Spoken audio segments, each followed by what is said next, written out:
What? You mean to tell me that the novels and dramas I have immersed myself in were all but dreams? The reality is that everyone possesses beast taming abilities, and I start off with dual talents? With such an extraordinary beginning, I can't possibly feel drowsy now. Chapter 1. Awakening of Talent. Xian, wake up quickly. The teacher is calling for you. A pair of chubby hands was vigorously shaking his desk mate, all the while anxiously glancing at the approaching teacher. However, despite his frantic calls, Xian showed no signs of waking up, causing sweat to bead on his forehead in distress. Come on, Xian, my friend can only assist you this far. Don't hold it against me, I've done my utmost. Yang Yong's heart was racing, perplexed by Xian's unusual behavior today. He was typically the one who slept through classes, after all. The teacher, striding toward them, furrowed his brow and then slammed his hand down on the desk. A deafening crash reverberated in Xian's ears, causing the nearby students to recoil in fright.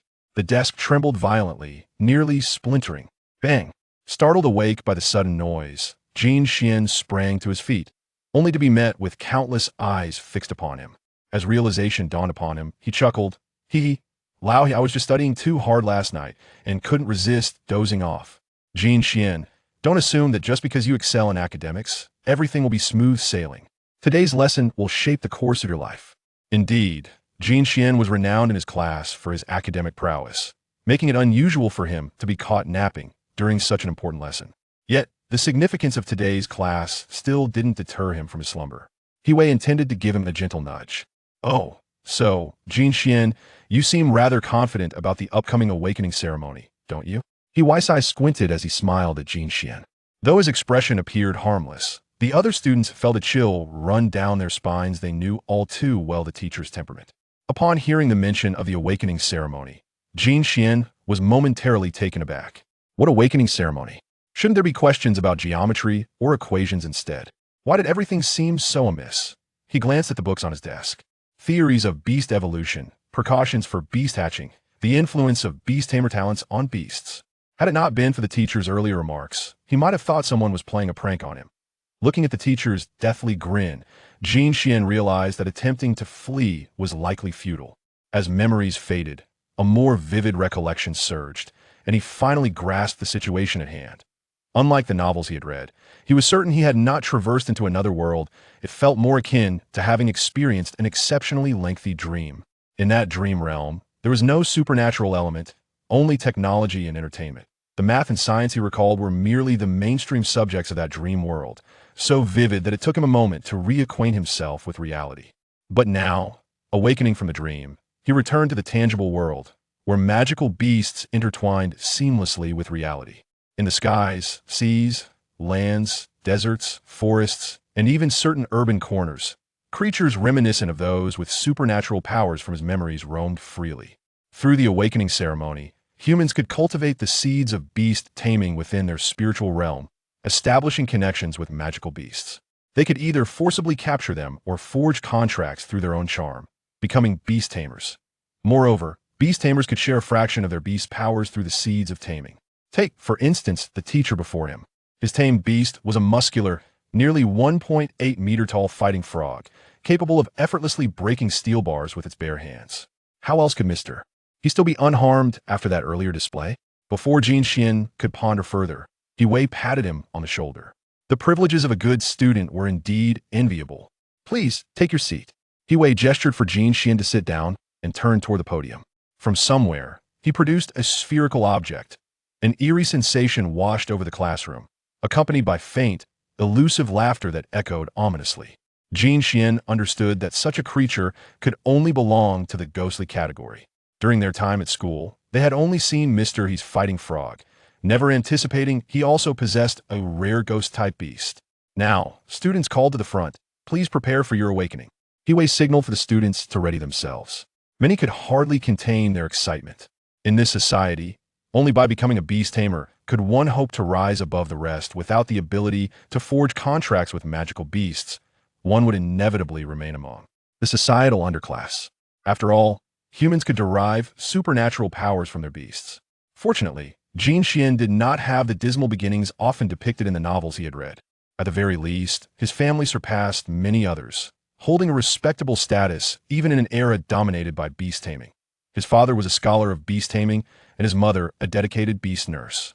Much of Jin Xian's knowledge about beast tamers stemmed from his father. Just as he regained his focus, the first student stepped forward to complete the awakening ceremony. The crystal ball emitted a gentle red glow at its center. Su ran. The seed of beast taming has awakened successfully. Talent rating, ordinary. Next, Hiwei announced with authority. Though his talent was merely ordinary, Su Ran was elated, for he had earned the right to pursue his dreams.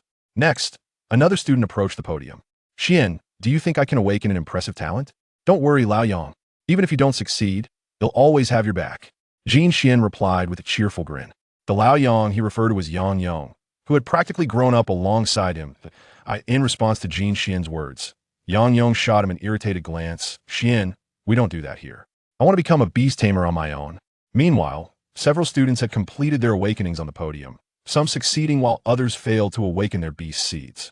Suddenly, an orange light flashed, an occurrence never before witnessed in the awakening ceremony. Oh, splendid. We have a student with intermediate talent. Hiwei nodded in satisfaction. The student who awakened with intermediate talent felt as though they had been struck by fortune, momentarily dazed before being overtaken by exhilaration.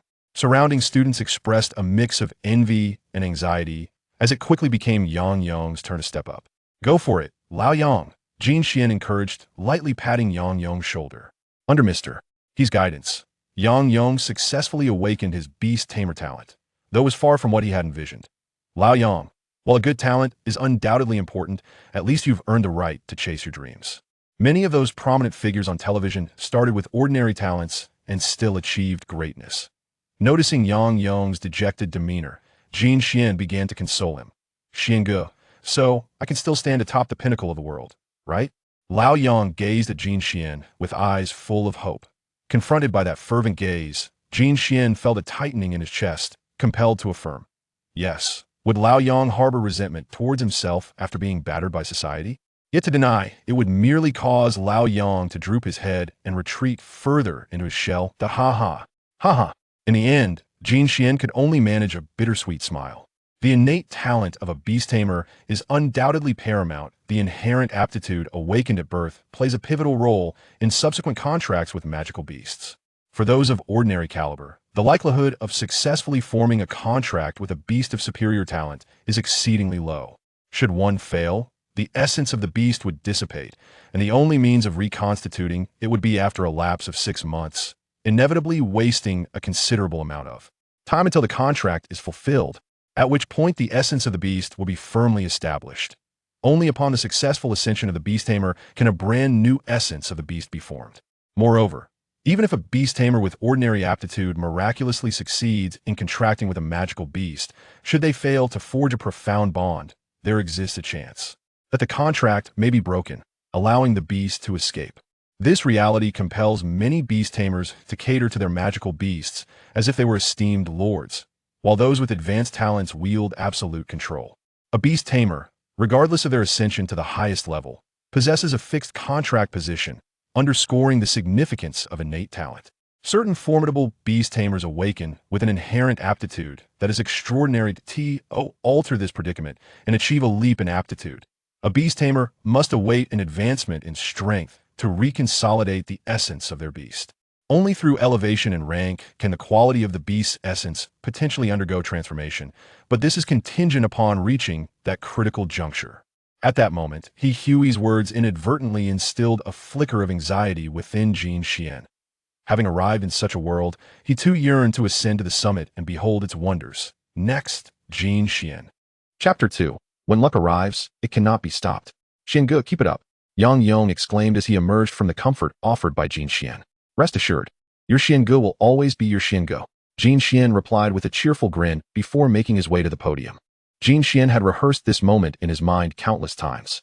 He placed his palm upon the crystal ball, and suddenly, something within his mind seemed to respond to an invisible call, becoming increasingly vivid.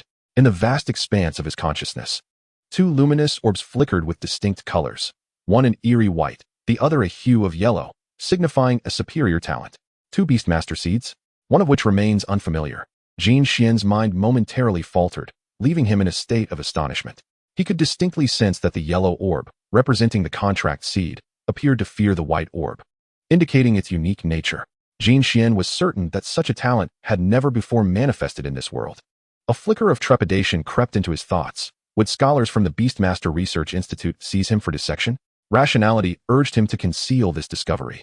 Even if others were to learn of his second Beastmaster seed, he must never reveal its white essence. In haste, Jin Xian guided the white Beastmaster seed into hiding, showcasing only the advanced talent. The yellow light flickered upon the crystal ball, and He Hui, who had initially maintained a calm demeanor, was now gripping his notebook in excitement. Impressive, he thought, internally marveling and nearly leaping from his seat, though he maintained a facade of composure. The classmates in the classroom were ablaze with envy, their eyes aflame with jealousy, wishing fervently that they were the ones standing by the crystal ball. Yet Yang Yong felt no such bitterness. He was simply elated that his Xiangu had achieved such greatness, his cheeks flushed with excitement. Jin Xian, you have awakened an advanced talent. Next, with He Hui's words, Jin Xian's awakening ceremony was brought to a definitive close. Jin Xian returned to his seat with a broad smile, internally exhaling a sigh of relief. His excitement was genuine. He had awakened 2 Beastmaster seeds, one of which was a mysterious, unknown entity. Fortune had smiled upon him, and he was indeed one in a million, blessed with a successful talent awakening and the gift of innate ability. In a fleeting moment, Jin Xian's pupils shimmered, and he received feedback on his talent. It was dubbed Insightful Spirit Eye, allowing him to observe the information and status of his beasts, a capability worthy of further development. Xiangu is amazing. Upon Jin Xian's return, Yang Yong eagerly grasped his hand, shaking it enthusiastically while expressing a hint of regret. Had I known this would happen, I would have held your hand tightly during my awakening to absorb some of your good fortune. Wouldn't that have enhanced my talent? Hearing Yang Yong's musings, Jin Xian's forehead creased in annoyance as he tried to retract his hand. One by one, classmates ascended and descended from the stage, some brimming with excitement, while others bore the weight of disappointment. Students, the talent awakening ceremony has officially concluded. Those who have not awakened as Beastmasters will discuss class transfers with the teachers. For those who have awakened their Beastmaster talents, you may soon prepare to contract your first magical beast.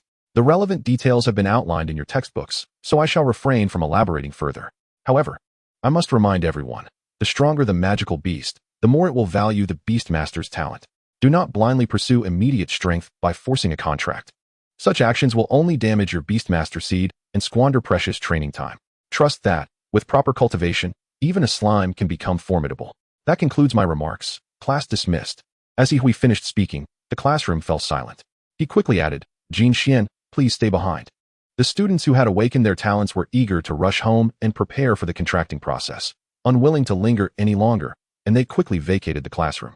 After bidding farewell to Yang Yong, Jin Xian found himself perplexed as to why He Hui had called him to stay.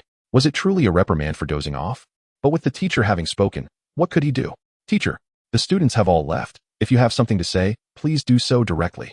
What are your thoughts regarding your first magical beast? He Hui inquired straightforwardly, not mincing words. After all, Jin Xian was the only student in the class, and indeed the school, who had awakened such an advanced talent. Even as he progressed to higher levels and opened new Beastmaster seeds, they would remain superior in rank, as per the world's regulations. He held great expectations for Jin Xian's future. Teacher I'm not entirely certain. However, the price of promising magical beasts is exorbitant. While my family isn't impoverished, we're not particularly wealthy either. To be honest, I aspire to contract a demigod-level beast, but my circumstances may not permit that. Jin Xian replied with a grin. Although each magical beast possesses its uniqueness and limitless potential, even the seemingly weak slime, under the guidance of a Beastmaster, can challenge powerful dragons. Yet, who wouldn't desire a magical beast that grows swiftly and possesses formidable strength? Thus, scholars of beast mastery have cataloged the discovered magical beast species, using the average strength of species at the same level as a reference.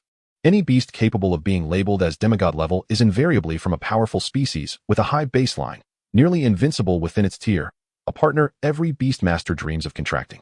You're daring to dream of a demigod? Those are strategic level resources. How could they be handed to you without reason? He Hui responded with a bemused expression. Teacher, I was merely speaking the truth. If it's unattainable, can I not dream? Jin Xian retorted, unfazed by He Hui's words. Yet he remained unclear about what He Hui truly meant. Why was he lingering just to inquire about his first magical beast? He Hui was not typically so trivial. Humph. Do not test me. You are the first Beastmaster I have taught in many years to awaken such advanced talent.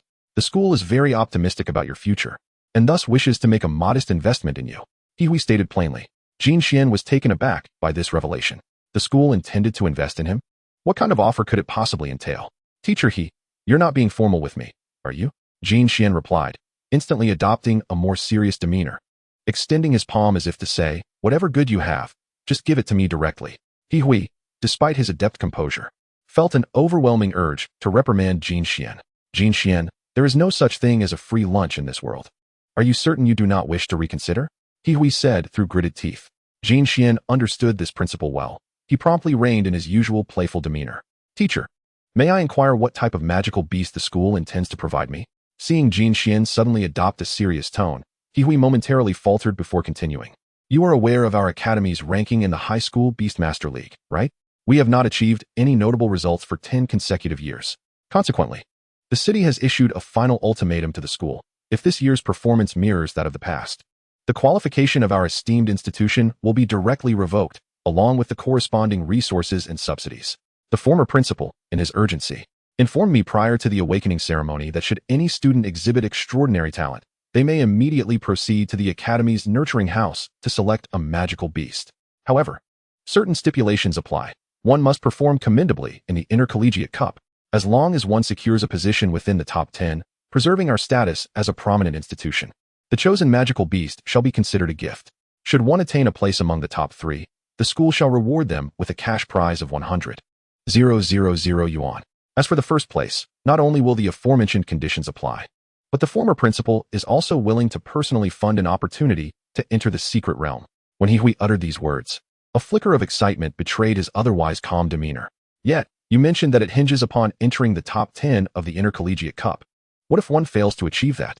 Jin Xian was not inclined to readily agree. If that were the case, one could hardly expect to receive a magical beast from the school without merit, could they? The magical beasts nurtured by the Academy typically possess commendable attributes and could fetch tens of thousands, even millions, on the open market. A substantial portion of the financial resources for Shaman No. 1 High School is derived from the nurturing house. If one fails to meet these conditions, the school would not forsake its students. Rather, one would only need to pay 80 of the market price. What do you think? Hui smiled. Jin Xian, upon hearing this, felt a sense of relief. The consequences appeared quite bearable. Moreover, he had faith in his own talent. Teacher, as a student of No. 1 High School, it is only right that I contribute to the institution. Discussing terms feels rather sentimental. Jin Xian proclaimed with a righteous air, only to follow up eagerly. Which way to the nurturing house? Let us depart at once. Chapter 3, The Resplendent Peacock.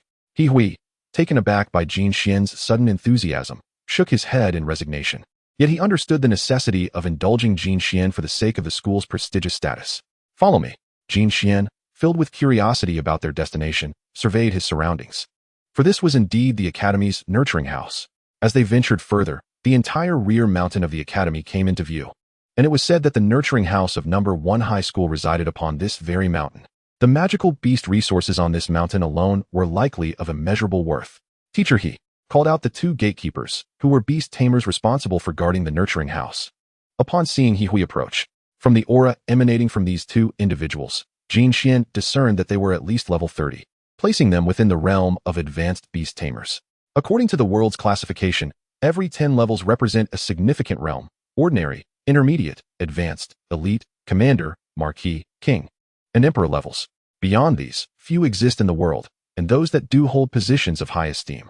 The presence of 2 advanced beast tamers as gatekeepers underscores the Academy's regard for the magical beasts dwelling upon the mountain. These are newly awakened students with advanced talents, and as per the former principal's instructions, they are permitted to ascend the mountain to select a magical beast as their companion. As Hui spoke, he produced the verification prepared by the former principal. Upon seeing the document, the gatekeepers ceased their inquiries and promptly opened the gates to the rear mountain. Jin Xian, although the former principal has granted you this opportunity, the manner in which you choose is beyond our jurisdiction. You must ascend the mountain on your own. Hui turned to Jin Xian and declared. Understanding the situation, Jin Xian wasted no time. All right, teacher, please extend my regards to the former principal. With a cheerful grin, he ventured into the great mountain behind him. Teacher, has our academy truly produced a student with advanced talent? The gatekeeper inquired curiously as Jin Xian departed. Casting a glance at the retreating figure, they were somewhat aware of the academy's affairs and, emotionally, they hoped to see it retain its status as a top-tier high school. Indeed, Hui replied somewhat helplessly. No. 1 High School had once basked in glory, having reached the top 4 in the province at its peak. Yet, Who could have predicted its decline? Sighing, the gatekeepers shared a mutual understanding of the situation. As Jin Xian entered the rear mountain, the sight of magical beasts began to multiply before him, ranging from lush, bonsai-like cradle plants to the more common insect-type beasts, such as the horned worm with its pointed horn or the jelly-like fruit worm. Occasionally, combat tadpoles, which had yet to evolve into combat frogs, emerged from the streams nearby. They were unafraid and seemed eager to approach Jin Xian, sensing a comforting aura emanating from him that drew them nearer. Jin Xian felt that with a mere thought, he could effortlessly forge a pact with these magical beasts. However, he was unwilling to make a hasty decision regarding his first companion. At that moment, a wave of intense heat surged from a distance, capturing Jin Xian's attention. Yep, a menacing cry echoed as a resplendent peacock, adorned in blue and gold with 5 long tail feathers trailing behind, appeared before him. Opposing it was a water turtle, entirely blue and sporting a diminutive bald head. Faced with the threatening demeanor of the resplendent peacock, the water turtle was equally exasperated. This creature had persistently sought it out, only to be blasted away by its water jets. Yet, regardless of how many times it was repelled, the resplendent peacock would reappear without fail. Countless afternoon naps had been interrupted by this persistent foe, and although it was a water-type magical beast, it too had its limits. Goo-goo-goo. The water turtle vented its frustration and prepared to unleash another torrent. Yep. Undeterred, the battle-ready resplendent peacock, adorned with wounds, burned fiercely with its crimson tail. Following this, a flurry of flaming feathers, as if ablaze, coalesced around it and surged toward the water turtle. As an observer, Jin Xian intently watched the clash unfold. The resplendent peacock held no elemental advantage against the water turtle, which evidently had undergone training, adeptly wielding its water jets to counter the peacock's fiery feathers. Furthermore, the peacock appeared to have hatched only recently. Victory seemed a distant hope. As the water jets collided with the flaming feathers, a mist rapidly enveloped the area. Infuriated by the repeated provocations from the resplendent peacock, the water turtle resolved to teach it a lesson, summoning all its strength. The water jet surged past the flames, piercing through the fiery barrier, and headed straight for the resplendent peacock. Despite the imminent threat of the water jet, the resplendent peacock's indomitable spirit compelled it to charge forward defiantly. However, should the water jet connect, the peacock would surely falter. Jin Xian realized that he must intervene. Activating his talent, Insightful Spirit Eye, the information about the resplendent peacock flooded into his mind. Resplendent peacock, do not face it head-on. Use smoke.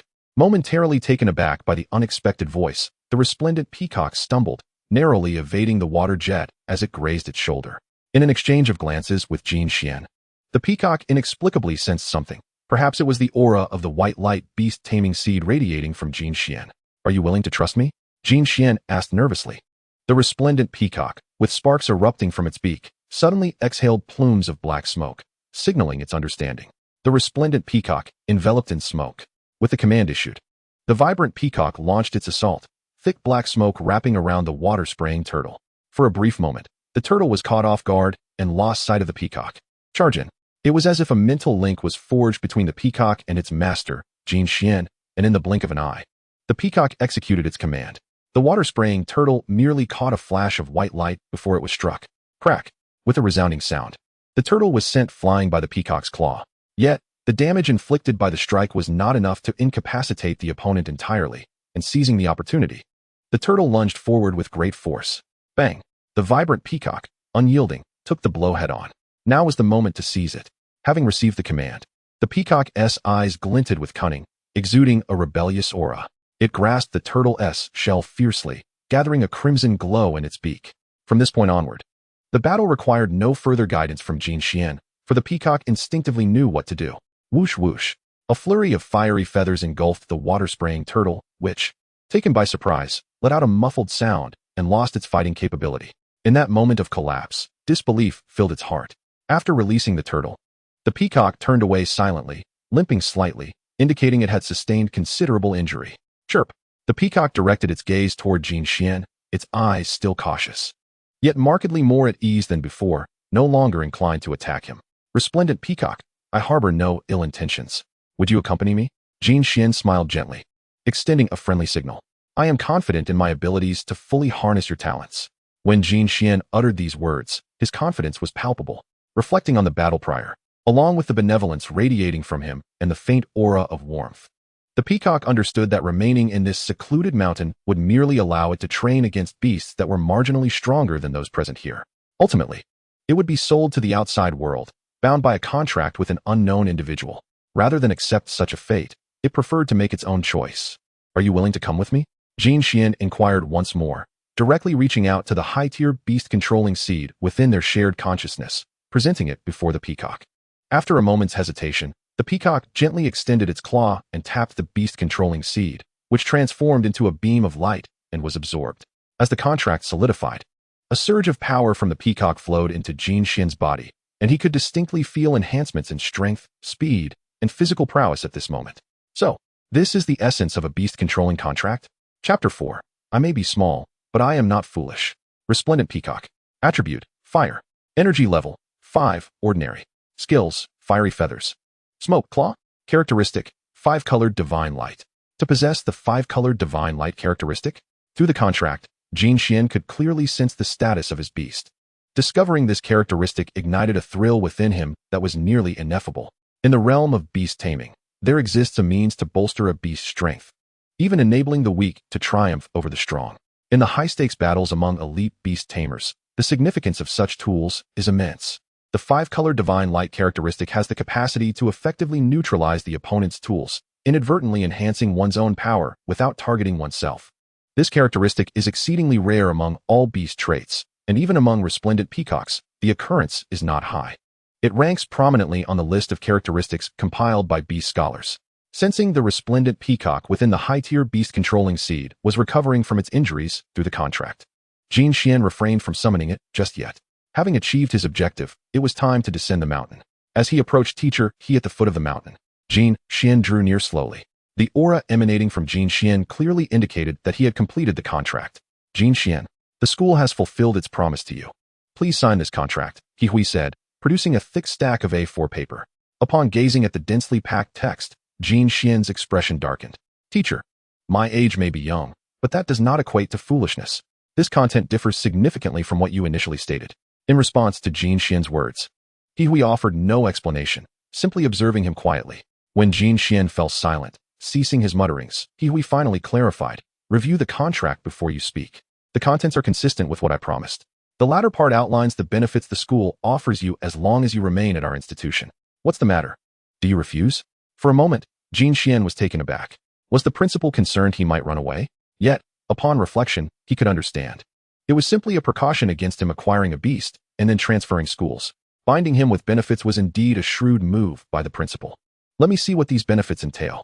Jin Xian began perusing the contract, a staggering sum of 100,000. As long as he remained at the school, the institution would provide a monthly nurturing fund of 100,000. Should he excel, it could increase by an additional 20,000. To hesitate for even a second would be disrespectful to this offer, and without a moment's thought, Jin Xian agreed, fearing the school might rescind the offer. Now, what beast have you contracted? He Hui inquired, stowing the contract while harboring curiosity. It's the resplendent peacock.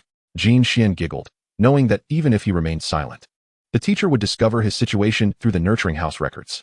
However, upon hearing this, He Hui was visibly astonished. There were only a handful of resplendent peacocks in the nurturing house, all acquired at significant expense by the principal.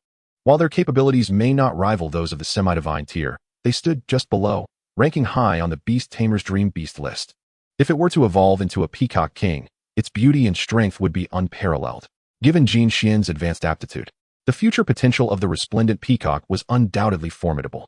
For He Hui to claim, he felt no envy would be disingenuous. Simultaneously, he felt a surge of confidence regarding the school's prospects in the upcoming high school newcomer league.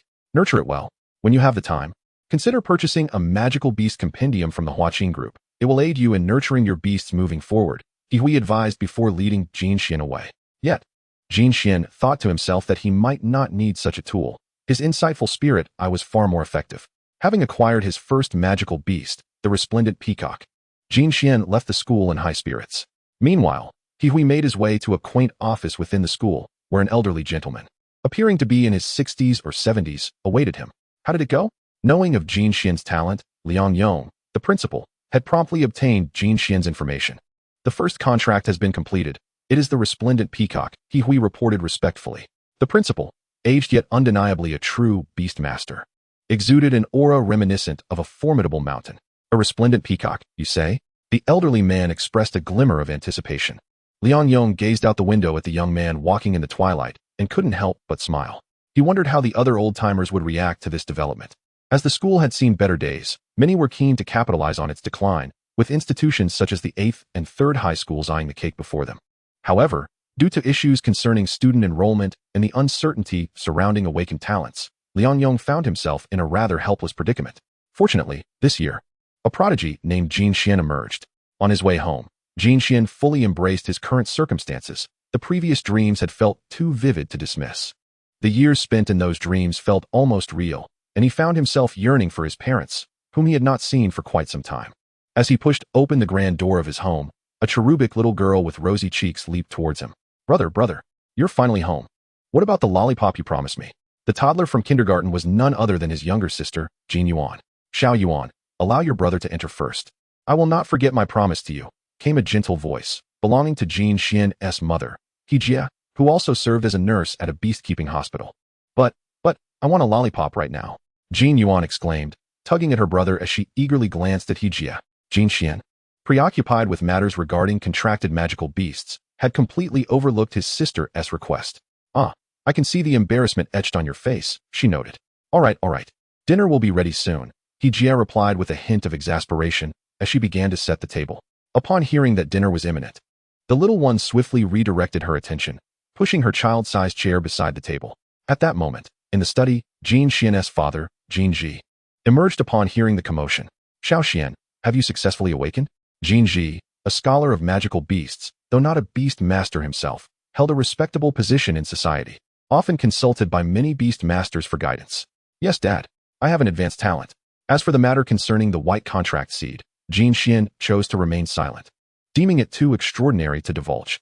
Moreover, lacking any references, he was uncertain about the specifics and intended to explore it further. Clearly, he would not employ it lightly in the near future unless he encountered an exceptionally strong or rare magical beast. Upon hearing his son mention the awakening of an advanced talent, Jin Ji was ecstatic, exclaiming, "The Jin family has produced a dragon." His scholarly composure momentarily abandoned. He hurried to Jin Xian, with even Hijia exhibiting surprise. As a scholar, Jin Ji was well versed in the nuances between magical beasts and beast masters, rivaling the knowledge of school teachers. All right. Has Xiao Xian contracted a magical beast yet?" Jin Ji immediately began calculating the financial resources available to their family. As a scholar, he understood the significant advantages an advanced talent would confer upon a beast master in nurturing magical beasts. If the natural growth rate of a magical beast was rated at 1, then ordinary aptitude would be 12, intermediate 15, while advanced would offer a twofold enhancement. Although not the apex, due to the existence of attribute-specific contract seeds, contracting a magical beast of the corresponding attribute could surpass this enhancement, reaching 22. Nonetheless, advanced talents were nearly at the top tier. More importantly, the talent level of a beast master could elevate the limits of a magical beast and accelerate its ability to break through its genetic chains. Therefore, Jin Ji hoped that his son's first magical beast would possess decent aptitude. Otherwise, competing with those prodigies would be quite exhausting. "Yes, I have contracted a resplendent peacock through the school's nurturing center." After a period of nurturing with the advanced beast contract seed, the resplendent peacock had evidently regained much of its vigor. Jin Xian summoned the resplendent peacock forth. Upon its appearance in their home, Jin Yuan's appetite vanished, and she dashed over to the magnificent creature, even playfully pinching its face. Had it not been for Jin Xian's presence and the innocent intentions of the little girl, the peacock might have retaliated, considering it had previously engaged in battles with water-splashing turtles in the nurturing center. "Xiao Yuan, do not tease your brother's magical beast," Hijia admonished, as she sensed the lingering injuries on the resplendent peacock, its condition not being at its peak. But, I want to play with the resplendent peacock." Jin Yuan, feeling slighted by her mother's reprimand, was on the verge of tears. Despite its irritable temperament from battling various beasts in the mountains, the peacock could not resist the charm of the little girl. It promptly displayed its feathers in a playful manner, eliciting warmth in Jin Xian's heart as he observed the scene. All right, let us eat." Hijia, noticing that Jin Yuan had ceased crying, sighed in mild exasperation while retrieving a bowl she had prepared earlier, placing it before the resplendent peacock. "Welcome to our family, resplendent peacock." Jin Xian, Jin Yuan, and Jin Ji all chorused in unison, welcoming the magical beast into their home. Chapter 5. The Dangers Beyond the City. This overwhelming emotion, previously unfelt in the nurturing center, swiftly enveloped the resplendent peacock's heart. Although touched, it turned its head away, stealing glances at Jin Xian from time to time. Its haughty demeanor eliciting hearty laughter from everyone present. Following a delightful dinner, Jin Ji summoned Jin Xian to his study, presenting him with a magical beast compendium that teacher He Hui had insisted should be procured without delay. Shaped like a wristwatch, it was convenient to carry. However, Jin Xian did not exhibit the anticipated excitement. Instead, he inquired, "Dad, can this be returned?" In this world, any dealings related to Beastmasters involved significant sums of money. Based on his understanding, a magical beast compendium would cost at least 50,000. Understanding the situation, Jin Ji reclaimed the compendium, his eyes gleaming with renewed enthusiasm. Under his father's guidance, Jin Xian also selected a plethora of suitable food for the resplendent peacock before leaving with a cheerful demeanor. The following day, the time for school arrived as scheduled. Upon entering the classroom, Jin Xian overheard many classmates discussing the magical beasts they had contracted. Some had small magical beasts, such as yellow rodent-like creatures or fox-like beings napping on the desks. The entire classroom suddenly felt like a pet shop. "Xiangu." At that moment, Jin Xian's good friend Yang Yong cheerfully called out to him, "Xiangu, have you successfully contracted a magical beast?" Observing Yang Yong's eager expression, Jin Xian discerned that he too had completed a contract. "I have contracted a resplendent peacock," Jin Xian replied, a hint of mischief in his tone. Upon hearing this, Yang Yong, who had initially intended to boast, instantly fell silent. "What? Xiangu, you contracted a resplendent peacock? Jealousy is tearing me apart," Yang Yong exclaimed, shaking Jin Xian's shoulders as if seeking reassurance that he was only joking. Among known magical beasts, the resplendent peacock ranked highly in potential. As Yang Yong's words echoed through the classroom, all eyes turned toward Jin Xian, their imaginations igniting with visions of the resplendent peacock's potential coupled with Jin Xian's talent. Some began contemplating how to forge connections with him. Realizing the implications, Yang Yong quickly silenced himself. "Xiangu," he said, adopting an expression of faux guilt as he looked at Jin Xian. "It's all right. They will find out sooner or later. But what about you, fatty? What magical beast did you contract?" Jin Xian remained unfazed, displaying a calm demeanor. Upon hearing this, Yang Yong felt a wave of relief wash over him, and a smile returned to his face. It is the Pidgey. Moreover, I feel that my Pidgey talent is quite remarkable." As he spoke, Yang Yong summoned his Pidgey. With its pristine white wings and melodious healing song, possessing both offensive and supportive abilities. Although its initial strength is modest and its breed's potential is average, once it undergoes its final evolution into the sacred white dove, it will indeed be quite impressive. "A Pidgey, you say? Not bad." Jin Xian observed that Yang Yong, who was initially disheartened by a lackluster talent awakening, felt his spirits lift after forming a contract with the Pidgey. "Indeed, Brother Xian, I now cherish my Pidgey greatly, and I look forward to relying on it for future travels, which will undoubtedly save me a considerable sum on airfare," Yang Yong said with a grin. However, upon hearing this, Jin Xian's expression darkened. Considering Yang Yong's physique, it was somewhat unfair to the little creature. Suddenly, one could not help but envision a rotund figure of over 300 pounds sitting on a small stool. At that moment, the commanding presence of teacher He Hui swept into the classroom, instantly silencing the previously raucous chatter as students hurried back to their seats. He Hui surveyed the room, his gaze lingering momentarily on Jin Xian before he spoke. "Excellent. It appears you have all successfully contracted your magical beasts, and none of you are foolish enough to indulge in daydreams of forceful contracts." It was evident that every year, there were always students who, driven by their backgrounds and financial means, attempted to take a gamble. Yet, the outcome was predictable. A failed contract would shatter the essence of the beast, and one would have to wait another 6 months to attempt contracting again. During this waiting period, time would not pause for anyone, and the college entrance examination would not halt for these individuals. Upon hearing the teacher's words, some students secretly breathed sighs of relief, grateful for their successful contracts. "Everyone, tidy up. We will gather downstairs in 10 minutes. With that, He Hui cast a glance at Jin Xian before departing. After the teacher left, the classroom buzzed back to life, yet Jin Xian sensed a subtle disturbance in the air. "Brother Xian, what does the teacher mean by that?" As others continued to speculate, Yang Yong also perceived something amiss. Despite his seemingly simple demeanor, Jin Xian understood that beneath Yang Yong's rotund exterior lay a sharp intellect. "I'm not entirely sure, but I have a few theories.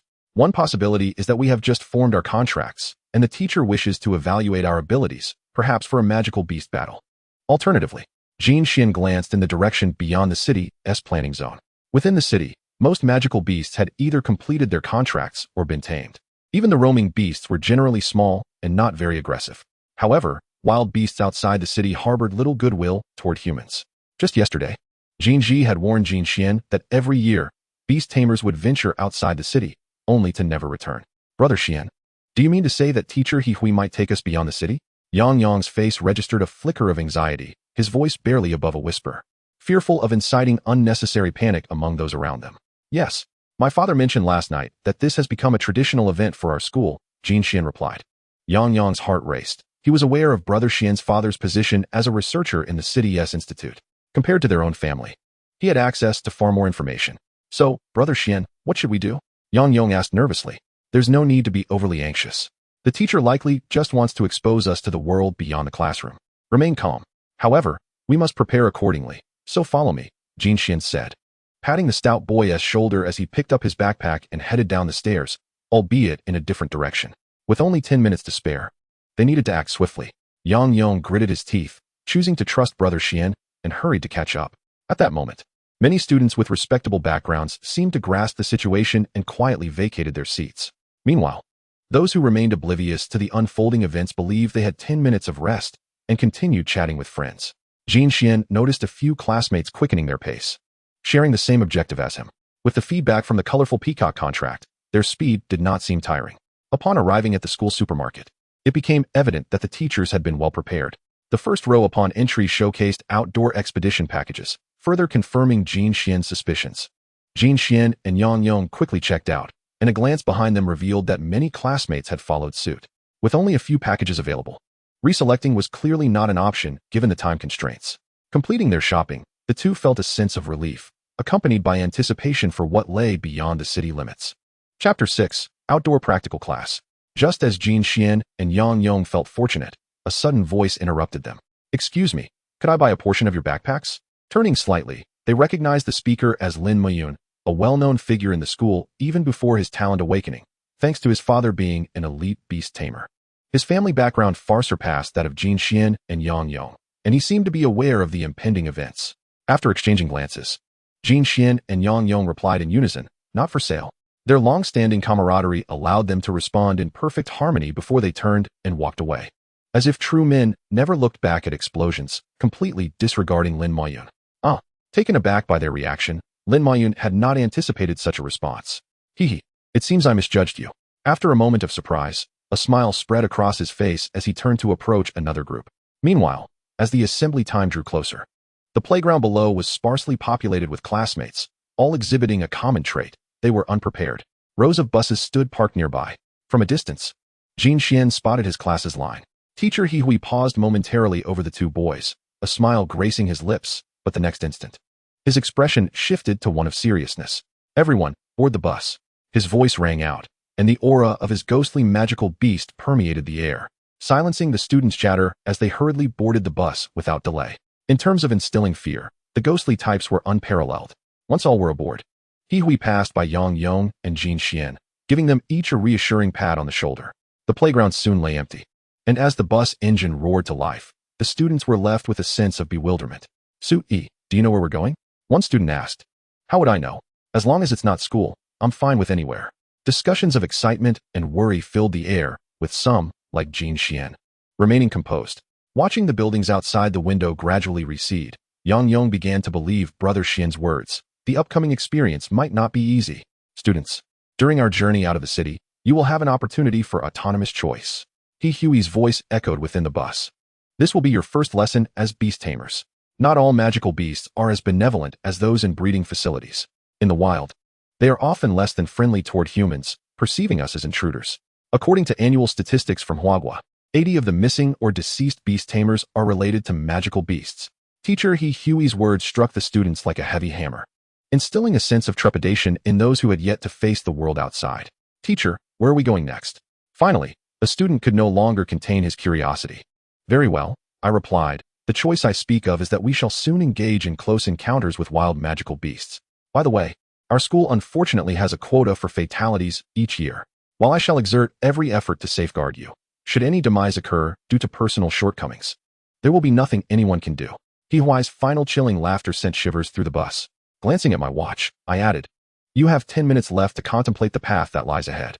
Upon disembarking, you will transition directly into the standard class for the college entrance examination. A future in professions such as beast cultivators or magical beast doctors awaits, allowing for a peaceful life, which is not to be dismissed. He Huai's words carried a tone of persuasion. The profession of Beastmaster indeed offers wealth, power, and formidable strength, but the price to be paid is equally substantial.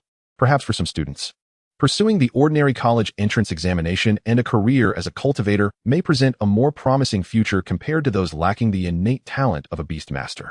As He Huai's words lingered, students began to waver, the news of Beastmasters found dead in the wilderness echoing repeatedly in their minds. As the bus was about to leave the city gates, a student finally raised his hand. "Teacher, I withdraw." "Teacher, I too withdraw." One by one, students were seen departing. "Fatty, take care of yourself." Jin Xian patted Yang Yong on the shoulder. "Rest assured, Brother Xian, I have my trusty Bobo White Dove with me." Yang Yong understood that Jin Xian was concerned for his safety. As the bus roared back to life and they disembarked, the urban landscape disappeared, replaced by dense thickets and woodlands. The sounds of magical beasts reverberated occasionally, and despite nearly half the students remaining, many felt regret in such an atmosphere. "All students, disembark," He Huai commanded, stepping onto the wild terrain. Beside him, a large magical beast materialized, a muscular figure standing nearly 2 meters tall. None other than He Huai's first magical beast, the combat frog. "Now, I shall inform you that the first task upon entering the wilderness is to summon your own magical beasts. Compared to novice beastmasters, the perception of magical beasts surpasses our own. Arise, slime, combat tadpole." One by one, magical beasts emerged, and Jin Xian summoned his resplendent peacock as well. The envy in the eyes of the other students was palpable as they beheld the magnificent creature beside Jin Xian. Students possessing wilderness survival backpacks stepped forward. He Huai scanned the crowd. Jin Xian, Yang Yong, and several others who were privy to the information stepped forward in unison. "Excellent. Though I am uncertain how you came to know in advance, your vigilance is commendable. For this outdoor practical lesson, I shall award you 3 points." He Huai smiled as he began distributing wristbands resembling protective gear to each student. "This is a Beastmaster wristband, equipped with a communicator. Should you find yourselves in life-threatening peril, the alarm will activate, deploying a protective barrier and releasing dispersal spray to deter wild magical beasts. I must emphasize the importance of never removing it. This is your final line of defense upon entering the wilderness." Naturally, some students were already aware of our school's long-standing tradition of outdoor training competitions. This wristband also serves another purpose. It records the level and number of magical beasts you conquer, subsequently uploading the data to form a leaderboard. He Huai glanced towards Jin Xian as he spoke, clearly favoring him over the others. "The first place winner will receive a cash prize of 100,000. The second place, 50,000, and the third, 10,000. Upon hearing the rewards, Jin Xian's eyes sparkled with excitement. "With rewards like that, we can't afford to be complacent. Resplendent peacock, let's South strive for first place," Jin Xian declared earnestly, glancing at his splendid companion. Sensing Jin Xian's determination, the peacock's fiery tail flared with vigor. "While the prizes are enticing, do remember to prioritize safety. You must return to camp by nightfall. The competition lasts 3 days, and thereafter, you are free." He Huai smiled, offering no further instructions. Meanwhile, those who had not procured survival backpacks looked enviously at their equipped peers, some harboring less than honorable intentions. It was not merely the 3 points gained from early preparation that incited envy. After all, with a 3-day competition ahead, lacking equipment would ultimately compromise safety. In Chapter 7, The Beast Riot in the Jungle, students who were already friendly in school quickly banded together. They shared a common trait, before awakening their Beastmaster talents. They had all been troublesome students, much to the teacher's chagrin. Jin Xian glanced at their direction and, after conferring with Yang Yong, began to strategize for the upcoming competition. He was determined to secure first place. Yang Yong, aware of his own limitations compared to Jin Xian, chose not to follow him. Several students, leveraging familial connections, had contracted magical beasts with commendable talents, closely matching Jin Xian's abilities. Including himself would only burden Jin Xian further.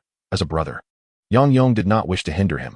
As the students dispersed, Jin Xian selected an entrance into the thicket, drawing a dagger from his survival backpack to remain vigilant. The resplendent peacock heightened its alertness, scanning the surroundings, fearful of any threats to its Beastmaster. Just then, a rustling sound emerged from the nearby grass. Before Jin Xian and the peacock stood a 2-meter-long purple serpentine magical beast, its underbelly yellow, with 2 sharp fangs dripping venom, exuding a foul stench, a poison scale serpent. Many novice beastmasters had met their demise at the hands of such beasts, rendering them the nightmares of newcomers. Sensing the presence of humans, The poison scale serpent swiftly approached, its eyes gleaming with menace. As it opened its maw, preparing to strike, Jin Xian wasted no time activating his insightful vision. Poison scale serpent. Energy level 5. Attribute poison. Special trait intimidation, which decreases the opponent's defense while having a chance to instill fear, rendering them unable to execute their skills. Mastered moves constrict, stare, poison spike. Resplendent peacock. Prepare for battle. Upon sighting the poison scale serpent, the peacock's fighting spirit surged, and upon hearing Jin Xian's command, it stepped forward to shield him. Like other serpents, the poison scale serpent was highly alert. Sensing the peacock's aura, it began to circle them. Resplendent peacock, smoke mist. Hard charging was not Jin Xian's style. Dense black smoke billowed from the peacock's beak, quickly enveloping its form and obscuring it from the serpent's line of sight. Resplendent peacock. Flame feathers.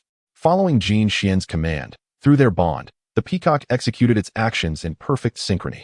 The dense, fiery plumes of orange-red flames burst forth from the black mist at various angles, abruptly halting the movements of the still reeling venomous scaled serpent. As if startled, the serpent was soon struck by the searing heat of the flames. After a moment of pain, a purple-black radiance coalesced within the serpent's maw. Countless venomous needles surged forth in the direction from which the flames had come, yet amidst the swirling black mist, the flamboyant peacock remained eerily silent. Once more, Jin Xian commanded, and the fiery plumes swept through the air again, this time with the confidence gained from their prior success. In an instant, charred patches began to appear on the serpent's body. Realizing the formidable strength of the human before it and the flamboyant peacock, the serpent instinctively prepared to flee. How naive! Jin Xian would not grant it such an opportunity. Flamboyant peacock, seize it!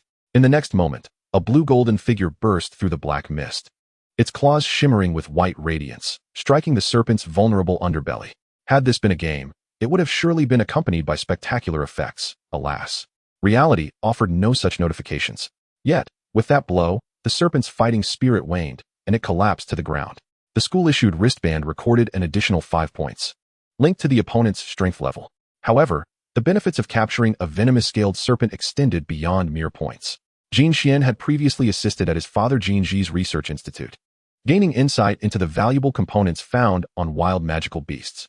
For instance, the serpent's venom glands held significant utility in research and item crafting, fetching a market price of 2,000 for a single specimen. Hehe, I cannot be blamed for this. Jin Xian deftly directed the flamboyant peacock, which, though somewhat reluctant, obeyed his commands. Should the serpent retaliate, Jin Xian, as a novice Beastmaster, lacked the physical prowess to withstand it. Flamboyant peacock, continue your work. This easy 2,000 had become quite addictive for Jin Xian, who tirelessly sought traces of magical beasts. After 3 hours, he had resolved numerous troubles, accumulating a wealth of resources. Just as Jin Xian completed his preparations to continue, a swarm of magical beasts resembling half-meter-tall bees flew overhead. According to the insights from his observing spirit eyes, these creatures were known as hunting venom bees. Yet their movements piqued Jin Xian's curiosity. They seemed less like hunters and more like sentinels on guard against something. Beside him, the flamboyant peacock sensed an irresistible allure drawing it closer, its inner restlessness becoming increasingly difficult to contain. Flamboyant peacock, what do you sense? Jin Xian inquired, gently stroking its head. The peacock pointed with its claw towards a distant colossal tree. Following its indication, Jin Xian observed that the density of the hunting venom bees around the tree was akin to a moving black cloud, swirling and lifting leaves and dust into the air.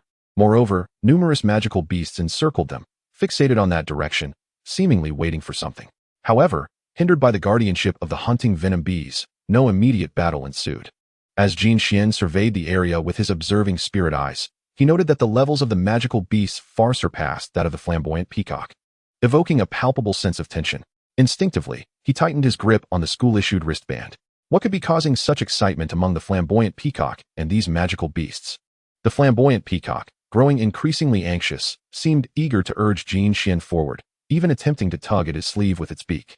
Even in the face of adversity, it yearned to join the fray.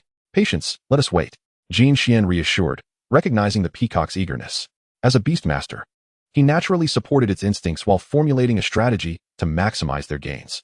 The wristband was a safeguard for their lives, while the surrounding magical beasts represented an opportunity. Trusting Jin Xian, the flamboyant peacock suppressed its excitement, seeking refuge in a nearby tree hollow, using branches for concealment. After several minutes, Jin Xian could see that the alertness of the hunting venom bees had significantly increased.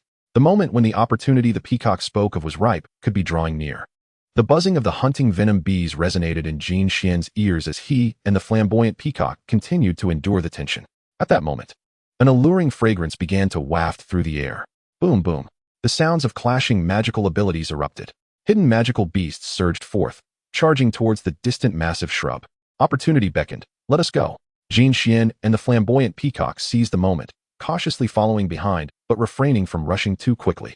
Faintly, Jin Xian could discern something hanging from the treetops. Flamboyant peacock, it seems our adventure has led us to the right place. Jin Xian's eyes sparkled with anticipation, eager to reach their destination. Chapter 8, Water Flow Fruit. Suspended from the expansive tree crown were clusters of brilliantly azure fruits, shaped like clawed appendages. Based on Jin Xian's knowledge and the feedback from his observing spirit eyes, these were none other than the water flow fruits, renowned for enhancing water attribute resistance. In this world, attribute resistance existed. For instance, the flamboyant peacock, being of fire attribute, was naturally countered by water. There were also known 18 attributes, including fighting, ghost, and mechanical types. Should the flamboyant peacock consume the water flow fruit, it could significantly alter its water attribute resistance. This held immense future benefits. And Jin Xian instinctively touched his wristband, increasingly captivated by the prospect of acquiring such a treasure.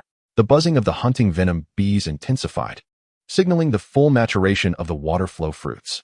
The previous commotion was merely the precursor to the impending battle among the lurking magical beasts. Suddenly, a silver-white magical beast emerged, its arms resembling gigantic scythes, charging forth with a sweeping motion towards the hunting venom bees that dared to obstruct its path. This was the blade mantis, a dominating presence in this vicinity. Alongside it surged the venomous-scaled serpent, combat frogs, and others, their crimson eyes radiating a terrifying battle intent that enveloped the area. The hunting venom bees, in response, coalesced their forelimbs into spear-like constructs of steel energy and launched their charge. The collision of energies and the clash of abilities heralded the commencement of the water flow fruit's guardian battle. Most of the hunting venom bees rushed to the front lines for support, leaving Jin Xian and the flamboyant peacock's energy levels insufficient to attract their attention. This was their chance. Cautiously, they crept toward the water flow fruit tree, hiding and moving with utmost care to avoid the impact of the hunting venom bees and the other magical beasts. They were now less than 10 meters from their goal. Just then, a sense of foreboding surged through Jin Xian, his body prickling with instinctive alarm. Flamboyant peacock, smoke. Without a second thought, he commanded the flamboyant peacock to unleash its smoke skill. Though unsure of his reasoning, the peacock complied without hesitation, releasing a dense cloud of black smoke as Jin Xian leaped away with it. Moments later, where he had stood, brown, cocoon-like magical beasts emerged, followed by a burst of white light. Silver-white spears shot forth from the cocoons. Jin Xian recognized this as the evolution of magical beasts. Flamboyant peacock, unleash your fiery plumes. Without a hint of hesitation, the splendid peacock, upon receiving the command, gathered its fiery plumage energy, enveloping the surroundings before the newly evolved hunting wasps could even regain their senses. Due to its resistance attributes and the relatively low level of the opponents, the fiery feathers of the splendid peacock inflicted tremendous damage. It had been discovered. A growing sense of dread surged within, but the distance was now only 10 meters. Splendid peacock, full speed ahead, came the command, disregarding the hunting wasp's threat. The pair, a human and a peacock, exerted every ounce of strength to close the distance to the water stream fruit. Devour it. As the command was issued, Jin Xian was already contemplating the next step. Upon contact with the water stream fruit, the splendid peacock could no longer contain its drool. Bolstered by Jin Xian's command, it did not hesitate to indulge. The splendid peacock knew that time was of the essence for both itself and its Beastmaster, and without a moment's thought, it gulped down the fruit voraciously. Jin Xian followed closely, reaching the crown of the water stream fruit tree, plucking several fruits and stowing them in the most accessible pocket. The commotion would surely attract the attention of the hunting wasps, but these fruits served as a backup plan. Once the water stream fruit was consumed, the splendid peacock felt a surge of energy resistance, igniting a thrill within it. Had it been in the nurturing chamber, the previously troublesome water-spraying turtle would stand no chance against it now. Furthermore, the water stream fruit promised immense potential yet to be tapped into.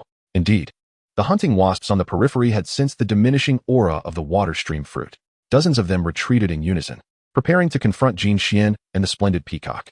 Moreover, due to the bond between Jin Xian and the splendid peacock, the previously antagonistic beast factions redirected their hostility toward Jin Xian.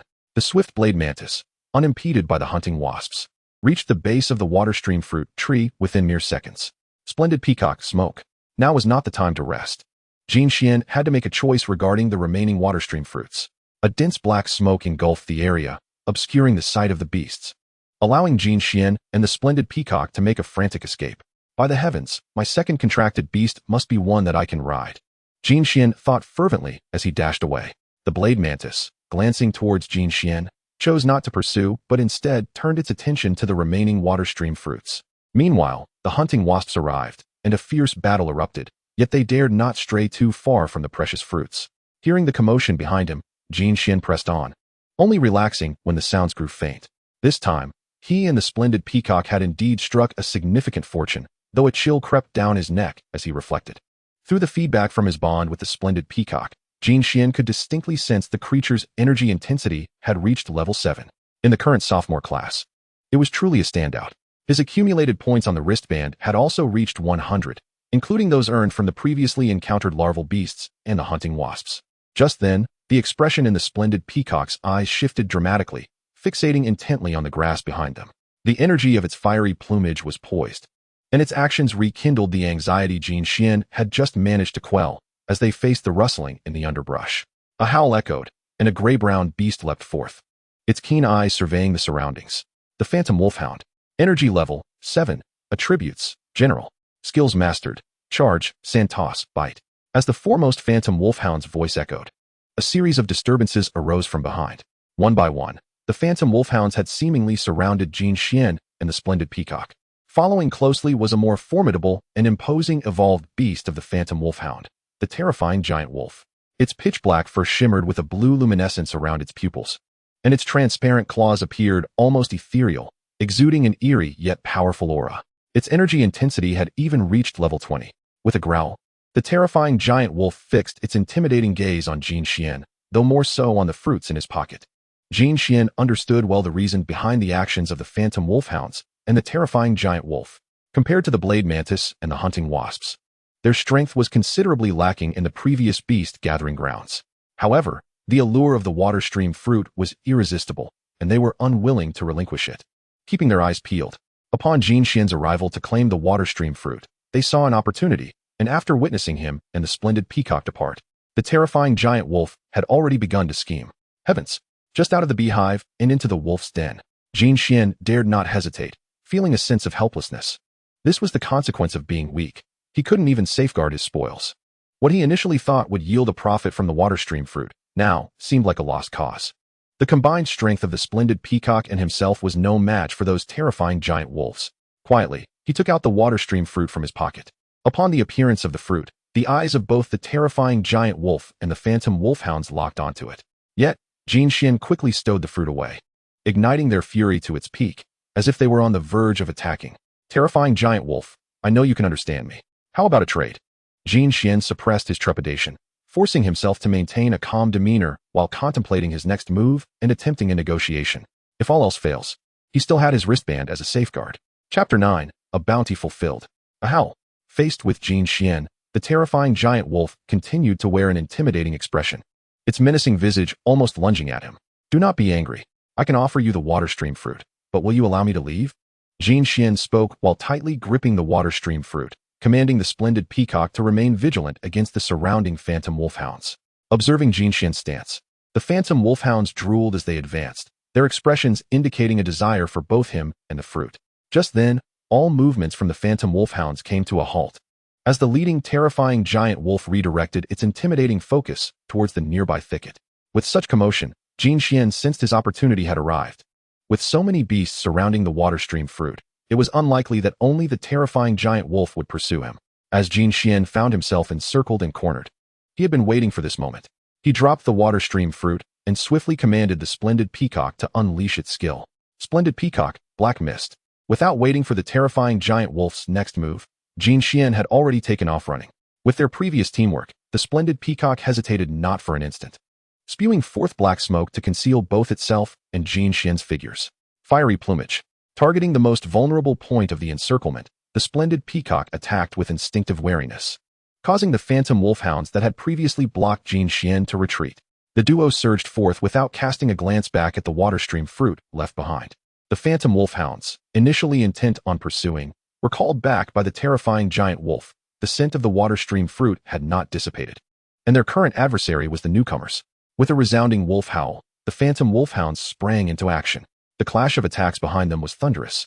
But for Jin Xian at that moment, it was the best news he could have received. He dared not pause for even a moment, hastening toward the forest's edge. Upon reaching the school's campsite, he finally began to feel at ease, spotting the combat frog meditating in a lotus position alongside teacher He Hui. Upon hearing the footsteps, He Hui cast a glance at Jin Xian, as well as at the currently exuberantly vibrant peacock. "What on earth did you encounter in the forest, my boy?" "Hee. Nothing much, just the peacock indulged in several flowing fruits," Jin Xian replied nonchalantly. "Several? Are you serious?" He Hui's demeanor shifted at Jin Xian's words, and he swiftly approached the peacock's side. Producing a wrist-mounted beast encyclopedia from his pocket, he scanned the peacock's status. Vibrant peacock. Energy intensity, 7, in a state of extreme activity. Size and muscle analysis suggest mastery of skills, claw, flame feather, smoke. The energy activity level displayed on the encyclopedia filled He Hui with excitement, tinged with a hint of jealousy.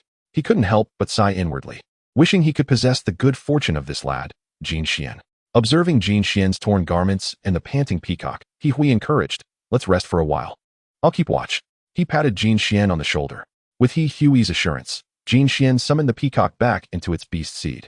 Remaining there would expedite recovery, highlighting the importance of innate talent. Simultaneously, Jin Xian began assessing his gains through the contract. First, the peacock's level had risen to 7, bolstered by the abundant energy from the flowing fruits, and it was on the brink of breaking through. With diligent training or combat assistance for absorption, reaching level 10 and achieving intermediate status would not be far-fetched. Next, he considered his own beast tamer level. Once the peacock broke through to level 10, the contract feedback from the beast seed would elevate him to an intermediate beast tamer, allowing him to awaken a new beast seed and acquire a fresh contract slot. It is worth mentioning how the levels of beast tamers are elevated. According to the research system of Huagua, one only needs one beast with an energy intensity reaching the intermediate level, level 10, to advance from a novice to an intermediate beast tamer. To progress from intermediate to advanced, 2 beasts must have their energy intensity exceed the advanced threshold, whether one strong beast and one weak, or 2 beasts of equal energy intensity. The total energy intensity must reach level 40. Subsequent levels follow a similar pattern.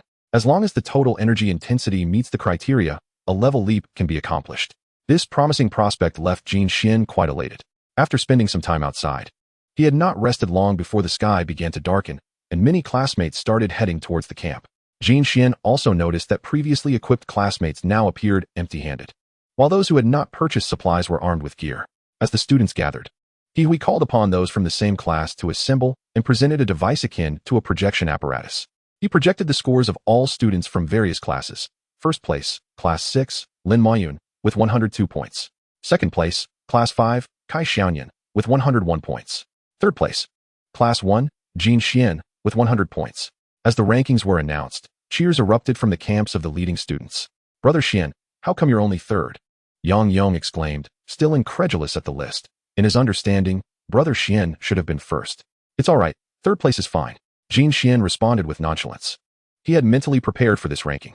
He and the peacock had spent most of their time strategizing the hunting of flowing fruits from venomous bees, leaving little opportunity for combat.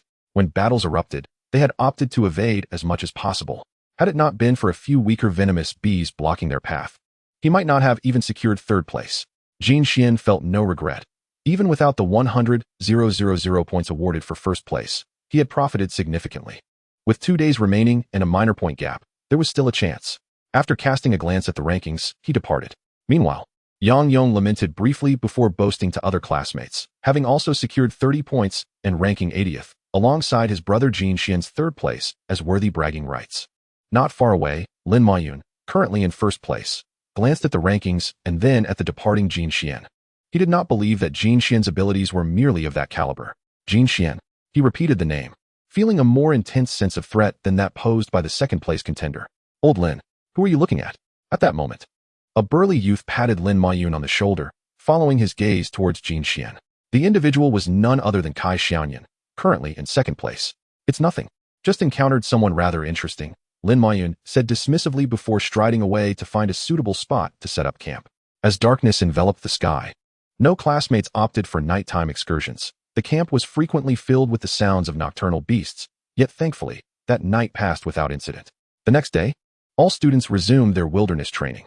Chapter 10. I am terrifyingly strong now. Based on the tracks of magical beasts, Jin Xian swiftly located their target.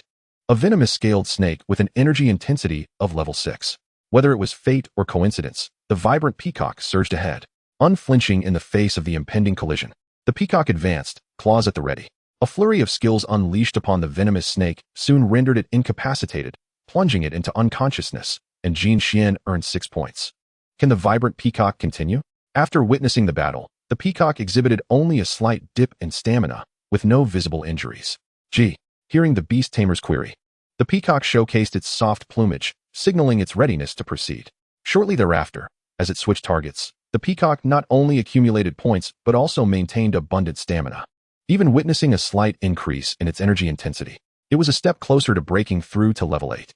As night fell again, Jin Xian returned to the camp to reveal his updated ranking, having surpassed all previous scores. First place, Jin Xian, with 260 points. Second place, Lin Maiyun, with 230 points.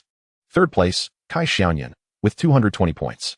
The revelation of these results transformed the atmosphere within the camp, giving rise to confusion, anger, and a sense of inevitability. The most incredulous of all was the burly Bai Xiaobai, currently in third place. What on earth? Who is this Jin Xian? I thought I could overtake old Lin. Yet this fellow surpassed me. He fumed, visibly agitated. Does anyone know this Jin Xian? He scanned his classmates. Boss, he's from class 1. Despite Bai Xiaoyan's fearsome expression, his loyalty was well known, and many rallied to support him, leading him to seek out Jin Xian. Brothers, take a good look. Take a good look. This is my leader. Jin Xian, our first place in this competition. Yang Yang's pride was palpable as he dragged Jin Xian around to boast, leaving Jin Xian feeling rather helpless. Brother Xian, can you share some tips? Brother Xian, can you take me under your wing?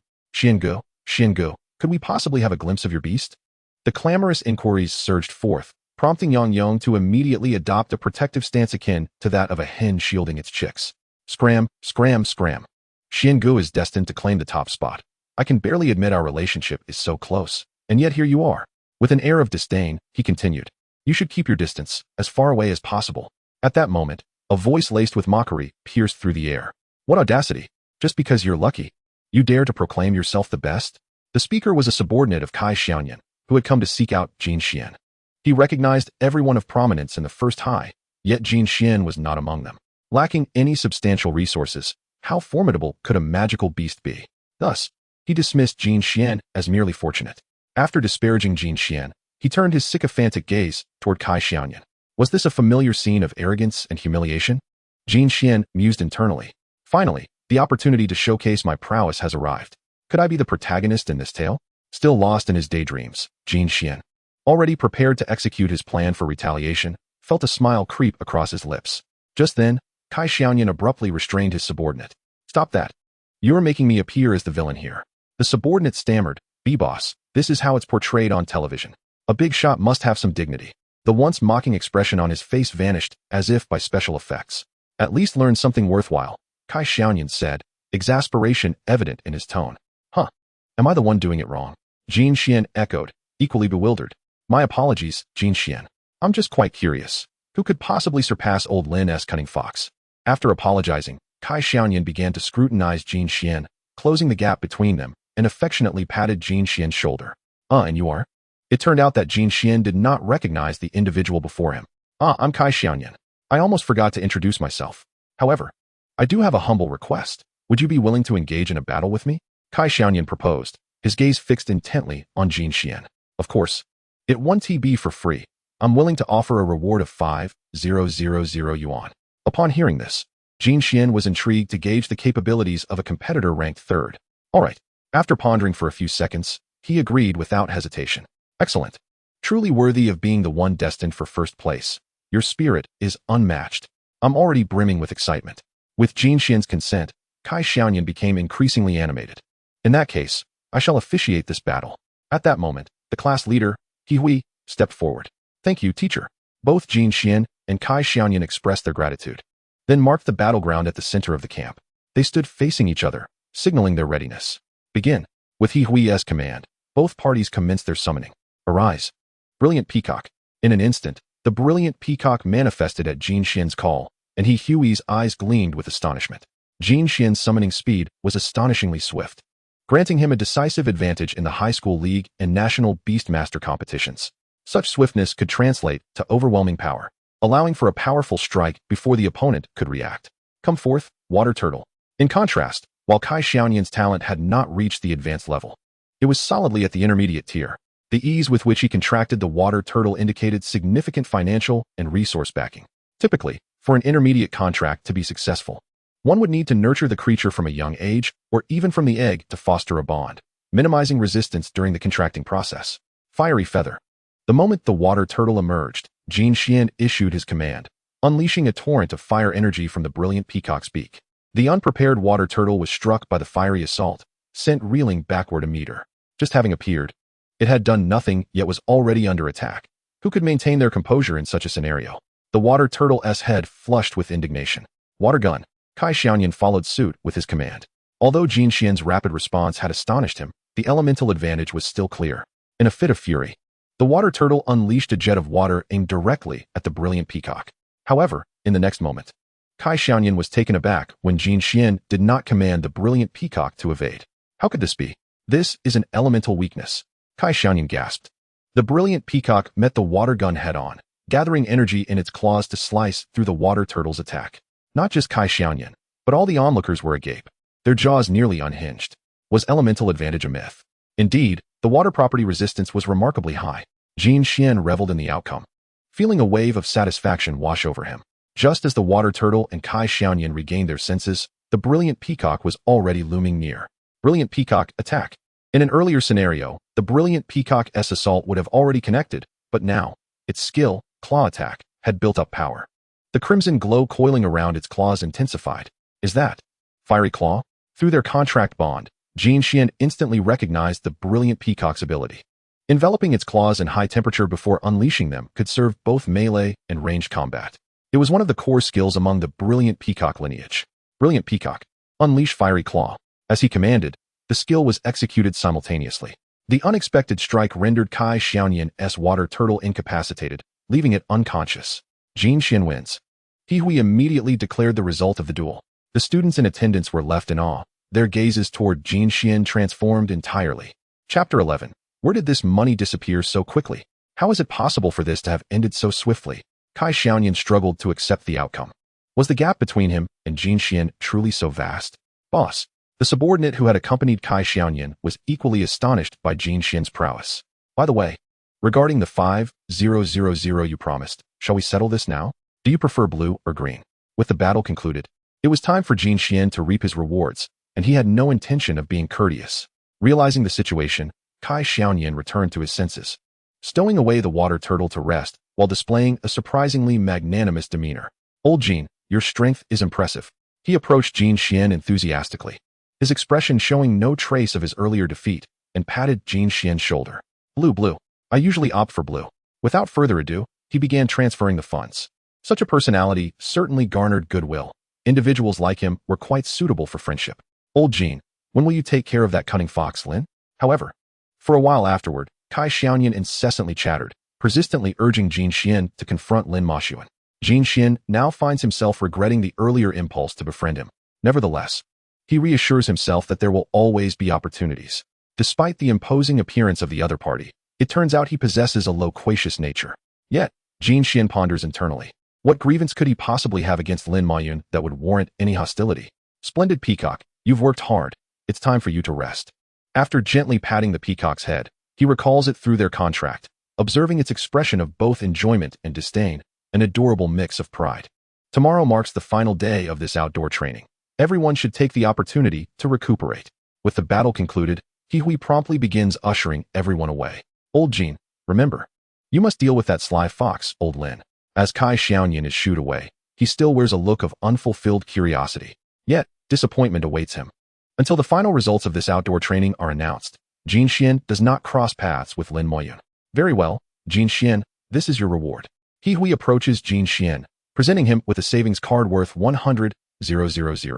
Hui clearly expresses satisfaction with the outcome, as Jin Xian is a student in his class, bringing him considerable pride as the homeroom teacher.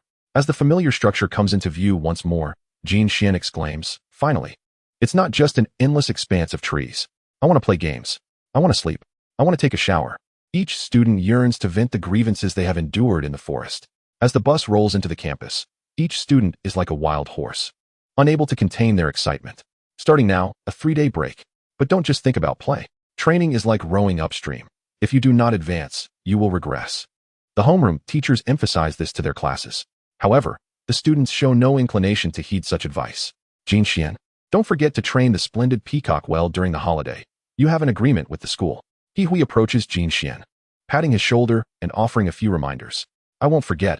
I feel remarkably powerful right now.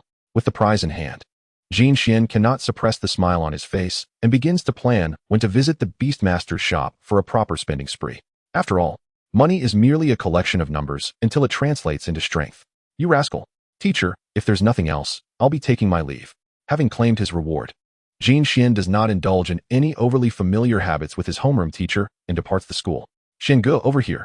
Upon exiting the school gates, Jin Xian hears Yang Yang's voice, who has been waiting for him.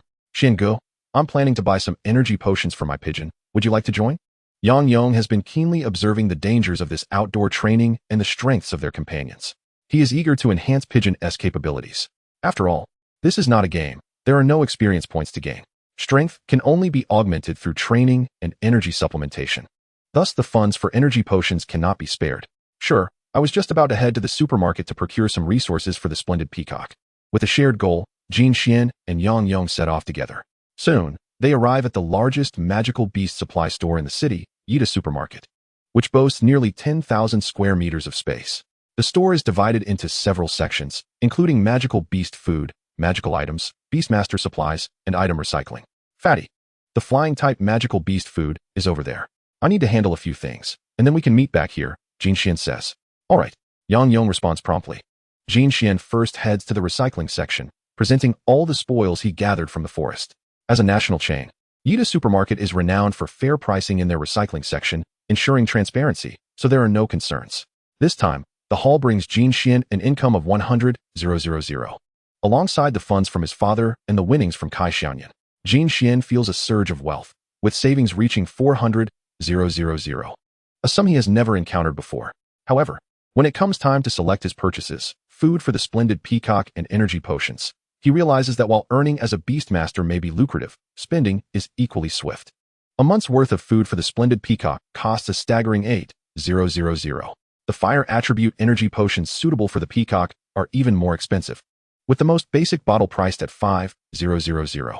Mid-tier energy potions soar to 8,000 per bottle, but given that the splendid peacock has transcended its genetic sequence, it requires more than just fire attributes.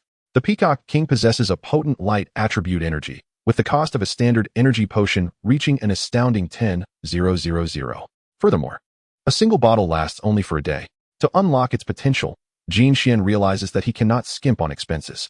The money he has just acquired seems insufficient for such lavish spending, prompting Jin Xian to consider an alternative approach, personally learning to concoct energy potions.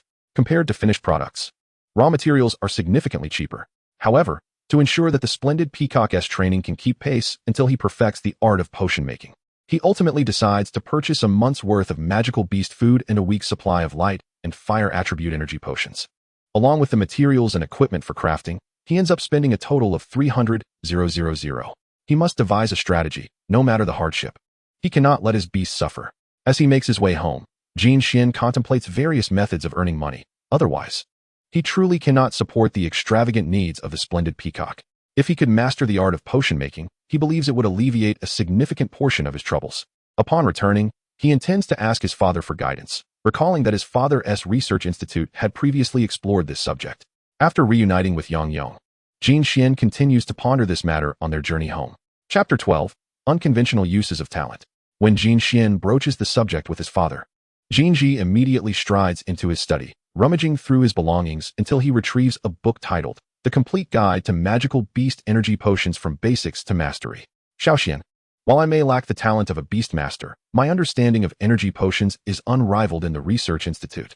Jinji exclaims, his excitement palpable.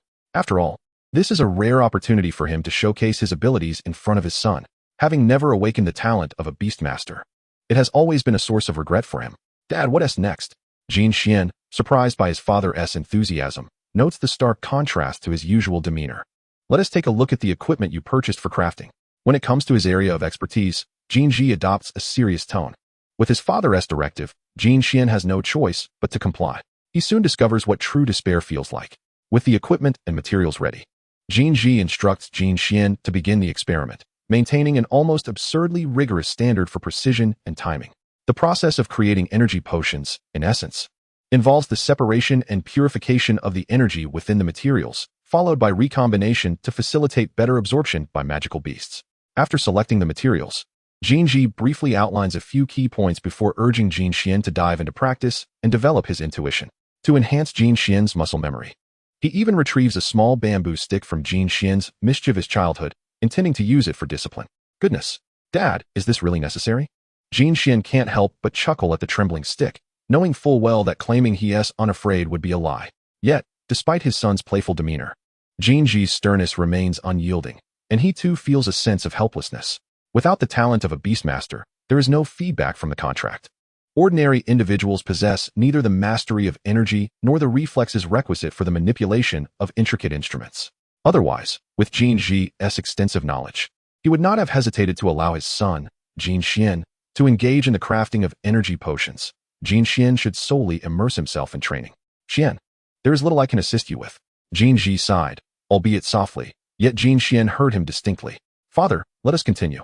Jin Xian perceived the helplessness of a father yearning to contribute to his son, yet constrained by his own limitations. Very well. After numerous failures and attempts, the fruits and materials Jin Xian had ordered were depleting rapidly, yet he seemed to have caught a glimmer of understanding. As the apparatus powered on, it was as if a flicker of inspiration illuminated his mind. Seizing the moment, Jin Xian deftly manipulated the instrument, successfully extracting energy. When the finished product materialized, he exhaled a long sigh of relief. Good heavens, the resources consumed could have purchased several bottles of equivalent quality energy potions. Although aware this was merely the beginning, and that proficiency would inevitably enhance his success rate, a glance at his bank card left him feeling somewhat despondent. Beside him, Jin Ji beamed upon witnessing the most rudimentary energy potion, its aggregation barely meeting standards and almost failing. As a father, he felt immense pride. Within the research institute, countless individuals extolled their own children's rapid mastery of potion making. Yet here was his son. In less than a day, if this were to be shared, would they still have the audacity to boast? Let us take a break. Here is your book. Remember to study it. The formula for basic energy potions is recorded within. In a few days, I shall see if I can procure some intermediate formulas for you. As for the advanced ones, we will have to wait until you enter university or conduct our own research, Jin Ji said, affectionately patting Jin Xian's shoulder. The copyright protection for energy potion formulas in Huagua is exceedingly stringent. Basic and intermediate formulas are relatively accessible, aimed at enabling beast tamers and breeders, even ordinary individuals, to enhance their skills swiftly. However, once the formulas reach advanced levels or beyond, they become the very foundation of a family or faction, naturally not to be disclosed lightly, with acquisition becoming exponentially more challenging. Thank you, father. Watching his father depart, a smile he could not conceal graced Jin Xian's face, filling him with a profound sense of accomplishment. Yet, the memory of the prior hour or two spent in torment sent a shiver down his spine. With 3 days of leave granted by the school, aside from training the colorful peacock, Jin Xian dedicated himself to honing his potion-making skills. Perhaps due to his insightful spirit eye, after achieving one success, he attempted the same type of energy potion again. It was as if he had a slow-motion key and a prompt, enabling him to seize opportunities instantaneously. No matter the attempts, success followed, and each creation surpassed the last in quality. After a dozen attempts, he had not encountered a single failure. However, when he ventured into uncharted territory, he found himself back at square one until success returned, restoring that exhilarating feeling of effortless triumph. In response, Jin Ji regarded Jin Xian with a newfound admiration, a blend of pride and astonishment, as if he were gazing upon a remarkable phenomenon. There were moments when Jin Xian felt as if his father were eager to dissect him for study. Meanwhile, his father provided him with a book detailing the 18 essential recipes for common low-level potions, which he had memorized with ease. Upon returning to campus, he felt as though his knowledge had expanded to an astonishing breadth. At that moment, however, a crowd had gathered at the notice board by the entrance of the school. Nearly half the student body congregated there. Have you heard? Have you heard? Our school's team is recruiting new members. Each student passing by Jin Xian was engrossed in discussions about the same topic. Intrigued, Jin Xian hurried to the notice board. only to discover the absurdity of the situation. He could hardly push his way forward. Xiangu, Xiangu. Fortunately, at that moment, Yang Yong emerged from the throng, having snapped a few photos of the announcement. Xiangu, our school team is officially recruiting. If you wish to join, you can apply with Lao He. They will be screening at the gym at 3 this afternoon. Are you going? Upon seeing Jin Xian, Yang Yong eagerly shared the information. Of course I'm going. Jin Xian understood the dynamics of his family situation.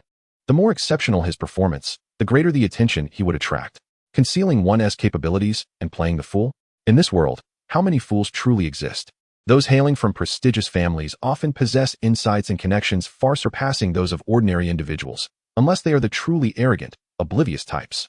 Otherwise, they are all cunning foxes, capable of devouring their prey without leaving a trace, and one must be cautious not to be sold while still being obliged to pay the vendor. I suppose so. However, Xiangu, we're only in our second year. Many of those looking to join the team are third-year students, who have trained their magical beasts far longer than we have. Some are even intermediate beast tamers. I'll go and gather some intel from Lao Kai. Yang Yong declared confidently. Since returning from the forest training, he had established a rapport with Kai Xiaoyan, discovering their personalities were quite compatible. The information about their classmates flowed freely from Kai Xiaoyan to Yang Yong, and any latest updates were shared without reservation. Over the course of 3 days, Yang Yong had acquired quite a wealth of gossip and intelligence about their peers. Upon returning to class, Jin Xian immediately informed Lao He of his desire to join the team, only to be taken aback by the response. You say you want to register? I've already signed you up. Remember to be at the stadium at 3 this afternoon for the selection, Lao He asserted with an air of nonchalance, giving Jin Xian a pat on the shoulder. Ah, wait. Teacher, don't I have any say in this matter? Jin Xian instinctively inquired. Haha. Perhaps you could return the colorful peacock? With that single remark, Jin Xian's voice effectively fell silent. Oh, and Jin Xian, you'd best give it your all to join the team. The old principal is likely to attend the selection, and you know the benefits that could entail. Lao He added before departing. Instantly, Jin Xian felt a spark of motivation ignite within him. Glancing back at the self-hypnotized Jin Xian, Lao He's smile grew ever brighter. Indeed, he was a little fox who wouldn't make a move until he saw the rabbit. With Lao He's reminder, Jin Xian's thoughts drifted to places unknown. Compounded by the knowledge imparted by his teacher and the intensive tutoring from his father, his focus sharpened. Sitting in his chair, he began to anticipate the afternoon's competition with great enthusiasm. Time flew by, and the selection for the school team arrived as anticipated. Unlike the responsibilities of a homeroom teacher, the Beast Tamer team at Yizhong maintained its own independent department. Xiangu, did you know? According to Lao Kai, the teacher in charge of the team is a Beastmaster recruited from Magic City by our principal. Before the competition even commenced, Yang Yong was already enlightening Jin Xian on the relevant details. You and Lao Kai are in the know about this. Jin Xian regarded Yang Yong with suspicion. The position of team leader had always been seen as a coveted opportunity, and many had their eyes on this prized role. However, the surprise was that the old principal had directly appointed an individual, which had incited considerable discontent among several teachers associated with the team. Yet, the outcome was that the principal resolved the source of the problem, effectively silencing those who had raised objections. As the details of these intriguing developments unfolded, Jin Xian's anticipation for the team and the forthcoming intercollegiate Beast Tamer competition soared exponentially. At that moment, all the students gathered in the training ground collectively sensed an imposing pressure akin to that of a towering mountain. The murmur of discussions abruptly ceased as a tall, slender young man, adorned with a pair of black-rimmed glasses and exuding an aura of cool detachment, emerged at the entrance of the training area. Accompanying him was Principal Liang Yong of No. 1 High School. Allow me to introduce this remarkable graduate, Zhao Mingyu, who will henceforth assume the role of team leader for our school. Before anyone could fully comprehend the situation, Principal Liang Yong had already announced Zhao Mingyu's credentials to the crowd, simultaneously delivering a powerful message. He was well aware that many harbored reservations regarding this decision. Mingyu, the floor is yours, Liang Yong remarked, giving his esteemed student a reassuring pat on the shoulder, accepting the significant responsibility bestowed upon him by the old principal. Zhao Mingyu's demeanor shifted dramatically. He was acutely aware of the current circumstances at No. 1 High School. As a former alumnus, he was determined to ensure that the school did not fall from its prestigious status. Thus, when Principal Liang approached him with this proposition, he agreed without a moment's hesitation, having thoroughly prepared himself for the task ahead. Meanwhile, beside Jin Xian, Lin Maiyun, who had not previously engaged with him during the outdoor practical lessons, took the initiative to enlighten Jin Xian. I can't believe the old principal managed to invite him here. It seems the rumors circulating online were indeed true. Huh. Both Jin Xian and Yang Yong exchanged astonished glances at the sudden appearance of Lin Maiyun, their expressions reflecting disbelief. You mean you didn't know? Senior Zhao Mingyu was quite the figure back in our day. He led our school to the national Beastmaster competition, narrowly missing first place to Kyoto No. 1 high school, achieving an impressive 4th overall. Don't tell me you've never checked the honor roll? Lin Maiyun regarded Jin Xian and Yang Yong with a look of incredulity. As for the honor roll, I can't say for certain. But how come you appear so suddenly? Are you some sort of phantom beast? Jin Xian inquired curiously, but internally, he had already taken note of Zhao Mingyu, a senior who had once ranked among the top 10 in the national high school competition. After so many years, one could only wonder about the level of his prowess. Meanwhile, Lin Maiyun felt somewhat exasperated. Jin Xian's vigilance was evidently stronger than he had anticipated. It wasn't that he had any ulterior motives towards Jin Xian. He merely sought to cultivate a good relationship, as it might prove advantageous in the future. After all, his standing within the Lin family might require the support of a formidable ally. Without further ado, the selection process for the school team commenced. Zhao Mingyu's piercing gaze swept across all the students at number 1 high school. As soon as he finished speaking, the ground in the center of the training field began to sink, and in the next moment, competition platforms specifically designed for beast battles rose from the ground. Principal Liang Yong, casting a glance at Zhao Mingyu with a smile, proceeded to the spectator stands. To join the school team, there is but one requirement: strength. This recruitment will offer 5 spots. Each participant has 1 opportunity to challenge. Those who defeat their opponents will become champions, earning a point. Accumulate 10 points to secure a place on the team. The time is now yours. As his words echoed, Zhao Mingyu sprang into action, effortlessly leaping from the ground to a height of 5 meters, as if the platform beneath him were non-existent. He then took his place beside the principal. It seemed that the senior students in their final year were already well prepared and rushed towards the platforms. Jin Xian did not hesitate and joined the fray, quickly realizing the advantages and disadvantages of seizing the platforms first. Many believed that those who occupied the platforms initially would fall victim to a war of attrition, as their strengths would be exposed, leading to a loss of initiative. However, Jin Xian was unconcerned with this. His worry was that even if he successfully defended his position, he might still fail to accumulate 10 points. After all, the competition didn't merely judge who remained standing the longest, but rather who could score points first. With only 1 challenge per person, the later it got, the fewer challengers there would be, making early occupation potentially advantageous. During this time, with the enhancement of the brilliant peacock's abilities, Jin Xian had also experienced significant improvements. In a burst of speed, he surpassed numerous students and, with a final leap, secured one of the platforms first. As another student joined him on the same platform, an energy shield promptly sealed it off. Even if others wished to challenge, they would have to wait until the match concluded. Simultaneously, the remaining 4 platforms were also sealed, leaving many students as mere spectators. Some expressed regret, while others surveyed their surroundings, strategizing their next moves. Apologies, Junior, but I have long awaited this opportunity on the school team. It seems you must endure a bit, remarked the senior opposing Jin Xian, known as Qian Yud. I'm sorry, Senior, you'll just have to keep dreaming, Jin Xian replied defiantly. As the referee took their position, the match officially began. Jin Xian wasted no time summoning the brilliant peacock, whose speed was 2 seconds faster than that of his opponent, leaving Qian Yud no time to react. Flame Feather. The signature skill of the brilliant peacock manifested instantly, sweeping towards the opponent like a tempest. At that moment, Qian Yud had just summoned his beast, the venomous scaled serpent. Chapter 14, Victorious Streak. Although Qian Yud had awakened his abilities a year before Jin Xian, and had not been idle during that time, Jin Xian's summoning speed took him by surprise. Nonetheless, the venomous scaled serpent was quick to respond. Its robust tail shimmered with a bright light, quickly enveloping itself in a thick metallic sheen as it met the oncoming flame feather. Boom, boom, boom. The sounds of impacts resonated as the flame feathers were scattered one by one.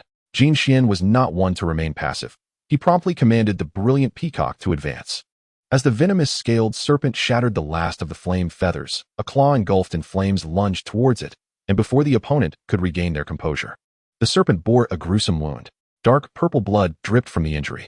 Yet, this also ignited the venomous scaled serpent's ferocity, its crimson eyes gleaming as it bared its fangs, unleashing a barrage of needle-like projectiles straight at the brilliant peacock. Brilliant peacock, block the flame feather. Jin Xian's command followed suit, and before the venomous needles could close in, the brilliant peacock unleashed its flame feathers, resulting in a thunderous explosion in midair. Mingyu, how are these juniors performing? Principal Liang Yong asked, grinning as he observed Zhao Mingyu, who was diligently jotting down notes. There are some promising candidates, but time is limited. Zhao Mingyu replied candidly to the principal's inquiry. The strengths of Jin Xian and a few other students are quite remarkable for the second-year level. It's possible they could elevate number 1 high school S standing by securing a top 10 finish in this year's High School Beastmaster League. But there is still much work to be done. Given their current capabilities, they would face significant challenges against third-year students. That is precisely why I invited you here. Zhao Mingyu's words not only failed to diminish Liang Yang's confidence, but seemed to uplift it instead. Even if one high school could not retain its prestigious status this year, he believed that these young talents would surprise him next year. Moreover, he was well aware that his student was not to be underestimated. Upon hearing the words of unwavering trust from the former principal, Zhao Mingyu merely nodded slightly, before extracting a pre-written note from his notebook and handing it to Liang Yong. As Liang Yong glanced at the contents of the paper, he could not help but feel a tremor at the corners of his eyes, yet he endured the pain stoically. Very well, I shall make the arrangements. Upon uttering these words, Liang Yong felt an unbearable weight akin to losing several million. His entire demeanor dulled. In stark contrast, on the competition stage, Jin Xian's perceptive eyes discerned much amidst the cacophony of clashes. For instance, Qian Yud's poisonous scaled snake, barely reaching level 10, meant that the forthcoming victory would be his to claim. The colorful peacock. Smoke. With those words, the feathers at the tail of the colorful peacock transformed instantly, emitting a flash of black light, while thick black smoke enveloped the arena as the peacock opened its beak. Possessing the ability to conjure smoke in such a competitive setting was a distinct advantage. In the blink of an eye, the poisonous scaled snake lost sight of the colorful peacock, soon to be met with excruciating pain as its body was subjected to further wounds from the peacock's assault. With vitality rapidly depleting, a mournful cry escaped, and it collapsed in defeat. Through the feedback of the contract, Qian Yud's expression shifted dramatically as he signaled his surrender to the referee. Arena 1, Jin Xian. Scores 1 point. The moment the result was declared, the protective barrier around the arena dissipated, along with the dense smoke.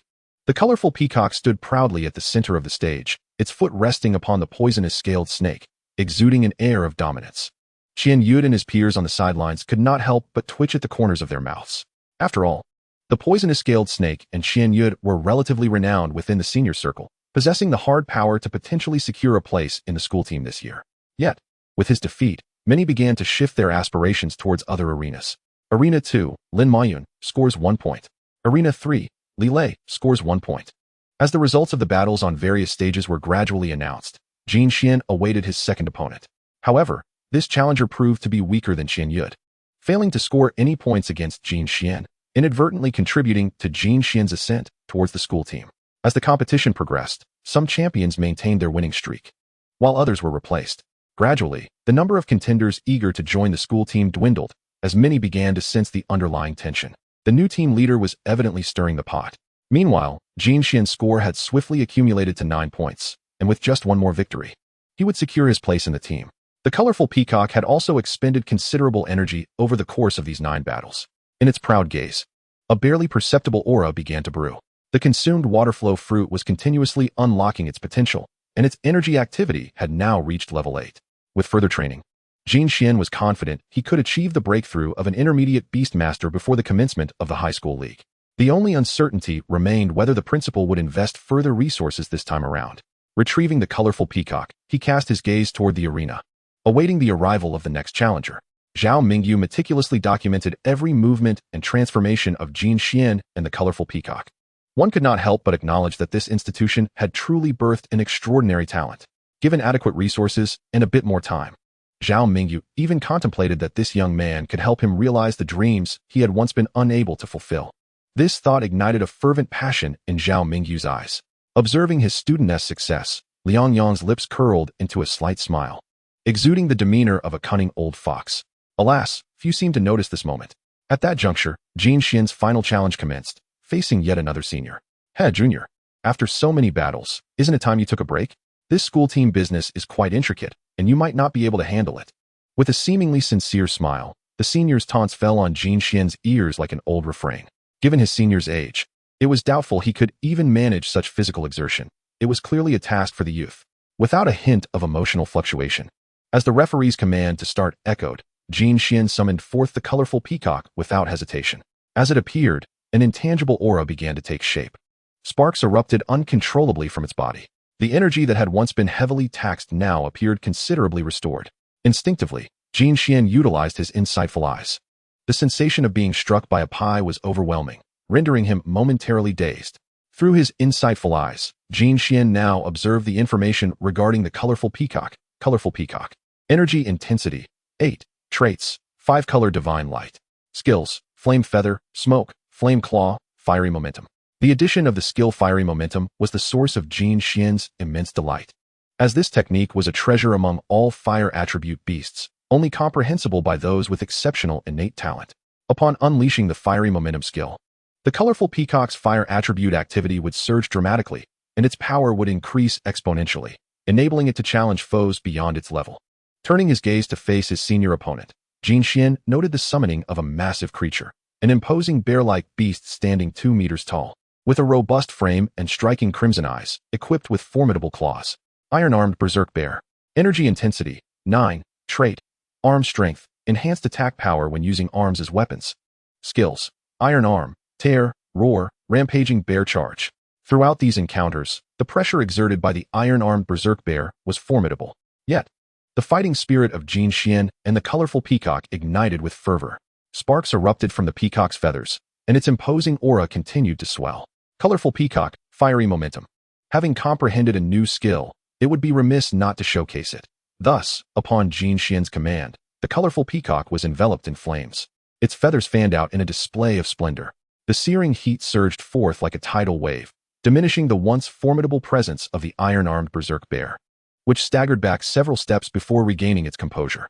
Its desire to attack was thoroughly disrupted by the overwhelming aura of the colorful peacock. Jin Xian recognized this as an opportune moment. Colorful peacock, flame feather. With the command issued, amidst the fervent flames, the resplendent peacock coalesced its fiery plumage, the hues shifting from a vivid crimson towards a striking blue. With a resounding cry, the dense cascade of fiery feathers was released, striking like raindrops upon the iron-armed grizzly. The iron-armed grizzly, utilizing its formidable limbs, found itself momentarily daunted by the overwhelming force. It could only endure the pain and attempt to deflect the onslaught, while the searing heat singed its fur into charred patches. With each successive blow, the grizzly's scarlet eyes glimmered with a bloodlust, its massive arms sheathed in a heavy steel energy, retaliating against the relentless barrage of flames. The sound of fire clashing with its palms echoed through the arena. Though battered, the iron-armed grizzly ultimately managed to withstand the assault. However, Jin Xian had no intention of relinquishing this golden opportunity. He commanded the resplendent peacock to advance, its fiery claws poised for attack.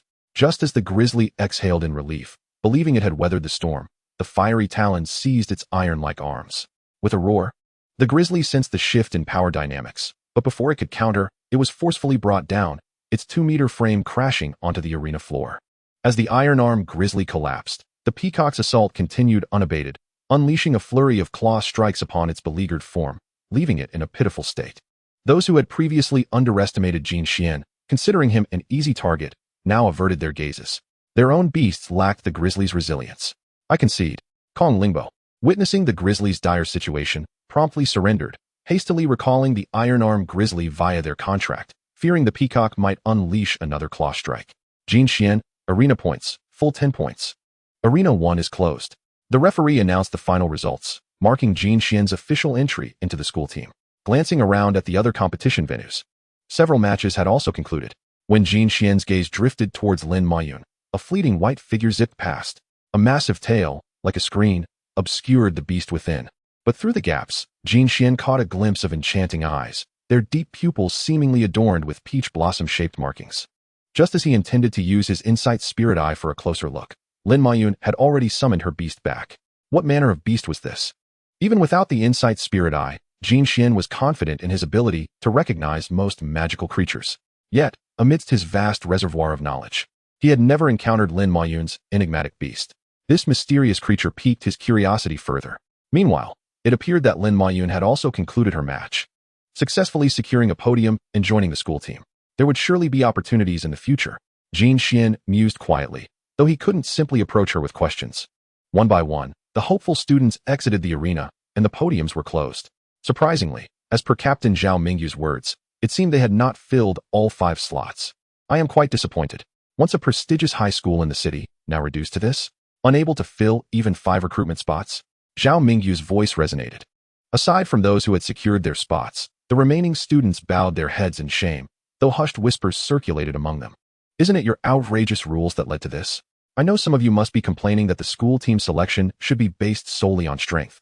Without all the frills, Zhao Mingyu remarked, eyeing several students who were muttering discontentedly. The college Beastmaster League. Sometimes.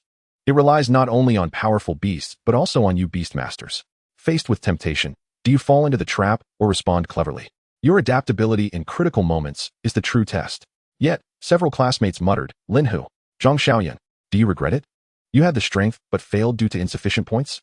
This is what happens when opportunities are presented, but not cherished, Zhao Mingyu declared, causing those named to lower their heads in shame. Of course, some glared defiantly at Zhao Mingyu, but he paid no heed to their resentful glances. Jin Xian, Lin Mayun, Kai Xiaoyan, Lin Xian, congratulations on entering the school team. Assemble at the training grounds tomorrow morning at 8. As Zhao Mingyu looked at Jin Xian and the others, a clear expression of delight illuminated his face, especially towards Jin Xian, whose presence seemed to radiate a magnetic allure. Chapter 16. There is something off about these two. Jin Xian felt a sense of unease. Sensing no further matters to attend to, he hurried to leave, wary of Zhao Mingyu's intentions. Phew, that was terrifying. A boy must always be vigilant. Gu Xian, why are you running away? Just as Jin Xian believed he was alone, Yang Yong clapped him on the shoulder. The sudden gesture startled Jin Xian, nearly prompting him to summon the resplendent peacock in defense. Recognizing Yang Yong, he scolded, What the heck, fatty? Can't you walk without making a sound? Making no sound? Gu Xian, I've been calling you for ages, and you didn't respond. I only approached when I saw you stop, Yang Yong replied innocently, as if he had done nothing wrong. Forget it. Fatty, what has to deal with that teacher Zhao? I feel like he has been looking at me oddly. Jin Xian inquired, patting Yang Yong's shoulder with curiosity. Gu Xian, I was just about to mention that. This time, teacher Zhao is quite a remarkable figure. He is not just an excellent senior. Yang Yong lamented, unfortunately. I was eliminated in the first round, along with Bobo the White Dove, and couldn't join the team. Sigh, speaking of Zhao Mingyu, I can't help but feel a bit helpless. Besides what Lin Moyan told us, I heard that Zhao is actually a level 5 breeder. From what I gathered from old Kai, many are clamoring to poach from our school. The more he thought about it, the more regretful he felt. If he could have joined the school team, Bobo the White Dove's growth rate might have improved. After his initial excitement, Yang Yong's expression turned somber. However, given his own innate talent, he felt powerless. After all, a level 5 breeder could easily impart invaluable knowledge. Meanwhile, upon hearing level 5 breeder, Jin Xian felt a surge of astonishment while pondering. Didn't Dad say that high-level formulas were rather troublesome? Perhaps teacher Zhao could provide a good source for them. Secretly, he began to contemplate how to obtain the formulas from Zhao Mingyu. Fatty, perhaps you still have a chance. Just as Yang Yong continued to lament, Jin Xian's words seemed to ignite a spark of hope within him, and he looked at Jin Xian with wide, hopeful eyes. Gu Xian, quickly tell me. He grasped Jin Xian's hand and began to shake it enthusiastically. This recruitment was supposed to fill 5 spots, but only 4 were selected. However, the school team requires 10 members, so we are still far from complete. Perhaps teacher Zhao will consider some substitutes. Think about it. What type of Beastmaster is most lacking in the current team? Jin Xian confided his speculation to Yang Yong. Upon hearing his leader's words, Yang Yong immediately began to ponder, and the more he contemplated, the more the spark of brilliance in his eyes intensified. Not all of the 200 pounds of meat were mere fat. Brother Xian's resplendent peacock, old Kai's water-spraying turtle, and the beasts held by some members of the senior class team. What was most lacking now was a replenishing hand. Given his innate talent with the Bobo White Dove, although he may not excel in combat, he was nonetheless exceedingly confident in his healing and sustaining abilities. Such a contender was indispensable as logistical support in the high school league, provided he could bolster his strength a bit more. Brother Xian, I absolutely adore you. Ha. This is undoubtedly an opportunity. The more Yang Yong thought about it, the more exhilarated he became, directly enveloping Jin Xian in a bear hug and shaking him enthusiastically. Had it not been for Jin Xian's contract with the resplendent peacock, which shared a portion of its power, the impact of this hefty embrace would have been rather unpleasant. All right, stop. Fatty, the opportunity lies before you, but it hinges on one condition, your strength. Jin Xian's words dashed Yang Yong's rising confidence back to rock bottom. The quickest way to enhance his strength was through energy potions, but the nurturing funds his parents had previously provided were now dwindling. With this thought, a bitter expression crossed Yang Yong's face. Brother Xian, it seems this opportunity is right in front of me, yet I am utterly useless. He appeared dejected, his head drooping as if drained of all energy. Observing Yang Yong, Jin Xian felt helpless. He wished to assist him financially, but alas, he too was devoid of funds. However, there was still a glimmer of hope. Fatty, how much funding do you have left that you can access? Only 10,000. Yang Yong replied with uncertainty. Knowing well Jin Xian's financial situation made it awkward to bring up borrowing money. That's sufficient. 10,000 is enough to purchase these materials. Hearing this, Jin Xian realized Yang Yong's opportunity had arrived. He promptly produced a list of materials, specifically the flying-type energy potion from the 18 foundational attributes he had previously mastered. Stop looking. Your brother Xian is going to take action. I have not been idle for the past 3 days. I have mastered all 18 types of basic energy potions. Jin Xian patted the dazed Yang Yong. There is still a month until the high school league. The chance is right before you, so stop standing there like a fool. Buy the materials and come to my house directly. With that, Jin Xian turned to head home, but Yang Yong beheld him, feeling as though his figure had grown taller. Clutching the formula Jin Xian had given him, Yang Yong was filled with both gratitude and excitement. This was indeed a chance to join the school team. Even as he accepted the energy potion from Jin Xian, he remained in a daze, marveling at the vast chasm between individuals. Thankfully, this was his leader, otherwise, it would be impossible not to feel envious. The following day, due to the school team's training, Zhao Mingyu had already secured leave for all the students in their classes well in advance. Compared to their first encounter with this team leader, Jin Xian felt that his teacher now radiated a dazzling golden aura, becoming increasingly amiable with each glance, almost causing him to drool. Zhao Mingyu, in turn, gazed at Jin Xian with eyes full of hope, creating an oddly surreal atmosphere. Old Lin, don't you think these two seem a bit off?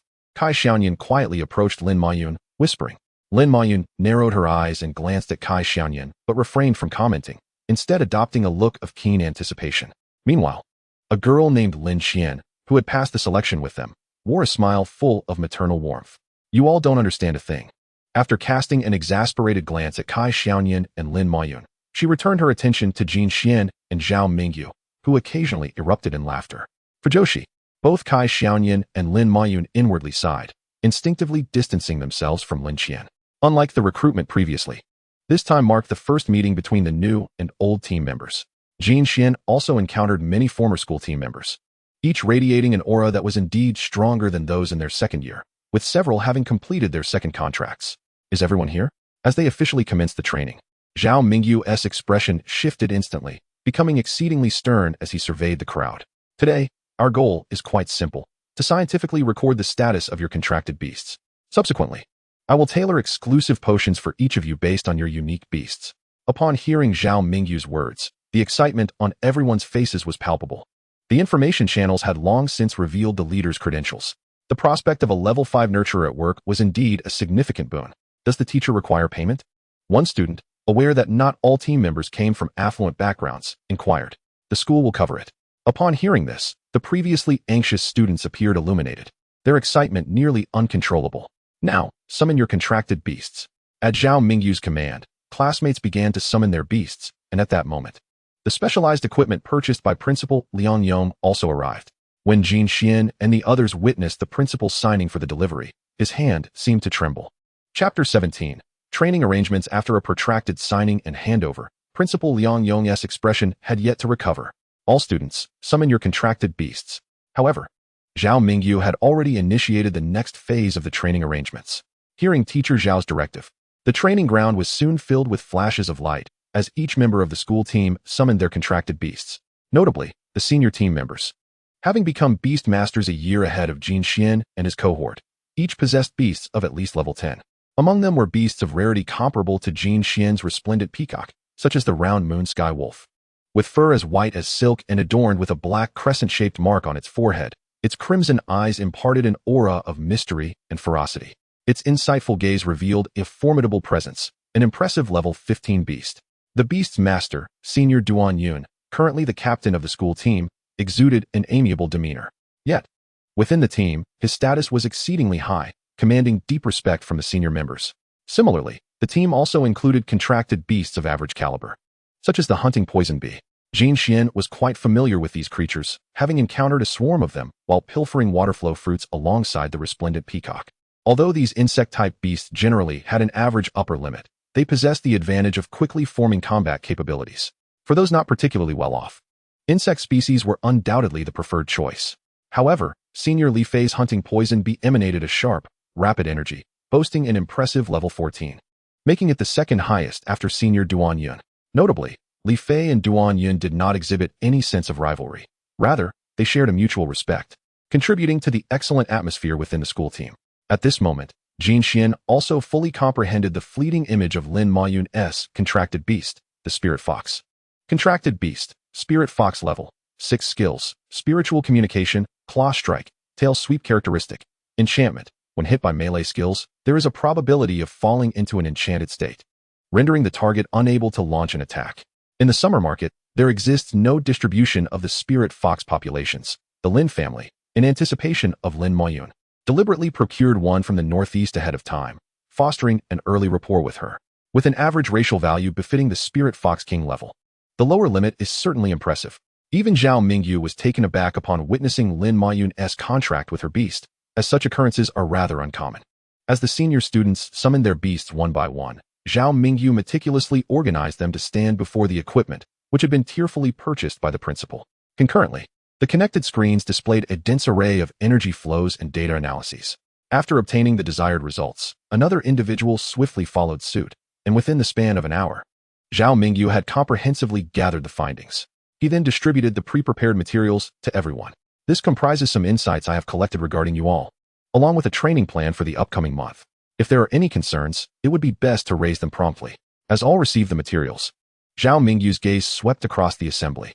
The outcomes included various aspects of the beasts, such as their diet and exercise, which inevitably elevated the respect the students held for teacher Zhao. Many issues they had previously overlooked were swiftly identified by him, along with suggestions that vastly surpassed the guidance offered by last year's team leader.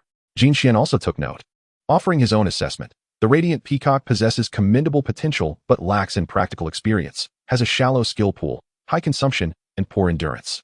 Had Zhao Mingyu not pointed this out, Jin Xian would have remained quite confident in its capabilities. Fire Claw, Flame Feather.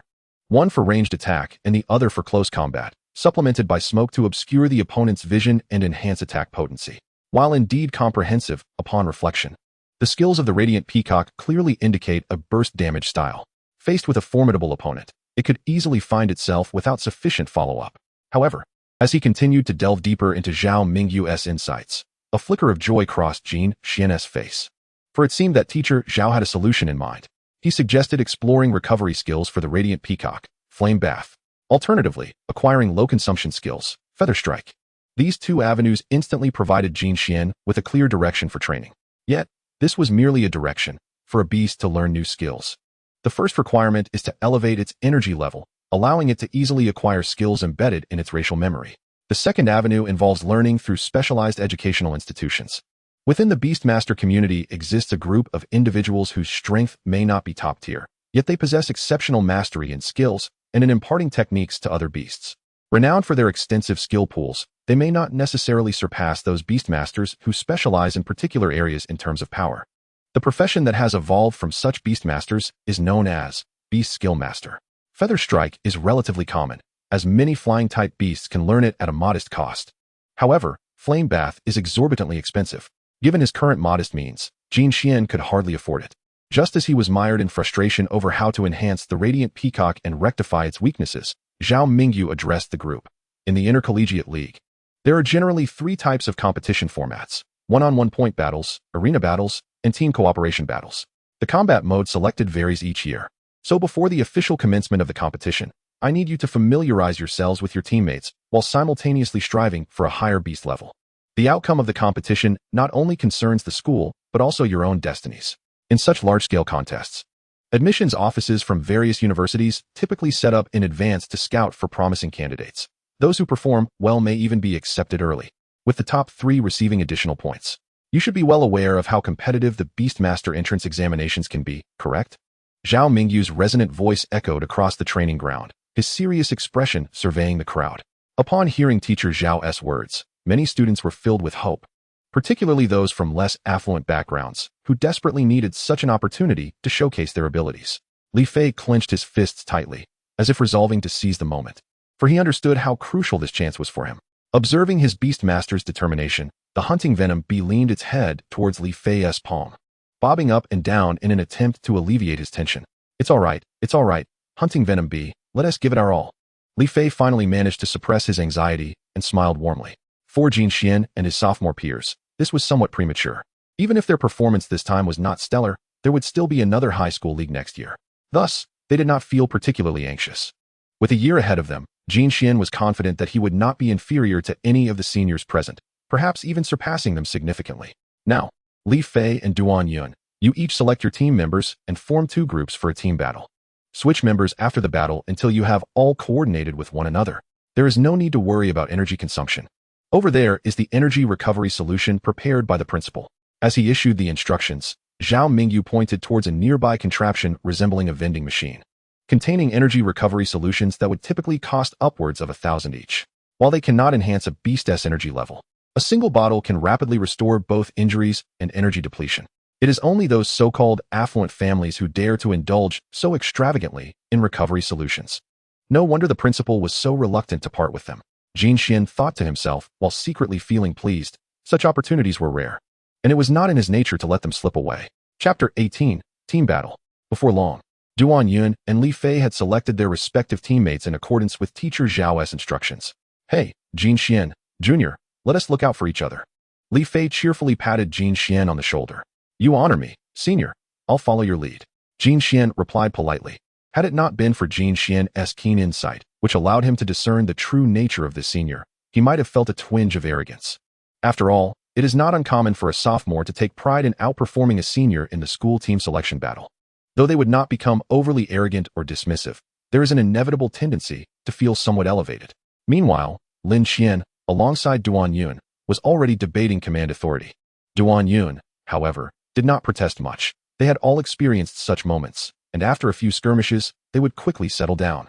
Conversely, Lin Moyun and Kai Xianyan, during the recruitment phase, were fearless and brimming with confidence, but now they seemed more subdued than anyone else, which Lin Xian found rather contemptible. They could only manage a wry smile in response. Zhao Mingyu took his position at the referee's table, activating the tablet in his hands along with the high-definition surveillance throughout the training ground, ensuring that every Beast's combat scenario could be captured for post-battle analysis. Begin. With a commanding voice, all team members immediately summoned their beasts. Each one, even the weakest veteran, managed to react slightly faster than Jin Xian. If they were truly to face these seniors, they would undoubtedly lose the initiative. Jin Xian Niugao, you're responsible for holding back the newcomers. The rest of you, join me in dealing with the team leader. Li Fei calmly issued orders. Their side's greatest advantage lay in their numerical superiority, which barely compensated for the gap between them and Duan Yun. To secure victory, they needed to further amplify their advantage, utilizing a swarm tactics approach. They aimed to swiftly resolve matters on Duan Yun's side before returning to assist Jin Xian and Niugao. All right, Radiant Peacock, Smoke Screen, delineate the battlefield. Jin Xian commanded, and the Radiant Peacock, in sync with his intentions, quickly exhaled a cloud of smoke. As the formidable Kai Xiaoyan, Lin Maiyun, and Lin Xian unleashed their beasts. Shrouded in the veil of smoke, the resplendent peacock unfurled its fiery aura. It targeted Kai Xiaoyan's water-spraying turtle and launched an assault. A torrent of flames surged forth, engulfing the claws of the vibrant peacock. With a swift slash, it charged towards the water-spraying turtle. Having learned from previous battles, Kai Xiaoyan was already on guard against Jin Xian. Water-spraying turtle, let our opponent witness our newly acquired skill, Water Flow Fist. The moment the words left his lips, the water-spraying turtle rose, its fists enveloped in water, ready for close combat. The clash with the peacock's claws was relentless. Strangely, it seemed unaffected by the peacock's smoke. Jin Xian noticed this peculiar occurrence. His gaze shifted to the seemingly unperturbed spirit fox, where he observed the pink glimmer of the peach blossom mark in its pupils. Jin Xian couldn't help but exclaim, "Ah, so it's spirit communication." Though this skill lacked considerable offensive power, its supportive capabilities were formidable, allowing for clear situational awareness and information sharing with teammates. Thank goodness for old Lin. Otherwise, this darkness beneath the light would be quite the predicament. Kai Xiaoyan grinned at Jin Xian, adopting a teasing expression, eager to see his next move. While the water-spraying turtle and the peacock engaged in their fierce melee, Lin Xian was not idle. Her beast, a shadow leopard, excelled in speed and stealth. Hee, Jin Xian, did you forget I'm here too? As Lin Xian's words echoed, a jet-black leopard leapt forth from the inky shadows, its claws poised to strike at the peacock. Senior Niugao, Jin Xian certainly hadn't forgotten. Here it comes. Already lying in wait. The senior nicknamed Niugao had already prepared his sturdy water buffalo. The instant the shadow leopard sprang from its concealment, it felt as though a massive truck was barreling towards it. The collision between the buffalo's formidable horns and the leopard was predictable. However, having triumphed over numerous adversaries to gain entry, the shadow leopard did not succumb easily. It deftly utilized the shadows and darkness beneath it to absorb the impact and vanish once more. What a pity, Niu Gao lamented, wishing for a swift resolution. The battle on Jin Xian's end remained stalemated. Meanwhile, Senior Li Fei had commanded his hunting venom bee to launch an offensive. Wielding two elongated spears of steel energy against Duan Yun's crescent moon wolf. The wolf evaded with agility while the hunting venom bee unleashed a flurry of attacks, intertwining with ambushes from Li Fei's other beasts, creating a dazzling spectacle of combat. Even though it was a case of fewer against more, Duan Yun maintained an air of calm. Li Fei, while aiming to showcase his prowess, remained composed, analyzing the battlefield and biding his time for the right moment. It wasn't until Jin Xian's resplendent peacock, bolstered by the water attribute resistance from water flow fruit, seized an opening to strike the water-spraying turtle that the scales of battle began to tip. However, Duan Yun quickly capitalized on an opportunity to eliminate one of Li Fei's allies. Observing the unfolding skirmish, Zhao Mingyu nodded slightly. Though the student's talents had not developed significantly over the past 2 years, the principal's educational standards were evident in their commendable performances. Resplendent peacock, fire feather, target that fox. With the water-spraying turtle dispatched, Jin Xian felt considerably relieved, contemplating how to deal with Lin Moyun. Yet, as the instructor had cautioned, the peacock's endurance was lacking. The concentrated fire feathers had indeed diminished in strength, their heat not as intense as before. As the fiery feathers descended, the spirit fox's tail fluttered in the wind, shattering them in its wake. It appeared tranquil, yet the spirit fox was enduring the searing heat, subtly retreating, exhibiting a reluctance to engage. As expected. That little one's temperament. Lin Moyun sighed with a bittersweet smile. The spirit fox chosen by the Lin family was indeed rare, yet its timid nature made it challenging. Now's your chance. Shadow leopard, attack. Lin Xian seized the moment when the peacock was momentarily vulnerable, issuing her command. Hold on, Junior. Just as the shadow leopard emerged from its shadowy sanctuary to strike at the peacock, Niu Gao's water buffalo, its hooves glowing with a heavy ochre light, slammed down onto the ground, exerting immense pressure that pinned the shadow leopard in place. Little Junior, you can't blame me. Those who play tricks have dirty hearts. Niu Gao scratched his head innocently. He then glanced at Li Fei, who was contending with Duan Yun. The evaluations of the senior team members were clear. Duan Yun was powerful, while Li Fei was cunning. The gravitational wave from the water buffalo effectively countered the speed of a creature like the shadow leopard. As a seasoned member of the team, Niu Gao's combat instincts were sharp. Seizing the opportunity, he had no reason not to attack. Water buffalo, horn charge. With that command, the massive horns of the water buffalo lunged forward like a spear towards the opposing camp. Resplendent peacock, fire feathers, assist. Simultaneously, to prevent the shadow leopard from evading once more, Jin Xian's peacock utilized its flames to disperse the darkness surrounding the shadow leopard. A thunderous crash echoed as the shadow leopard fell to the ground, leaving Lin Qian momentarily stunned. Now, facing Lin Moyun, it was a 2-on-1 situation. However, the resplendent peacock and the water buffalo swiftly redirected their focus, turning their attention to Duan Yun's crescent moon wolf. Chapter 19. Zhao Mingyu's Enlightening Education. With two powerful allies, the pressure on Duan Yun's crescent moon wolf surged dramatically. In a moment of carelessness, it was struck by Li Fei's hunting venom bee spear. Spirit Fox, go and assist. Lin Moyun immediately commanded her Spirit Fox to intervene, but as soon as it approached, the resplendent peacock and water buffalo would unleash their attacks, forcing it to retreat once more. Duan Yun's defeat seemed all but certain. The first round concludes. Take a break and switch out the teams. With no room for negotiation, Zhao Mingyu promptly declared the final result. Well done. Teamwork was impressive. Duan Yun bore no anger at his loss, lightly tapping Li Fei and Jin Xian on the chest. Chuckling as he spoke, the captain is being considerate. Jin Xian, recognizing the goodwill, responded with a smile. As for the resplendent peacock, amidst the intense battle, its weaknesses began to emerge. It was now panting heavily in recovery. Jin Xian promptly administered a pre-prepared restorative potion, allowing it to gradually regain its composure and heal the battle scars it had sustained. Following this, the next round commenced with a change of team members.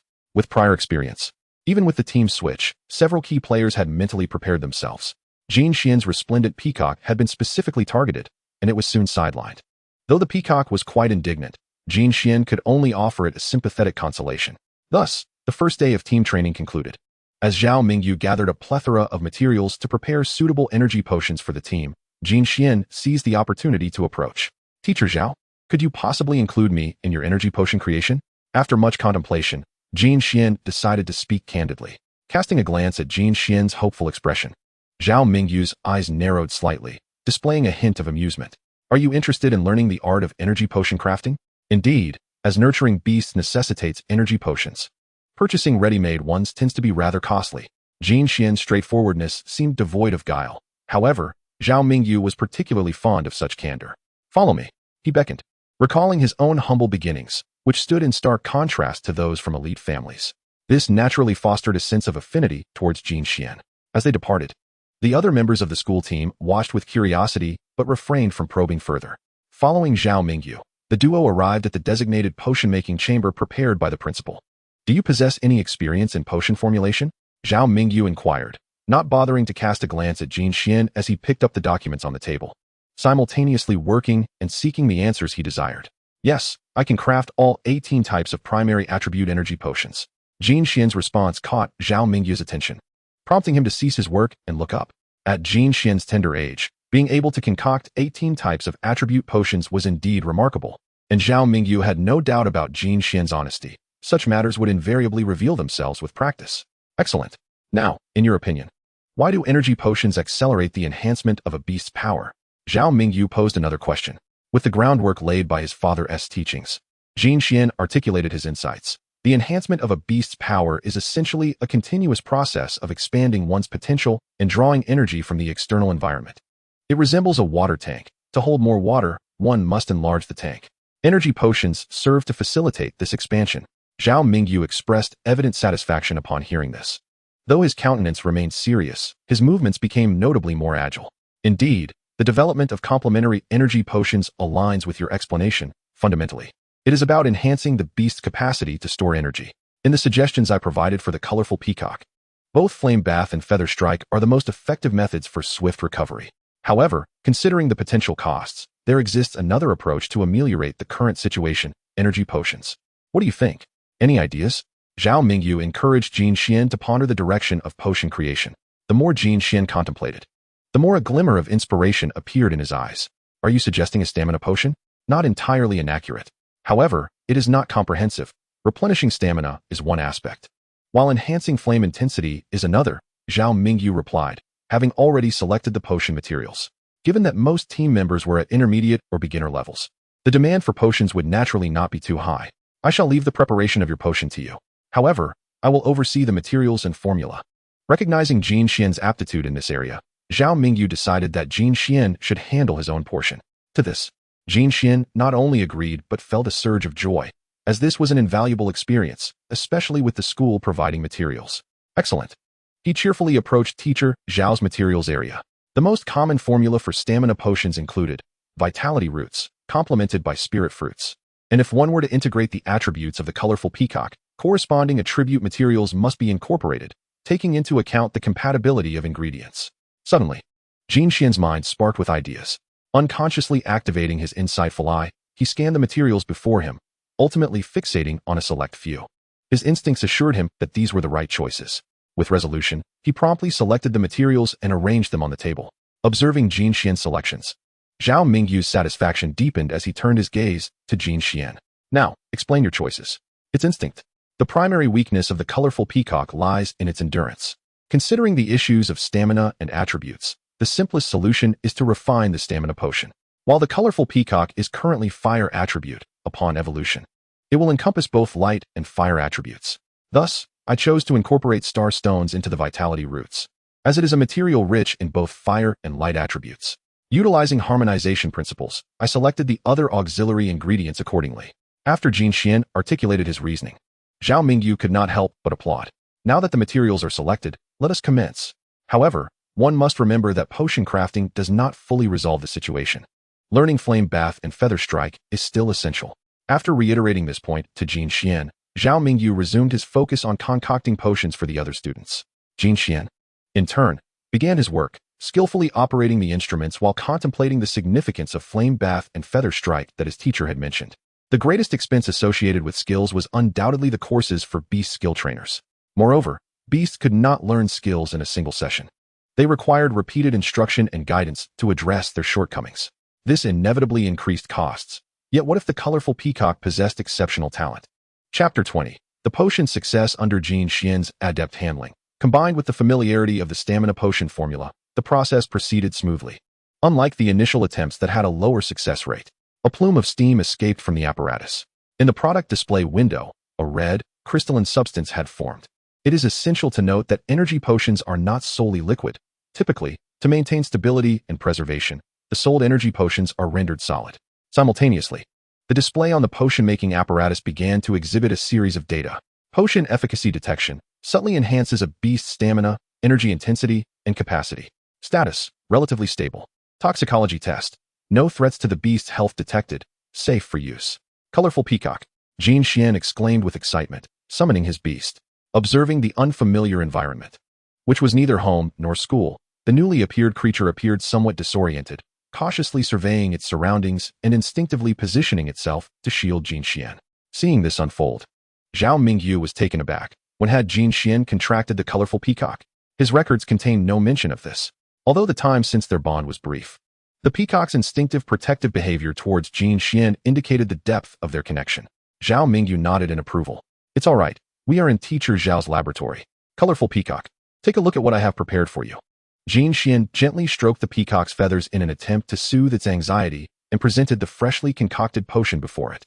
Almost instinctively, upon recognizing the beneficial nature of the object, the peacock glanced from Jin Xian to the potion before eagerly consuming the crystalline creation. Jin Xian, not daring to be careless, began to monitor the colorful peacock's changes through their bond and the insightful eye. The innate talent of the twin blood pact ensures that even a slight enhancement in the strength of the resplendent peacock corresponds with a similar augmentation in Jin Xian's physique.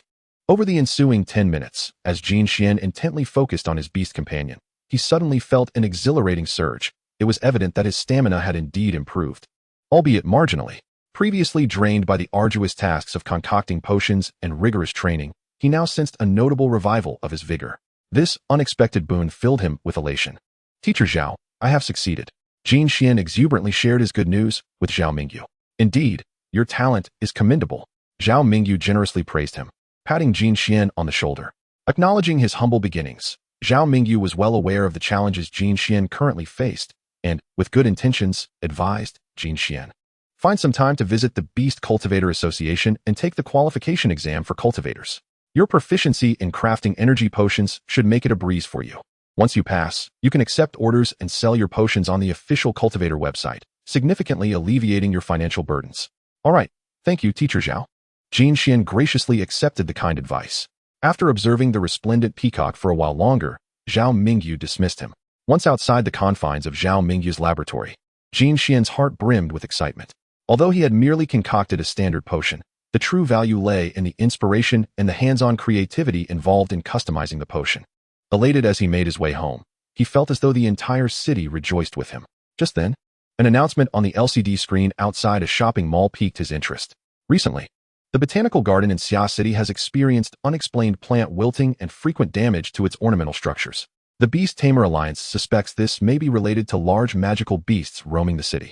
Citizens are advised to avoid the vicinity of the Xia City Botanical Garden as the case is under investigation. Such incidents, though infrequent, had troubled Jin Xian in the past, leaving the populace in a state of unease.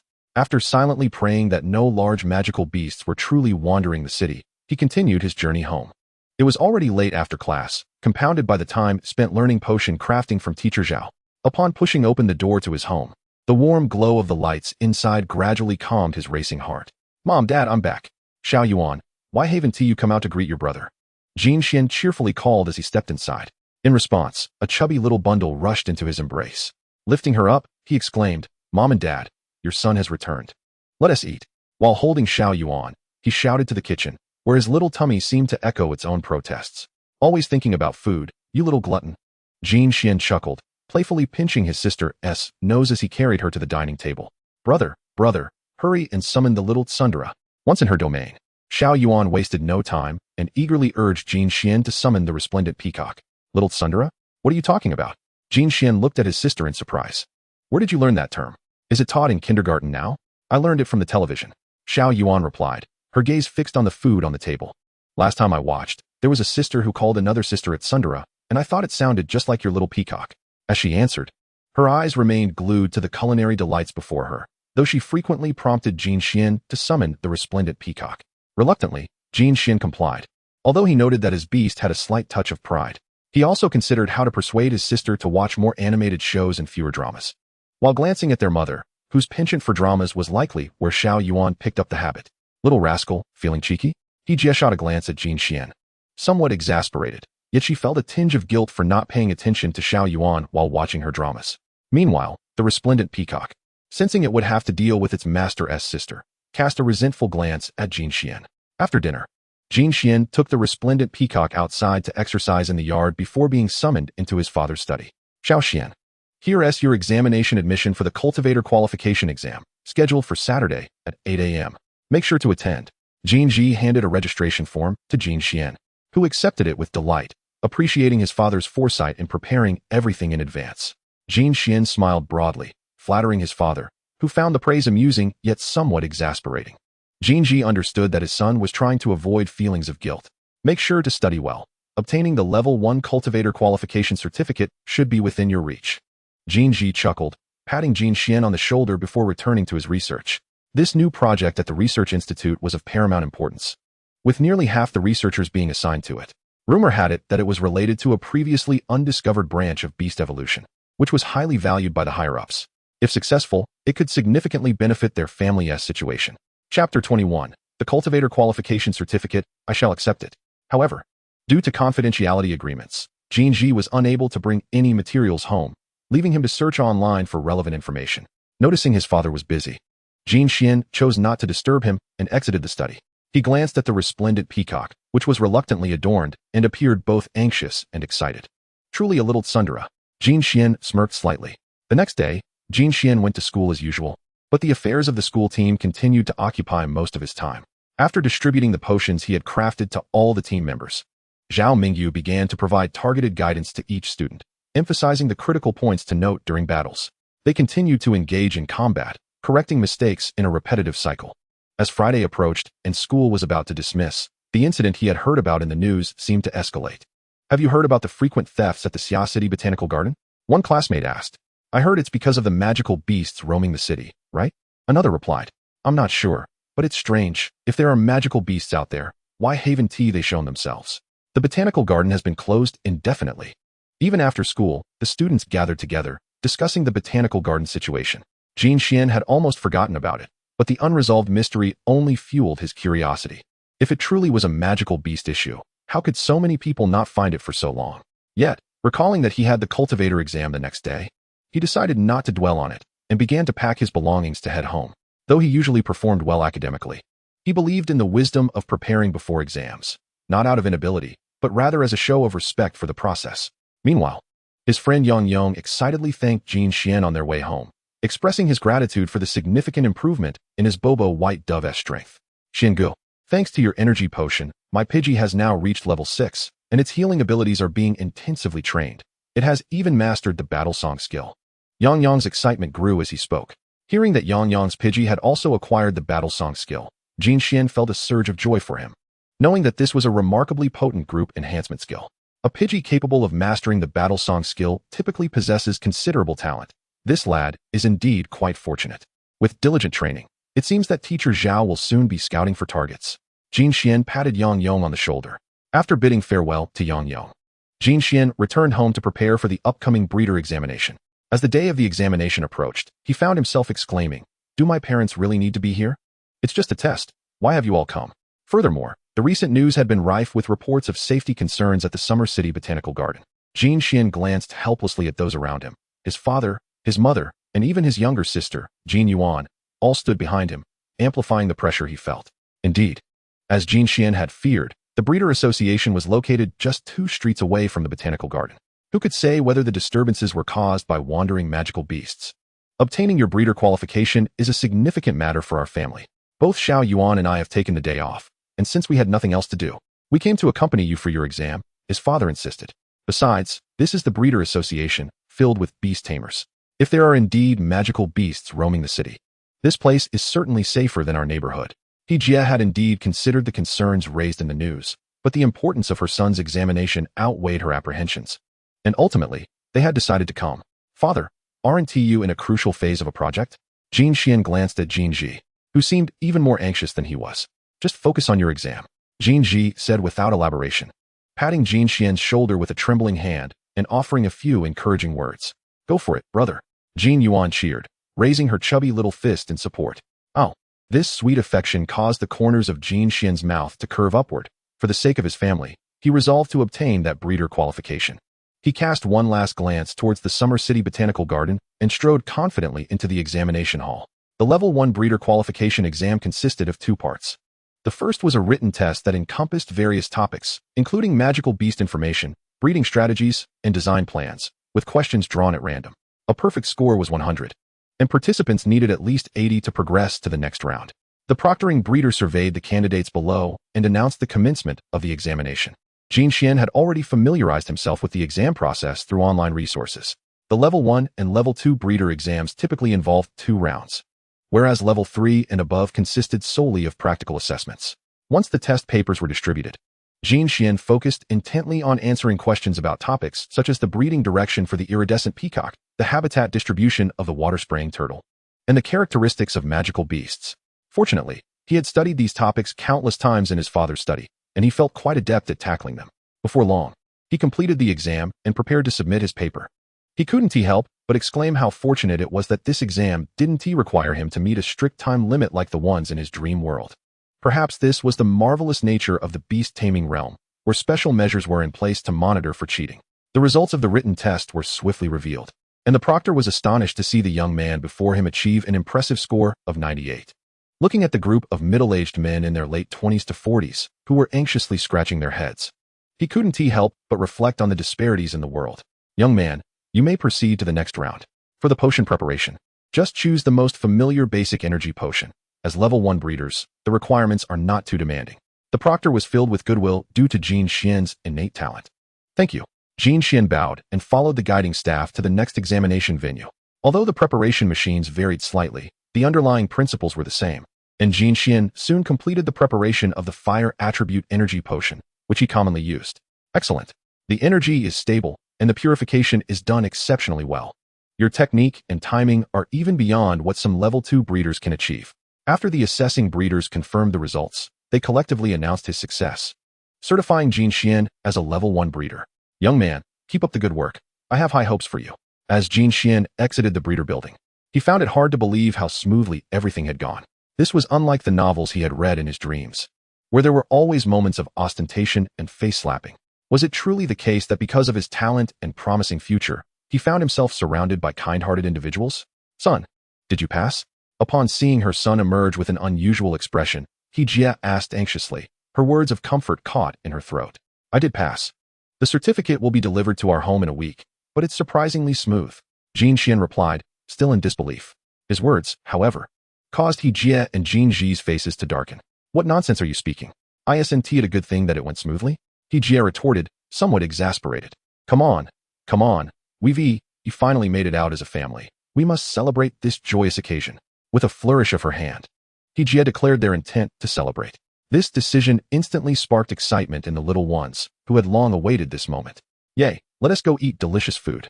Jin Yuan exclaimed, her chubby hands clapping in delight. Chapter 22, The Plant Uprising. Suddenly, an inexplicable tremor diverted Jin Xian's attention from his family, causing him to look towards the Summer City Botanical Garden. Is it truly safe? The worry etched on his face showed no signs of abating. Xiaoxian, what are you doing? Hurry up and catch up. He-Jia called out as she walked ahead, noticing her son lagging behind. Brother, I'm hungry. Jin Yuan chimed in, her impatience evident. With that, Jin Xian suppressed his concerns and hurried to join his family. Meanwhile, at the Summer City Botanical Garden, several middle-aged individuals in professional uniforms were scouring the area with various devices. Captain, we still haven't found anything. After a round of searching, one of the team reported back to the leader. Faced with such results, the brows of the entire team furrowed tightly. Higher-ups were already displeased with the situation. Keep searching. The leader felt the weight of pressure bearing down. Until this matter was resolved, countless eyes were upon them, and they could not let down the citizens of Summer City.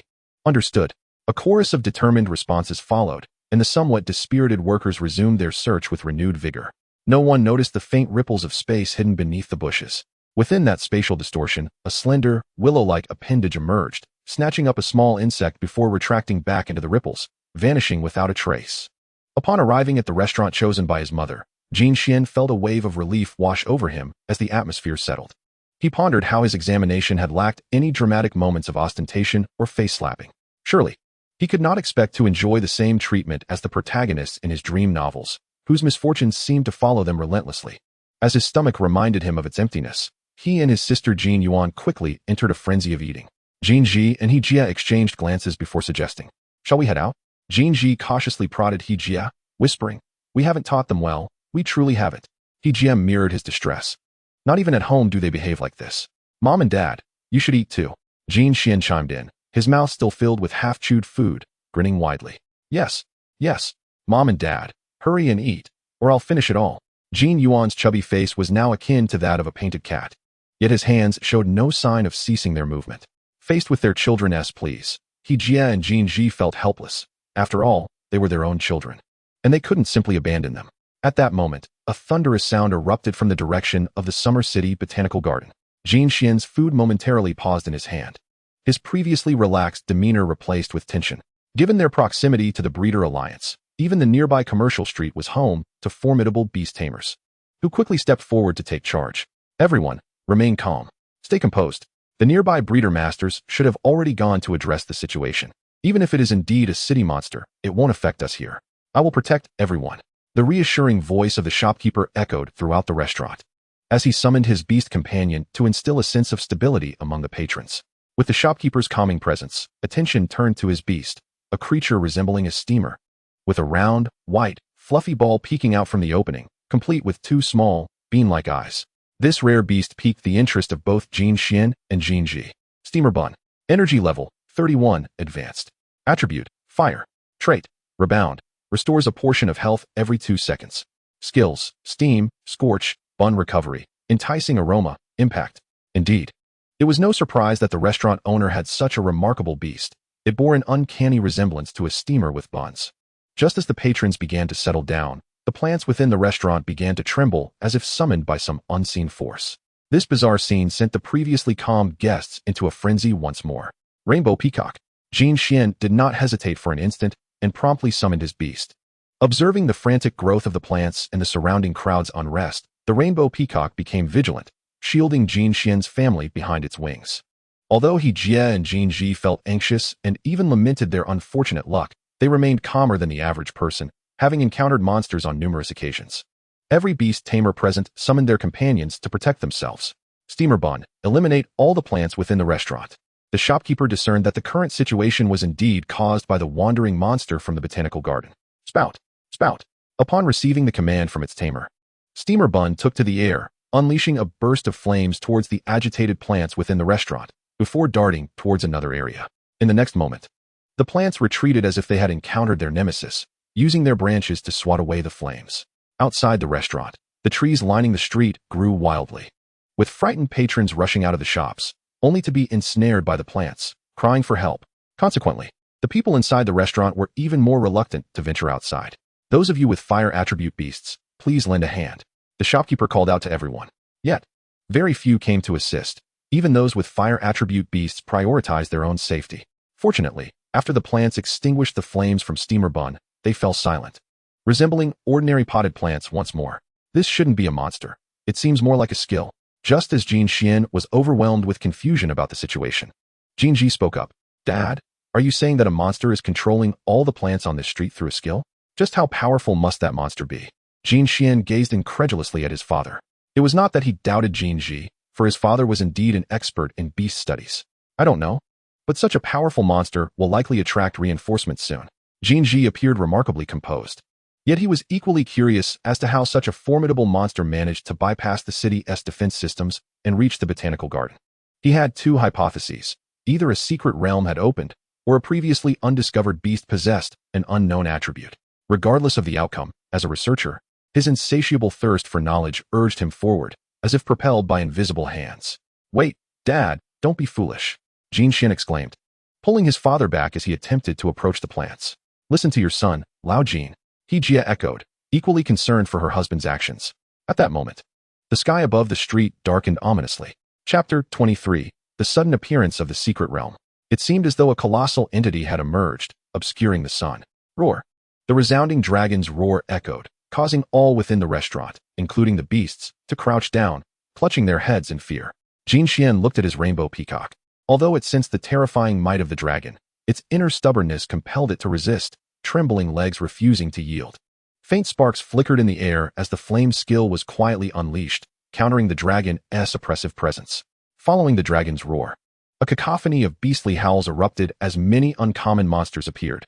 Fortunately, there were beast tamers present. Otherwise, such a horde would guarantee no one would survive the day. As the crowd stood petrified, the entrance of the restaurant shimmered like a beacon of hope, illuminating the hearts of the patrons. Everyone, follow me. I will lead you to safety. A middle-aged man clad in uniform, riding a massive tiger, shouted to those inside the restaurant, signaling them to follow. The Alliance's rescue has arrived. Voices of relief surged among the crowd. Fearful of being left behind, they quickly followed the man. Meanwhile, the entire commercial street witnessed a chaotic exodus as shopkeepers and patrons rushed out under the guidance of the rescue personnel. With the promise of protection, Jin Xian recalled his rainbow peacock and followed closely behind his parents in the throng. It was then that he noticed the figure leading the charge at the front of the crowd. The man exuded an aura akin to that of a humanoid monster. Even standing still, he resembled an insurmountable mountain. Beside him stood a western dragon-shaped monster, its piercing gaze scanning the multitude, radiating a mystical violet light that flickered in Jin Xian's eyes. Swift Wind Dragon. Attribute, Dragon. Energy level, 50, King level. Trait, Wind Mastery. Skills, Wind Blade, Gale Dragon Might. Dragon Breath, Tear, Wind Field. What a remarkable array of over 20 skills. The lavishness of such a panel left Jin Xian astounded. With a level of 50, it commanded significant power wherever it appeared. Jin Xian's gaze seemed to draw the attention of the Swift Wind Dragon, whose colossal eyes locked onto him amidst the sea of humanity. The peculiar behavior of the beast companion naturally piqued the curiosity of its Beastmaster, Jiang Hu, who subsequently directed his gaze towards Jin Xian's position. Upon noticing that he was merely a high school student, Jiang Hu gently patted the body of his Swift Wind Dragon, signaling it to remain calm. Everyone else was engaged in escorting civilians to safety, while Beastmasters could opt to stay behind. Jiang Hu immediately issued commands to his subordinates. Those receiving the orders moved with the precision of a well-oiled machine, tirelessly guiding the crowd beyond the designated danger zone. Xiao Xian, let us take our leave, He Jie exclaimed, pulling Jin Xian along. Given the perilous circumstances, Jin Xian was also reluctant to linger. He understood the adage that a gentleman does not stand beneath a precarious wall. All right, Mom and Dad, we shall depart as well. Just as Jin Xian was about to step forward to leave, a familiar voice called out to him. Jin Xian, you stay? Well, singled out, were we? Just as Jin Xian was about to unleash a torrent of expletives, he turned to see who dared to impede his exit. Teacher Zhao, have you eaten? Upon recognizing the imposing figure, the profanity he had been about to utter was swiftly replaced with friendly banter. Staying has its advantages. With that enigmatic remark, Zhao Mingyu turned and made his way towards Jiang Hu, offering no further explanation. Oh, not even a word of clarification? Jin Xian mused silently as he watched Zhao's swiftly departing silhouette, glancing at his anxious parents. Dad, Mom, that was my school team's teacher. Since he mentioned there are benefits, Jin Xian, catching sight of his mother's worried expression, hesitated to elaborate. Instead, his father, Jin Ji, patted Jin Xian on the shoulder and, along with He Jie and Jin Yuan, prepared to follow the league personnel to safety. Stay safe. Within a matter of minutes, what had once been a crowd of thousands dwindled to fewer than 100, underscoring the rarity of Beastmasters. At this juncture, noticing that the situation seemed to stabilize, Jin Xian began to survey his surroundings to comprehend the unfolding events. As anticipated, in the direction of the Summer City Botanical Garden, the sky appeared to have been torn asunder. Countless Beastmasters were mounted on their flying companions, wielding specialized instruments to mend the fissure. The once vast crack, stretching over 1,000 meters, visibly shrank under the meticulous efforts of these devices, akin to a seamstress mending fabric. Zhao, I didn't expect to see you here. Jiang Hu, of course, had spotted the advancing Zhao Mingyu. Uncle Jiang, I happened to be in Summer City and came over upon hearing the commotion. Hoping to lend a hand, Zhao Mingyu replied with a smile, entirely devoid of the stern demeanor he exhibited in the school team. Indeed, you exemplify the spirit of our Summer City. Such responsibility. Jiang Hu expressed his approval of Zhao Mingyu's initiative, jovially clasping his shoulder. Overhearing the conversation above and witnessing the unfolding scene, Jin Xian marveled at teacher Zhao's connections and gradually began to piece together the unusual circumstances at hand. It was indeed due to the awakening of a secret realm. This revelation clarified the long-standing anomalies within the Summer City Botanical Garden.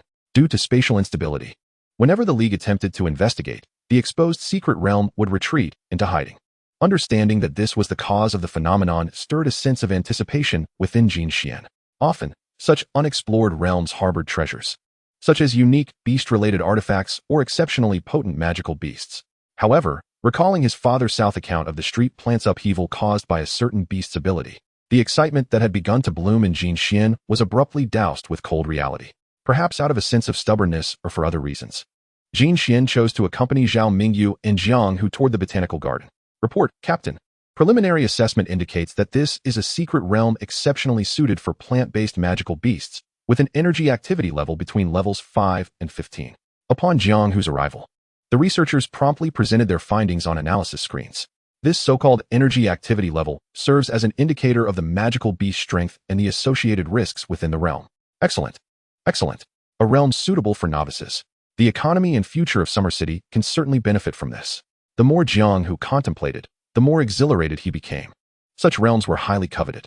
Once fully developed and stabilized, it would be a significant achievement. At that point, he could approach higher authorities for resources, thereby boosting their strength. However, Captain, due to the weak intensity of the energy barrier in the realm, only Beastmasters and beasts below level 15 can safely enter. The researcher's statement abruptly stifled Jiang Hu's burgeoning enthusiasm. Below level 15? That means they have barely just awakened their beast mastery talent. Can such individuals effectively develop the realm? Even within the League's Beastmaster division, there aren't many at that age. Jiang Hu's brow furrowed tightly. This could severely undermine the realm's value. Is it impossible to raise the energy threshold? Jiang Hu, still clinging to hope, inquired. Regrettably, it seems unlikely. The spatial nodes here are exceedingly fragile and cannot withstand the energy intensity of Beastmasters exceeding level 15. The researcher continued to calculate on his device, ultimately delivering disappointing results. With such a treasure trove at their disposal, could they really afford not to enter? Jiang Hu, now in a state of agitation, began to pace. Uncle Jiang, perhaps we could enlist the help of various academies. Just as Jiang Hu was at his wit's end, Zhao Mingyu's suggestion seemed like a beacon of light. You mean, the school teams? Jiang Hu exclaimed, rushing to Zhao Mingyu's side and gripping his shoulders, his eyes gleaming with hope. But then, a thought struck him. No, this is the responsibility of our Beast Master division. We cannot be reckless. We are unaware of the dangers lurking within the realm, and the implications are too significant. Jiang Hu's initial excitement was swiftly quelled. While it was a potential solution, it lacked stability, and his gaze drifted back to the already controlled entrance of the secret realm. What a conundrum, too valuable to ignore, yet fraught with uncertainty. Zhao Mingyu, however, did not overthink the matter. Since he had chosen the path of a Beastmaster, he was well aware of the inherent dangers. Even among the most stable academic environments, he had faced the most ruthless individuals and magical beasts during practical courses at university. He understood the vast shadows of danger that lurked behind any semblance of security. But Uncle Jiang, once you decide to pursue the path of a Beastmaster, you must anticipate the challenges that lie ahead. Moreover, secret realms hold not only peril but also opportunity. Perhaps this moment could lay the foundation for the future, Zhao Mingyu asserted. Despite Zhao's encouraging words, Jiang Hu remained visibly conflicted. Teacher Zhao, are you aware of the previous incident involving the plants on the street being controlled? During their conversation, Jin Xian approached the rescue team, identifying himself as a student of Zhao Mingyu seeking assistance, and was subsequently ushered forward. Upon hearing Jin Xian's words, Zhao Mingyu paused momentarily, but as he regarded him, he perceived that Jin Xian seemed particularly suited for the exploration of this secret realm. Are you referring to the plant domination ability? Zhao Mingyu inquired. Yet he understood the underlying reason for Jin Xian's question, concern regarding the strength of the magical beasts within the realm. I comprehend your concerns regarding the mastery of plant-based skills. Although the scale may be vast, the beasts that can be controlled do not necessarily exhibit formidable strength. One could merely assert that their potential is substantial. Uncle Jiang, please enlighten this student of mine about the energy activity levels within this secret realm. After Zhao Mingyu spoke, he turned his gaze towards Jiang Hu. Simultaneously, he was subtly reminding Jin Xian, having witnessed this skill, does the prospect of such a high-potential beast not intrigue you? Young Zhao, is he your student?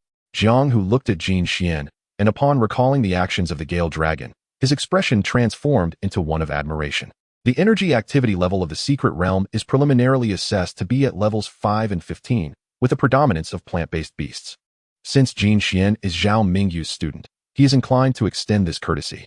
Moreover, a glimmer of anticipation flickered in his eyes, seemingly hoping that Jin Xian might offer assistance, albeit uncertain of his capabilities. Did you hear that? The beasts within are predominantly intermediate and junior in rank, and your colorful peacock has an advantage over them. What do you think? Would you care to give it a try? Zhao Mingyu's gaze towards Jin Xian bore a hint of testing, examining his character. In the face of unavoidable peril, retreat is an option. However, in the presence of minor dangers, taking a risk could potentially lead to soaring success. If he hesitates, Zhao Mingyu's attitude towards Jin Xian in the future may undergo a drastic transformation. What significance does great potential hold if one lacks the fortitude to see it through? Uncle Jiang, you might consider sending a message to all the schools, succinctly outlining the circumstances here. Whether the students choose to come is entirely up to them. Without waiting for Jin Xian's response, Zhao Mingyu took the initiative to suggest this. It appears this is the only course of action. Ultimately, Jiang Hu decided to heed Zhao Mingyu's advice. As he organized the subsequent arrangements, his gaze lingered on Jin Xian for a moment longer. Upon receiving the message from the Beast Control Department, the principals of various schools in Xia City pondered briefly before promptly relaying the information to their respective teams. The absence of a school-wide announcement was also due to considerations regarding the students' capabilities. Captain Jiang, what must I sacrifice to enter such a secret realm? Jin Xian asked, as if having made a definitive decision, looking towards Jiang Hu, who had just completed his arrangements. Upon hearing this, Jiang Hu glanced at Zhao Mingyu with curiosity. Young Zhao, does your school not teach these matters? I am unaware, as I am solely responsible for the school team. Zhao Mingyu replied succinctly, adopting an expression that indicated it was not his concern. Jin Xian's inquiry mirrored the one he himself had posed during his initial encounter. Young man, your name is Jin Xian, correct? I shall refer to you as Little Xian. In instances where a secret realm is newly revealed and not fully developed or stabilized, beast tamers are only required to undertake exploration and documentation, such as mapping the distribution of beasts, identifying hidden dangers, and noting the layout of materials and terrain. There is no cost involved, and upon successfully conveying the information, the Beast Control Department will reward you handsomely. However, should you fail to gather information, we shall not intervene. It simply means there will be no reward. Jiang Hu spoke candidly, omitting any concealment. Yet it is precisely for this reason that should a beast tamer encounter misfortune within a secret realm, we bear no responsibility. Jiang Hu's words momentarily startled Jin Xian, but he quickly grasped the implications. To thoroughly comprehend a secret realm and expedite its development, extensive resource utilization is essential. Very well, Teacher Zhao, Captain Jiang. I am willing to enter this secret realm. Jin Xian cast a glance at the profound spatial rift, sensing an inexplicable allure emanating from within. Coupled with Zhao's mention of the energy activity levels at 5 and 15, he figured that with caution, he and the colorful peacock could avoid peril. Upon hearing Jin Xian's declaration, both Jiang Hu and Zhao Mingyu beamed with delight. Was there truly someone willing to assist? Well done, my boy. I did not misjudge you. Zhao Mingyu expressed his satisfaction with Jin Xian's decision, patting him on the shoulder. Uncle Jiang, please provide him with the necessary equipment. Entering a secret realm is not merely a matter of determination. One must be adequately equipped, for it is of utmost importance. At that moment, Jiang Hu produced an item resembling a bracer, which featured a compass mechanism at its center. Little Xian, please sign here. Only then can the secret realm compass be bestowed upon you. Although Jiang Hu and Zhao Mingyu were familiar with one another, the formalities could not be overlooked. Jin Xian was signing a liability waiver, affirming that any dangers encountered within the secret realm would not implicate the Beast Control Department. The secret realm compass must not be lost once inside. No one knows the extent of its size, and it is crucial for your return. When preparing to exit the secret realm, follow the compass's direction to locate the exit.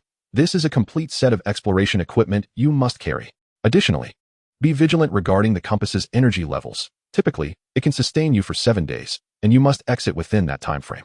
After Jin Xian signed the document, Jiang Hu, seeing it was his first venture into a secret realm, could not help but offer a reminder. Very well, thank you, Uncle Jiang. Jin Xian accepted the compass, fastening it around his wrist, while slinging the exploration backpack over his shoulders. This excursion would not be akin to the previous outdoor practical lesson. It would be a genuine solo adventure. Chapter 25, The First Exploration. Meanwhile, participants from various school teams who met Jiang Hu's criteria and were willing to partake in this secret realm exploration were hastening towards this location. This also served as an opportunity for mutual acquaintance before the upcoming citywide interschool competition. As the leader of the first high school's team, Zhao Mingyu naturally relayed all the intricacies of this endeavor to Jin Xian. He also signaled him to observe the opponents keenly when the opportunity arose. Rest assured, Teacher Zhao. Jin Xian replied with a smile, as he prepared to step into the secret realm. Following a shimmering veil of light, Jin Xian's eyes were greeted by a lush, primordial forest. Towering trees rose and fell, visibility was exceedingly low, and the sudden roars of beasts added to the dangers of exploration. Yet, having resolved to enter the secret realm, merely standing idly would be futile. It would have been better not to enter at all. Jin Xian swiftly recalled the information gleaned from books on his father's shelf. Utilizing the sunlight within the secret realm and the density of the foliage, he chose a direction and commenced his journey. Although Jin Xian lacked experience in exploring secret realms, he had encountered similar narratives in the remarkably vivid dreams of his past. The most precious treasures are often situated at the center. After all, who would reveal their trump card at the very entrance? Valuable items would naturally be concealed far from the obvious pathways. Colorful Peacock, our adventure commences now. Upon summoning his beast, Jin Xian set forth. He also remembered Jiang Hu's admonitions, marking the areas he traversed with simple symbols and utilizing the compass's photographic feature for documentation. As Jin Xian and the colorful peacock approached the center, the perceptive peacock sensed something amiss, swiftly alerting Jin Xian to the thicket ahead. Jin Xian too heard a rustling sound, which inexplicably felt familiar. Whoosh, whoosh, whoosh. Sure enough, moments later, tendrils resembling arrows shot forth from the underbrush, aimed directly at Jin Xian, the beast tamer. Colorful peacock, flame feather. Jin Xian immediately commanded, as a flurry of fiery feathers collided with the encroaching vines. Recognizing the heat of the flames and the innate instinct for survival that existed among beasts, he prepared for the ensuing confrontation. In the very moment when the vines were ensnared by flames, they immediately began to retract. Jin Xian's insightful spirit eye ability activated, and a shimmering violet light flickered at the corner of his eye, imbuing him with information about the magical beast. Thorns vines. Attributes, plant. Energy intensity, 9. Characteristics, growth, capable of rapidly promoting its own vine growth and healing injuries. Skills, vine whip, binding, parasitism, photosynthesis. Since the adversary had already approached him, Jin Xian had no intention of letting it escape. The knowledge repository of a breeder contained ample valuable information regarding thorns vines, and their recovery price was quite commendable. Utilizing his insightful spirit eye, Jin Xian quickly locked onto it. The resplendent peacock, at the 11 o'clock position, ignited with flames and fiery feathers. As the command was issued, the resplendent peacock seamlessly executed its move, enveloped in a scorching aura alongside the flames. In an instant, a torrential downpour of fire rained down upon the thicket before him, igniting it with fervent intensity.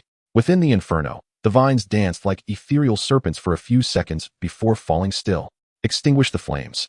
Upon witnessing the situation within the blaze, Jin Xian, unwilling to see the forest consumed, promptly commanded the resplendent peacock to douse the fire. The resplendent peacock spread its tail feathers wide, and the flames, as if summoned, were drawn back. Approaching the heap of charred wood, Jin Xian casually rummaged through it and extracted a luminescent green crystal, feeling elated as he continued on his way. The sky gradually darkened. Jin Xian encountered several waves of magical beast attacks of varying sizes. The resplendent peacock's strength, honed through such intense battles, along with the waterflow fruits and energy potions consumed, was quickly digested and absorbed.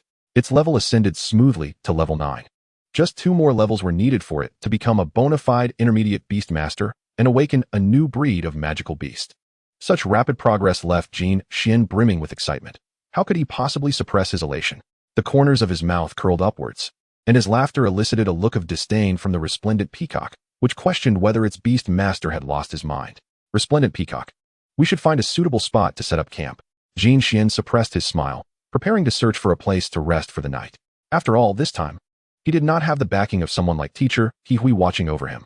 Jin Xian placed immense importance on the safety of their resting location. After selecting a clear, open area with a secret stream at its back, he decided this would be their campsite for the night. He also learned from Jiang Hu and his teacher that this secret realm predominantly housed plant attribute magical beasts. As long as they built a fire pit at the campsite, they would likely be safe from any approaching dangers. With everything prepared, Jin Xian rummaged through the exploration equipment provided by Jiang Hu and found some food for both himself and the resplendent peacock.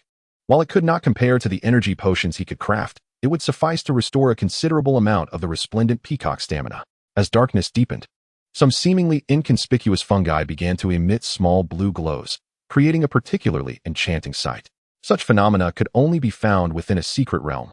Jin Xian momentarily lost his train of thought, glancing at the time before spreading insect repellent and items bearing the scent of high-level magical beasts around the campsite, preparing to rest. In truth, while he called it resting, Jin Xian dared not fall into a deep slumber. He remained vigilant, half awake and half asleep, alert to his surroundings. During this time, he also noticed that many other students from various universities had chosen this vicinity as their camping site. However, since he did not recognize them, he refrained from approaching them out of caution. They did not seek trouble, and neither did Jin Xian or the resplendent peacock particularly mind.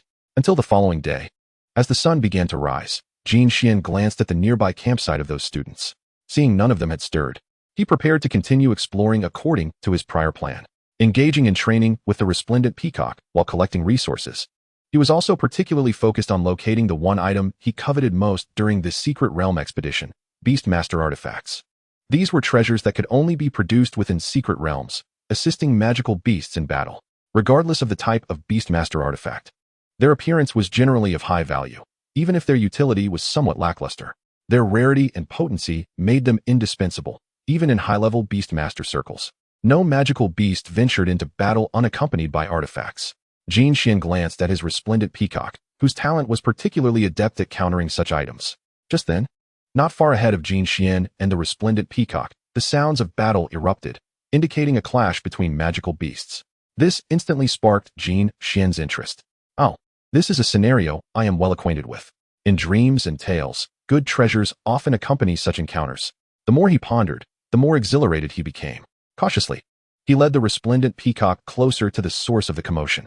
Chapter 26, Nature's Core. Before him stood a towering stone giant, standing at an impressive height of 2 meters, alongside a tree-like guardian towering at 3 meters. Jin Xian's insightful spirit eye swept over them. Stone giant. Energy level, 13. Attributes, rock. Treant guardian. Energy level, 14. Attributes, plant. The relevant information about the two magical beasts was imprinted in his mind.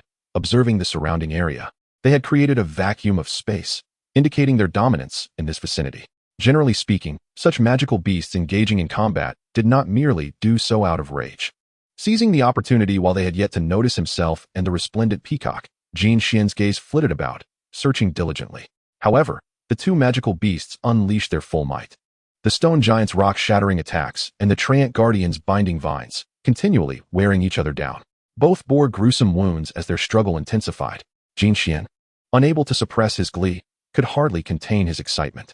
Indeed, there are treasures to be found. A glimmer of violet light sparkled in his eyes. In a hidden corner obscured by the two colossal figures, he discovered precisely what he sought. Beastmaster artifact, Nature's Core. Description of function, restores a certain amount of health and energy to magical beasts every 5 seconds. As this effect materialized, Jin Xian could hardly contain his delight. It was tailor-made for the resplendent peacock. What did his resplendent peacock fear most? Merely prolonged battles. With the Nature's Core in hand, he envisioned the future where he could employ a flame bath, and the thought alone was enough to provoke a smirk. Others would painstakingly deplete the resplendent peacock's stamina, only for it to recover some moments later and unleash a flame bath. I'd choose to flip the table and start anew. No one would be allowed to play nicely. Resplendent peacock, what do you think? Jin Xian grinned at his magical beast. The resplendent peacock glanced at its Beastmaster, then at the Nature's Core not far away. Despite its strong desire for it, it maintained an air of composure, choosing not to respond to Jin Xian's inquiry, knowing that the priority was to wait patiently for the right moment rather than engage those two in a brawl. Just as Jin Xian and the resplendent peacock resolved to lie in wait, Jin Xian's insightful spirit eye caught sight of a magical beast circling above the heads of the stone giant and the treant guardian, the underworld crow. Waiting patiently was acceptable, but if others sought to lay claim to the treasure he coveted, he would not acquiesce.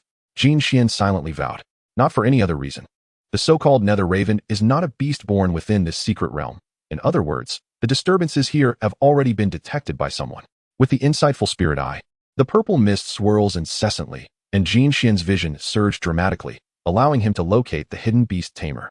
It appears we must first eliminate a few contenders. Jin Xian remarked nonchalantly. Although he was reluctant to stir up trouble, the impetus for his proactive approach was merely driven by self-interest. Silently withdrawing from his observation point, he stealthily made his way towards the direction where several groups of people were congregated. Those who were also coveting the core of nature were equally concerned that their movements might attract the attention of the rock giants and treant guardians. They maintained a considerable distance and dispatched their flying beasts for reconnaissance, biding their time for an opportune moment. This created a significant window of vulnerability, Meanwhile, those observing the battle remained oblivious to the fact that a hunter had already approached them. Come on, strike harder. Make it more intense. The final treasure shall belong to me. The figure sprawled before them was indeed the beast tamer who had sent the nether raven to scout. He mumbled incantations, but suddenly, an immense force struck his neck. After a muffled grunt, his head instinctively turned, yet before he could clearly discern Jin Xian's visage, darkness engulfed him. Such a lack of vigilance, and still attempting to seize treasures. Jin Xian scoffed, continuing his search for the next target. The nether raven, having lost its connection with its beast tamer, immediately soared back towards him, disregarding its mission. However, upon its return, it found its tamer lying unconscious. It sought vengeance but found no trace of the assailant, leaving it to guard its tamer's side. Similar incidents were occurring around the combat zones of the rock giants and treant guardians, with many falling to Jin Xian's prowess. Of course, some had attempted to resist, but given Jin Xian's 9th level prowess with the colorful peacock and his cunning behavior, how many could truly withstand him? In the span of a few minutes, he had dispatched every one of them, until Jin Xian sensed the presence of the last remaining individual, a figure with bronze skin, muscular physique, and a cropped haircut that betrayed no semblance of a student at first glance. The pressure he exuded was in an entirely different league compared to those before him. Beside him stood two identical beasts. Beast, burrowing mouse. Energy level, 11. 5. Attribute, rock. Skills, rolling charge, earth splitter, alloy claw, rock spike. It seemed that at this moment, the opponent had also sensed someone drawing near. Don't hide. Your tactics against them are useless against me. I am Huang Yuntian from Experimental High School.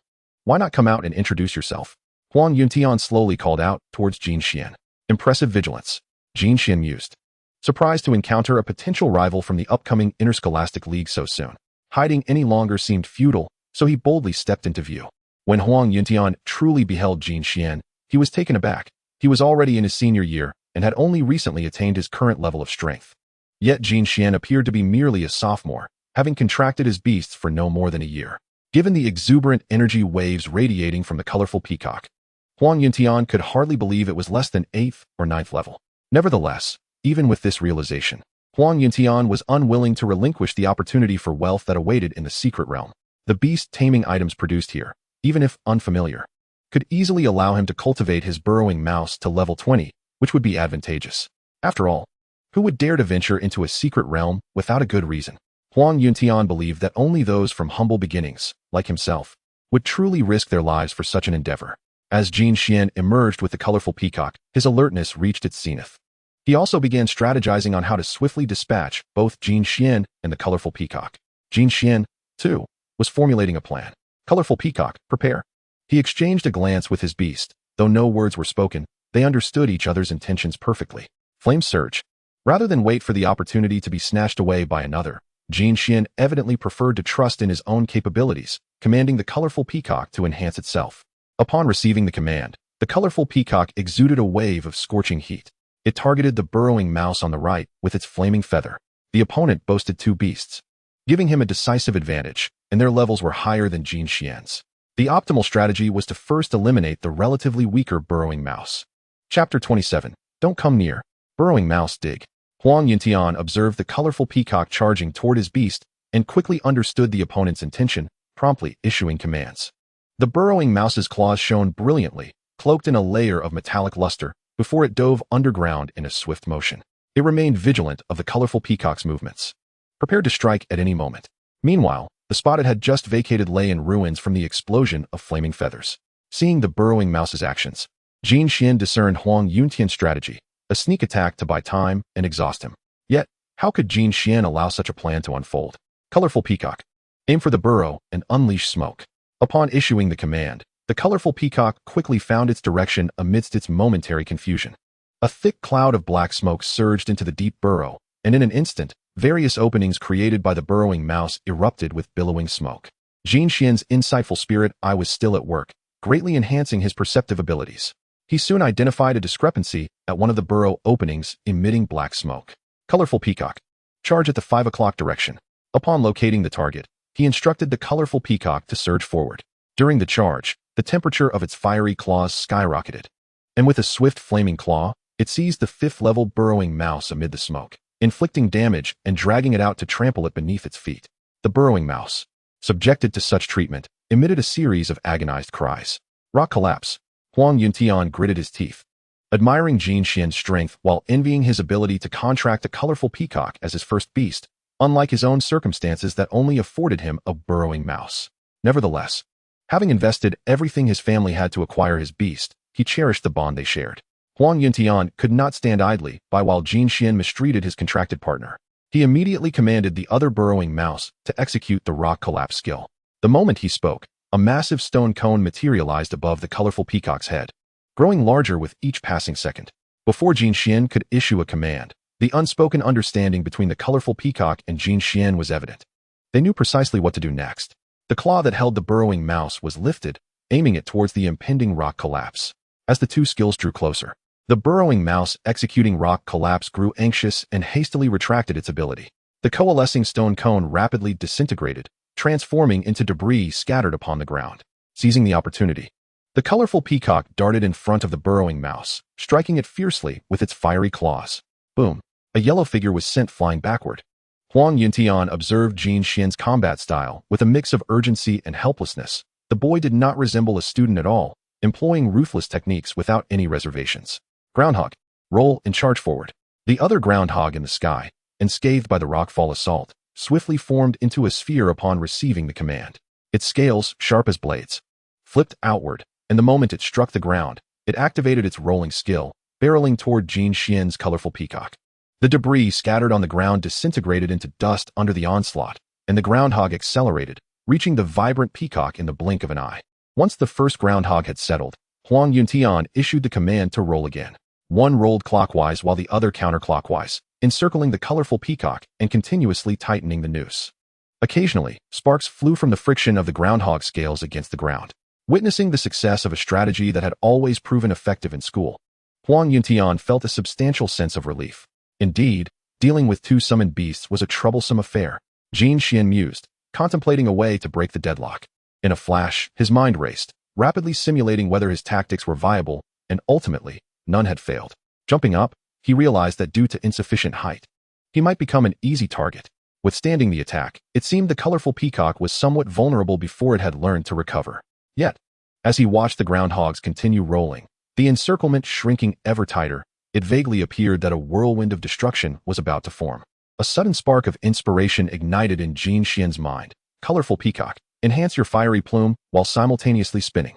Although the peacock did not comprehend his words, it executed the command unconditionally, driven by trust.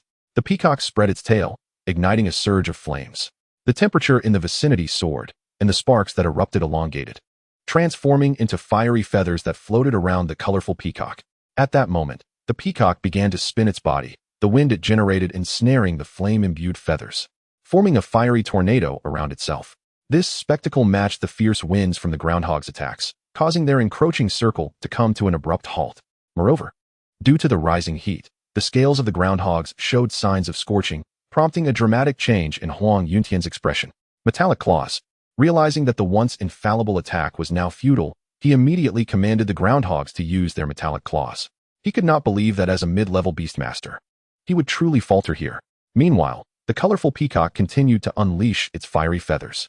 Observing the tornado of flames, Jin Xian felt compelled to intensify the inferno. Just as he voiced this thought, more feathers ignited in flames around the fire tornado. With an eerie arc, they struck the two groundhogs. After barely fending off the frontal assault, they were caught off guard by flames from the side, sustaining significant injuries. Huang Yuntian, filled with resentment, abruptly shifted his focus toward the rocky giant and Treant guard. It appeared that the battle there was nearing its conclusion. Gritting his teeth, he turned and sprinted toward the two monstrous creatures. Jin Xian, seeing this, did not remain idle. He quickly followed, launching a powerful punch toward Huang Yuntian. The treasure hunt in the secret realm was not merely a contest of summoned beasts, but also a clash between their masters. As Huang Yuntian noticed Jin Xian pursuing him, he seemed to anticipate the encounter, swiftly halting his movements and then launching a fierce counterpunch. No matter what, he had contracted two summoned beasts. He could not believe he would be outmatched by a junior who had only recently become a Beastmaster. Bang! The moment their fists collided, Huang Yuntian felt something was amiss. Inwardly lamenting, how can this kid possess such strength? Jin Xian was equally intrigued. He had braced himself for injury, yet the opponent's punch felt softer than he had anticipated. Moments ago, he had regretted not being the protagonist of a dreamlike novel. Although he had the feedback from the colorful peacock's contract, as a novice Beastmaster. He was still far from formidable, so why had he impulsively charged forward? The outcome, however, was unexpectedly favorable. Likewise, this collision bolstered Jin Xian's confidence. Heh! Huang Yuntian from Experimental High School. I shall not hold back. After exchanging punches, Jin Xian swiftly followed up, a smirk curling at the corner of his mouth, causing Huang Yuntian to feel a shiver run down his spine. Glancing at his summoned beasts, it was evident they were falling behind. The realization struck him hard. Reflecting on his earlier confident demeanor, he felt utterly humiliated. Don't come any closer. Chapter 28, Hollow Willow. Don't slap my face. As the punches drew nearer, Huang Yuntian ultimately relented, hastily covering his eyes, unable to face the impending painful outcome. In the next moment, darkness engulfed him, and he lost consciousness. Jin Xian merely knocked him unconscious, ensuring that his summoned beasts protected him from any danger. Subsequently, Jin Xian resumed his patient wait. The exhilaration within him was hard to conceal, for an opportunity was imminent. The battle between the two great beasts had reached its climax. In the fray between the rocky giant and the Treant guard, the latter, leveraging its level and attribute advantages, let out a furious roar. Countless roots and vines climbed up the rocky giant's body, relentlessly constricting, shattering its stone-formed arms and thighs. What was once a 2-meter-tall figure was reduced to a diminutive stone creature. Aware that in its current state, it could not contend with the Treant guard, the rocky giant had no choice but to retreat swiftly, displaying a commendable sense of self-preservation. While summoned beast artifacts were valuable, they paled in comparison to one's own life. Observing the rocky giant's retreat, the Treant guard plopped down onto the ground. Its roots swiftly burrowed into the earth, seemingly siphoning something. The current state of affairs was dire. Hee, colorful peacock, it's time for us to strike. Take advantage of its weakness and seize its life. Jin Xian promptly commanded the colorful peacock to launch an attack, specifically targeting the roots through which the Treant guard was absorbing energy from the ground. Fire feathers rained down like daggers, severing the roots while leaving burn marks on the Treant guard's body, letting out a roar. The Treant guard was filled with both fury and helplessness as it turned to face Jin Xian and the colorful peacock amidst the flames. Assessing the situation, it realized that in its current state, it was no match for the human and the peacock. Struggling to rise, it felt a surge of resentment. After finally vanquishing the rocky giant, it was unwilling to relinquish the spoils. The more it pondered, the angrier it became. It would rather destroy the core of nature than let others benefit from it. Injured all over, the Treant guard stomped its foot down, causing dense vines to extend from its feet into the ground. Boom, boom, boom. The resounding blasts were not directed at Jin Xian, but at the summoned beast artifacts. Enduring such an onslaught would greatly increase the likelihood of damaging the artifacts, something Jin Xian could not allow to happen. Colorful peacock, remember your previous technique. Jin Xian locked eyes with his beast, the resplendent peacock, as it spread its magnificent plumage. The fiery feathers swirled and coalesced into a blazing whirlwind, fiercely intercepting the frenzied roots of the Treant guardian. To prevent the Treant from resorting to desperate measures and recklessly damaging the core of nature, Jin Xian seized the opportunity during the clash of beasts to obtain the core and moved towards the resplendent peacock. With the most crucial element secured, all that remained was to escape safely. Jin Xian felt confident that, with the combined strength of himself and the resplendent peacock, their escape would be a trivial matter. However, just as he grasped the nature core, the Treant guardian became agitated, roaring furiously at Jin Xian. The force of its attacks against the resplendent peacock was amplified by its wrath, becoming terrifyingly powerful. The hollow eyes of the tree trunk emitted a menacing crimson glow, seemingly indifferent to the injuries inflicted by the peacock. Even with its body singed and revealing gaping wounds, its focus remained unwavering. As the resplendent peacock struggled to obstruct the Treant guardian, a colossal shadow suddenly loomed before Jin Xian, accompanied by a descending fist. A sense of foreboding surged in the peacock's mind, its claws nearly sparking against the ground as it sought to save Jin Xian. At that moment, a ripple of space appeared beside Jin Xian, akin to a stone thrown into a tranquil lake, sending waves outward. Almost immediately, a vine-like tendril ensnared Jin Xian, pulling him with a swift motion. Boom! The Treant guardian's fist crashed down violently. At that moment, it seemed as if its strength had been utterly depleted, collapsing into a listless state with its arms hanging limply. Yet, the resplendent peacock was filled with fury. After spreading its plumage, a multitude of fiery feathers surrounded it, the temperature soaring rapidly, and its eyes glimmered with a fierce crimson flame, intent on vanquishing the Treant. The surrounding trees ignited spontaneously under the intense heat of the flames. Glancing weakly at the resplendent peacock, the Treant guardian braced itself for its demise. Just then, a tendril ensnared the body of the resplendent peacock. And before it could react further, it too was pulled into the spatial ripple. Losing control of the peacock, the fiery feathers scattered in an instant, and the temperature gradually returned to normal levels.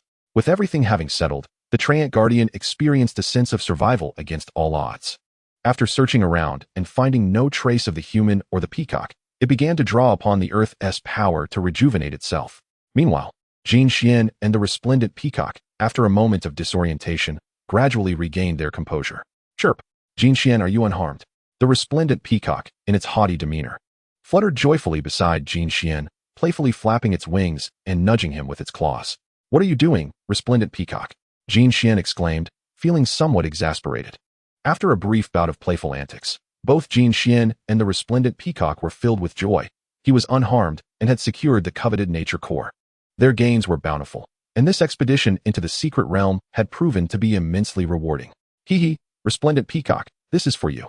Jin Xian presented the spoils to his beast and began to survey their surroundings. In stark contrast to the path they had traversed, their current location was remarkably open, dominated by a vast lake. Beside the lake stood a towering black tree trunk, nearly 50 meters tall, its center charred as if struck by lightning. Aside from the faint outline of a willow tree, there was nothing else in sight. Reflecting on the willow branch that had led him here, Jin Xian felt an increasing sense of unease. Activating his insight, the information about the willow tree flooded into his mind.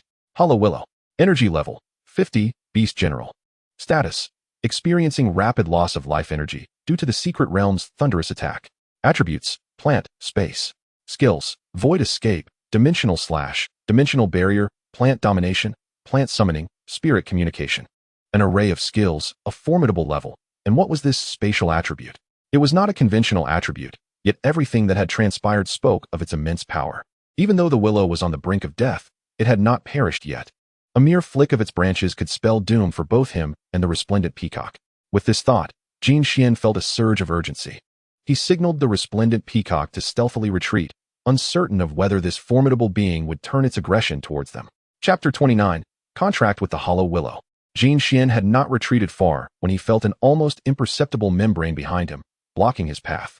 As he glanced back at the charred willow tree, an overwhelming sense of unease enveloped him.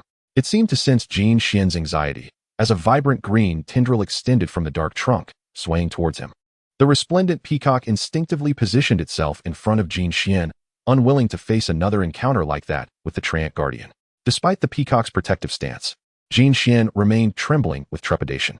The tendril approached slowly, and just as Jin Xian anticipated an aggressive move, it instead delved into the void, retrieving something resembling a seed, which it placed gently before Jin Xian. A feeble voice, akin to a whisper, reached his ears. Greetings, human. I bear no malice. The reason I brought you here is to request your assistance.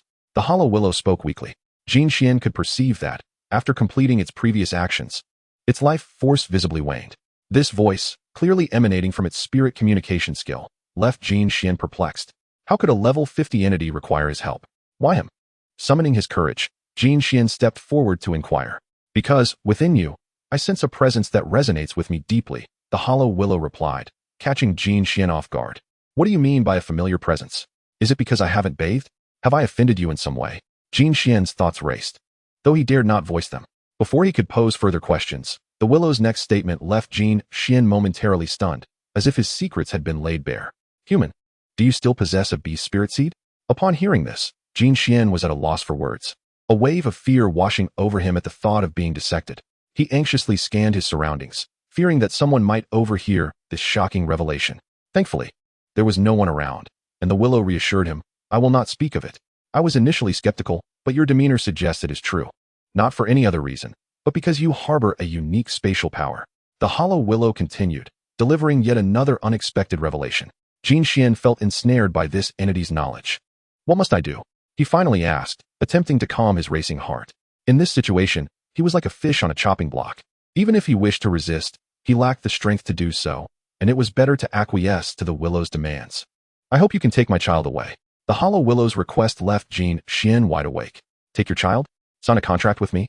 Jin Xian's eyes sparkled as he gazed at the hollow willow, then at the seed it had conjured from the void.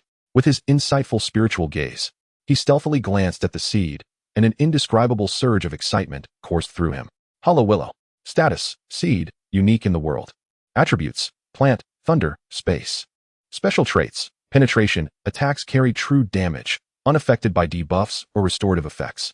Energy level: 1. Skills: plant domination, thunder whip, dimensional barrier, void slash, plant summoning, plant growth. Void escape: the profusion of skills, akin to those of its progenitor, combined with its designation as the world's only specimen, sent ripples of astonishment through Jin Xian's heart. Typically, magical beasts belong to distinct species, with shared evolutionary paths and skills. Yet, the hollow willow before him stood as a singular entity in existence, a source of great joy. Yet simultaneously a tremendous burden. Could one truly claim that Jin Xian was unmoved? How could he possibly remain indifferent? Human, are you willing? The frail voice of the hollow willow resonated, its vitality waning. I pledge my allegiance, Jin Xian declared with unwavering resolve, dismissing any thoughts of deceit. What did it matter? Once the pact was sealed, what could hinder their future? Fearing a change of heart from the entity, Jin Xian summoned his most unique beast seed, a pure white one imbued with sanctity. Subtle ripples of spatial energy coiled around this pristine beast seed, and in an instant, a covenant was forged with the hollow willow. A torrent of vibrant life surged into Jin Xian's being, triggering a feedback loop of the contract, instilling within him a sensation akin to a transcendence of existence. Before him, the seed of the hollow willow vanished, taking root within Jin Xian's beast seed. In mere seconds, it had sprouted to nearly 1 meter in height, having established a pact with what could be considered his progeny's essence. Jin Xian curiously inquired of the hollow willow, as magical beasts, surely you would prefer to avoid proximity to humans, would you not? Is it merely the aura emanating from me that draws you near? Now that our contract is sealed, you ought to confide in me. Ah, clever little one. But who would want to witness their offspring live but a few fleeting years? Especially among us plant-based magical beasts. The hollow willow's voice grew increasingly feeble, as if imparting final wishes. The magical beasts within this secret realm are far more sorrowful than you can imagine. It is unlike the outside world. Once a magical beast reaches the limit of their level within the secret realm, the rules impose a thunderous punishment. My little one, affected by the tribulation of thunder, has undergone a complete mutation of its innate gifts. Allowing it to grow freely would bring about an end I dare not contemplate. To ensure its survival, I have constrained its growth for many years, hence it remains merely a seed. Yet recently, I have realized I can no longer restrain it. From time to time, this little one ventures beyond the spatial barrier, bringing back intriguing treasures, while the thunder tribulation has hastened my own demise. I must exert every ounce of my strength to breach the barriers of this secret realm, hoping to bring my child into your world. I wish to bypass the realm's rules through your beast seeds and ensure my offspring's escape. The hollow willow's voice waned to a whisper. Its once vibrant branches, adorned with lush green leaves, now grew withered and yellow. Human, I implore you to care for my child. The hollow willow pleaded in its final moments. At this juncture, everything fell into place, elucidating the sudden emergence of the secret realm within the Summer City Botanical Garden. As the hollow willow weakened further, Jin Xian sensed a subtle connection through their pact. With a mere gesture, spatial ripples danced in the air, even without summoning the hollow willow. A verdant branch emerged from the void, affectionately approaching the charred trunk of its mother, as if bidding a final farewell. Only when the essence of the mother faded entirely did the hollow willow slowly retract the branch back into the spatial ripples. This entire spectacle left the nearby peacock utterly bewildered. Had its Beastmaster transformed? Could it wield magical beast skills? Was it capable of summoning plants? The implications were astounding, leaving a myriad of questions swirling in its mind. In truth, this was simply an application of the hollow willow's skills. Many contracted plant-based Beastmasters could achieve similar feats. The sole distinction was that Jin Xian need not summon the beast seed. A mere communion of minds with the hollow willow sufficed. It is worth noting that the contract with the hollow willow had exponentially heightened Jin Xian's safety. Chapter 30. An ambush? While uncertain whether such abilities were unique, he felt undeniably heroic. The protagonists of novels often single-handedly faced the heavens and the earth. Now, he too could partake in a semblance of that grandeur. He envisioned a display where he could assert his strength without the aid of his beasts, reveling in the feeling of invincibility. This excitement was further amplified by the successful completion of the pact with the hollow willow, propelling Jin Xian's status as a beast master to its pinnacle. Whether it was the advancement of the hollow willow or the splendid peacock, Jin Xian would swiftly attain the rank of intermediate beastmaster, with a chance to awaken a new beast seed.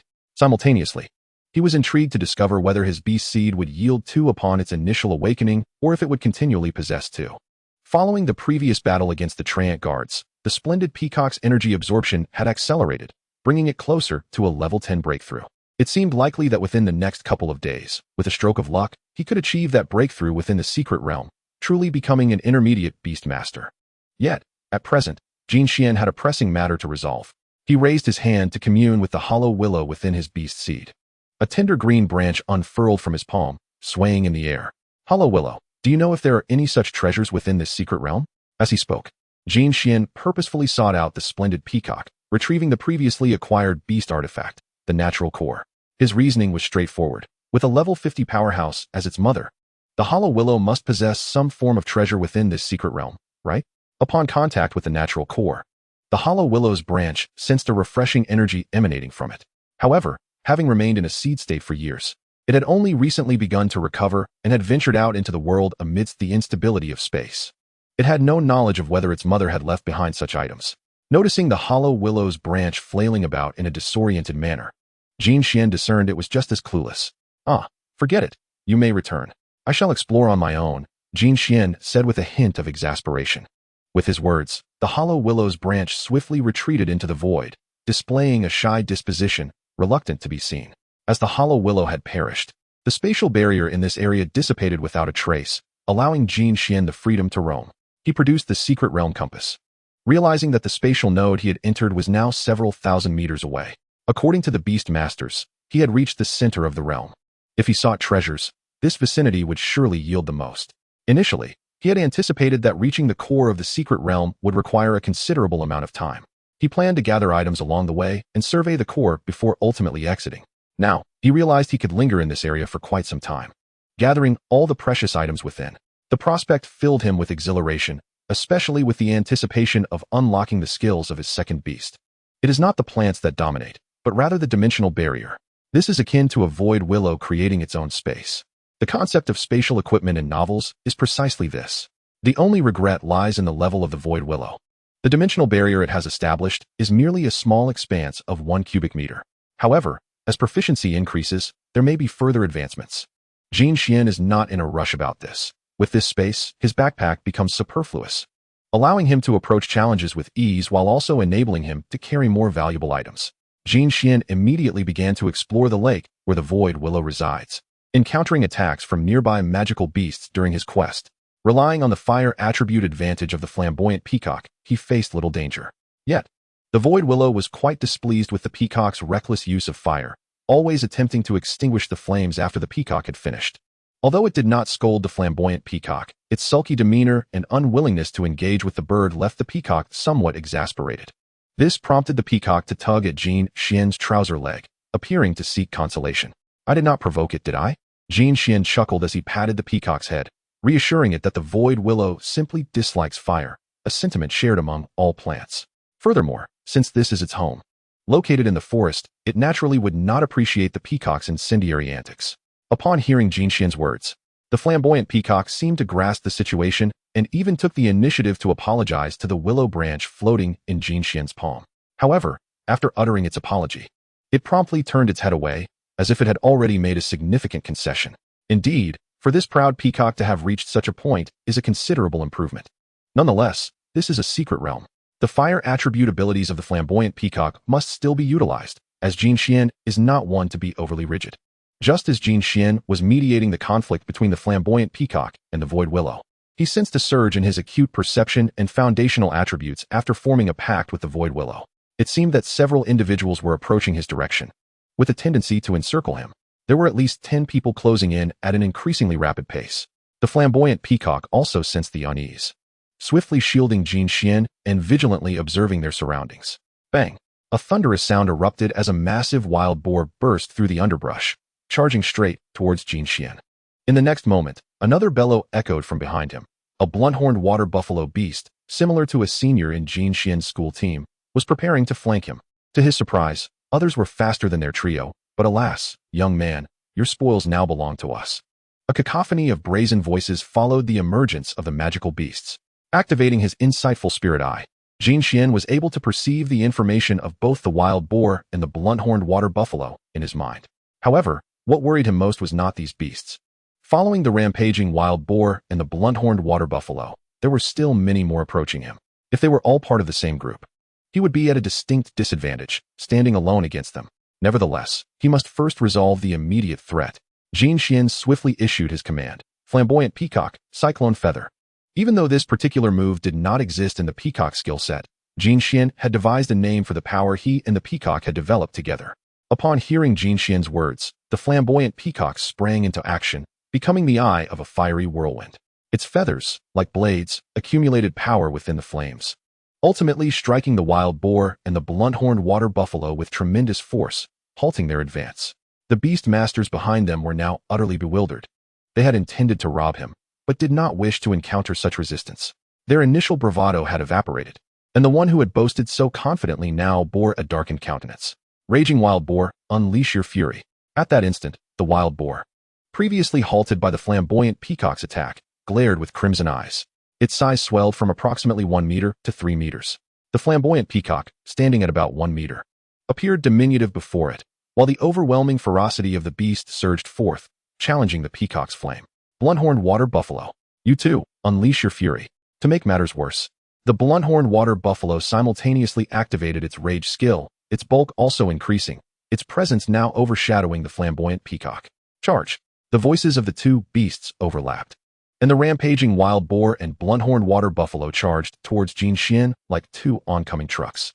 Before Jin Xian could utter a word, the Flamboyant Peacock acted first, swiftly exhaling a thick cloud of smoke to obscure its form, an effect specifically trained by Jin Xian.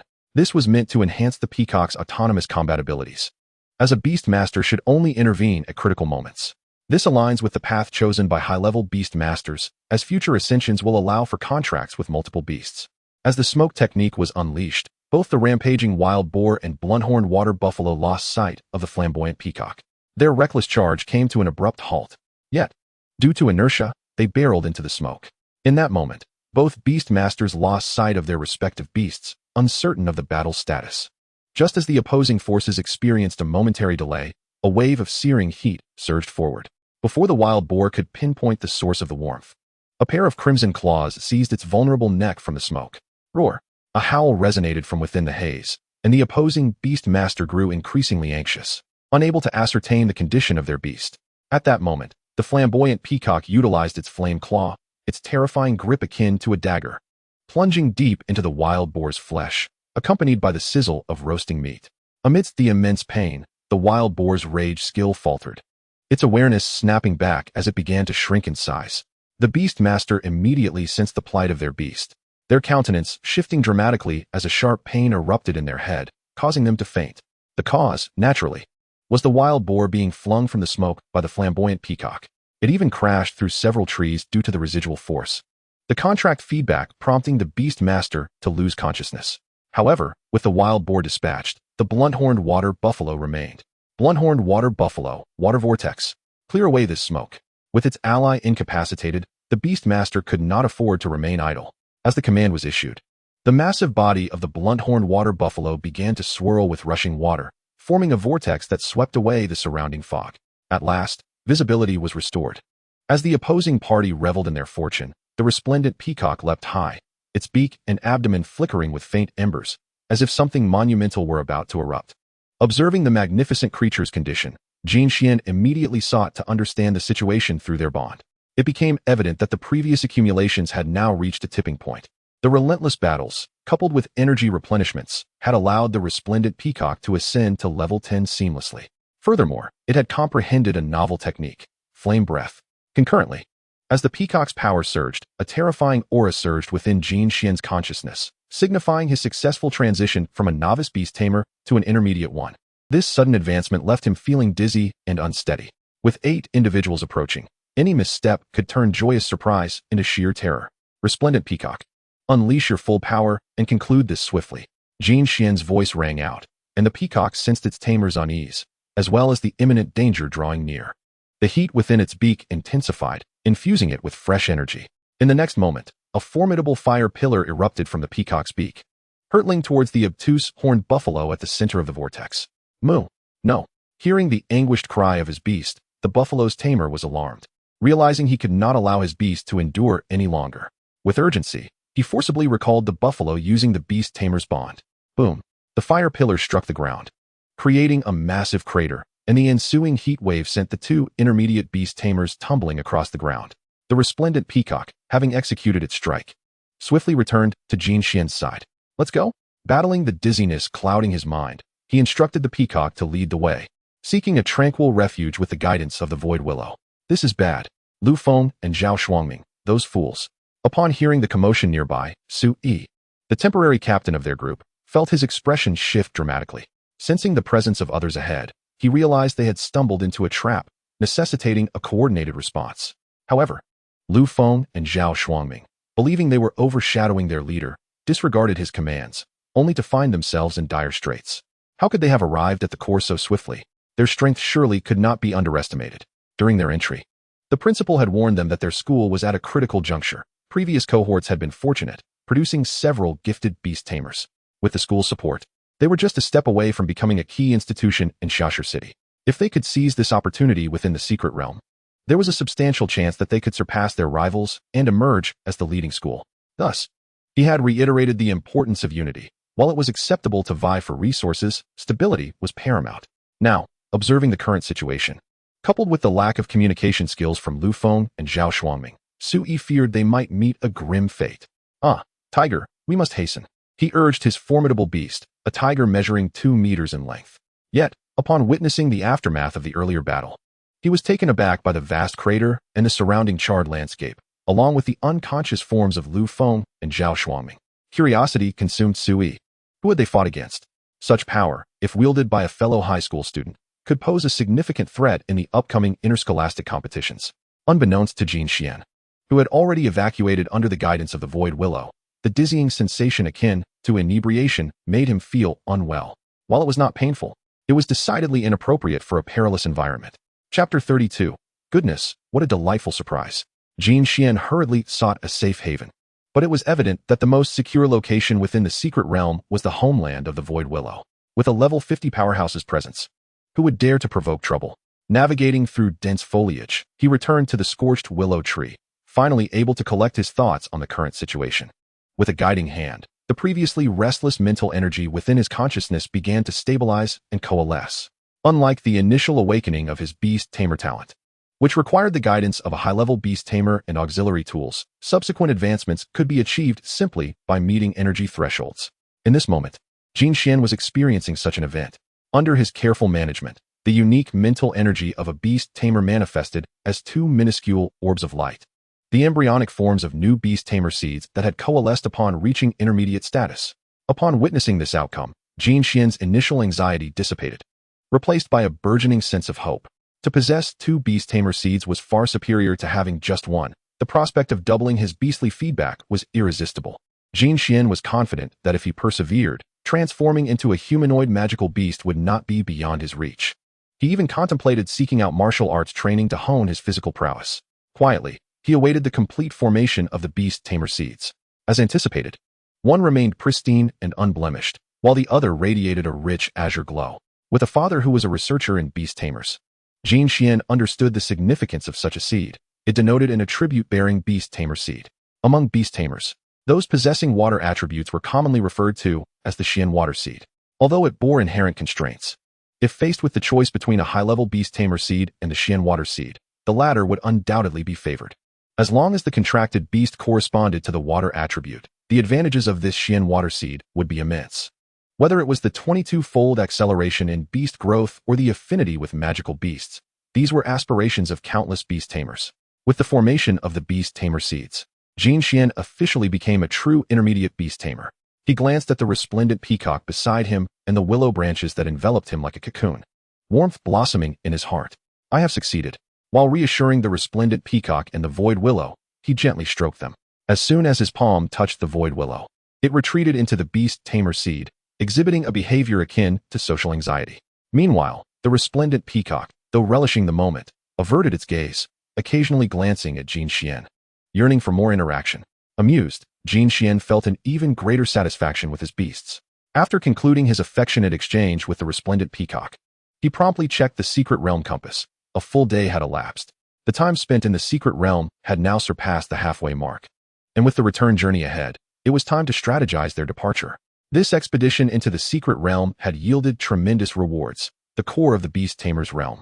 A breakthrough to intermediate status, the contract with the Void Willow, and half of the magical beast materials for the barrier. For the time being, the resources required by the resplendent peacock and the Void Willow were sufficient. Simultaneously, Jin Xian began contemplating the acquisition of a third beast. Xia City, renowned as a prominent seaport city within the nation, is particularly celebrated for its water attribute beasts. With sufficient funding, one can acquire almost the finest specimens available domestically. Alas, lamenting this reality, Jin Xian sighed inwardly. His previously buoyant spirits had dimmed considerably. Brilliant peacock, onward we go. A sage never complains about their circumstances. Jin Xian resolved to thoroughly explore this secret realm on his journey back, eager to gather as much treasure as he could. Time passed swiftly. Jin Xian and the brilliant peacock found themselves once again at the fissure leading into the secret realm. Compared to their initial arrival, the site had undergone renovations. It was no longer in a state of disrepair. The stabilizers and walls had been meticulously repaired. However, the energy reserve of the secret realm compass was dwindling. If they did not return soon, they risked becoming lost within its confines. Moreover, after 3 days of accumulating energy, both the brilliant peacock and the Void Willow had made significant strides in their power. The brilliant peacock had reached level 11, officially advancing to the intermediate tier. Thus, Jin Xian's revelation of becoming an intermediate Beastmaster and acquiring a new type of beast posed no significant issue. As for the Void Willow, it undoubtedly lived up to its unique and mutated talents. In just 3 days, its height had surged to 5 meters, and its level had escalated from 1 to 5. With further progress still evident, this rapid development even spurred the brilliant peacock, who recalled the sluggish pace of her own advancements back at the breeding base. How could she allow these newcomers to surpass her so easily? Even now, the brilliant peacock seized every opportunity to reinforce her status as the elder sister in front of the Void Willow. Let us return home. Upon uttering these words, Jin Xian stepped through the shimmering veil of the secret realm and re-entered the bounds of Xia City's botanical garden. This time, however, the botanical garden had already been commandeered by the Beastmaster administration. The very moment Jin Xian emerged, he was greeted with, "Hello. We kindly ask for your cooperation in a routine investigation." Armed personnel promptly blocked his path.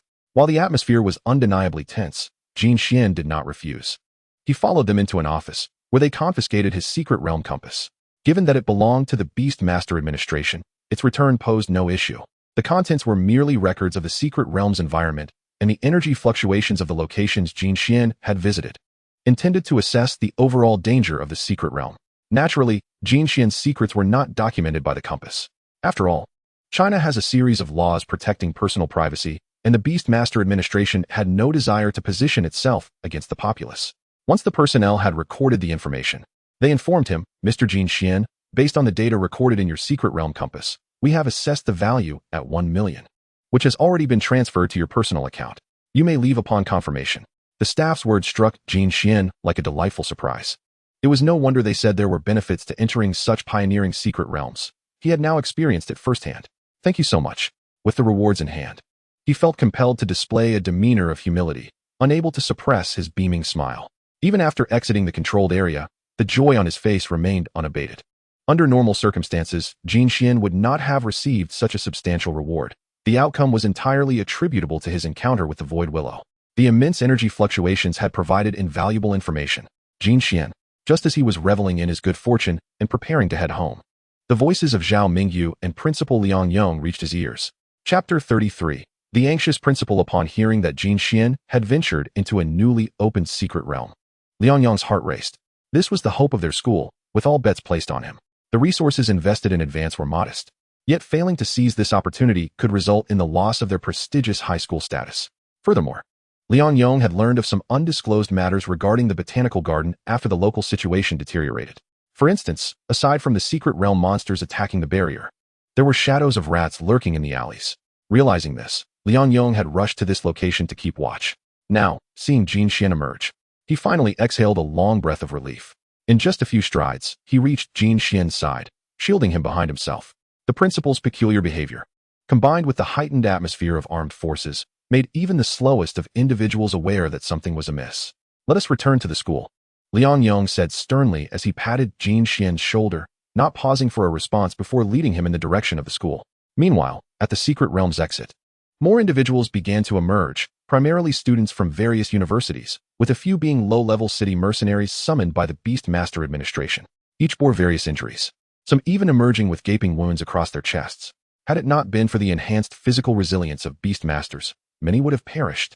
Of course, there were also those who had failed to return, remaining trapped within the secret realm. Soon, personnel responsible for assessment and treatment arrived to inquire about the happenings inside. As for Jin Xian, Zhao Mingyu silently trailed behind the principal. To be frank, he felt a pang of regret upon learning of the situation.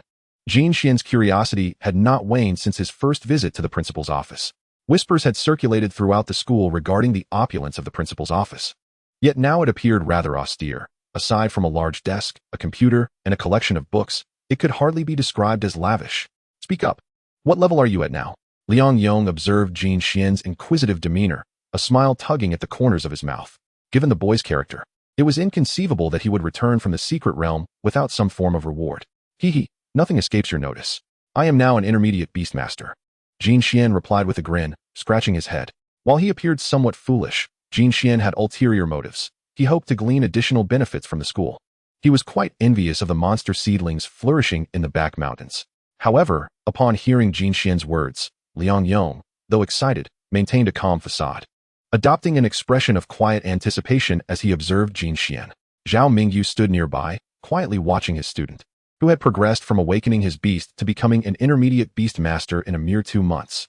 Noticing the principal's lack of immediate reaction, Jin Xian lamented inwardly. What a pity, I didn't hook him. Seeing Jin Xian's expression of disappointment, Liang Yong decided to cease his teasing. After breaking through to intermediate Beastmaster, reveal what type of beast you have awakened. At this, Jin Xian's eyes lit up. Might there still be hope? Despite possessing a beast type that was twice as powerful as that of an ordinary person, Jin Xian remained steadfast in his principle of not settling for mediocrity when it came to his contracted beasts, even if he could not gain without effort. Having the principal's assistance would undoubtedly ease many burdens. There are some limitations, Sai. I was just fretting over this matter. Jin Xian feigned a troubled expression, simultaneously summoning forth the water attribute beast type. Gazing at the aquamarine crystal before him, Liang Yong exerted an unexpected force upon the pen he was holding, which had been functioning normally just moments ago. In an instant, it shattered, splintering into 2 segments and splattering ink across Liang Yong's hands. Yet, he paid no heed to the mess. Instead, he approached Jin Xian, reaching out to grasp his shoulder. Observing the inky chaos on Liang Yong's hands, Jin Xian instinctively recoiled. But Liang Yong, with his formidable strength, was not one to be easily deterred. His large hand reached out toward Jin Xian, and as he drew closer to the aquamarine crystal, a manic grin spread across his face. This was indeed the seed of Xian Shui, even at his current level. He had yet to obtain one, yet this young man had managed to uncover it at an intermediate level. His excitement was palpable. What a fine lad. Truly a pride of our school. In the midst of his exuberance, Liang Yong absent-mindedly patted Jin Xian's shoulder. Cough, cough. The force of the principal's exuberant gesture caused Jin Xian to cough.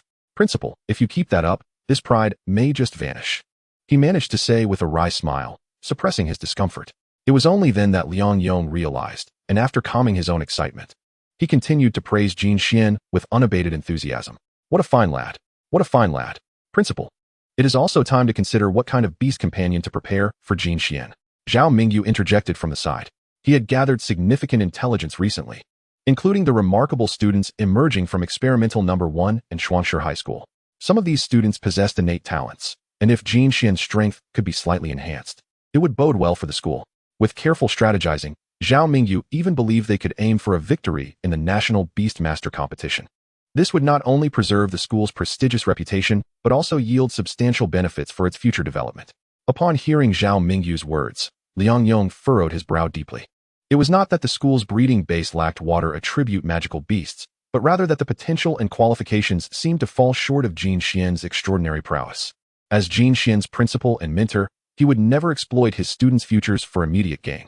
Upon hearing Zhao's mention of beast companions, Jin Xian felt a surge of energy, his earlier fatigue dissipating as he looked at Liang Yong with a grin.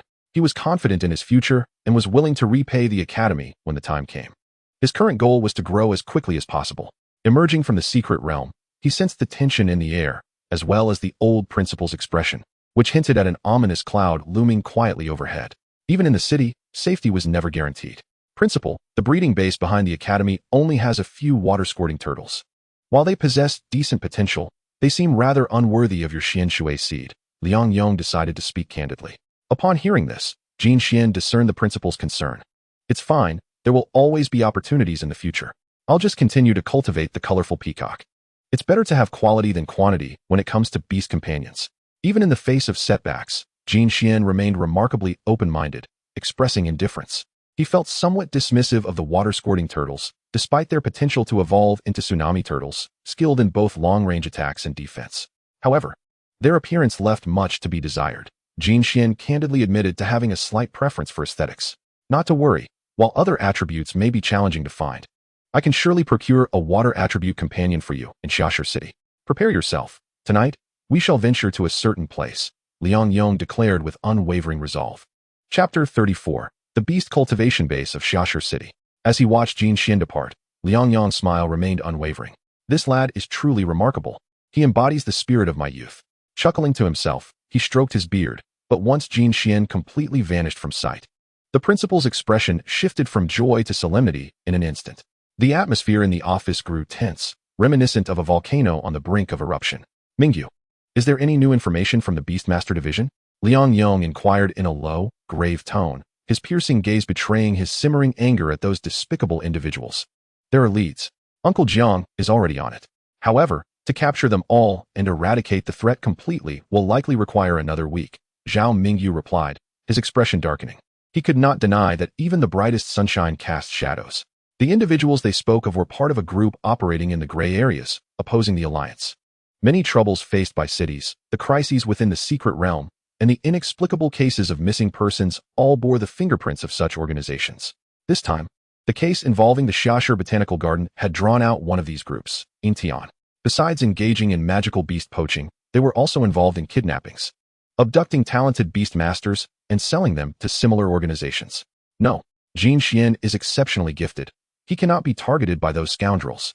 Liang Yong thought of the heinous acts perpetrated by Tian and felt a surge of protectiveness over Jin Xian, his prized student. He promptly communicated with his beast companion Seed. A shadow swiftly detached from Liang Yong's own shadow, racing after Jin Xian, allowing Liang Yong to breathe a little easier. After leaving the academy, Jin Xian headed straight home. Besides reassuring his parents of his safety, he was also preparing for the principal's directive. Mom and Dad, I'm back, he called out as he pushed open the door. Upon hearing her son's voice, Jia, who had been quite worried and preoccupied with work over the past few days, rushed out of her room with palpable excitement. As for Jinji, he was not home, as the research project at the institute could not afford to lose its top researcher. Xian, you're back. That's wonderful, Jia exclaimed, grasping Jin Xian's hand and scrutinizing him closely. Once she confirmed he was unharmed, she let out a long sigh of relief. Mom, I'm fine. Besides, the colorful peacock will protect me, Jin Xian replied cheerfully, summoning the colorful peacock to his side. All right. You must be hungry. I'll go prepare dinner right away.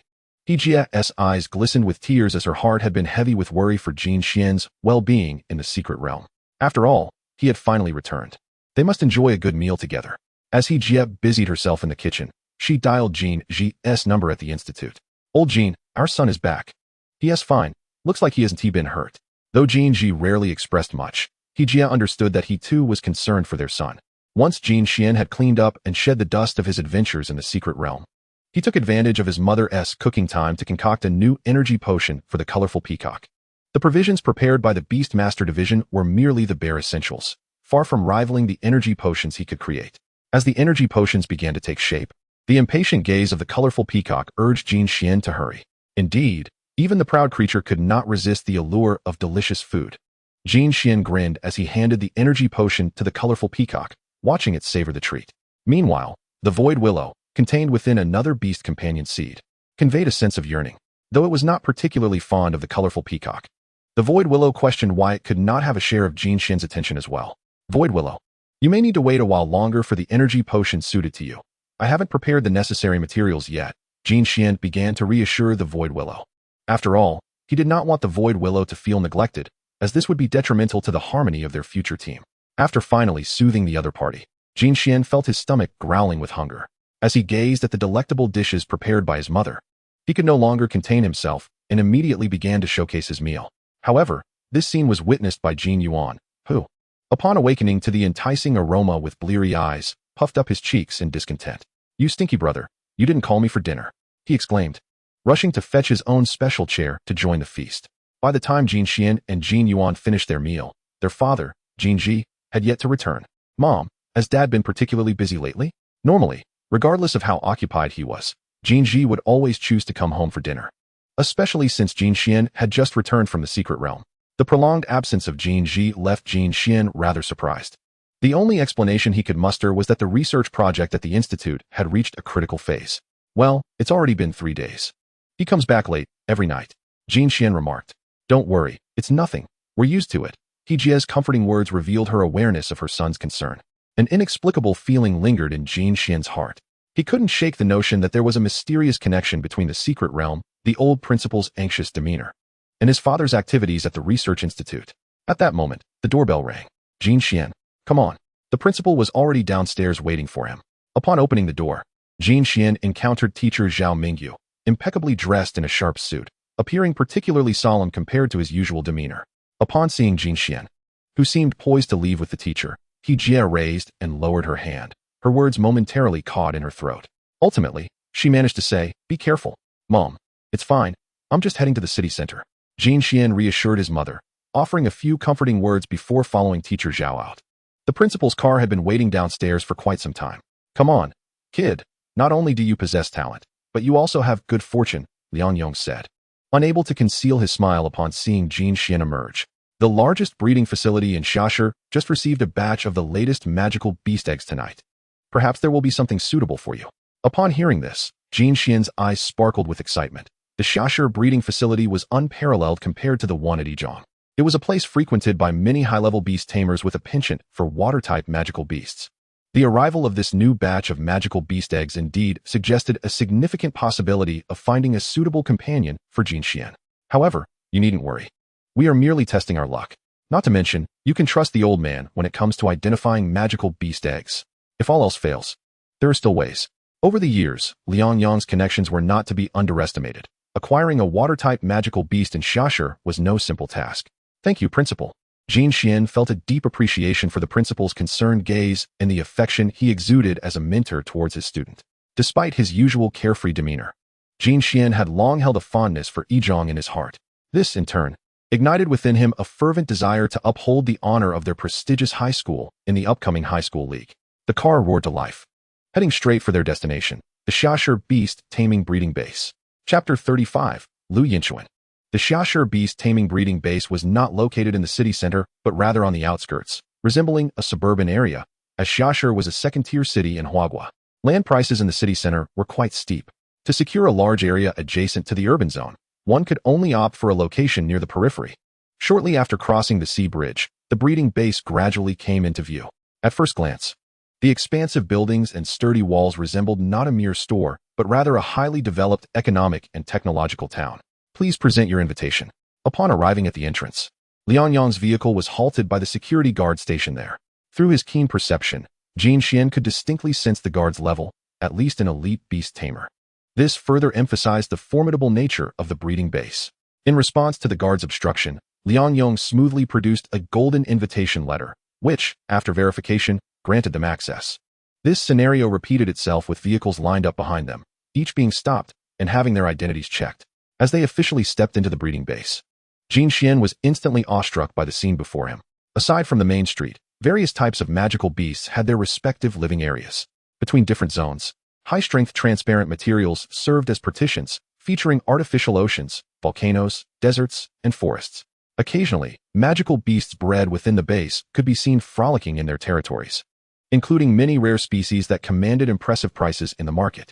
However, the group was not destined for the magical beast's living quarters, but rather the breeding center situated at the heart of the base. Principal Liang, please follow me this way. As soon as they exited the vehicle, a staff member promptly approached to guide them. Goodness, what a high-end area.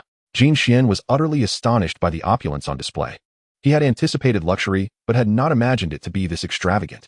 Throughout the journey, his astonishment remained unabated, and thankfully, Zhao Mingyu was by his side to keep him grounded. Otherwise, he might have lingered in one spot for an entire day. Old Liang, you made it. Upon finally arriving at a spacious room measuring nearly 1,000 square feet, Jin Xian had yet to take in the sight of the densely packed magical beast eggs on the shelves when a robust voice called out to them. The portly figure approached with a swaying gait, naturally exuding an aura of authority born from years in a prominent position. Old Lu, what's this? Have you developed an interest in water-type magical beasts? Upon seeing the newcomer, Liang Yong greeted him with a smile, intentionally bringing Jin Xian forward. Hee, it's not that. Our school is in need of some water-type magical beasts, and I thought I'd come take a look since a new batch just arrived. Lu Yinchuan chuckled as he patted Liang Yong's shoulder, their interaction reminiscent of old friends exchanging pleasantries. However, when his gaze fell on Zhao Mingyu, he remarked, "You little rascal.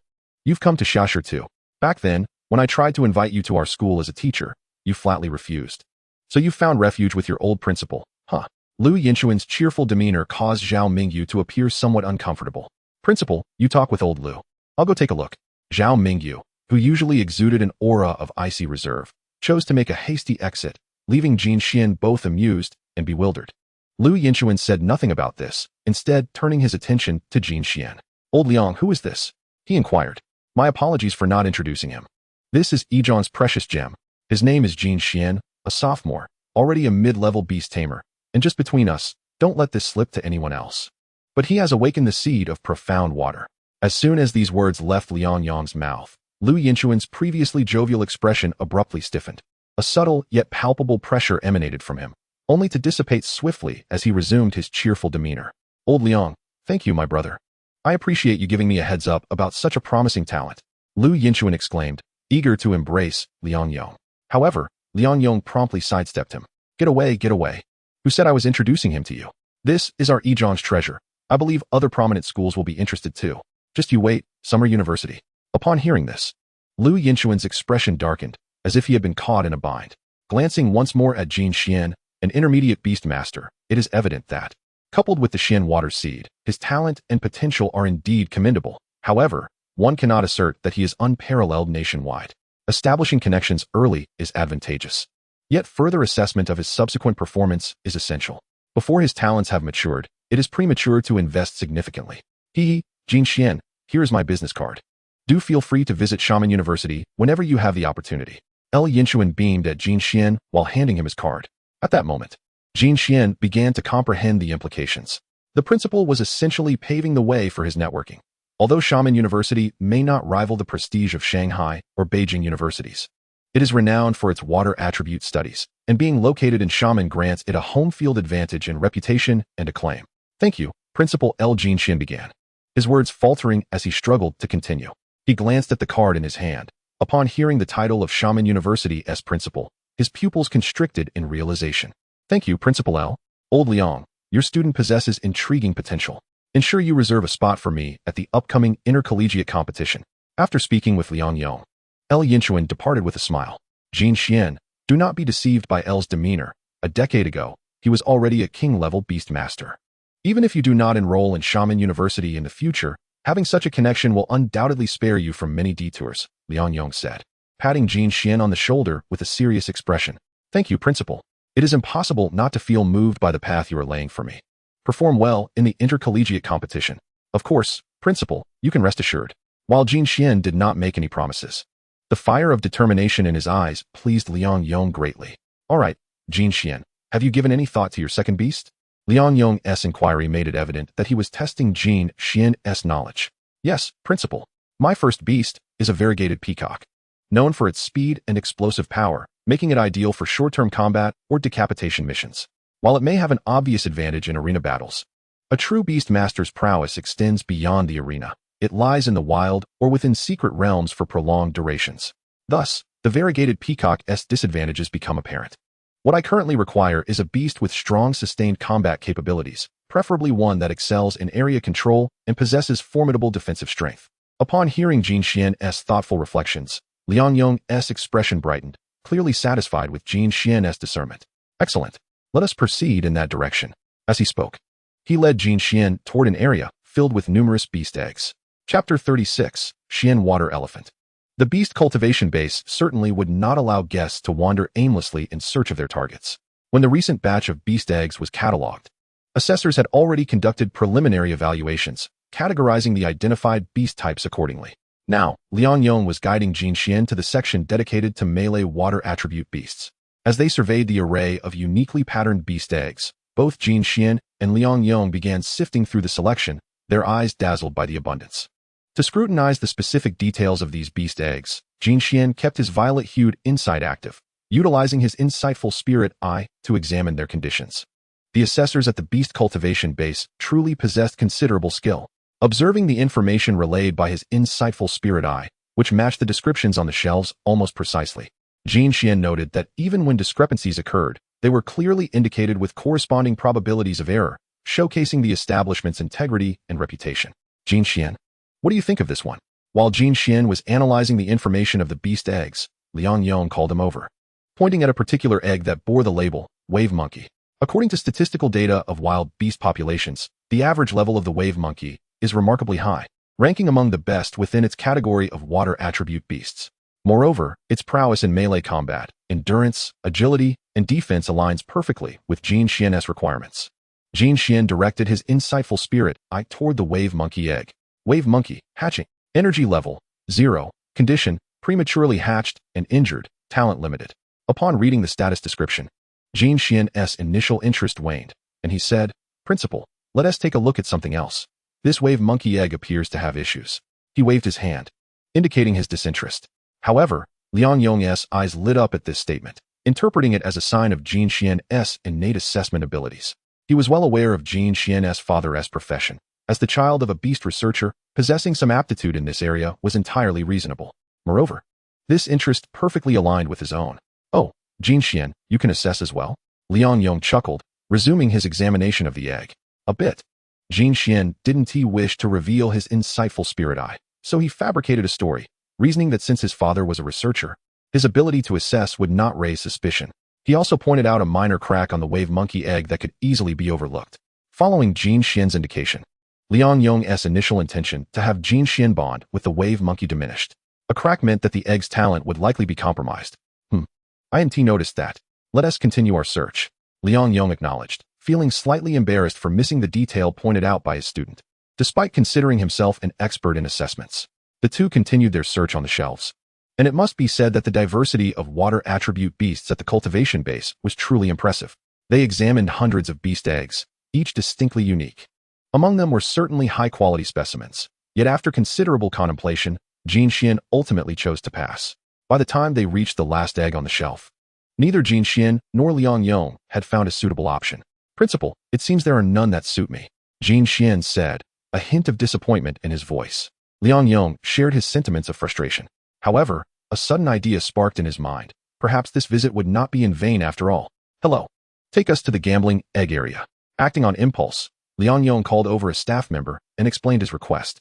Upon hearing this, and recognizing the principal from Yizhong, the staff member promptly led the way. "Jin Xian, the cultivation base offers a more thrilling experience. That is, gambling on eggs.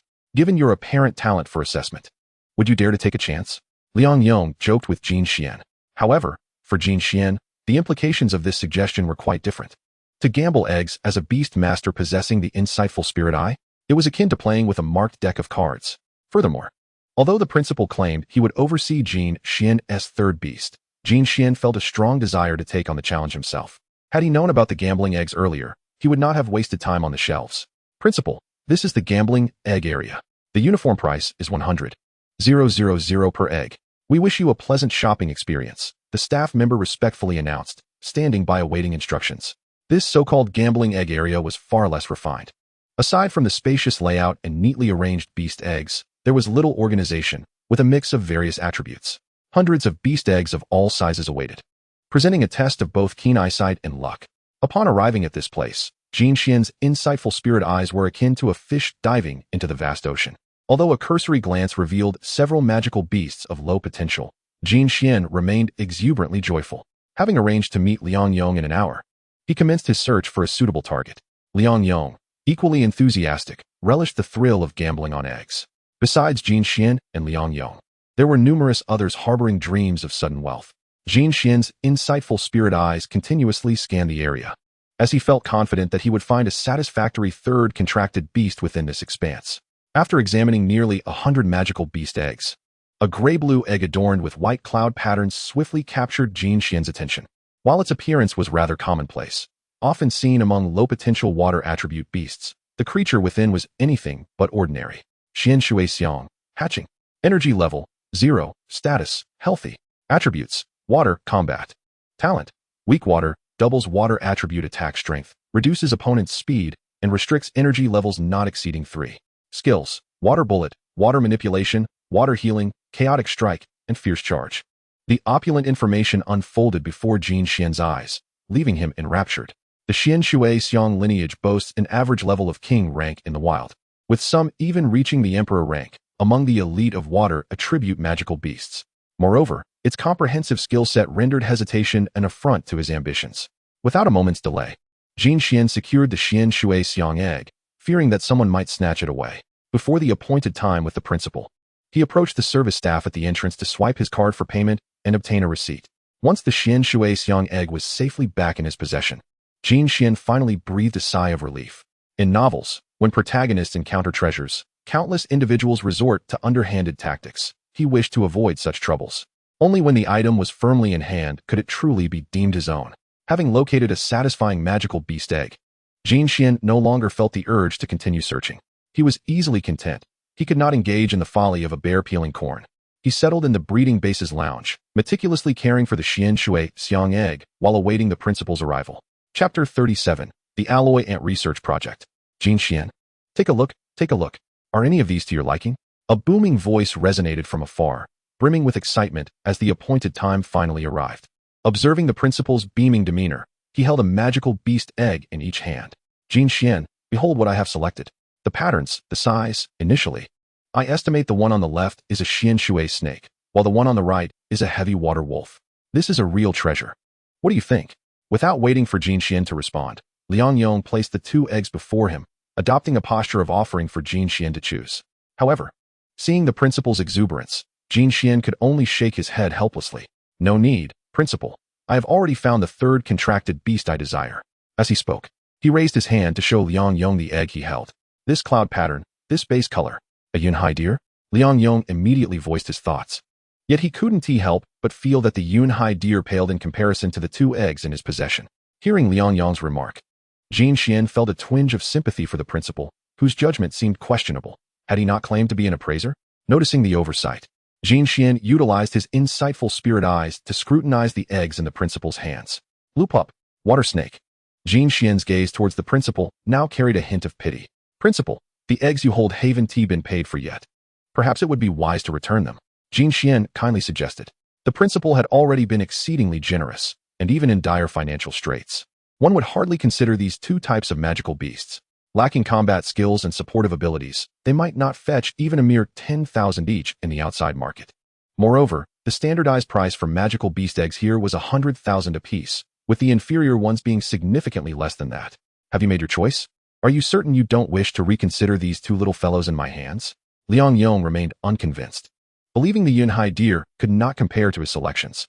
No need, principal, let us just return them, Jin Xian reiterated, not wanting to witness the principal sulking alone in a corner.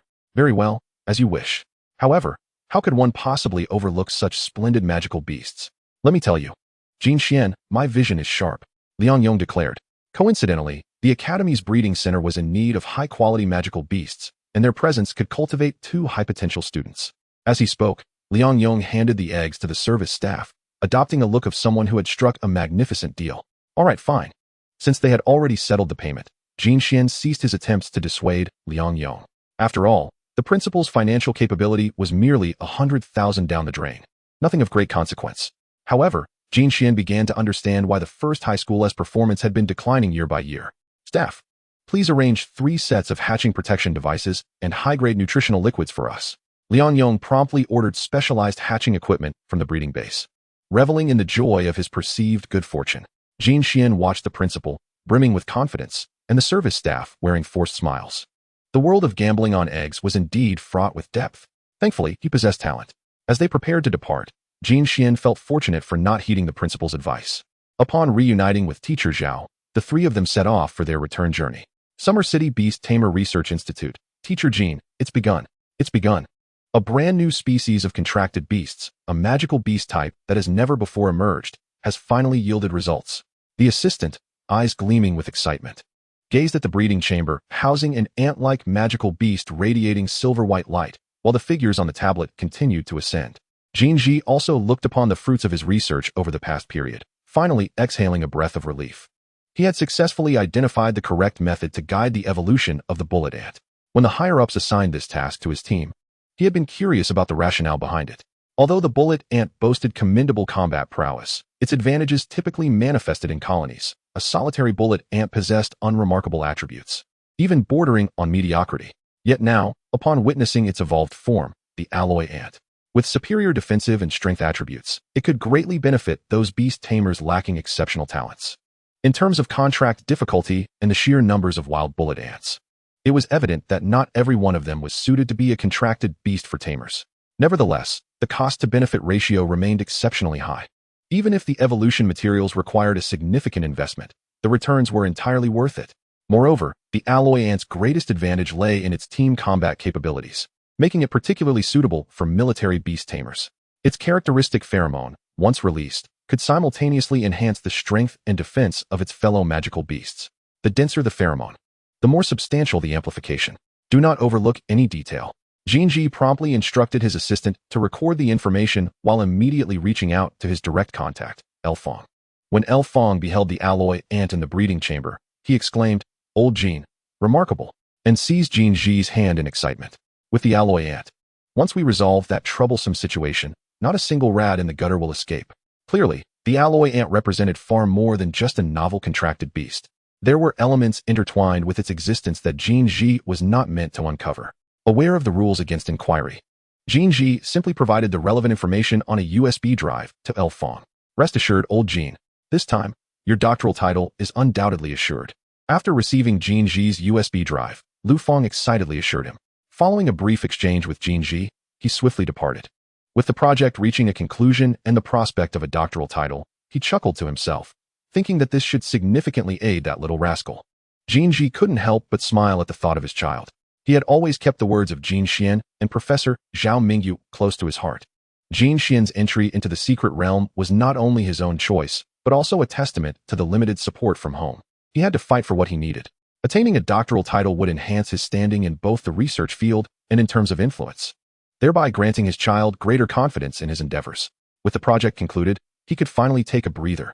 Jinji felt as if a heavy burden had been lifted as he tidied up and began his journey home. Unbeknownst to him, near his residential community, have you gathered all the information? Are we certain that the researcher resides in this vicinity? A group of individuals clad in black cloaks conspired under the cover of night. Boss, there's no mistake. According to our informant embedded in the research institute, that researcher has already produced results. If we capture him, the profits will sustain us for an entire year. One shorter individual declared. Excellent. Third and fourth, clear the area. Ensure no one approaches. Second, when our target appears, you and I will secure him immediately. The leader began to assign tasks. Remember, he is not a Beastmaster. Handle him gently. Do not kill him, for a dead man is of no value. He specifically instructed that the target must not be placed in a life-threatening situation. Chapter 38, Jinji in Peril. Meanwhile, Jinji was blissfully unaware of the unfolding events as he hurried home, excited at the thought of seeing his son. However, as he traversed his usual route home, a sense of unease washed over him. It was unusually quiet for a typical evening at 8 o'clock. Even when few people were about, it shouldn't be this silent. Years of instinct told him that something was amiss. His thoughts turned to his wife and child, causing his previously joyful heart to tense up, and his mind raced. After all, he was not a Beastmaster. His first instinct was to slow his pace and call his son. The phone connected. Xian, are you home? I have an important package downstairs. Please fetch it quickly and don't let anyone steal it. Jinji inquired. Yet on the other end, Jin Xian frowned slightly. His father usually wouldn't ask him to retrieve a package. Since the incident with stolen deliveries 2 years ago, the parcel area of their community had been under constant surveillance with 8 cameras and personnel on duty to prevent theft. His father was speaking nonsense. Dad, are you in danger? Suddenly, an idea struck Jin Xian, and an unsettling feeling intensified within him. Yes, go get it now. I'm on my way back. Jinji transmitted fragmented information, unsure if danger lurked nearby. However, upon hearing this, Jin Xian could no longer remain calm. Principal, please take me home immediately. My family may be in danger. Jin Xian urgently addressed his principal, his fists clenched tightly, worry evident in his eyes. Liang Yong and Zhao Mingyu exchanged glances, seemingly having reached a mutual understanding. Teacher, please let me out. I need to rush back. Zhao Mingyu said to Liang Yong before swiftly exiting the vehicle. A powerful roar echoed shortly after, emanating from a magnificent beast with pure white fur and striking ink-like stripes, its wings spanning 10 meters. It was Zhao Mingyu's summoned beast, the white tiger. As Zhao Mingyu mounted the back of the majestic creature, it flapped its wings mightily, creating a gust that propelled it towards Jin Xian's residence. After Zhao Mingyu left, Liang Yong quickly accelerated the vehicle, racing down the street. Meanwhile, the shadowy organization observed their target. "Boss, I've spotted the researcher. Should we act now?" The second-in-command inquired about their next move. "Where are you now?" In response, the leader produced a map of the area, instructing the second-in-command to indicate Jin Ji's location. With clear information in hand, "No rush, let us head to this intersection." The leader pointed to a crossroads along Jin Ji's regular route. With his subordinates clearing the vicinity and the surrounding walls providing cover, it was an ideal blind spot. He was confident that they could abduct Jin Ji without alarming him. However, at that moment, the leader sensed something was off, as his summoned beast relayed an unsettling feeling. Caw, caw. The pitch-black crows circled ominously above, their caws grating on the nerves like nails on glass. Not good. We've been discovered. The leader's expression darkened. Dark Crow, attack. Without hesitation, he commanded his beast to strike. Although Jin Ji continued forward, his pace revealed his unease. The members of the organization were not fools. They recognized the unusual behavior and understood the implications. Upon receiving their Beastmaster's command, the Dark Crow's obsidian eyes glowed crimson as it flapped its wings, emitting an agonizing cry that shook the trees along the street. Jin Ji sensed the discordant noise, and in the next moment, he covered his ears. But to little effect. The direct assault on his psyche caused a metallic taste to flood his mouth as blood surged forth. His steps faltered, and he appeared on the verge of collapse. "Quickly, don't expose us." The leader rushed forward, intent on abducting Jin Ji and retreating immediately. After the incident at the Summer City Botanical Garden, the Beastmaster's surveillance network had spread throughout the city, with summoned beasts unleashing their abilities in the urban area. It was only a matter of time before specialized personnel arrived to investigate. If they didn't act swiftly, they risked losing everything. Moreover, his resentment towards Jin Ji deepened. If it weren't for him, would he have been exposed? Once that man ceased to be useful, he would relish tormenting him. With such thoughts, a cold expression settled on the leader's face. As for Jin Ji, despite his strong will, the Dark Crow's nightmarish sonic attack was beyond the endurance of an ordinary non-Beastmaster. It caused him to collapse to the ground. At that moment, the shadowy organization arrived. Witnessing Jin Ji sprawled out, they compared their information. "Quick, take him away," the leader commanded.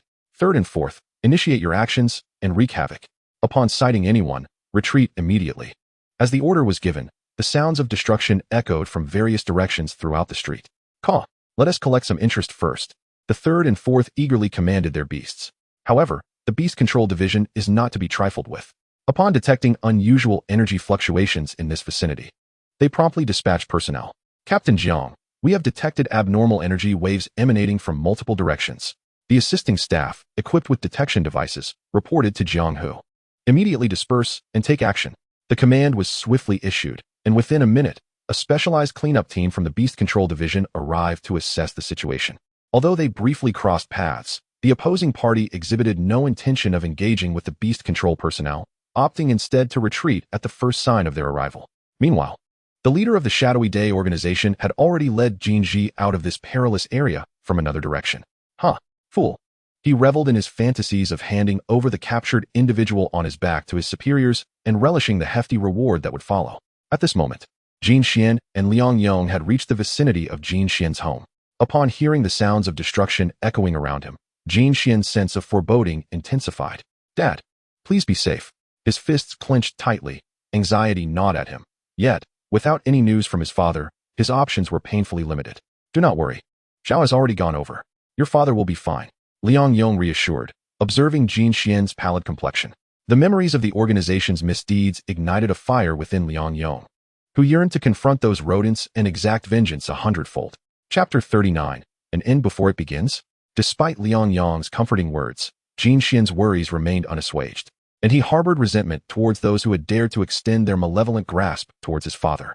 At that moment, on the retreating path of the Shadowy Day organization, the individual referred to as second carried Jin Ji and noted that the sounds behind them had grown increasingly subdued, indicating a successful withdrawal. His tension eased considerably, not out of concern for his companion's safety, but out of fear that if they were captured, they might divulge their whereabouts.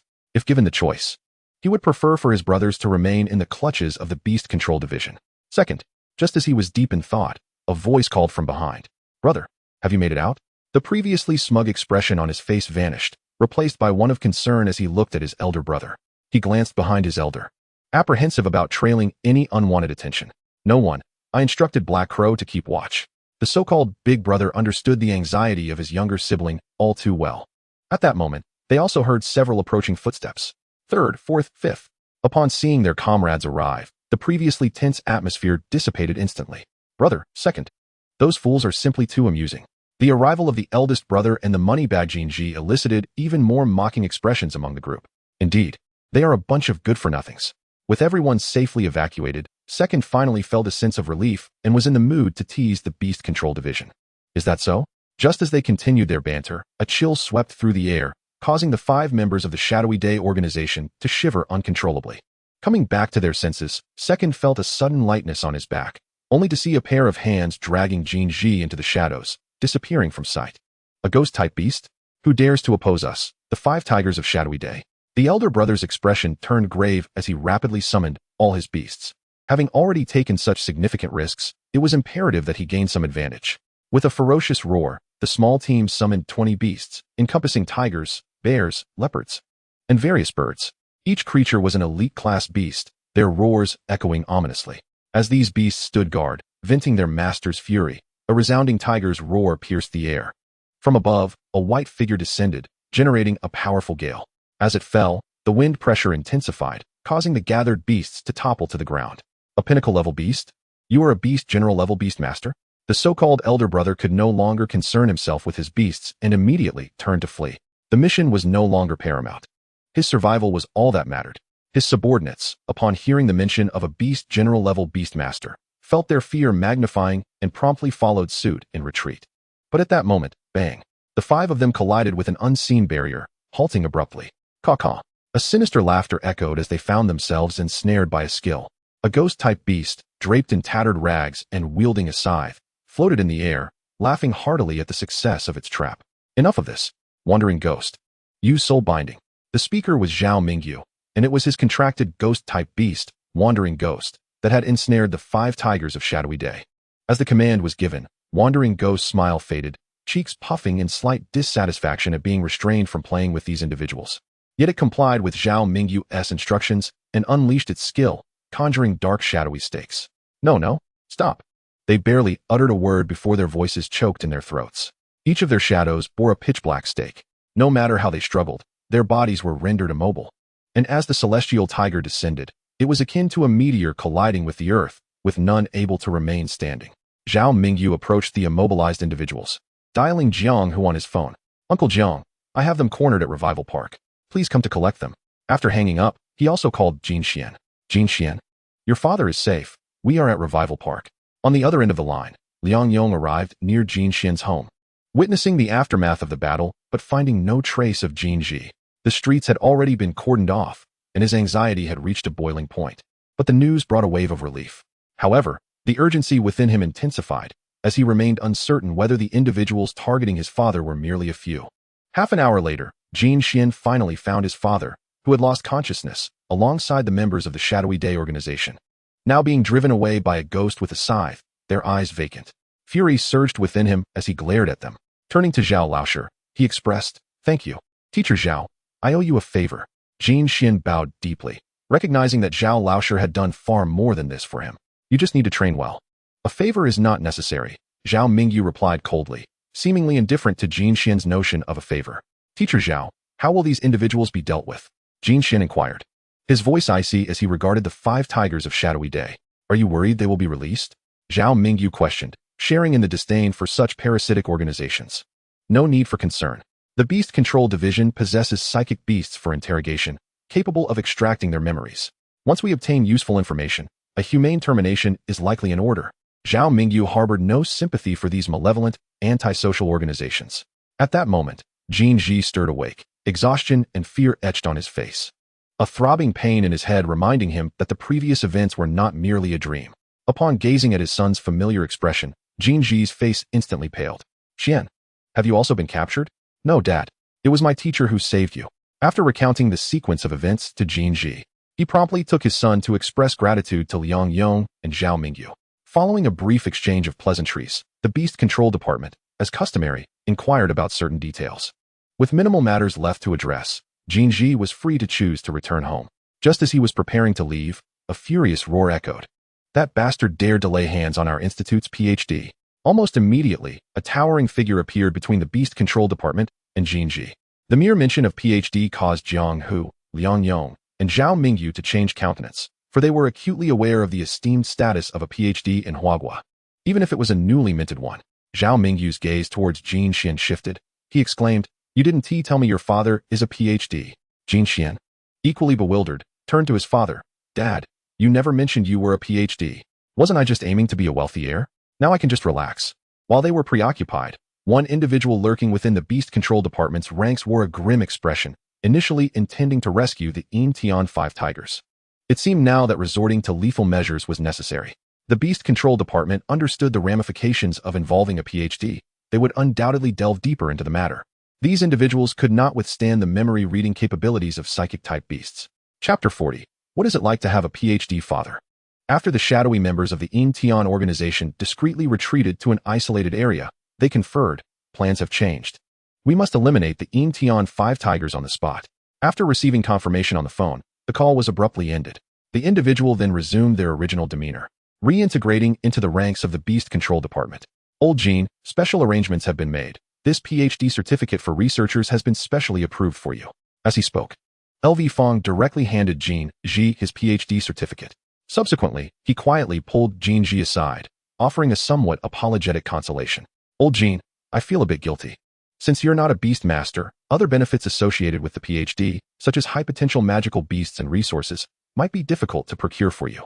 As he uttered these words, LV Fong felt a twinge of embarrassment, wishing he could confront those who had voiced objections. So what if you're not a Beastmaster? During Huaxia's battles against magical beasts and the foreign entities that eyed us covetously, numerous researchers persevered, paving the way for the flourishing beast control civilization we have today. How many Beastmasters emerged from those pioneering researchers? However, the development of the beast control civilization had reached such a sophisticated level that an ordinary person like Jin Ji, demonstrating significant contributions to magical beast research, was indeed a rarity. Upon hearing LV Fong's words, Jin Ji appeared somewhat disheartened. Is it truly due to a lack of talent? Faced with the imposing mountain of innate ability, he felt an overwhelming sense of helplessness. Old Jean, I have already reported this and will continue to advocate for your rights. Nevertheless, it's not entirely devoid of gains. Your access level has been unlocked, excluding resources related to Beastmasters. The Institute will assign you a villa valued at 10 million, with a significantly enhanced overall security level compared to your current situation. Additionally, you will receive dedicated research funding, now elevated to 300 million annually. An elite mechanical beast developed by the Alliance will also be assigned to protect your family. As LV Fong enumerated these rights, Jinji's expression gradually softened. At the very least, he could rest assured regarding his family's safety, no longer fearing incidents like today's. This mechanical beast, a product of the years of advancement in beast control civilization, was modeled after magical beasts and activated by a mechanical core. Its strength was nearly equivalent to that of a magical beast, capable of upgrading through its core, representing a significant category of beasts. Unlike traditional magical beasts, mechanical beasts exhibited unconditional loyalty, devoid of the risk of uncontracted attacks. They were particularly favored among wealthy individuals without beast mastery abilities. Previously, Jinji, being merely a senior researcher, did not possess the privileges to enjoy such benefits. Good. Observing Jinji's mood stabilize, LV Fong secretly breathed a sigh of relief. Harboring increasing disdain for those old fogies, who can overlook old Jin's contributions. Several key projects in the entire research institute are spearheaded by him. These short-sighted individuals. Tomorrow, I will arrange for someone to assist you with your move. For now, I must deal with those rascals. LV Fong's expression hardened as he approached the Beast Control Department to negotiate with Jiang Hu. Meanwhile, Jin Xian, noting the changes in his father's demeanor, sensed something amiss. Dad, it's all right. Your son possesses great talent. Jin Xian playfully draped his arm over Jin Ji's shoulder, adopting a brotherly demeanor. You brat. Jin Ji felt his earlier frustrations dissipating thanks to Jin Xian's antics. Although the help I can provide is still limited, our living conditions will certainly improve. Jin Ji smiled, affectionately ruffling Jin Xian's hair. After preparing to bid farewell to Zhao Mingyu and Liang Yong, they headed home. This return was also an opportunity for Jin Ji to inquire about his precious son's gains, though the events had delayed their conversation. Liang Yong and Zhao Mingyu were evidently familiar with the institute's workings, yet they could not ignore the inherent advantages of being the father of a newly minted PhD student, especially considering potential future inconveniences, such as beast evolution. Beast evolution is not merely a matter of reaching a certain level. Some evolutions necessitate special materials or mysterious rituals. An area rich with knowledge. After exchanging a few brief pleasantries, Jin Xian took the egg of the Xian Shui elephant and headed home with his father. Liang Yong, meanwhile, stealthily left his ghost-type beast by Jin Xian's side, unbeknownst to him. Given the Yin Tian organization's failed plan, a further attempt was unlikely in the short term. And with the ghost beast's presence, Liang Yong felt a measure of reassurance. Upon returning home, Jin Ji's wife, Hejia, and their daughter, Jin Yuan, closely scrutinized the father-son duo. Did you encounter any danger? Hejia had certainly heard the sounds of destruction and the ensuing alert outside. Immediately, she had taken her daughter, Jin Yuan, who was as tall as a dumpling, and sought refuge until the commotion subsided. The worry and fear etched on her face had yet to dissipate. Upon seeing her brother and father, Jin Yuan could no longer contain her tears, dashing into Jin Xian's embrace. Wah, I'm scared, brother. She vented her emotions. Her usual lively self now reduced to a frightened child. Jin Xian felt a surge of anger at the situation. Jin Ji, too, felt a pang of jealousy. Why wasn't he the little darling clinging to him? After finally soothing Jin Yuan and tucking her into bed, Jin Ji summoned Jin Xian to his study to inquire about the secret realm and why he had been with Principal Liang. Actually, it's nothing much. After emerging from the secret realm, I successfully advanced my Beastmaster level to intermediate. I was with Principal Liang for this little guy. Jin Xian replied with a cheerful smile, producing the egg of the Xian Shui elephant alongside his Xian Shui seed. Upon encountering the azure-hued beast egg, shrouded in a mist of vapor, Jin Jiren found himself momentarily stunned, overwhelmed by the delightful surprise that Jin Xian had brought forth. However, he quickly regained his composure. Indeed, the Jin family had truly produced a dragon. He resolved to return home and offer his respects on a future occasion.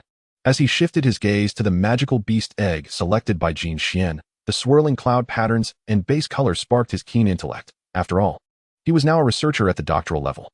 Several possibilities sprang to mind: the cloud sea deer, the sphere sea lion, the cloudly dolphin, and the Xian water elephant, each varying in strength. The specifics would only be revealed upon hatching. This is for you, he remarked, as he retrieved a mid-level energy potion recipe guide from his pocket and handed it to Jin Xian. Upon seeing the cover, Jin Xian felt a thrill of excitement. He had become quite adept at the basics of energy potions, perhaps due to his innate talent. With the dazzling peacock's breakthrough to the intermediate level, the utility of basic energy potions had diminished significantly, making the timing of this advanced recipe fortuitous. Eagerly, he accepted the book and began to peruse its contents. Contemplating the possibility of utilizing his doctoral title to procure some advanced recipes in the near future. Jin Jiren's subsequent remark further heightened Jin Xian's elation. Dad, have you truly become this impressive? Jin Xian exclaimed with delight. What an experience it must be to have a father who is a doctoral-level Beastmaster researcher. He yearned for insights, feeling a sense of urgency. Although there were challenges before, the current situation seemed promising, despite the substantial reduction in benefits for doctoral researchers. The right to access this segment of information should pose no issue. Jin Jiren evidently reveled in the admiration reflected in his child's gaze. Xian, your high school league should be commencing soon, right? Make sure to perform well. I've heard there are significant changes being considered, he advised, basking in Jin Xian's adoration. Jin Jiren then divulged unexpected news that took Jin Xian by surprise. Chapter 41, Rule Changes. I'm not entirely clear on the specifics, but the school will be issuing notifications shortly. Jin Xian felt a wave of calm wash over him. His initial worries had dissipated. At worst, it would merely test the abilities of the Beastmasters. With the dazzling peacock now in its second year, he was confident in his strength. Dad, if there's nothing else, I'll head back now, Jin Xian said, cradling the nutrient chamber for the Xian water elephant as he retreated to his room. To ensure the safety of the Xian water elephant, he summoned the Void Willow to create a spatial barrier, allowing him to carry the creature with him. He instructed the Void Willow to inform him immediately if anything unusual occurred with the Xian water elephant. According to the insights from his Insight Spirit Eye, hatching was imminent. Having resolved all matters, fatigue enveloped Jin Xian, compelling him to recline on his bed. After enduring numerous nights under the stars, he finally relished the comfort of his bed, sinking into a deep and satisfying slumber. When he next opened his eyes, dawn had arrived. After tidying up, he prepared to head to school, eager to see how much his teammates had progressed since he last attended the team training. At that moment, in the Team S office, Zhao Mingyu gazed at the document bearing the exclusive seal of the Beastmaster Education Department, his expression darkening. The teachers responsible for logistics, witnessing Zhao's demeanor, hesitated to inquire about the cause of his distress. Seizing the document, Zhao made his way to the training grounds while simultaneously messaging the team.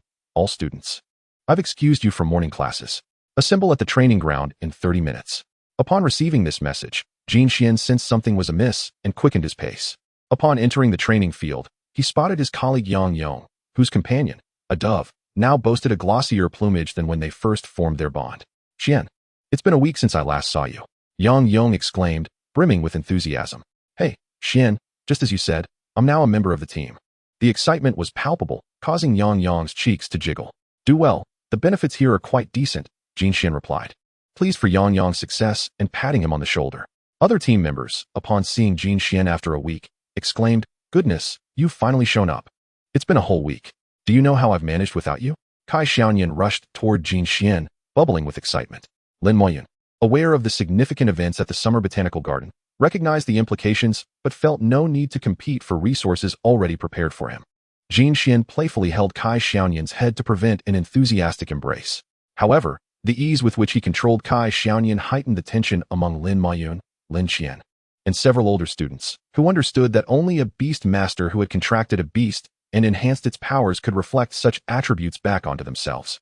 The effortless manner in which Jin Xian subdued Kai Xiaoyan indicated a level of strength beyond that of an ordinary Beastmaster. Jin Xian, have you become an intermediate Beastmaster and contracted a beast? Team Captain Duan Yun and Vice Captain Li Fei approached with curiosity, their expressions reflecting the gravity of the situation, which directly impacted their school's performance in the high school league. The disparity between intermediate and ordinary Beastmasters was significant. A chorus of hopeful eyes sought confirmation from Jin Xian. Indeed, I have made a breakthrough. But my new beast is still in egg form.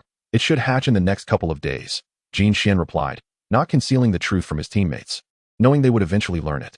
Wonderful. I see a glimmer of hope, Duan Yun exclaimed with excitement. Just then, Zhao Mingyu appeared silently, standing before everyone and addressing Jin Xian directly from the center of the training ground.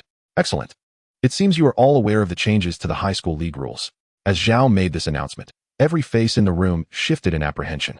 The rules of the high school league had remained unchanged for nearly a decade. The prospect of alterations was unsettling. If the changes were to their detriment, the situation for their school could become dire. All eyes turned to Zhao Mingyu. In recent years, based on data from various universities and statistics regarding the fatalities of Beastmasters, it was noted that the mortality rate for novice Beastmasters facing wild magical beasts had been steadily increasing. The primary cause was a lack of crisis awareness during battles, leading to casualties from their beast skills. To amend this alarming trend, it was proposed that high school students should be trained in combat intuition upon awakening their Beastmaster abilities. Therefore, the following modifications to the high school league were enacted. The elimination of the Beastmaster command platform, allowing direct competition between beasts and their masters, with any fall resulting in a loss. Furthermore, the number of official team members would be reduced to 5, urging schools to carefully select suitable participants. The competition format would now adopt a wheel battle point system. As Zhao Mingyu articulated each piece of information, the expressions of all present shifted dramatically. The prospect of beast tamers and their beasts competing on the same stage inherently posed a constant threat. Teacher, does this mean that beast tamers can attack opposing beast tamers? As long as the opponent's beast tamer loses their combat capability, correct? Jin Xian inquired with curiosity. Such a rule, for those who had studied martial techniques, represented a natural advantage. Jin Xian understood that some beast tamers with a solid foundation in martial arts might possess strength comparable to that of intermediate beasts. Although this advantage would diminish over time, what level of strength could high school students' beasts truly attain? Consequently, the scales of victory appeared heavily tilted in one direction. This further solidified Jin Xian's determination to seek training at a martial arts academy. Upon hearing Jin Xian's words, Zhao Mingyu found a corresponding explanation in the supplementary text. You are indeed correct. Beast tamers can engage one another, and a loss is declared if the opponent is rendered incapable of fighting. If you believe you can manage it, you may also face off against beasts. Upon this declaration, many faces shifted again, with some engaging in fervent discussions. At that moment, Jin Xian noticed Yang Yong appearing particularly anxious. Goodness, I've only just joined, and we're already down in numbers? Yang Yong was sweating profusely, having worked tirelessly alongside Bo and Bai Go. Quiet. Zhao Mingyu raised his hand, and instantly, the chatter below ceased. The school will retain a team of 10, with 5 official members and 5 substitutes. Upon hearing this, Yang Yong, who had been exceedingly tense, seemed to glimpse hope and reverted to his usual boisterous self. Chapter 42. Those unwilling to accept can compete. Now, I shall announce the preliminary roster of official members. Zhao Mingyu's words reignited the tension in the room. Duan Yun and Li Fei exchanged glances, both able to surmise who might be selected. The training over the past period had made everyone's abilities evident, with the only variable being Jin Xian. As all eyes fixated on Zhao Mingyu, the list was finally revealed. Duan Yun, Li Fei, Niu Gao, Qin Song. One by one, names were called, and those who heard their names listed felt a surge of excitement. The senior Lin, who was immensely anxious, as only one spot remained, and he firmly believed that no second-year student could rival him. However, the final result was far beyond his expectations. The last one, Jin Xian. As Zhao Mingyu's words echoed, Lin, who felt as though struck by lightning. Yet, Yang Yong and Kai Xiaoyan were exhilarated, believing Jin Xian to be more suitable than the older Lin Hu. Though they were all team members, Lin Hu had an air of superiority that grated on them. Kai Xiaoyan's fiery temper had even led to several sparring sessions with Lin Hu during training, the outcomes of which were hardly surprising given the age difference. Oh, so it's me. Upon hearing the final result, Jin Xian felt little surprise and turned his gaze toward the other side of the team. Lin Hu, the senior, had clenched his fists tightly and stood up, questioning whether any foul play was involved. Teacher, I believe this list is unfair. Although junior Jin Xian's strength is commendable, I assert that I am better suited. Lin Hu ultimately voiced his dissatisfaction, directly targeting Jin Xian. Hearing Lin Hu's remarks, Zhao Mingyu glanced at him and then at Jin Xian, who maintained a nonchalant demeanor, prompting Zhao Mingyu to feel exasperated. Jin Xian, what is your take on this? Zhao Mingyu inquired lightly, curious to see how Jin Xian would respond. I'll just stand here and watch. A chair would be nice. Jin Xian replied with a hint of sarcasm. You never sought my opinion regarding this list. What can I say? Should I arrange for a bed for you? Zhao Mingyu was equally vexed by this insolent youth. That's not out of the question. Jin Xian retorted indifferently, acknowledging his unwarranted predicament while wishing to avoid becoming a target of resentment. Since you believe you are more appropriate than Jin Xian, then let strength speak for itself. Without a platform, let us experience the competition firsthand. Zhao Mingyu did not wish to waste time. As his words fell, he pressed a button on the remote control for the training room. With the command issued, Jin Xian and the others felt a sudden rising sensation from where they stood. Surrounding them, metallic columns ascended, serving as protective barriers for the spectators. This space is reserved for you. The rest, off the stage, Zhao Mingyu commanded, promptly leaping down from the platform to the observation area. The other students exchanged glances before collectively vacating the stage. Having not seen Jin Xian for a week, curiosity about his current strength permeated the air. Junior Jin Xian, I'm not targeting you, but resources are limited, and we must compete for them. Lin Hu regained his composure, his gaze towards Jin Xian brimming with combat fervor. Senior, you have a point. Competition is necessary, and I will not hold back. Jin Xian replied, his pent-up aggression from extensive training in the secret realm surging forth. The ferocity accumulated from battling various magical beasts and competing against fellow students erupted at that moment, causing Lin Hu to falter slightly. Both sides prepare. The match begins. Zhao Mingyu's voice announced the start of the internal competition within the team. Almost simultaneously, Jin Xian completed his summoning, and a colorful peacock, approximately 1.5 meters tall, appeared at the center of the stage. With a wingspan of 3 meters, its splendid feathers and elongated plumes unfurled like the midday sun, instantly raising the temperature on stage. It is noteworthy that prior to evolution, the colorful peacock's flying abilities were questionable, primarily due to the strength of its wings, which could not lift its body. Jin Xian had never attempted this before, but now, observing the 3-meter wingspan, he realized it was time to train the peacock's flying capabilities. Meanwhile, the team captain Duan Yun and vice captain Li Fei exchanged glances, their expressions shifting as they sensed the intensity of Jin Xian's aura even from the sidelines. Jin Xian's strength had transformed drastically from 7 days prior, leaving them curious about what he had undergone. Liang Yong had refrained from sharing the events at the Summer City Botanical Garden with them, as this year's high school league represented a crucial battle for their school, one that could not afford any mishaps. The injury of any team member was a burden he could not bear. However, to compensate his students, the school's investment had doubled, even drawing from his own reserves. In just 7 days, the team members had experienced considerable growth. Jin Xian's rapid summoning caught Lin Hu off guard. As he saw the colorful peacock charging towards him, he barely managed to complete his own summoning. Roar! Emerging was a fully orange, black-striped tiger-like beast adorned with a prominent crown-like marking atop its head, the violent tiger. However, just as the violent tiger sought to showcase its might, a fiery claw struck its face with tremendous force. With a resounding thud, the violent tiger felt as though it had been slapped the moment it appeared, igniting a surge of fury within it. Violent tiger. Tiger roar. Lin Hu quickly regained his composure and issued commands, fully aware that if he did not respond appropriately, he would truly be no match for Jin Xian. Roar. The roar of the ferocious tiger unleashed its skill, amplifying its physical prowess, as its forepaws grew mightier amidst the reverberations of the tiger's roar. Witnessing such a display from the opponent, Yanshi swiftly issued his command, Flame Force. At that moment, the resplendent peacock leapt into action, unfurling its tail feathers and exuding an aura of unparalleled intensity. Fiery Feather. Subsequently, a cascade of flaming feathers manifested in the sky, engulfing the training arena in a fiery haze, rendering the surroundings of vivid crimson. Even the ferocious tiger felt the pressure of the roar subdued, instinctively compelled to crouch down, its gaze towards its Beastmaster tinged with a hint of resentment.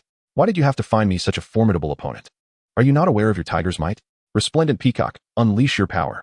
With Yanshi's command, the fiery feathers descended like shooting stars, piercing through the air, crashing upon the ferocious tiger and the arena, enveloping the scene in billowing smoke. After being subjected to such a direct assault, Lin Hu abandoned any thoughts of competing with Yanshi. What a jest! This junior seemed to be operating on another level. How could he possibly compare? He even forgot to voice his surrender. Boom, boom, boom. The resounding explosions echoed throughout the arena. Moments later, as the smoke dissipated, a ghostly creature wielding a scythe emerged before Lin Hu and the ferocious tiger, the Spectre Lurker.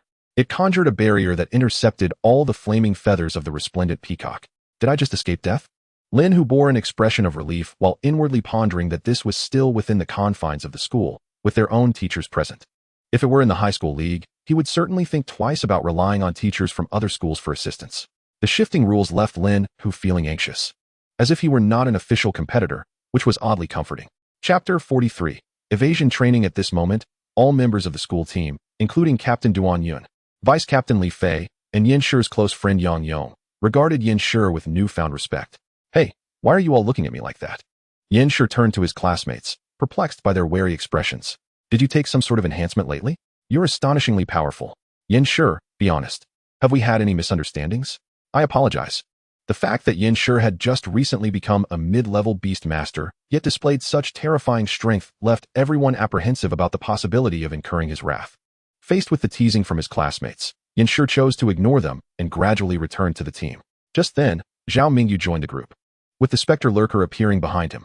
However, Yanshi couldn't shake the feeling that Zhao was watching him intently, sending a shiver down his spine. Zhao Mingyu also noticed the unusual behavior of his beast, and, glancing at Yanshi's shadow, quickly grasped the situation. Now, is there anyone dissatisfied with my decisions? His serious voice echoed, and not a soul dared to step forward. As for you all, do not lose heart for not being selected. This high school league serves as a training ground for the next major competition, allowing you to acclimatize to the competitive atmosphere. Should you find yourselves outperformed by your juniors next year and lose your positions, well. As he uttered these words, the Spectre Lurker behind Zhao Mingyu let out a chilling laugh. Kai Xiaoyan and Lin Moyun shivered in response. No, we absolutely cannot bring you disgrace. At that moment, Kai Xiaoyan exemplified what it meant to be a keen observer of the times. That's good. However, to adapt to the new competition rules, your training regimen will need corresponding adjustments, Zhao Mingyu stated. Upon hearing this, a sense of foreboding washed over everyone, including Yanshi. The Spectre Lurker is entrusted to you. Just don't let it get you killed, Zhao Mingyu remarked before turning to leave. The vast training ground was left with only the Spectre Lurker and Yanshi's group. The scythe-wielding Spectre Lurker grinned mischievously at everyone.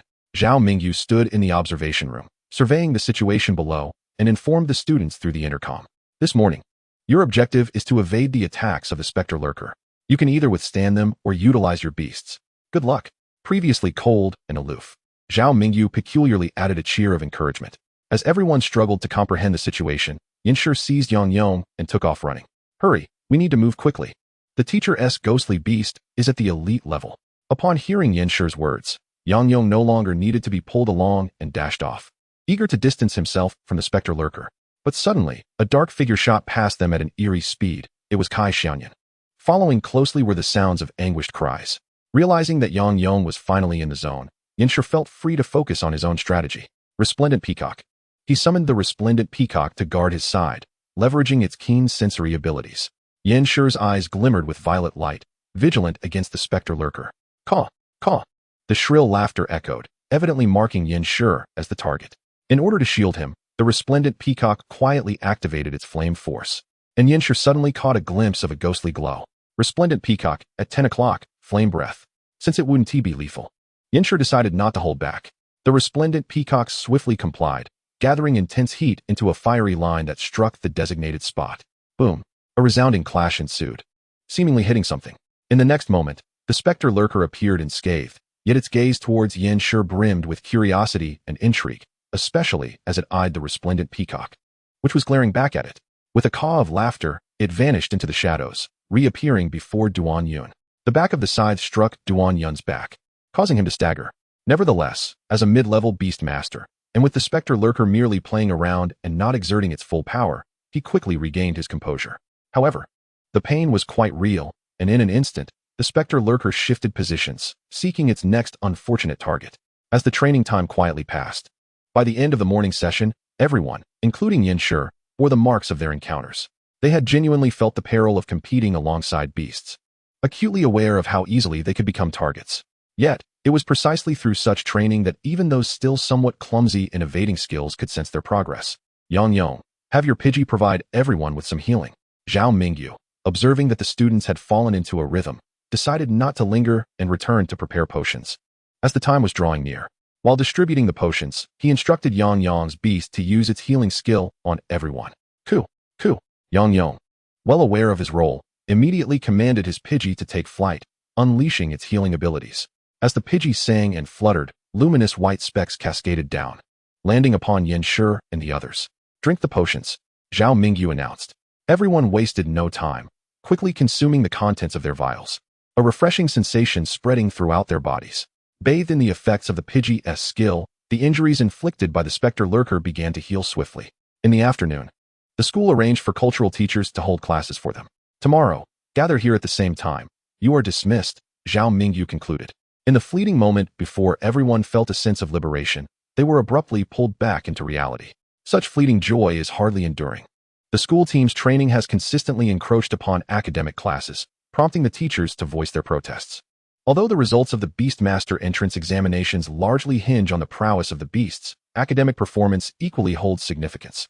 After all, the nation of Hua does not merely require brutes. To gain entry into the school team is, in the eyes of the teachers, a clear indication of a promising candidate. The concern looms that if academic qualifications falter, the impact on the children's futures far outweighs any minor bonuses at stake for the teachers. Thus, a collective appeal to Principal Liang Yong was made by the teachers, whose arguments were undeniably valid. Both the University League and the entrance examinations are critical metrics for prestigious high schools. Hence, Liang Yong found himself compelled to relay these concerns to Zhao Mingyu. Yet, all of this bore little relevance to Jin Xian, for he was an academic prodigy. His scholarly aptitude and innate talent granted him a remarkable degree of freedom. Class Master He Hui, who once had the option of reprimanding Jin Xian regarding his awakening issues, now found himself devoid of that opportunity. He Hui felt a mix of helplessness and bemusement. Having such a student could elicit both laughter and tears.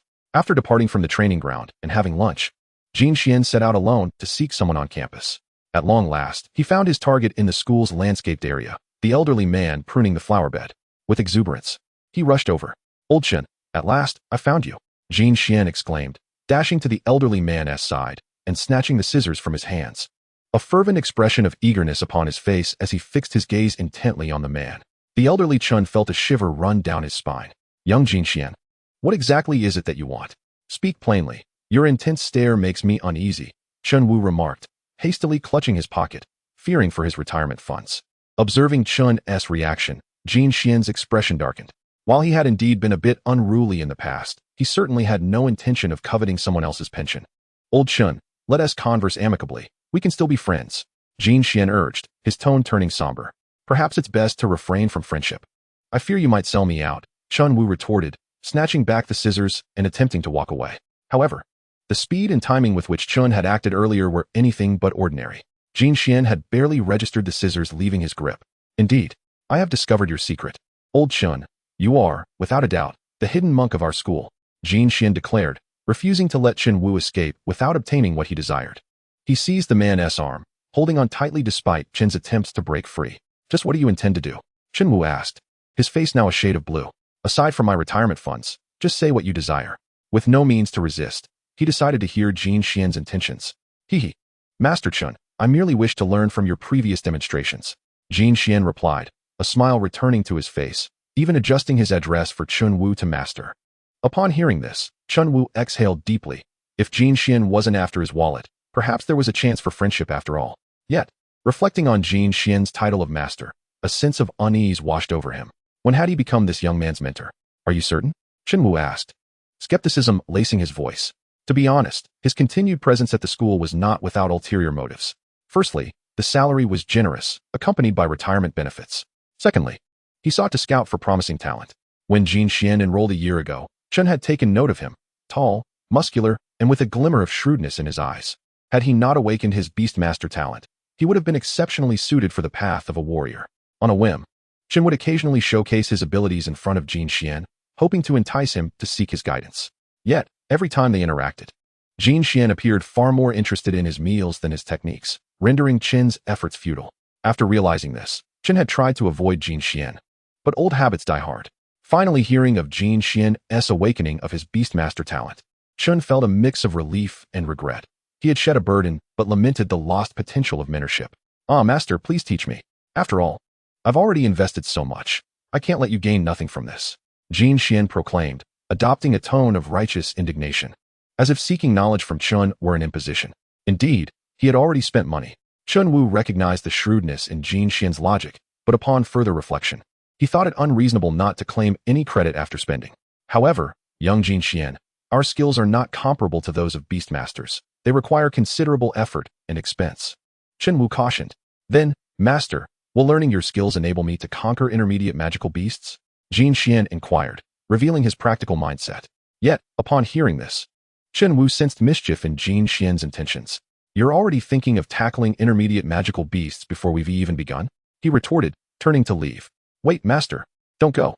Jin Xian pleaded, observing Chen's swift retreat with a sinking heart. Based on what he had previously witnessed, Chen, despite his age, could leave a substantial dent in a half-meter-wide tree trunk with a single punch. Moreover, he was not a Beastmaster. His abilities were precisely what Jin Xian believed could realize his ambitions. He could not afford to let this opportunity slip away. Ah, master, it seems today is your payday? Jin Xian remarked, attempting to draw Chen Wu back into conversation. Yet, Chen Wu remained resolute, ignoring Jin Xian's words until he mentioned his salary. At that moment, Chen spun around to find Jin Xian holding a wallet. You little rascal. Chen Wu's face darkened, sensing that if he did not accept the boy's request, Jin Xian might well abscond with his money. However, if he acquiesced, would he compromise his integrity? After a moment's deliberation, he declared, follow me. Approaching Jin Xian, he snatched his money back and led him toward the playground. It was midday, and the sun blazed overhead, with students from both the Beastmaster and regular classes either napping or enjoying lunch. The vast playground of the school was utterly deserted.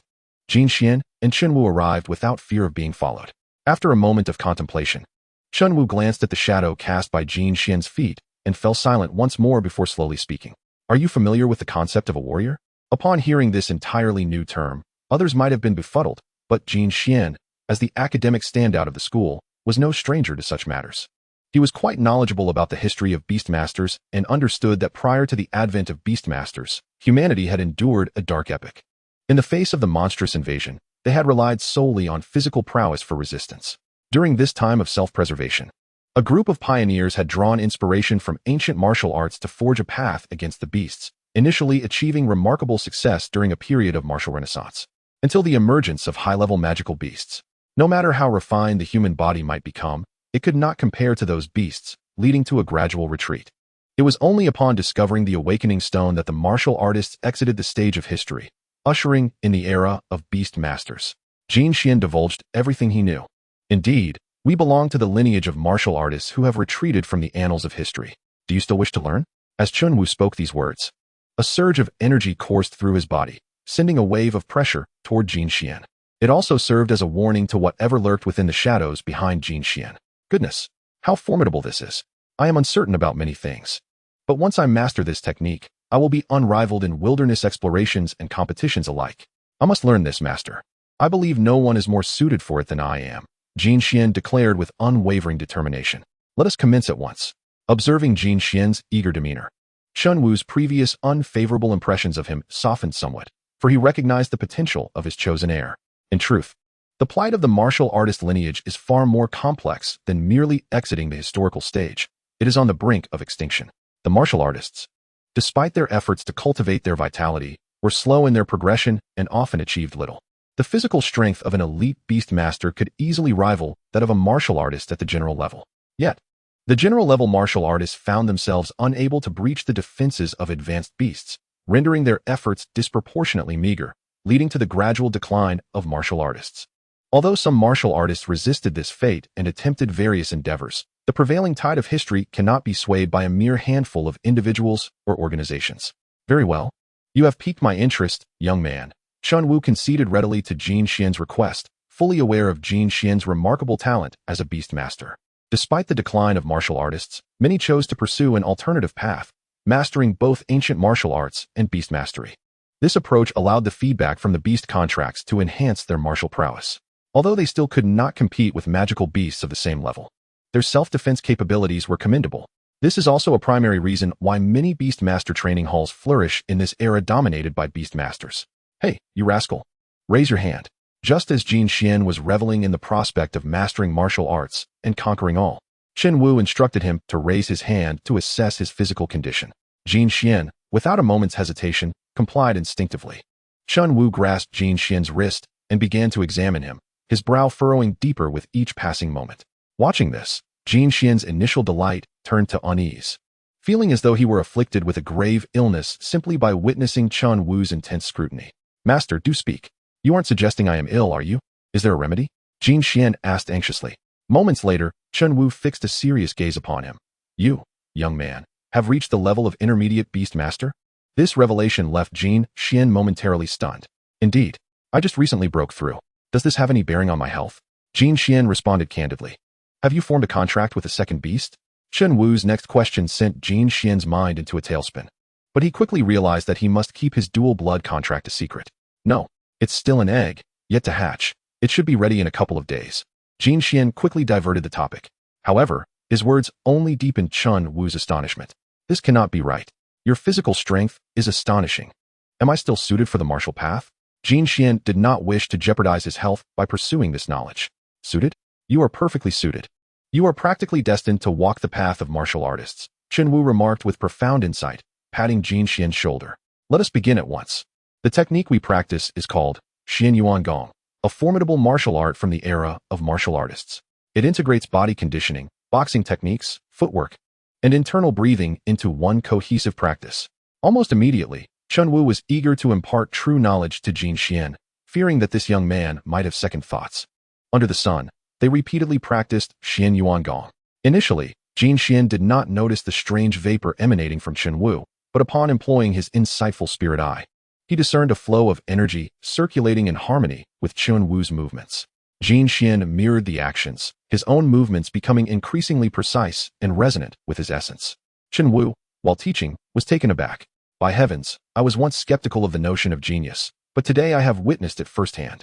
After nearly a dozen repetitions, Chun Wu halted Jin Xian, acknowledging that his heart required some adaptation. On the martial path, one must not be greedy. Progress must be made step by step, otherwise, one only exhausts their own body. Henceforth, return every midday to practice your boxing techniques. This method of breathing must be practiced at all times, replacing your normal breathing patterns. Having delivered this advice, Chun Wu handed Jin Xian a small booklet and swiftly departed, fearful that this prodigy might astonish him further. I feel great. Watching Chun Wu leave, Jin Xian instinctively unleashed a punch, the wind from his fist whooshing through the air, as if his progress were visible. The power he had shared with him from the resplendent peacock and the ephemeral willow was now more adeptly utilized. Yet, with his mentor gone, he lost interest in continuing and turned back to the classroom to prepare for the afternoon lessons. Almost the entire afternoon was spent contemplating the relationship between martial artists and beastmasters. Upon returning home, he felt compelled to research further. After tidying up, he left the school with his portly friend, Yang Yong. Following recent events, the Research Institute had arrived promptly to assist Jin Ji, the newly minted PhD, in relocating. The address had been sent to Jin Xian's phone, not far from the old residence, though the security level was considerably heightened. The guards at the entrance were of elite Beastmaster caliber. Brother, Bring out the grand peacock to play with me. That metal contraption is utterly dull. Upon entering his new home, Jin Yuan excitedly rushed over, requesting Jin Xian's resplendent peacock to accompany him in play. He pointed to the open space in front of the villa, where a mechanical Beastmaster stood guard, ensuring the family's safety. With its heavy metallic sheen and imposing cannon, it rivaled most high-tier magical beasts in terms of majesty. Father, this PhD has some impressive resources. Jin Xian couldn't help but marvel, summoning the resplendent peacock. Upon seeing the grand peacock, Jin Yuan immediately leapt from Jin Xian's arms to frolic with it. The resplendent peacock, familiar with the household, gazed at Jin Xian with a hint of exasperation, as if to say, "How have I been left in the care of this little tyrant once more?" Meanwhile, Jin Xian approached his father's study. "Dad, do you have access to information regarding martial artists?" he inquired curiously. Hearing his son's question, Jin Ji's brow furrowed slightly. "You, my boy, with such exceptional talent and beast mastery, should not dwell on these trivial matters. Father, you are aware that the rules for the high school league have changed, correct? This is merely the beginning. I suspect that the upcoming national competitions will follow suit. Do you not see this as an opportunity?" Jin Xian expressed his thoughts, determined not to be dissuaded by his father's words. Upon hearing Jin Xian's reasoning, Jin Ji's brow gradually relaxed. "Here is my database account. You may explore it yourself." As they conversed, Jin Ji promptly transferred his doctoral database access to Jin Xian, granting him access to a wealth of information not typically available to the general public. Having acquired the results he sought, Jin Xian felt no inclination to linger further. Upon returning to his room, he immediately began to utilize the computer database to search for the information he desired. With each passing moment, the spark in Jin Xian's eyes became increasingly radiant, as if he had discovered a completely viable new path uniquely tailored for himself. Martial artists possess inferior physical qualities compared to their equally ranked beast tamers, and beast tamers, in turn, are outmatched by their corresponding beasts. But what if this particular beast tamer shared attributes that were doubled? With this thought in mind, Jin Xian found himself wide awake, convinced that his plan was entirely feasible. Achieving invincibility among peers was no longer a mere dream. At that moment, a sudden sensation of agitation emanated from the void willow within the seed of contract, prompting Jin Xian to swiftly open the beast taming space. Naturally, Jin Xian immediately summoned the void willow. As a slender tendril emerged, the spatial barrier unfurled, cautiously revealing an egg. It was indeed the Xian Shui elephant, which gently swayed. The once pristine shell of the egg now bore intricate cracks, as if hatching was merely a moment away. Witnessing this scene, Jin Xian was instantly filled with exhilaration. This was to be his third contracted beast. In Chapter 46, things began to take a turn for the better. Alongside the void willow, even the emotion of the egg seemed to be influenced by Jin Xian's excitement, with its elongated branches swirling around the Xian Shui elephant's egg. Hidden in Jin Xian's shadow was a ghostly beast, its eyes wide with astonishment, bewildered by the antics of its master's student. The little creature's mind was filled with questions. However, neither Jin Xian nor the void willow noticed. The Xian Shui elephant egg trembled gently, releasing a wave of aquamarine light, following which the shell rapidly disintegrated. Emerging was a diminutive elephant, approximately 20 centimeters tall, resembling white jade. Its trunk, limbs, tusks, and fan-like ears were adorned with swirling blue and gold water patterns. With curious, obsidian eyes, it fixated on Jin Xian before promptly leaping into his embrace. In that instant, Jin Xian felt as though he had been struck by a small vehicle, tumbling backward. "Whoa, Xian Shui elephant you!" Jin Xian exclaimed. Had it not been for the energy feedback from his two contracted beasts, he might have believed himself the first beast tamer to be overwhelmed by his own creature. Observing the Xian Shui elephant's expression of indignation after being rejected, any lingering thoughts of annoyance evaporated, and he reached out to stroke the little fellow's head. To his surprise, the Xian Shui elephant's skin was not coarse. Rather, it felt akin to that of a water bag, soft and pleasant to the touch. As Jin Xian caressed it, the little creature's large, round eyes squinted with delight. "Be good now, don't resist," he gently spoke, summoning the seed of Xian Shui to connect with the Xian Shui elephant. Almost instinctively, without any hesitation, the Xian Shui elephant and Jin Xian completed the beast taming contract. A surge of energy coursed through Jin Xian's body, marking significant advancements in strength, stamina, and speed. My hypothesis was indeed correct, he mused, once again realizing the profound synergy between martial artists and their beasts. With the contract established and certain matters to discuss with the Xian Shui elephant, Jin Xian promptly summoned it once more. This time, buoyed by the contract's feedback, lifting the Xian Shui elephant felt remarkably effortless. Jin Xian cautiously brought the shell to the creature's mouth, and with an instinctual flick of its trunk, The Xianshui elephant eagerly pulled the shell toward itself, reminiscent of a child reaching for a cookie. Digest that well. I'll go prepare some energy potions for you, Jin Xian declared, setting the Xianshui elephant down as he prepared to head to his new home, the potion lab his father had arranged for him. Compared to his old house, the new room was considerably larger, allowing for more freedom in potion crafting. Following the guidance of teacher Zhao, Jin Xian quickly conceptualized an energy potion suitable for the Xianshui elephant, focusing primarily on energy replenishment since it was still in its infancy. Having just reached the first level, over time, he could transition to more advanced formulas. After a brief period, the new potion was ready. Upon returning to his room to check on his Xianshui elephant, he found the little creature nestled by the bed, sound asleep. Jin Xian was momentarily taken aback. Having consumed its shell, the Xianshui elephant had grown to a height of half a meter. Its growth rate was astonishingly rapid. Having detected Jin Xian's familiar scent, the Xianshui elephant's eyes fluttered open, and it affectionately waddled over to him, fixating eagerly on the energy potion in Jin Xian's hand. All right. This is all for you, he reassured, without hesitation administering the entire potion to the creature. Considering the enhancing effects of the seed of Xianshui, he promptly returned it to his possession. Here I am, a high school student, now tasked with caring for an elephant. Jin Xian chuckled ruefully. There was no alternative. Having chosen this contracted beast, he was committed to nurturing it, even amidst the looming financial burdens. The thought of future expenses made him wince as he glanced at the envelope his mother had placed on his desk. The bold seal upon it unmistakably signified the certificate of success from his previous breeding evaluation. Upon opening it, a gleaming first-level certificate greeted him, its appearance exuding an aura of exceptional value. At the bottom of the certificate was a website link accompanied by relevant information. Dear first-level breeder, Mr. Jin Xian, congratulations on passing the breeder certification. This is a link to a breeding task release platform, with your account already registered and bound to your personal information. You may log in to the corresponding website for further details. Reading this information, Jin Xian felt invigorated. Just as he had been pondering the financial implications of raising an elephant, an opportunity had presented itself. He swiftly logged onto the website and began perusing its offerings, tasks for energy potion production, as well as beast care and skill guidance. Soon, he stumbled upon a long-term task issued by Shuiyun Pharmaceuticals, requiring the production of first-level water attribute energy potions. They would provide the potion materials, with each material necessitating the submission of 5 finished potions. Any excess failures would be borne by the breeder, while surplus potions could be reclaimed at market value or kept for personal use.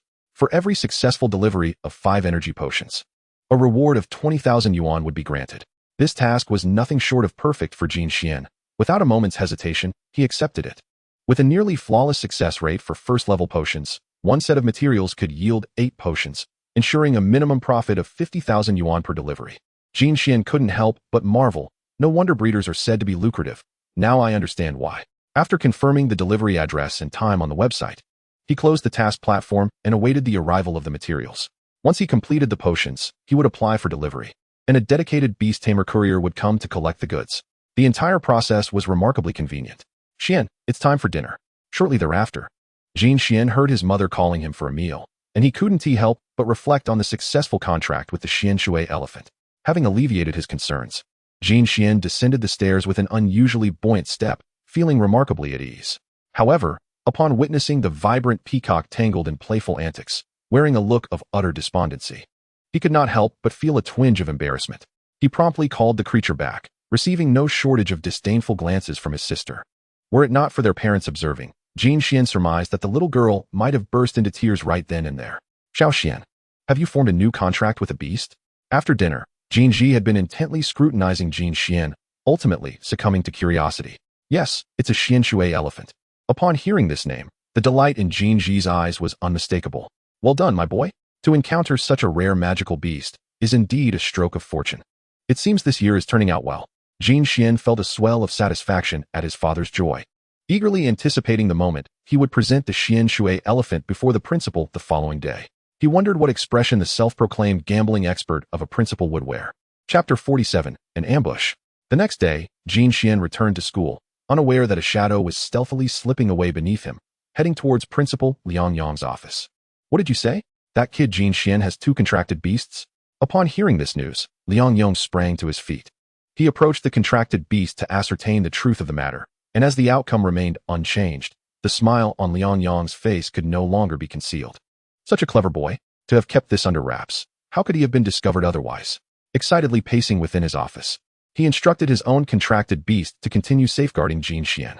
The ability to contract an additional beast beyond the norm indicated a physical prowess that surpassed that of an average Beastmaster. With the recent alteration in the high school beast competitions rules, was this not a boon tailored for Jin Xian? Liang Yan's heart brimmed with elation. Envisioning the scenario where Jin Xian would lead their school into the provincial competition, perhaps even advancing to the national stage, utterly disregarding whether Jin Xian was indeed an anomaly. In Liang Yang's view, awakening 2 contracted beast seeds at birth was simply a manifestation of innate talent. In Huaxia, how many awakenings come paired with extraordinary abilities? What if one is a bit unusual or exceptionally powerful? The paramount concern now was to ensure the boy's safety. Fearing that the shadowy organization might remain relentless in discovering Jin Xian's secret. Upon arriving at the training ground, Jin Xian resumed the evasion training from yesterday. However, this time, having learned martial techniques from Elder Chun and contracted the Xian Shui elephant, his strength had significantly improved. By the end of the training session, the injuries he sustained were no more numerous than those of others, even if he was not the strongest Beastmaster present. The sudden advancement of Jin Xian piqued the curiosity of Zhao Mingyu, who observed from the observation room. So much so that during lunch, he followed Jin Xian to the playground at a distance. When he saw Jin Xian practicing martial arts in the sun under the guidance of an elder, his interest waned. As a top student at the Magical Beast Academy in Modu, there were indeed a few who opted to study martial arts within the school.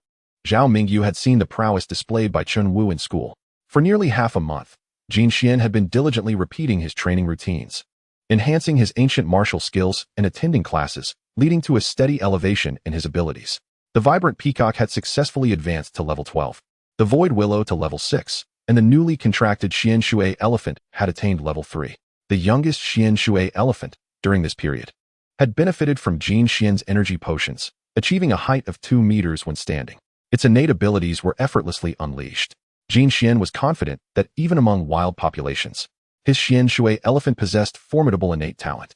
Regrettably, during this time, there had been no opportunity for combat, and despite the improvements of both the Xian Shui elephant and the Vibrant Peacock, they had yet to showcase their prowess. With merely 3 days remaining until the Interscholastic League, Zhao Mingyu announced, "In these final 3 days, I have no training scheduled for you, and the school has arranged a pre-competition rest period. You may take this time to relax with your beasts. 3 days hence, bring me back that trophy." His words instilled a sense of liberation among all the students present. The training period preceding the competition had felt like a nightmare. Yet, the results had been impressive. Team Captain Duan Yun's beast had broken through to level 16, while Vice Captain Li Fei's had reached level 15.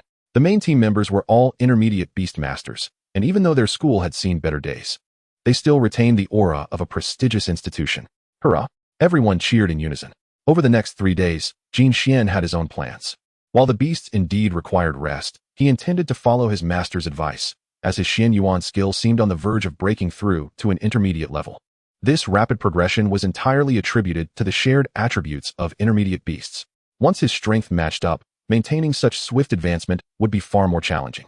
In these 3 days, he prepared to focus entirely on breaking through to intermediate martial artist status, aiming to present his opponents with an astonishing surprise during the high school league. Moreover, he had not forgotten the contract he held with the school due to the Vibrant Peacock situation. If time permitted, Jin Xian also planned to take the Vibrant Peacock to the Beast Skill Hall to learn the Feather Strike skill. After Zhao Mingyu announced the dispersal, Jin Xian hurriedly made his way to Chun Wu. Master, I'm about to break through to intermediate. Do you have anything you need to tell me?" He burst through the door of Chun Wu's resting area, calling out excitedly. Hearing Jin Xian's voice, Chun Wu emerged, somewhat irritated. "You brat, if you're going to break through, just do it. What is all the fuss about? I've taught you everything you need to know. Remember that during this rest period, don't forget to train. A martial artist must avoid slacking." "Understood, master. However, I wanted to ask if you had prepared any materials for my breakthrough? You know, like 1,000-year ginseng or 10,000-year reisure. Don't novels say breakthroughs require resources?" Jin Xian murmured quietly. His earlier bravado waned as he noticed his master wielding a broom, clearly intending to shoo him away. "I'm leaving now. See you at the competition." Jin Xian dared not linger and hastily departed. Little rascal. On his way home, Jin Xian's training in martial arts had sharpened his perception, nearly doubling it. With each step, the tension and oppressive feeling within him intensified. The surrounding pedestrians and light felt as if they were being consumed by something, and even the sounds around him began to fade away. Finally, an opportunity presented itself. A tall, slender figure obstructed Jin Xian's path, clad in a long black cloak that concealed his face, rendering his features invisible. "Are you from the shadowy sky?" Jin Xian queried, surprised that this organization dared to cause trouble after the capture of the 5 tigers. "Haha, shadowy sky? No. I am not one of those fools. I hail from the night," the tall man declared, abruptly lifting his head. Through the thick covering, Jin Xian glimpsed the triangular eyes hidden beneath the cloak, resembling a venomous serpent poised to strike. "Once I capture you, who would dare resist a newly minted doctor?" The moment he finished speaking, the tall man lunged directly at Jin Xian. Jin Xian and Chun Lao have diligently honed their martial skills for an extended period. With Jin Xian's Xian Yuan Gong nearing a breakthrough into the intermediate level, it was evident at a glance that this individual was far from ordinary, likely a martial artist in his own right. By the time Jin Xian realized the danger, the sinister blade of a dagger was already slicing towards him. His body surged with vitality, instinctively activating the steps recorded in the Xian Yuan Gong, compelling him to retreat. In the next moment, the resplendent peacock emerged, its fiery plumage igniting without a hint of hesitation, swiftly launching an assault. Feathers morphed into darts, aimed directly at the heart of the tall, lean man. The night was as foreboding as a gloomy day, with one adept in assassination and the other in poaching and kidnapping, both embodying malice. How intriguing. The initial strike fell short as the tall man abruptly retreated, evading the barrage of flaming feathers. "In truth, I am also a Beastmaster." Chapter 48, The Spectral Shadow Strikes. As the words left his lips, a massive black serpent, as dark as ink, materialized behind the tall man. Its crimson eyes and fearsome maw flicked its tongue menacingly, fixated on Jin Xian. "Remember, you insolent brat, I am a bronze-tier assassin of the night, Hu Jing." Upon uttering this, Hu Jing's expression darkened further as he charged directly at Jin Xian, the black serpent following suit. Faced with this onslaught, alarm bells rang in Jin Xian's mind, and he discreetly activated his insightful spirit eye, Black-Scaled Serpent. Energy Intensity, 20. Skills, Venomous Breath, Steel Tail, Gaze, Venom Fangs. With an energy intensity of 20, this opponent was at least an intermediate Beastmaster and a high-level martial artist. Jin Xian dared not withstand the attack head-on. Resplendent Peacock. Flame Breath, Intercept. He commanded the peacock to step forward and delay the assault. Aware of the opponent's formidable strength, the resplendent peacock hesitated not for a moment, its fiery breath clashing with the serpent's venomous breath. Due to the disparity in power, the venomous breath quickly overpowered the peacock's flames. Yet, within those fleeting seconds, Jin Xian seized the opportunity, sidestepping Hu Jing's dagger with remarkable agility. Simultaneously, he swiftly channeled the Xian Yuan Gong, his vitality surging as he unleashed a powerful punch aimed squarely at Hu Jing's waist. Under the pressure of life and death, as he struck with the Xian Yuan Gong, it felt as though shackles were shattered, his speed accelerating beyond Hu Jing's expectations. By the time Hu Jing turned to defend, he was already too late. He swiftly pivoted, attempting to absorb the impact of Jin Xian's blow. Thud! A muffled grunt escaped Hu Jing's lips as his countenance soured. He had never anticipated such formidable strength from Jin Xian. He staggered backward, barely managing to dissipate the force of the punch. "You brat, something's off." His sinister gaze bore into Jin Xian, seeking to uncover some hidden truth. Meanwhile, the resplendent peacock, witnessing its attack land and buying Jin Xian precious time, was not foolish enough to confront the black-scaled serpent head-on. In the moment it evaded the venomous breath, it swiftly activated its smoke skill, attempting to obstruct the serpent's assault. However, with a roar, the black-scaled serpent's thermal imaging ability immediately pinpointed the peacock's position amidst the smoke. It dove downwards, confronting the resplendent peacock head-on. Should this strike land, it would spell either death or severe injury for the peacock. Boom! A tremendous explosion echoed, the smoke dispersing under the pressure of the wind, revealing a gaping hole. "Hee hee. Young one, it seems your beast is in peril." Hu Jing chuckled gleefully. After all, the mission only stipulated that Jin Xian must remain alive. The death of his contracted beast or the mutilation of limbs would likely be inconsequential. Savaging a genius, witnessing those with exceptional talents perish before him. Hu Jing's smile grew increasingly deranged as he recalled the blow Jin Xian had struck moments ago. Another roar erupted as the black-scaled serpent's massive form emerged from the pit, its head twisting in search of something.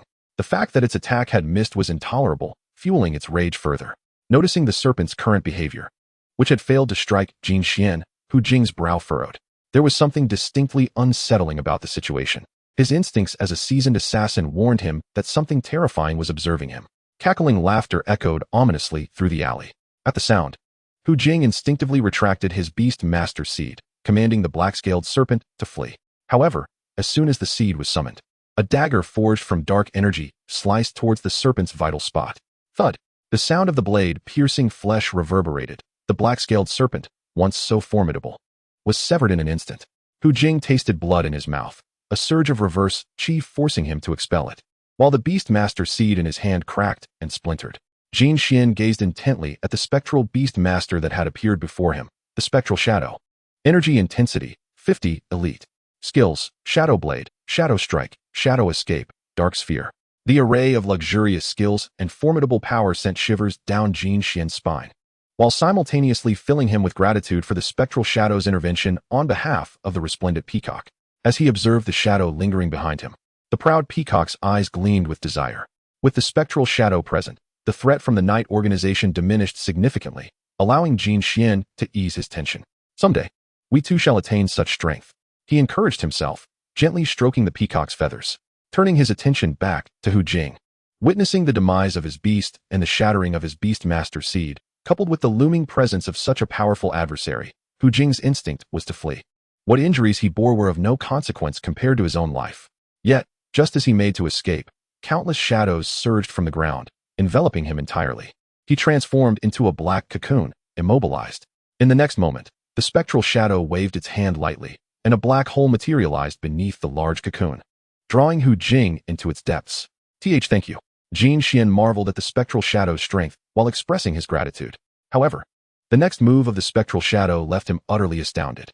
The once mighty figure, who had commanded the battlefield, now leaped into Jin Xian's shadow like a diver plunging into water. What? Such an odd occurrence. If Jin Xian failed to react now, he would truly be a fool. Oh, principal. No wonder I've felt watched lately. It turns out to be true. Jin Xian's expression darkened, reflecting on how this spectral shadow had likely been trailing him. He realized that the matter of the blood contract was no longer a secret. With this realization, a sense of unease settled in his heart.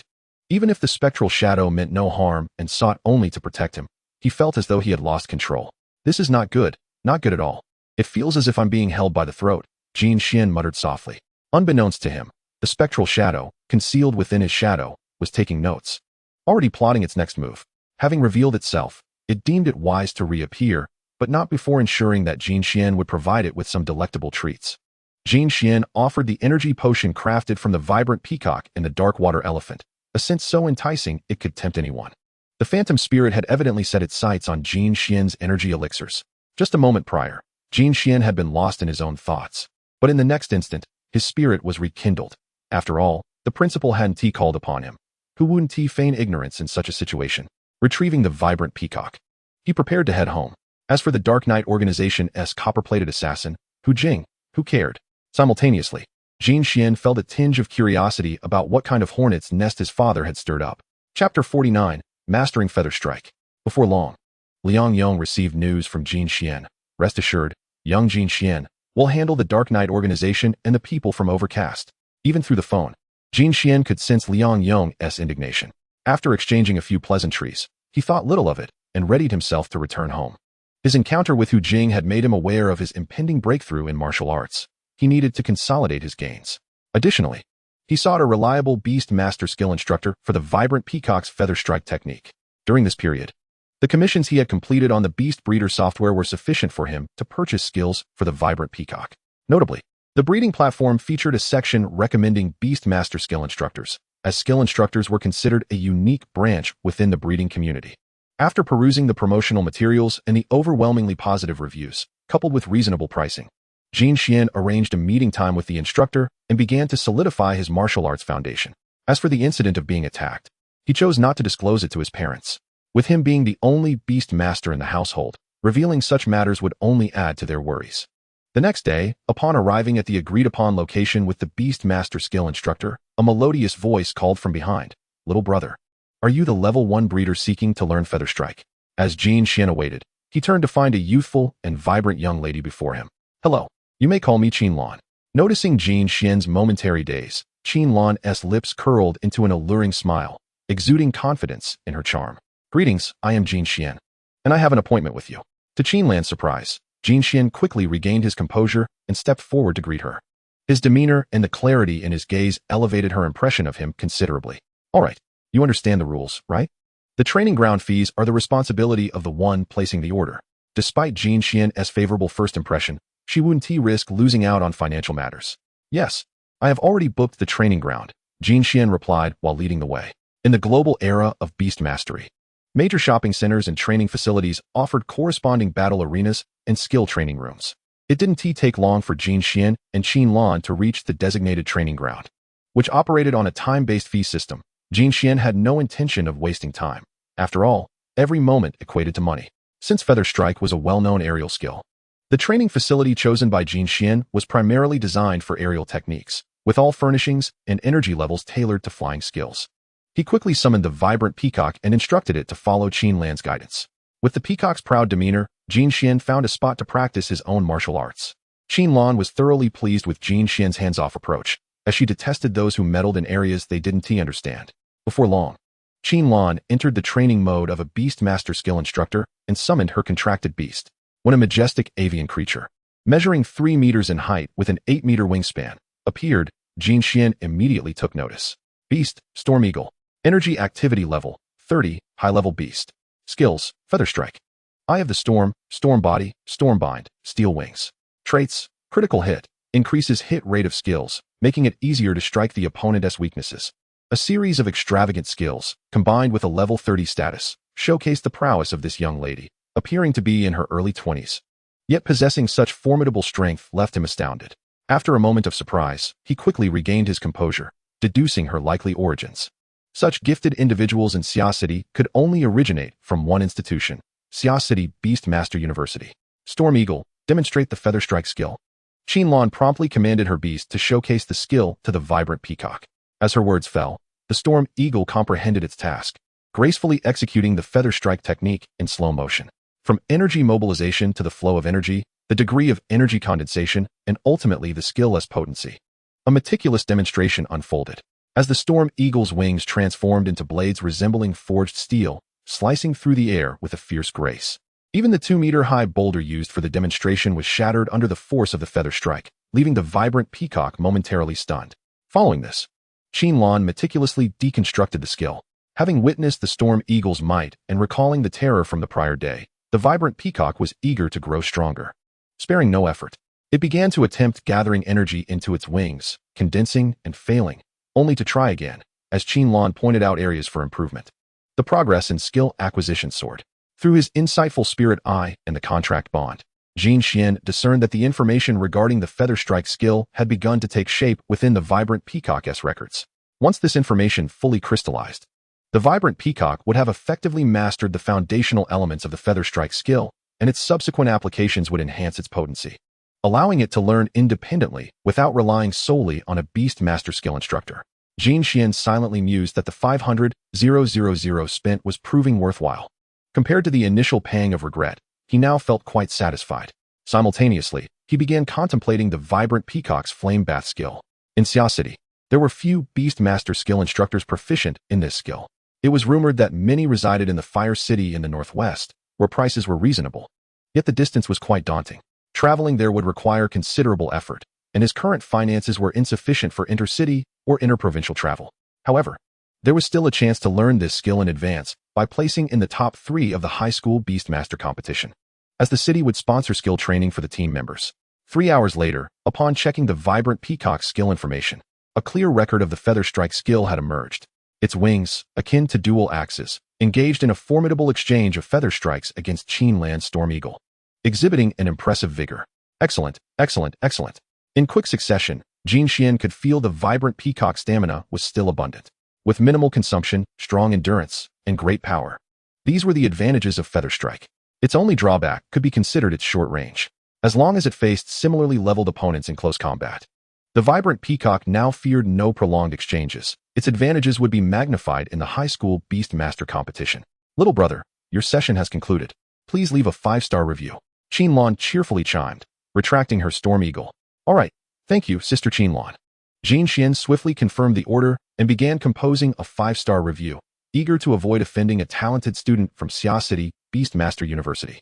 After all, these students hailed from some of the country's top-tier universities, all of which played crucial roles in various significant positions.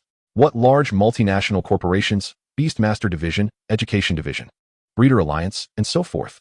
In Chapter 50, Everyone was fixated on Yizhong, observing Jin Xian's resolute speed in handing over money. The smile on Qin Lan's face became increasingly pronounced, and her fondness for this younger brother blossomed. Haha, little brother Jin Xian, let us exchange contact information. In the future, should you require any skills, do not hesitate to reach out to your sister. Next time, I'll give you a 99 discount. Qin Lan beamed at Jin Xian. However, the cunning glimmer in her eyes sent a shiver down Jin Xian's spine, prompting him to swiftly seize the opportunity to depart after exchanging contact details. He silently vowed to himself that if it could be avoided, he would absolutely refrain from initiating any contact with his senior sister. He couldn't shake the feeling that he might end up being sold by her next time. Jin Xian muttered quietly, and after purchasing some tree fruits and materials with the resplendent peacock, he prepared to return home and patiently await the commencement of the high school Beastmaster competition. 2 days later, Zhao Mingyu's notification had reached the phones of all students. This year's high school Beastmaster competition would be held at the Summer City Sports Stadium.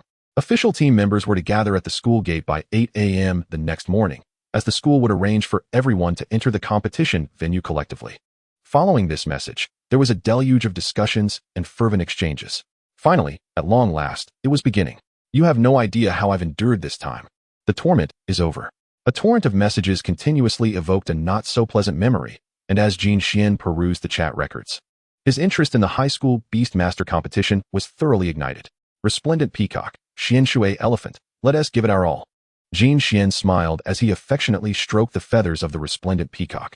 Glancing at the now 2-meter-tall Xian Shui elephant, he felt a surge of confidence. At the scheduled time, the school bus was already waiting at the school gate, alongside Principal Liang Yong. Upon seeing the principal, and recalling the recent incident involving the phantom shade, Jin Xian couldn't shake the feeling of being scrutinized, instinctively wanting to hide. In response, Liang Yong merely smiled, choosing not to expose Jin Xian's concealment. Rather than revealing Jin Xian's capabilities during the competition, he hoped that Jin Xian could continue to keep his talents under wraps. Once he had fully matured, anyone wishing to confront him would have to weigh their own strength carefully. The current semblance of stability and harmony masked the burdens borne by many on behalf of ordinary people. All of this would gradually be unveiled upon entering university. Students, I will be cheering for you from the audience in the grandstand. I hope you will each showcase your unique talents. After Liang Yong finished his words, he entered his vehicle, allowing the students some time to gather their thoughts. Zhao Mingyu offered a few brief instructions before organizing their departure. As the school bus drove out of the institution, both the ordinary class students and the Beastmaster students of Yizhong were filled with envy. To represent their school in battle at such a young age was indeed a matter of great honor. The bus moved steadily, and the familiar sights encountered on the daily commute took on an extraordinary significance. Excitement mingled with anxiety as they neared the Summer City Sports Stadium. Jin Xian and his companions also spotted the school buses from various other high schools, such as Experimental High School, Summer City No. 3, Shuangshi High School, and Experimental No. 3, among others. The stadium loomed before them, a colossal structure with towering protective installations, capable of accommodating thousands of spectators simultaneously. The level of energy defense and the quality of the arena's materials were such that even a king-level Beastmaster could freely exhibit their prowess here. For a group of intermediate and even ordinary high school students, it was more than sufficient. Old Liang, Yizhong has quite a few promising talents today, smiled Huangjiu, the principal of Experimental High School, as he approached Liang Yong. But your Experimental High School has its fair share of promising talents as well, doesn't it? Liang Yong replied with a hint of skepticism. Despite Huang Jiu's outwardly amiable demeanor, Liang Yong was aware of the many schemes beneath it. He was not particularly fond of conversing with him, but given that Experimental High School was one of the top 3 institutions in Summer City, he had to afford them some respect. Indeed. Let us all cheer for our students together, Huang Jiu remarked, having picked up on Liang Yong's undertone. But he was not offended. Isn't Yizhong on the verge of being ousted from the ranks of prestigious high schools? Preparing for a final struggle, are we? Some smiled in mockery, while others wore frowns. The principal of No. 3, Xiao Xing, was among those who expressed disdain. In recent years, No.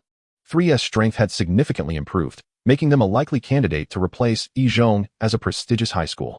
If Yizhong were to fall, then No. 3 could naturally secure its position. At that time, with policy support and a wealth of new resources, No. 3 would thrive, and its principal would reap considerable benefits. Thus, among those present, Xiao Xing harbored the most desire for Yizhong's downfall. With a snide remark, he ribbed Liang Yong. Haha, Principal Liang must think our school has too few resources and is trying to lend a hand. How could you say that? A continuous stream of derisive remarks had Liang Yong, despite his typically good-natured temperament, feeling exasperated and reluctant to engage with these individuals. Laugh now. On the competition field, you'll be the ones in tears. He resolved to return and remind his students to hold nothing back against schools like number 3, number 5, and number 8. And to strike hard. He would bear the consequences of any fallout. When the object of their ridicule ceased to engage, the principals of those schools found the interaction rather dull and refrained from further conversation. They returned to their respective teams, instructing them to focus their efforts on Yizhong. In order to seize the prestigious title from Yizhong, it was imperative that they not only talk the talk, but also ensure Yizhong suffered a crushing defeat. Only then would they have a chance. Perform admirably and don't fear offending anyone when facing Yizhong. Such exhortations echoed throughout various schools. In stark contrast, Liang Yong approached his team at Yizhong. Many schools perceived Yizhong as faltering and believed it would soon fall from the ranks of prestigious high schools. Looking down upon them, "Can you tolerate this, my classmates?" he asked, his voice laden with indignation. When confronted with those who mock Yizhong, do not hold back. Deliver a resounding thrashing. Liang Yong's words were clearly infused with anger. Inspired by their principal's fervor, each student, including Jin Xian, wore grim expressions. Putting aside everything else, Principal Liang had been exceptionally supportive of his students, never withholding resources or welfare. He even used his own retirement savings to assist students. Within Yizhong, Principal Liang Yong's reputation was remarkably high. Anyone daring to speak ill of Yizhong ignited a flame of fury in the students' hearts. "Rest assured, Principal, we will uphold our dignity," declared Captain Duan Yun with determination. Meanwhile, Vice Captain Li Fei wore a grim expression during the principal's exhortations. His background was not particularly privileged. Over the years, it had been the principal who had taken care of him, making Liang Yong immensely significant in his eyes. Now that someone dared to speak ill of the principal, his anger was mounting rapidly. Everyone who usually trained with Li Fei could instantly sense his heightened intensity. Chapter 51. The competition begins. "Brothers, give me a chance," Li Fei said ominously, sending shivers through his teammates with his tone. "Vice Captain, opportunities are certainly abundant. However, I sense that by the time it matters, your presence may not even be required, as everything will be resolved effortlessly." Niu Gao chuckled foolishly. Observing other schools and then glancing at Jin Xian, one cannot shake the feeling that this junior always has a hidden hand, his true prowess remaining inscrutable. If one were to assess the threat level among the first-string players, in Niu Gao's view, it would undoubtedly be Jin Xian, rather than the senior students in their third year. As the annual high school Beastmaster competition approaches, the captains of each school team are called forth to draw their match numbers. The voice of the host reverberates throughout the vast sports arena. At this moment, the expansive stadium is teeming with spectators. In Xiashi, the high school Beastmaster competition is a grand affair, with substantial resources invested by the Beastmaster Education Department each year, naturally necessitating a means to recoup expenses. The sale of tickets for spectators serves as a lucrative revenue stream. "Teacher Zhao, I'm heading up." Upon hearing the announcement, Duan Yun informed the team leader before stepping onto the central stage of the arena. He casually selected a ball with a recording number and returned to his team. "Captain, what number?" Everyone leaned in, eager to discover their school's number in order to locate their opponent on the large screen. "Number 7. Duan Yun raised his hand, revealing the number inscribed on the ball, a glaring 7. According to the matchup list, their first-round opponent was a small town school in the Xiashi district, Shuiyun Town 3rd Middle School. "Seems a bit underwhelming," Niu Gao remarked, losing interest upon seeing the opponent's information. "Do not underestimate your adversaries," Zhao Mingyu cautioned coldly. Although Shuiyun Town 3rd Middle School may not possess formidable strength, he did not wish for his students to develop a habit of looking down on others.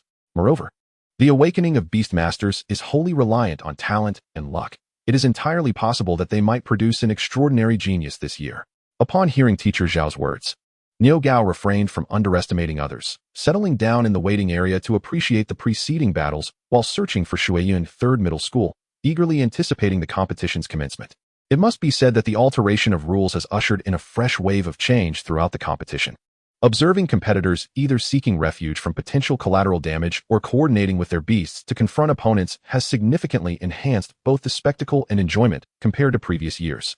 Of course, there were also students who fell victim to the skills of their beasts and were ultimately carried away. Now, let us welcome the competitors from Xiashi 1st Middle School and Shuiyun Town 3rd Middle School. After nearly 2 hours of waiting, it was finally Xiashi 1st Middle School's turn to take the stage. "Haha, let us go. If we linger any longer, we'll grow mushrooms." Niu Gao chuckled, preparing for battle. According to their prior arrangements, he was supposed to be the first to enter. However, just as Niu Gao was about to step onto the stage, the team leader abruptly replaced him. Niu Gao stepped down. "Jin Xian, you're up first. This sudden change left everyone bewildered. However, Jin Xian quickly grasped teacher Zhao's intentions. The reputation of Xiashi First Middle School had been declining over the past 2 years, and his appearance would signal to the higher-ups. Moreover, it was indeed a bit of a tactic to confuse everyone. The presence of a second-year star certainly held enough allure. All right, Jin Xian affirmed, taking over Niu Gao's position on the stage. The arena for the high school Beastmaster competition, in contrast to Xiashi First Middle School's, was vastly superior in both size and complexity of terrain. The various mounds of rock and earth rendered the landscape intricate, providing Beastmasters with ample opportunities to evade. Yet, Jin Xian had no intention of hiding. The students from Shuiyun Town Third Middle School stood on the opposite side of the arena. Once both sides were in position, the referee swiftly signaled the start of the match, without any preliminary banter. Jin Xian raised his hand and summoned the colorful peacock. Its speed was at least 3 seconds faster than that of the students from Shuiyun Third Middle School, and within the blink of an eye, the colorful peacock appeared before one of the students, energy coalescing in its wings. As it unleashed its skill, Feather Strike, it hovered just a mere centimeter from the student. Whoa, whoa, whoa, is this junior so formidable? Niu Gao, who had previously felt a tinge of disappointment at being replaced, now found his dissatisfaction trivial in light of Jin Xian's impressive display, his excitement causing him to leap around enthusiastically. Sharing in his joy was Yang Yong, who embraced the ecstatic Niu Gao. The audience's fervor was ignited by Jin Xian's swift decisiveness, erupting in thunderous applause. From the highest VIP platform, Lao Liang, this student of yours is quite interesting. He is only in his second year, right? The deputy mayor of the city, responsible for administrative work in Xiashi, smiled as he spoke to Liang Yong. Mayor Wu. This lad is named Jin Xian, and he just awakened this year, but his talent is commendable. Liang Yong, hearing the praise of his student, could not suppress the smile on his face. A hero emerges in youth. Your Xiashi First Middle School has great hopes this year. At these words from Mayor Wu, several principals' expressions shifted, each whispering instructions to their secretaries. Meanwhile, on the competition stage, I concede. The student from Shuiyun Town Third Middle School had never experienced the direct threat of a Beastmaster's skill.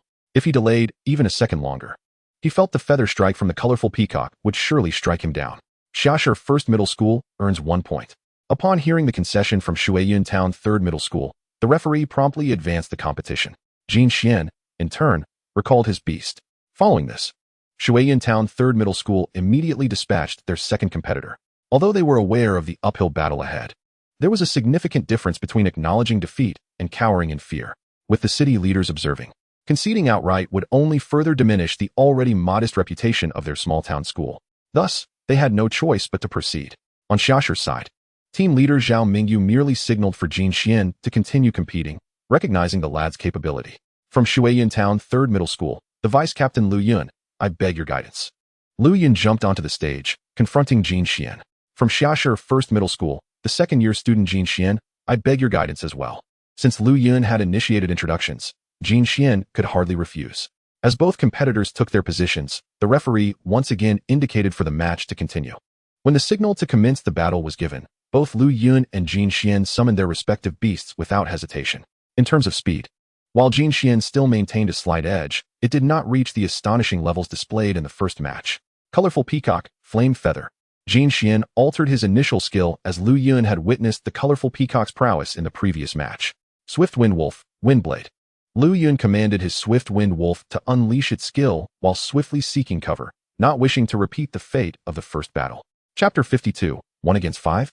The dense barrage of wind blades clashed with the colorful peacock's flame feathers in midair, whipping up gusts of wind across the arena.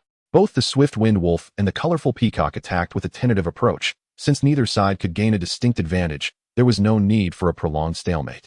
With a simultaneous withdrawal of their skills, they quickly closed the distance between them.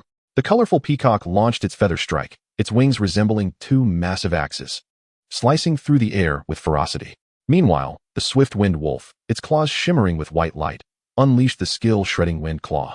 In this moment of visceral confrontation, the audience erupted into fervent applause, their excitement palpable. This was the exhilarating beast battle they had longed to witness, brutal and captivating. As Lu Yun watched his cherished Wind Wolf struggle against the relentless onslaught, his fists clenched tightly, cold sweat trickling down his forehead uncontrollably. He was acutely aware of the Wind Wolf's vulnerabilities, perhaps akin to those of the Radiant Peacock from before, explosive in its initial surge, yet lacking in sustained endurance. With each clash, the Gale Claw and Feather Strike collided repeatedly, shifting from an initial ease to an increasing struggle. Seizing the opportunity, the Radiant Peacock executed a sweeping strike, sending the Wind Wolf flying. The impact was thunderous, accompanied by a mournful howl, as the Wind Wolf, with its relatively fragile physique, sustained significant injury from this assault. Struggling to rise, it shook its head in disorientation. Simultaneously, a blood-red glimmer flickered in the Wind Wolf's eyes. Through the insight of the spirit eye, Jin Xian discerned the revelation. This was the Wind Wolf's innate ability, Blood Fury. As its stamina waned, it traded reason for a surge of power. Radiant Peacock, Inferno Breath. Jin Xian commanded with haste. The Wind Wolf was now at its last gasp. It would only require a single strike to end the battle. As Jin Xian's words fell, the Radiant Peacock began to gather energy, fueled by the natural core that replenished its strength as though it had not been exerted at all. The searing flames, unleashed from the Radiant Peacock's open beak, surged forth, homing in on the Wind Wolf. Dodge. Lu Fei, overwhelmed with anxiety, could no longer conceal himself. Yet, the dizziness from the previous impact combined with Blood Fury's characteristic left the Wind Wolf unresponsive to its Beastmaster's commands. Even if it hurt him, it remained motionless, its crimson gaze fixated on the Radiant Peacock. In an instant, the Inferno Breath struck the Wind Wolf, its speed denying Lu Fei any chance to react. Following the impact, the strength gained from Blood Fury ebbed away like a receding tide, and the Wind Wolf collapsed alongside it. What an impressive display. Truly remarkable. The audience marveled, and praises for the first high school and Jin Xian echoed from all directions, even reaching the podium. Among the most elated was Liang Yong, who straightened his back in pride. Lu Fei, will you summon your second beast? Unlike the first contestant who conceded outright, Jin Xian had only vanquished one of Lu Fei's beasts. However, if Lu Fei were a mid-level Beastmaster with a second beast, the match could continue. Yet, when Lu Fei glanced at the Radiant Peacock, vibrant and brimming with energy, as if it had not expended a single resource, he felt disheartened. I concede. He sighed in resignation. On the side of Shuiyun Third High School, despair loomed. Our vice-captain has fallen. Do we truly stand no chance? Lu Qinglin, you're up. The team leader of Shuiyun Third dispatched another contestant, but the outcome mirrored the previous defeat, with performance even faltering compared to the Wind Wolf. In mere seconds, the Radiant Peacock concluded the battle once more. Goodness, our junior is giving no quarter, Niu Gao remarked, lamenting Jin Xian's formidable prowess. I believe it's quite fine down here. Don't fret, old Niu. There is still time for you to shine. Duan Yun chuckled, genuinely impressed by Jin Xian's capabilities. As Shuiyun Third lost yet another team member, their hopes of victory dwindled, now merely wishing to avoid a clean sweep by Jin Xian. Yet, fate often defies expectations. And another contestant fell, leaving only the captain yet to take the stage. First High School is indeed formidable. The captain of Shuiyun Third, Ge Fulong, clasped his fists in respect. Observing Ge Fulong's stance, it was evident he was no ordinary Beastmaster. First High School team member, Jin Xian, I welcome your guidance. Jin Xian reciprocated the gesture, signifying a martial exchange, subtly conveying a message. You would do well to tread carefully. I possess martial skills as well, though I prefer not to reveal them. Understanding Jin Xian's skilled demeanor and the aura he projected, Ge Fulong grasped the underlying intent. Alas, my fellow student, I cannot afford to tarnish my school's reputation. With the referee's signal, Ge Fulong swiftly summoned his beast, a rather diminutive yet muscular fighting frog, standing approximately 1.5 meters tall, exuding an intimidating strength. Jin Xian, almost simultaneously, summoned the Radiant Peacock, which showed no sign of fatigue after the previous encounters, instead appearing invigorated. Fighting frog. Strengthen. Ge Fulong recognized his disadvantage in speed and deemed it necessary to enhance his beast's capabilities in advance. Observing the opponent's use of a strengthening ability, Jin Xian wasted no time, commanding the Radiant Peacock to initiate its assault. The flaming claw appeared before the fighting frog in an instant. Sharp and searing. The attack prompted the fighting frog's exceptional reflexes to execute a backflip, narrowly evading the strike. However, the Radiant Peacock would not relent, closing in with the flaming claw once more. As the beasts engaged in battle, Ge Fulong, as their master, did not hold back, seizing the opportunity to approach Jin Xian. Observers from Shuiyun Third noted, even if we cannot defeat First High, taking down one of their members would not be in vain. The team leader was acutely aware of Ge Fulong's prowess. Though martial artists may have waned, they remained lethal against human opponents. Thus, the shift in competition rules brought him immense satisfaction. On the side of First High, Zhao Mingyu remained unfazed, while the others were now drenched in sweat. The prospect of a 1 versus 5 victory looming ever closer. To abandon now would be a decision they would regret. Jin Xian, too, was aware of Ge Fulong's advance. It felt as if his back had eyes, swiftly pivoting his body, unleashing a surge of power that transcended the capabilities of a mid-level martial artist. The force of his strike met Ge Fulong's fist with a resounding crash. Boom. The impact sent shockwaves through the arena, altering Ge Fulong's expression in an instant. How could this strength be possible?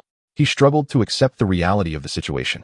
However, Jin Xian's fist did not wane. After deflecting Ge Fulong's punch, it surged toward his chest, landing a decisive blow that sent him hurtling across the arena. Chapter 53. Excellence attracts attention. Impossible. The leader of Shueyun III's complexion shifted dramatically. Unwilling to accept this truth, Ge Fulong was a martial artist, not merely a Beastmaster. How could such an outcome arise? On the stage, witnessing his Beastmaster being struck down, the Fighting Frog's fury ignited, charging toward Jin Xian without evasion against the Radiant Peacock's flaming claw. After enduring a powerful hit, it bore the pain, sprinting towards Jin Xian. With a keen awareness, the Radiant Peacock sensed the mounting unease within. Ge Fulong, though sent sprawling by Jin Xian's blow, coughed blood yet remained conscious, meaning the match was still in play. Now, if the Fighting Frog can eliminate Jin Xian, then this round will be considered a victory for Shueyun No. 3 Middle School. The notion of single-handedly defeating 5 opponents is utterly implausible. Once this round is over, returning home, the school must reward itself generously. Jin Xian sensed the imminent rush of the Fighting Frog behind him, a feeling of crisis that made his blood boil. Rather than panicking, he felt an exhilarating thrill. Whoosh! The fist of the Fighting Frog loomed larger in Jin Xian's vision, and instinctively, he sidestepped to evade the attack. However, the mastery of physical control exhibited by a combat-type spirit beast is terrifyingly superior to that of human martial artists. Missing its target, the Fighting Frog swiftly pivoted on its hands, executing a full rotation with its muscular legs, now facing Jin Xian head-on. The sound of wind whooshing past his ears was deafening. What nerve! A mere spirit master grappling with you? Jin Xian thought irately, executing a backward leap. In his former position stood the resplendent peacock. Fiery momentum, fiery breath. Almost instinctively, the resplendent peacock unleashed the power of fiery momentum while suspended in midair. Its fire abilities surged dramatically, causing the surrounding temperature to rise significantly. Then came a fearsome line of orange flames, aimed directly at the Fighting Frog. Boom! The collision between the cyclone kick, infused with combat energy, and the flaming breath sent dust swirling into the air. However, this time was different. Prior to confronting Jin Xian, the Fighting Frog had already endured a fierce claw strike from the resplendent peacock, and thus was not in peak condition. Now, struck by the enhanced fiery breath, it was sent flying, crashing beside Ge Fulong. Ribbit! Ribbit! After feebly croaking twice, it succumbed to unconsciousness. Ge Fulong, not daring to hesitate, summoned the Fighting Frog back into its spirit form with the last of his strength. Once inside the spirit form, its state would stabilize, and with timely treatment afterward, it would likely incur no serious harm. With the Fighting Frog recalled, Shueyun No. 3 Middle School ceased its struggle, and the team leader swiftly ascended the arena before Ge Fulong could concede. Shueyun No. 3 Middle School concedes. This signified Ge Fulong's immediate surrender. As he descended from the platform, a flicker of resentment lingered in his gaze directed at Jin Xian. Jin Xian could only offer a helpless smile. There was no way he could hold back in this competition, especially with an overseer present. Xia City No. 1 Middle School versus Shueyun No. 3 Middle School. Victory to Xia City No. 1 Middle School. The referee hastily announced the result. Truth be told, when the Fighting Frog directly engaged with Jin Xian, he felt a pang of anxiety for Jin Xian. If anything were to happen to such a student, the repercussions would be unimaginable. With the victory secured, Jin Xian naturally returned to the audience seats. Roar! The one who single-handedly defeated 5 has returned. Niu Gao jovially threw an arm around Jin Xian's shoulder. Xiangu, where did you take your combat class? I want to enroll too. Kai Xiaoyan eagerly approached. Witnessing Jin Xian's decisive actions, his eyes sparkled with admiration, as if he had found his life mentor. A true man should fight with all his might. Well done. Duan Yin also stepped forward, patting Jin Xian on the shoulder. Li Fei and the others beamed with joy. The better Jin Xian performed, the greater the chance for their school to retain its prestigious status. The current situation was indeed favorable. In the audience, the principals of No. 3, No. 5, and No. 8 middle schools all regarded Jin Xian with changing expressions. What had once appeared to be a close opportunity now seemed uncertain, especially as they observed Liang Yang's face, which had twisted into a frown. Until they faced their own school, they would have to endure. Simultaneously, while issuing orders to intercept Jin Xian, they dispatched their respective intelligence units to investigate this student. The prestigious institutions like experimental and Shuangshi schools, however, were not overly concerned about whether number 1 middle school would lose its prestigious title. Rather, they were intensely interested in Jin Xian. The more outstanding a student is, the better the opportunities for their own achievements. Now, they had such a chance. Old Liang. You truly are deep in concealment. The principal of Experimental Center School, Huang Jiao, maintained a cheerful demeanor. I say, Old Huang, I know what you're scheming. It won't work. Upon discovering Jin Xian's talent, do you really think we lack means to retain him? Hearing Huang Jiao's words, Liang Yang's internal alarm bells rang. Not necessarily. Huang Jiao replied confidently, asserting that the experimental middle school's continued prestige relied not solely on educational resources and luck, but also on their adeptness at recruiting talent. You may well try. Upon hearing this, Liang Yang's previously amiable expression shifted, his demeanor hardening. The spirit form space partially opened, revealing a colossal golden ape with fierce crimson eyes fixed intently on Huang Jiao. Unfazed by the threat, Huang Jiao held his ground. As a principal of a key middle school in a second-tier city, one must possess strength to navigate such a position. Behind his stout physique, the spirit form space equally opened, revealing a gray-black vulture. Enough. Just then, Wu Shi's booming voice resonated, causing both Liang Yang and Huang Jiao to falter, their summoned spirits dissipating as they both withdrew their imposing presence. The will of the students is our sole criterion for consideration. This statement solidified the matter.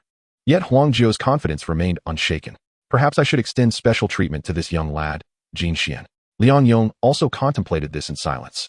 The chairman's platform, the competition arena, and the audience were all equipped with defensive mechanisms, isolating them from the impending clash. Yet the overwhelming tension remained undetected outside.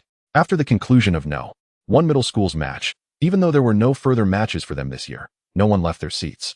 The battle between the two formidable schools, Experimental and Shuangshi, had yet to commence. On the arena, when Jin Xian recognized the figure before him, he thought, so it's you. That familiar face. How could I forget? Xian Gu, do you know this person? The curious Yang Yong inquired. Indeed, we once shared a common interest and even had a skirmish. Jin Xian replied nonchalantly. Hearing this, everyone turned their attention to Jin Xian, eager to glean more information.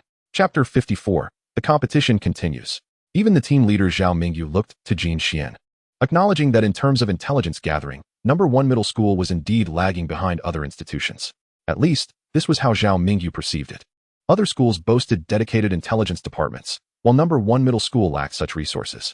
Come on, are you all serious? Do you really think I can handle this opponent without a significant challenge? Jin Xian gazed in disbelief at the crowd. However, upon hearing his words, their curiosity about this individual only intensified, leading them to exclaim in unison, absolutely necessary.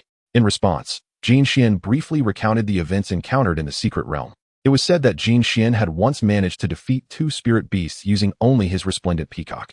The tension in their eyes eased slightly. Yet reflecting on Jin Xian's recent performances, they thought, keep an eye on Huang Yuntian and his spirit beast, the mountain mouse. Duan Yun was the first to speak. Upon hearing the captain's words, Jin Xian initially contemplated voicing his objections, but the sight of his companions nodding in agreement rendered his words stuck in his throat. Fine. So be it. He would conform to the majority and endorse this perspective. Meanwhile, Huang Yuntian, who had appeared markedly different from the first time Jin Xian encountered him, had seen his strength as a Chuan mountain mouse elevate from level 11 to level 12. The first round of combat was almost effortlessly dispatched, yet in the second round, they faced defeat as the second competitor from Experimental High School took the stage. Powerful Beastmasters emerged and retreated one after another.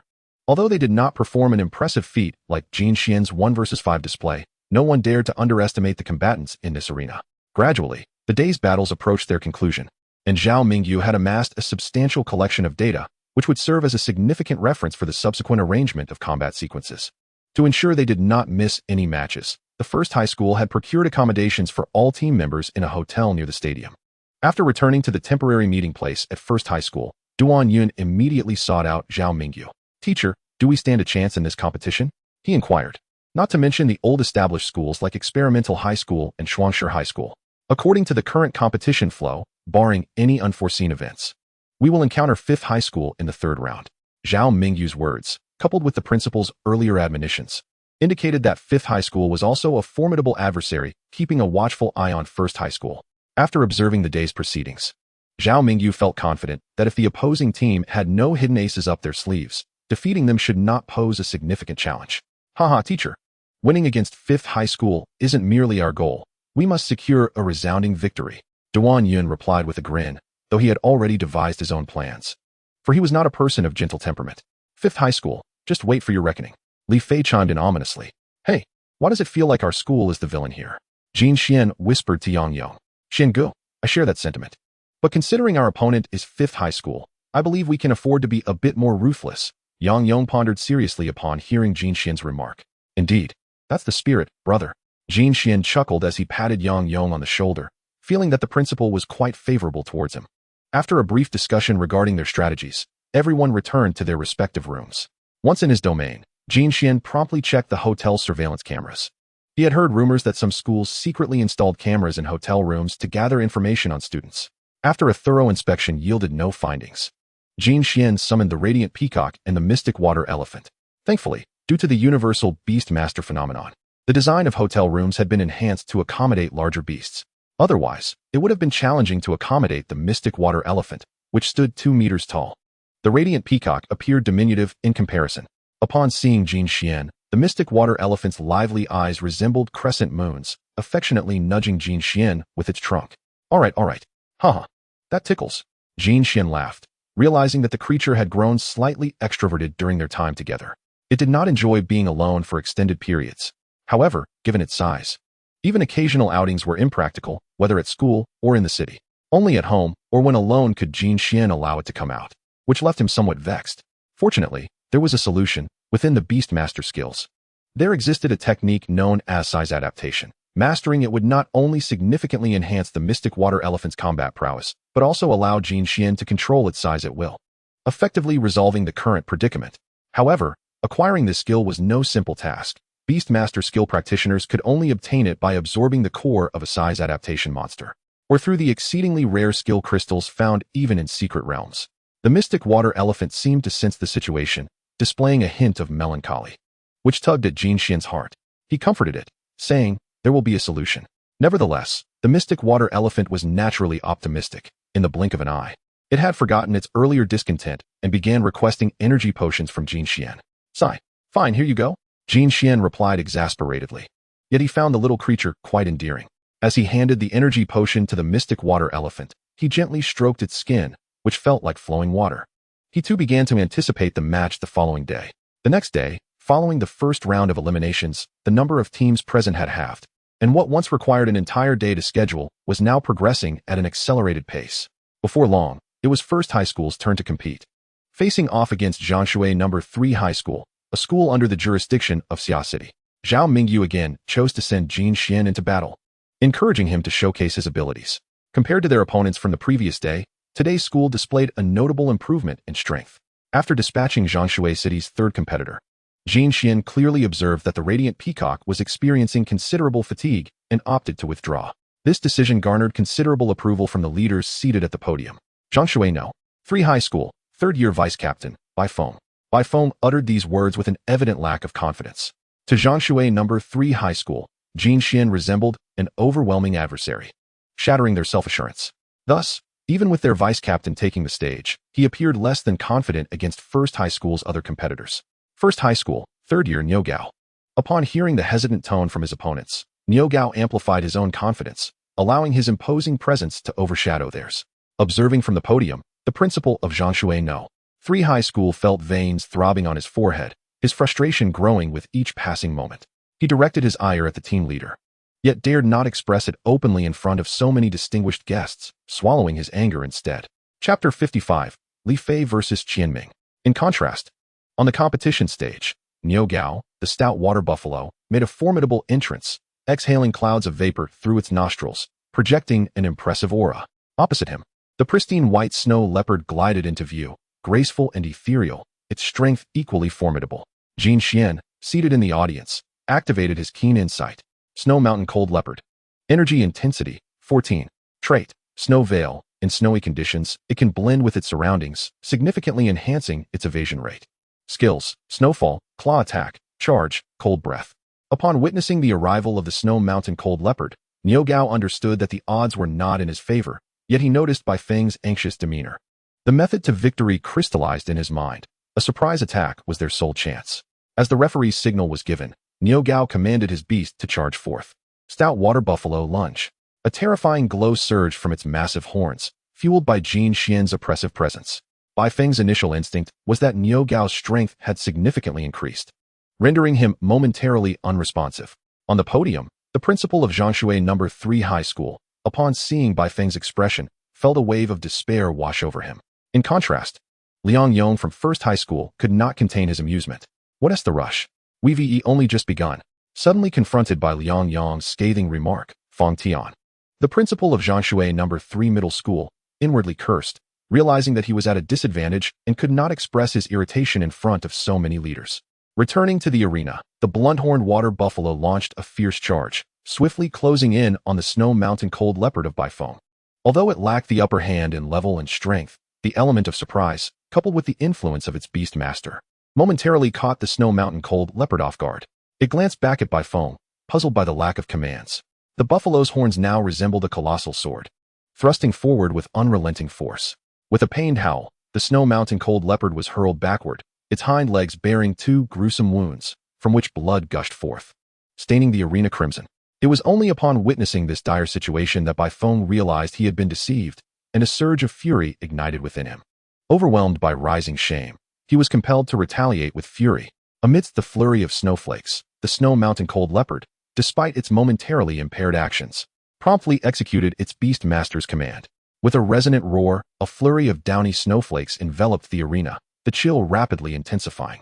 The ability Snow Veil took effect, rendering the Snow Mountain Cold Leopard elusive. However, the buffalo's attack had laid the groundwork for what was to come.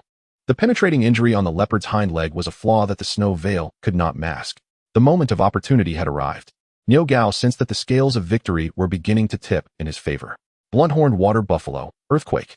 Upon uttering this command, the buffalo's hooves crashed onto the arena floor, sending shockwaves rippling outward from its center.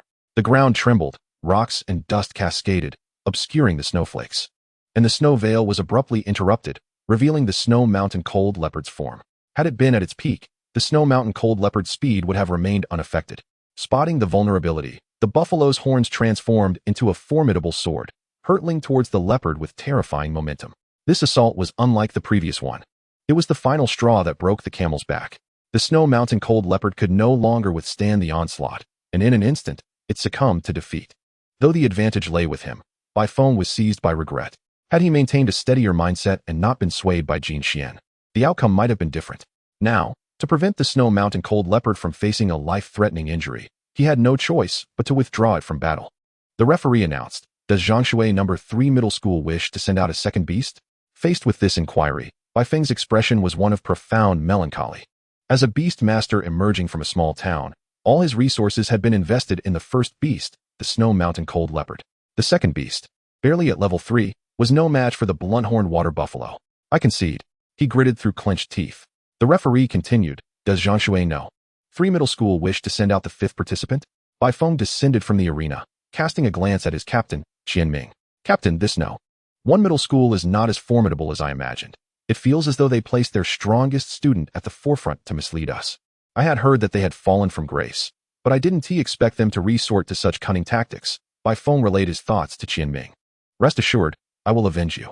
In the current league, Beastmasters can initiate attacks," Qianming replied, a sinister smirk curling at the corners of his lips as he ascended the arena, casting a menacing glance at Niu Gao. "Is Yusher No. 1 Middle School substituting players?" "Yes, of course." Niu Gao immediately raised his hand, indicating his intention to step down. He did not perceive the captain of Zhangshui No. 3 Middle School as an ordinary adversary. Just by observing his triangular eyes, he felt that remaining here could pose a life-threatening risk. Better to let the captain bear such dangers. "Li Fei, you are up." Zhao Mingyu announced the third contestant. Finally, it was Li Fei's turn, and his steps towards the arena radiated excitement. However, as he approached, his expression darkened, mirroring that of his counterpart, Qianming. Upon both sides taking their positions, the referee promptly declared the match to begin. In an instant, the sharp lance of the hunting venom be shot forth from the Beastmaster's seed, aimed directly at the opposing Beastmaster, Qianming, exuding an aura of lethal intent. Noticing the imminent threat, Qianming's previously playful demeanor shifted drastically. Without hesitation, a massive, dark brown serpent, measuring 3 meters in length, appeared before him. The clash between the lance of the hunting venom bee and the serpent's scales erupted in showers of sparks. Thanks to the intervention of his beast, Qianming remained unscathed, letting out an internal sigh of relief. Moing snake. Crush the opponent. Li Fei commanded, igniting Qianming's fury. Hearing the Beastmaster's directive, the Moing snake reared up, its crimson eyes gleaming with malice, fixated on its target. It then lunged forward. Jaws agape, intent on devouring the hunting venom bee. How dare such a mere insect oppose me? As Qianming beheld the imminent success of Li Fei's assault, a manic smile spread across his face. Yet, at that very moment, the hunting venom bee surged forward, its speed escalating dramatically. Its flapping wings became scythes, unleashing a torrent of wind blades aimed directly at the serpent's mouth, which seemed to harbor hidden tricks within the tempest. Boom, boom, boom. The sharp wind blades sliced through the Moing snake's massive head. Had it not been for its thick, protective scales, the serpent would have been drenched in blood by now. Even so, it found itself in a state of utter disarray, unable to counter the onslaught of Li Fei's hunting venom bee. Witnessing his beast's plight, Qianming's expression darkened further. This was a far cry from the performance expected of his beast compared to Bai Feng's. As its master, he could acutely feel the Moing snake's agony. Moing snake, shadow escape. After a moment of hesitation, Qianming resolved to unleash his trump card. The instant the command was given, the Moing snake's gargantuan form began to blur, appearing as though it were merging with its shadow on the ground. The wind blades struck the arena floor as if they were hitting nothing, with only a few managing to maintain their lethality against the Moing snake. As the tide of battle shifted, the Moing snake bore a look of mocking amusement, mirroring its master, Qianming. It regarded the hunting venom bee with disdain, and in that moment of distraction, the hidden attack of the hunting venom bee erupted. A barrage of purple-black venomous needles shot forth from the wind blades, piercing towards the Moing snake's eyes. Despite employing shadow escape, the serpent was still struck by the venomous needles, the potent toxins surging through its system, causing it immense pain. In an instant, the Moing snake broke free from its shadowy form, thrashing violently upon the arena, its tail smashing boulders to pieces. The hunting venom bee continued its relentless assault with venomous needles. Li Fei commanded the continuation of the hunt, as the venomous bee flapped its wings. The ink shadow serpent revealed its corporeal form. The purplish-black toxic needles cascaded upon its body like raindrops, seeping through the gaps between its scales and infiltrating its being. The once frenzied ink shadow serpent gradually lost its capacity to struggle, its only sound a mournful sobbing echoing through the arena. Goodness, that young fellow Li Fei shows no mercy whatsoever. In the audience, Duan Yun, witnessing Li Fei's ruthless actions, couldn't help but feel sympathy for his opponent, Qianming. Is the vice-captain truly that fearsome? Kai Xiaoyan, observing Li Fei's unyielding approach, felt a twinge of trepidation. Indeed, this is simply terrifying. Yang Yong, empathizing with the perspective of the opposing side, sensed an imminent threat to his own beast's life in the next moment. Meanwhile, at the judges' table, Liang Yong glanced at the principal of Zhanshui No. 3 High School across from him. He chuckled, remarking on the youth's heavy-handedness, urging calmness, asserting that the veterinary team of the beast competition is quite capable. Upon hearing this, the principal across merely snorted in indignation. Aware that he dared not retaliate against Li Fei, fully cognizant that this year's high school Beastmaster tournament bore a stark contrast to previous years, the landscape had shifted. Even Huang Jiao, the principal of the experimental high school, who was vigilantly monitoring the competition, mused, "Old Liang, you've concealed your talents too well." Whether it be Jin Xian or Li Fei, he would wish them to be his own students, knowing that once the college entrance examination commenced, experimental high school would undoubtedly bask in the limelight. Conversely, at No. 3 High School, with Jin Xian, Niu Gao, and Li Fei making their appearances, his heart darkened further, feeling as though a cooked duck had flown away. Back at the competition arena, the ink shadow serpent lay immobilized on the stage, its state utterly pitiful. "I concede." Qianming, suppressing his fury, declared his surrender. Following the referee's announcement of the final result, Li Fei reluctantly recalled the venomous bee, remarking that he could have waited a bit longer, as it was just a matter of a few more hits. Upon hearing this, Qianming's expression darkened even further.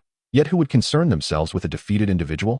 Li Fei turned his back and strode off the stage, noting that this match marked the conclusion for Summer City No. 1's participation in the morning's final round. It was already known that No. 5 High School had also progressed to the next round.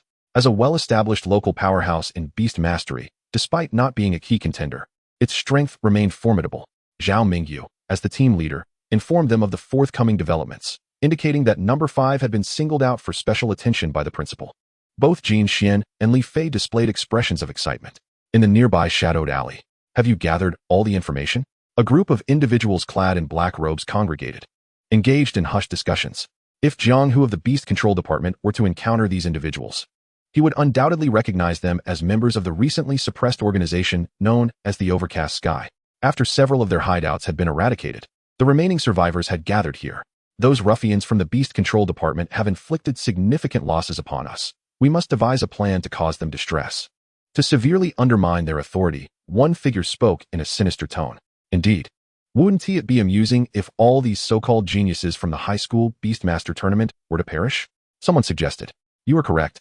But do not underestimate the intelligence of the Beast Control Department. If you seek death, do not drag us down with you. The murmurs continued. Even if many perish, it would be worth it to take down a few of the elite. Killing the final champion would certainly cause them anguish, and we would still have a chance to escape. Let us not forget, we have an insider within this competition. The last speaker, evidently the highest-ranking representative within the Overcast Sky, established the course of action for this operation. Yes, yes.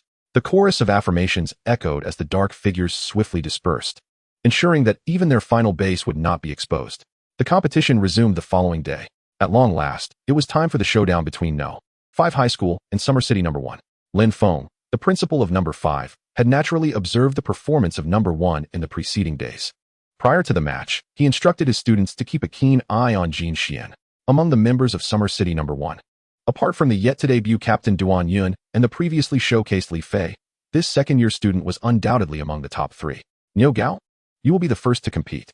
In contrast to the previous order of participation, Jin Xian's moment to shine had arrived, allowing those in charge to recognize the current strength of No. 1. Today's opponent was No. 5, and therefore the sequence must not mirror the past. Understood, leader. Niu Gao responded, striding confidently onto the arena. However, considering the outstanding performances of these high schools in recent years, the encounter between Niu Gao and his opponent from No. 5 was not comparable to the matches against Zhang Shui No. 3 and Shuiyun No. 3. Even as a mere ordinary member, the battle with Niu Gao proved fiercely contested, culminating in the forced defeat of his blunt-horned water buffalo. Qinsong, you're up, Zhao Mingyu commanded. As a competitor able to carve a path through No. 1, Qinsong's prowess, though previously understated, was not to be underestimated with his beast, the Azure Feather Hawk. Exhausting the remaining stamina of No. 5's contestant, No. 5 switched in their next opponent to face Qinsong's Azure Feather Hawk, leading to a back-and-forth exchange of victories. Li Fei, you're next. Zhao Mingyu observed that. Should this trend continue, No. 1's advantage had yet to manifest distinctly. With the venomous beast summoned, some advantage was finally reclaimed, not only eliminating an opponent, but also achieving a one-for-one exchange, leveling the playing field. With 2 representatives from No. 1 and 2 from No. 5 yet to compete, the situation had returned to a stalemate. Jin Xian, it's your turn. Zhao Mingyu, witnessing the current circumstances, finally allowed a satisfied smile to grace his features. In contrast, No. 5 was in disarray. Damn it, the leader cursed vehemently, recognizing that the earlier advantage had now been squandered. Captain, I believe you can remain seated on that cold bench. I'll take on the hardships, Jin Xian proclaimed with confidence, prepared to engage in a spirited contest. No need to play by the rules when he could confront the Beastmaster directly. Chapter 57. Seeking Revenge? As Jin Xian took to the stage, Luo Xian from No. 5, following the principal's instructions, immediately adopted a state of heightened alert, fixating his gaze on Jin Xian. The match begins, the referee declared. As Jin Xian raised his hand, the resplendent peacock was swiftly summoned, and through their bond, Jin Xian had already instructed the peacock on its immediate course of action upon entering the fray. A thick cloud of black smoke erupted from the peacock's beak, enveloping the arena in an instant. This is bad. Both the principal of No. 5 and Luo Xian, the vice captain standing on the field, were taken aback, their expressions shifting drastically. Alarm bells rang in their minds, prompting them to instruct their beasts to remain vigilant. Each of Jin Xian's appearances had showcased his martial prowess, demonstrating strength far beyond their own. Flame Lizard, stay alert to your surroundings, Luo Xian commanded his beast. Yet, once marked by Jin Xian, escape was no simple feat. Suddenly, Luo Xian felt his body lurch forward, teetering dangerously as he stumbled. Just as he was about to fall, he kicked back with his leg, swiftly adjusting his angle to regain balance and avoid hitting the ground. This single maneuver revealed that Luo Xian possessed some martial foundation, albeit shallow. The game had only just begun. Amidst the swirling smoke, Jin Xian's excitement grew ever more intense. In contrast, Luo Xian's Scorching Lizard, despite its heat-sensing capabilities that promptly located the resplendent peacock's position, could only remain vigilant, wary of the peacock's potential strike, and dared not act impulsively. However, with the smoke providing the initial advantage, Luo Xian was left to respond defensively. A concealed warrior posed the greatest threat to a Beastmaster. With a commanding order, the scorching lizard unleashed a powerful gust of wind, its scales rippling like waves. Its jaws opened wide, releasing a torrent of force, scattering the obscuring smoke while simultaneously aiming straight for the resplendent peacock. Yet, even in the face of such a fierce assault, Jin Xian remained unperturbed. The energy level of the resplendent peacock had already reached level 13, closely matched by the opponent's scorching lizard at level 14. However, the peacock's skill proficiency far surpassed that of its adversary. In an instant, as it flapped its wings, fiery feathers erupted forth, clashing against the hot winds, with some piercing through to strike at the scorching lizard's location. The moment they engaged, the superiority was evident. The scorching lizard could only frantically change its position. On the stage, the principal of the 5th high school felt a bead of sweat trickle down, realizing that if they failed to defeat the 1st high this year, their rise would become virtually inevitable. Even now, the 3rd high, which seemed the most promising, might not be able to halt their ascent. A sense of helplessness washed over him. When would it be 5th high's turn? Meanwhile, Luo Xian was also anxious. For the predicament was not merely that his beast faced a formidable foe. He himself was at a disadvantage as well. Scorching lizard, return to my side. As the smoke cleared, revealing the desired effect, Luo Xian was compelled to summon the scorching lizard back. Yet, the resplendent peacock would not grant him his wish. Its feathers acted as obstacles, continually intercepting his retreat, and in a flurry of evasive maneuvers, it distanced itself further from its master. Sweat poured down Luo Xian's forehead, splattering onto the ground as the situation grew increasingly dire. Fortunately, the smoke cast by the resplendent peacock was dispersed by the scorching lizard's hot winds, allowing him to catch sight of Jin Xian's movements. However, the numerous obstacles on the battlefield made it difficult to locate him. Are you searching for me? Jin Xian's voice resonated, echoing like a death knell in Luo Xian's ears. He abruptly twisted his body, only to be met by Jin Xian's face, sending him retreating in fright. Seeing me and running away, did I permit that? The force of a mid-level warrior erupted as a fist struck Luo Xian's abdomen. Ugh! Pain surged through him, accompanied by a wave of nausea that left his head spinning. Enough games. Resplendent peacock, feather strike. Jin Xian sought not only to incapacitate the 5th high's Beastmaster, but also to ensure that his own beast suffered no less. Receiving the command, the resplendent peacock utilized its fiery feathers to control the escape route of the scorching lizard within its desired parameters. The moment the lizard revealed itself, a surge of white light erupted from the peacock's wings, followed by a powerful feather strike. In an instant, the massive head of the scorching lizard was driven deep into the ground, leaving a gaping hole where the once smooth surface had been. On Jin Xian's side, Luo Xian was dealt a harsh blow, rendered unconscious with no opportunity to concede defeat. If the high school Beastmaster tournament this year showcased the 1st high's prowess, the 5th high's performance was a stark contrast, beginning with great promise but faltering dramatically. The beating they received from the 1st high seemed rather tragic. Adding to this, Luo Xian, now in his senior year, had fewer points to showcase for the prestigious Beastmaster universities. Reflecting on this, the principal of the 5th high wore a pained expression, regretting his earlier assumption that the 1st high would, if left unprovoked, show them some semblance of respect. Regretful now? Too late. Jin Xian, that lad, became increasingly agreeable in his eyes. Liang Yong, observing the principal's green visage, felt a surge of triumph. With Luo Xian incapacitated, Jin Xian emerged victorious. The referee, after assessing Luo Xian and the scorching lizard's vital signs and confirming their safety, promptly announced the final result. Should any issues arise, immediate reporting would be necessary, entailing some complications. Nevertheless, with the rules having shifted, the Summer City Beastmaster Education Bureau had already established clear emergency protocols, alleviating any concerns. The captain of the 5th high, Luo Cece, took the stage, her keen eyes fixed intently on Jin Xian. Hey, why are you staring at me like that? Unlike the previous school teams they had encountered, Luo Cece was among the few female captains. Luo Xian is my brother. Oh, looking for trouble? Jin Xian showed no hesitation. Yet, it seemed that even without provocation, the relationship between the 1st and 5th highs was not particularly amiable. Luo Xian's loss is his affair, but I am quite curious about the extent of your strength. Luo Cece appeared unconcerned about her brother's defeat. Instead, she regarded Jin Xian with intrigue, eager to test her mettle against him. Is that so? You seem quite open-minded. Jin Xian chose not to engage further, remaining vigilant to the referee's movements. Awaiting the commencement of the match, many individuals, engrossed in conversation, often lost their guard and were swiftly dispatched by their opponents, relinquishing their opportunities. Finally, as the referee confirmed both sides were ready, he swiftly issued the command to begin the match. Jin Xian immediately summoned the resplendent peacock, for the previous battle had not exhausted it significantly. As it entered the arena, it bore fiery feathers, instantly painting the entire platform crimson with flames, the searing heat sweeping towards Luo Cece. However, Luo Cece displayed no signs of panic, raising her hand to summon her own beast. A roar echoed before its form was even seen, a terrifying pressure enveloping the area. The creature, entirely crimson, emerged with colossal claws, followed by a pair of fearsome dragon horns. Jin Xian's perceptive gaze swept over the scene. Fire Breath Wyvern. Energy level, 16. Attributes, Fire Dragon. Trait, Flame Armor, enveloping its body in magma, increasing defense by 20%. Skills, Fire Breath, Dragon Claw, Charge, Dragon's Breath, Iron Tail, Flame Armor, Overload Hot Wind. This opponent could be considered the most formidable Jin Xian had faced in direct confrontation thus far. Chapter 58, New Skills. Confronted with the onslaught of fiery feathers, the Fire Breath Wyvern unleashed a white breath, a red glow coalescing within its maw. In an instant, the fire breath erupted, colliding with the airborne fiery feathers, obliterating them in a blaze. With its head lowered, the beam of light generated by the fire breath swept across the battlefield. Run towards the Fire Breath Wyvern. Jin Xian made a swift decision, devising a countermeasure while simultaneously sprinting toward Luo Cece. Boom, boom.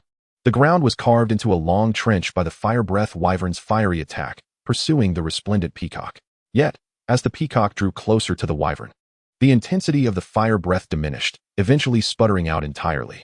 At that moment, the resplendent peacock stood directly before the Fire Breath Wyvern, its diminutive stature of just over 1 meter appearing remarkably delicate against the massive creature. Flame Claw, Jin Xian commanded, as flames rapidly enveloped the peacock's claws, aiming for the unprotected throat of the Fire Breath Wyvern. However, the anticipated attack that the peacock was entrusted with seemed to yield only minimal damage. The attached damage of the Flame Claw is negligible against the already fire-affiliated Ember Breath Wyvern. How can its defense be so formidable? Jin Xian was taken aback, while Luo Cece, not one to be easily fooled, recognized that the opponent had been delivered right to her doorstep, and there was no reason not to accept the challenge. Ember Breath Wyvern, Dragon Claw.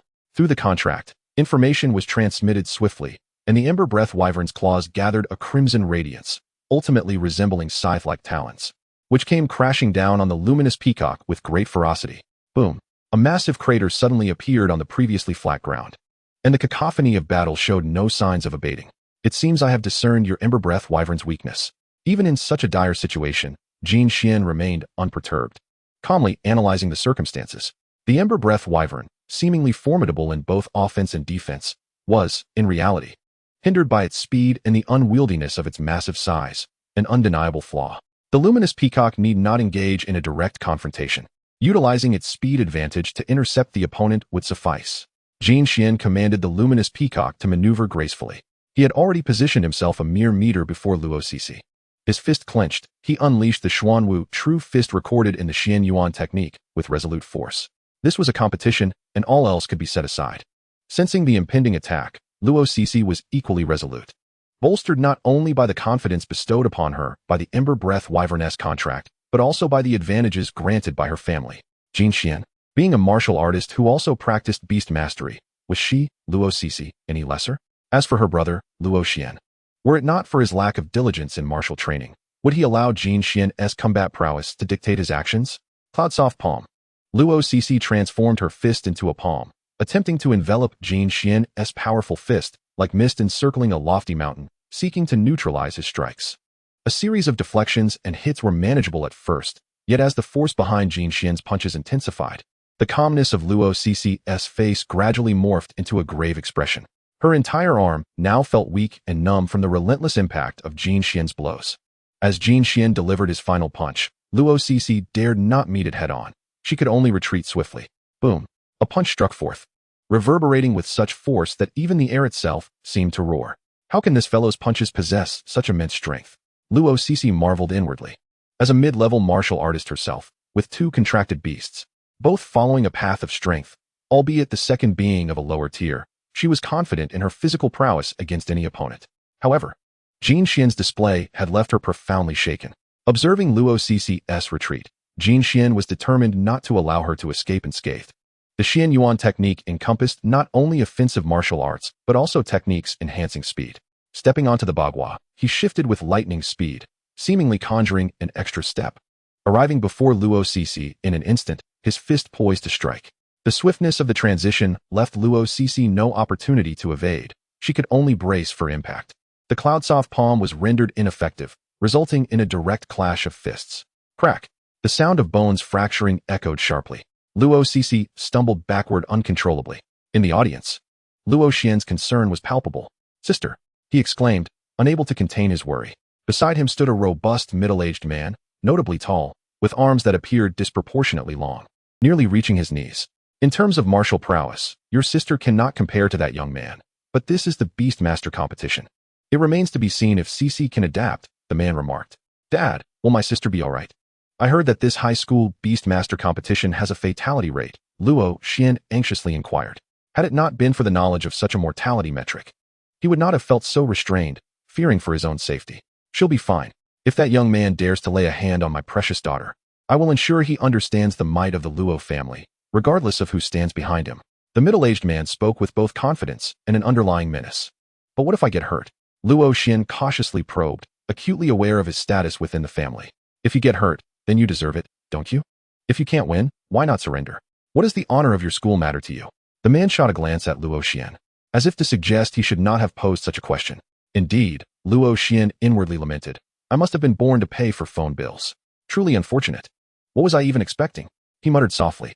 In the Luo family, boys held the least power. Meanwhile, on the stage, although Luo Cc had been pushed back, she realized that Jin Xian, while further along the martial path, was still competing in the Beastmaster tournament. Having said this, she was no longer inclined to engage Jin Xian head-on and began to actively evade. With her abilities, she preferred not to confront him directly, knowing she could dodge. Even if Jin Xian managed to catch her, she could prolong the fight as long as the Ember Breath Wyvern dealt with the Luminous Peacock promptly. Observing the evolving dynamics of the match, Jin Xian was eager to conclude the confrontation with Luo Cc, but she continued to evade, unwilling to engage despite her injuries. On the other side, the Luminous Peacock was rapidly depleting its stamina. The Ember Breath Wyvern, unleashing a flurry of high-intensity attacks, was also exhausting itself significantly. "Luminous Peacock, unleash the Flame Feather," Jin Xian commanded again through the contract, instructing the creature to target the opponent's eyes. The previous Flame Feather had been extinguished by the Ember Breath Wyvern's onslaught solely due to Jin Xian's choice of a wide-area attack. However, when the Flame Feather was employed in a precision mode, condensing only a few strikes, its penetrating power increased exponentially, especially with the enhancement of the Ember Force. The resplendent peacock feathers, akin to amber, coalesced and, in the next moment, shot forth with a singular aim at the Ember Breath Wyvern's eyes. Dragon Claw. Following Luo Cc's command, the Ember Breath Wyvern could sense the distinctiveness of this particular feather. Roar.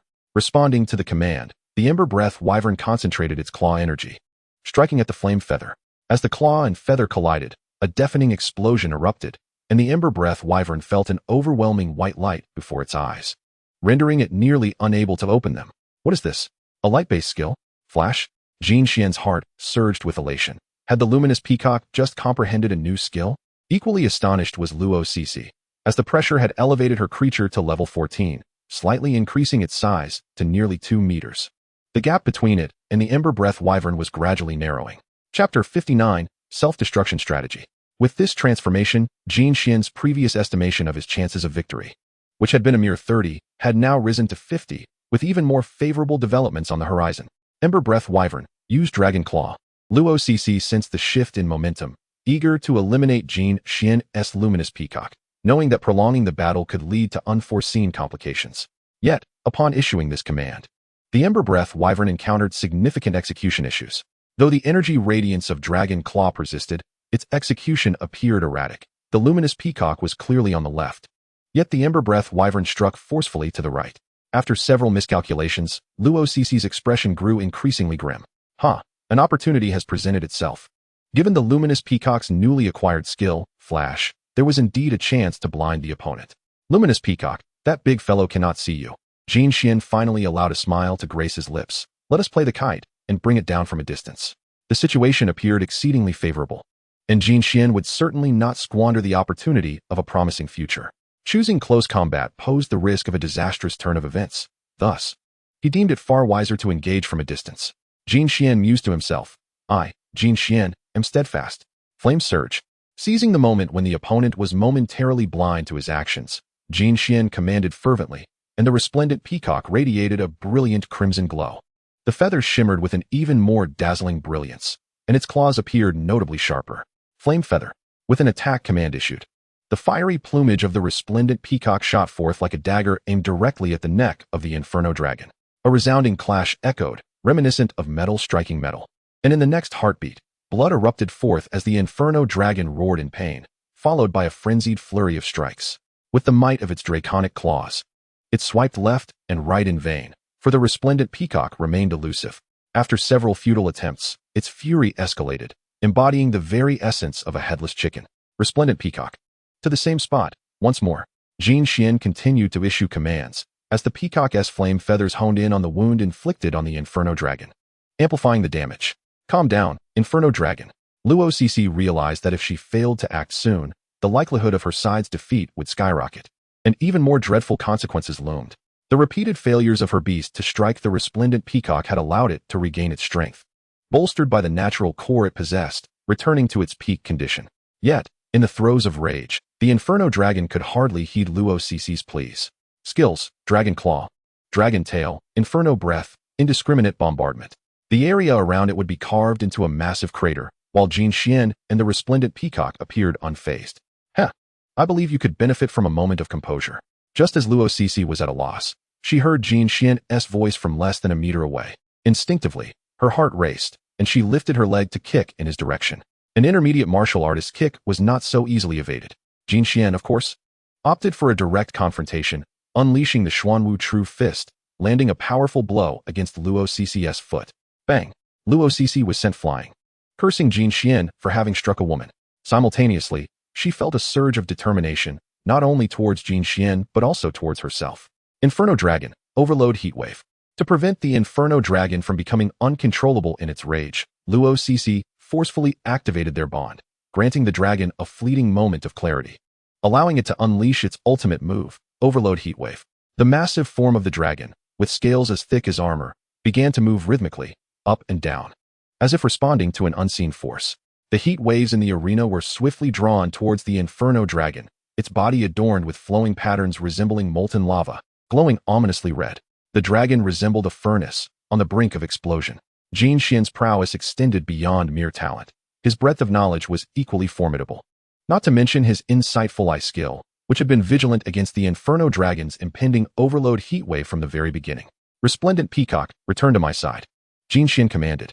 Trusting him unconditionally, the resplendent peacock flashed back to his side.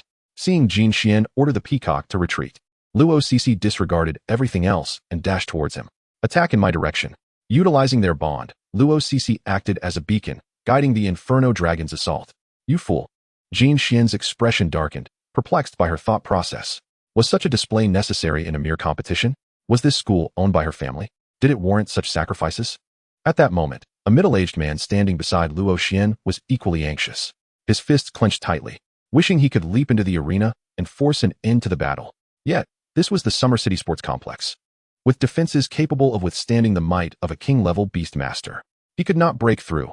All hope rested on Wu Zhong, praying that the principal or the supervising teacher would concede. However, once he glanced at the teachers from Wu Zhong, they remained seated, as rigid as statues, showing no inclination to intervene. Regret washed over him. How had he allowed his children to attend such a subpar school?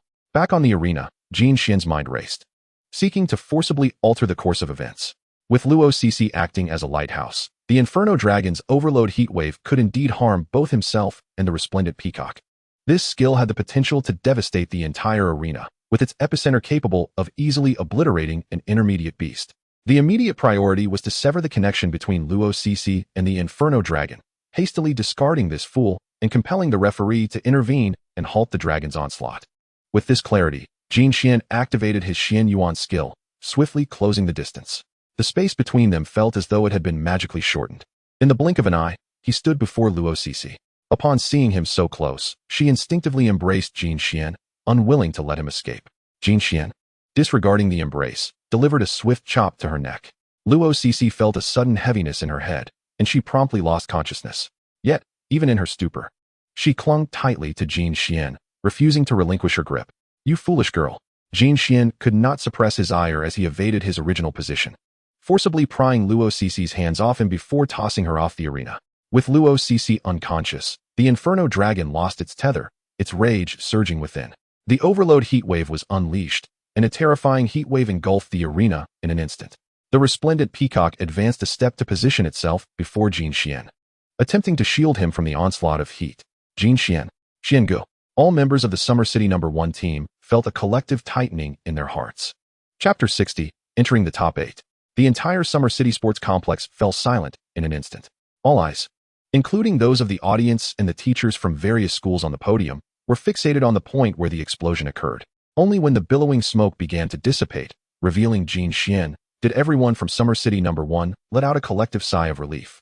The resplendent peacock shielded Jin Xian with its own body, preventing the energy of the overload heatwave from affecting him. Simultaneously, in front of the peacock, there appeared a spherical creature, entirely water blue and reminiscent of jelly. Jin Xian peered through the gaps in the peacock's feathers, employing his insightful eye to assess the situation. Beast, water ball slime. Energy intensity, 39. Attribute, water. Trait, malleable, capable of mimicking various forms at will. Skills, shaping, water gun, water cannon, water tornado. A dizzying array of skills left Jin Xian momentarily stunned. Meanwhile, beneath the corpulent form of the slime lay the previously furious Inferno Dragon, now trapped and bubbling, as if on the verge of drowning. The state of mind once clouded by rage was instantly cleared. Even the blinding effects were dispelled by the slime, as it glared fiercely at the Grand Peacock before Jin Xian. Release it. The judge chuckled as he affectionately patted his beast, announcing the outcome of the match.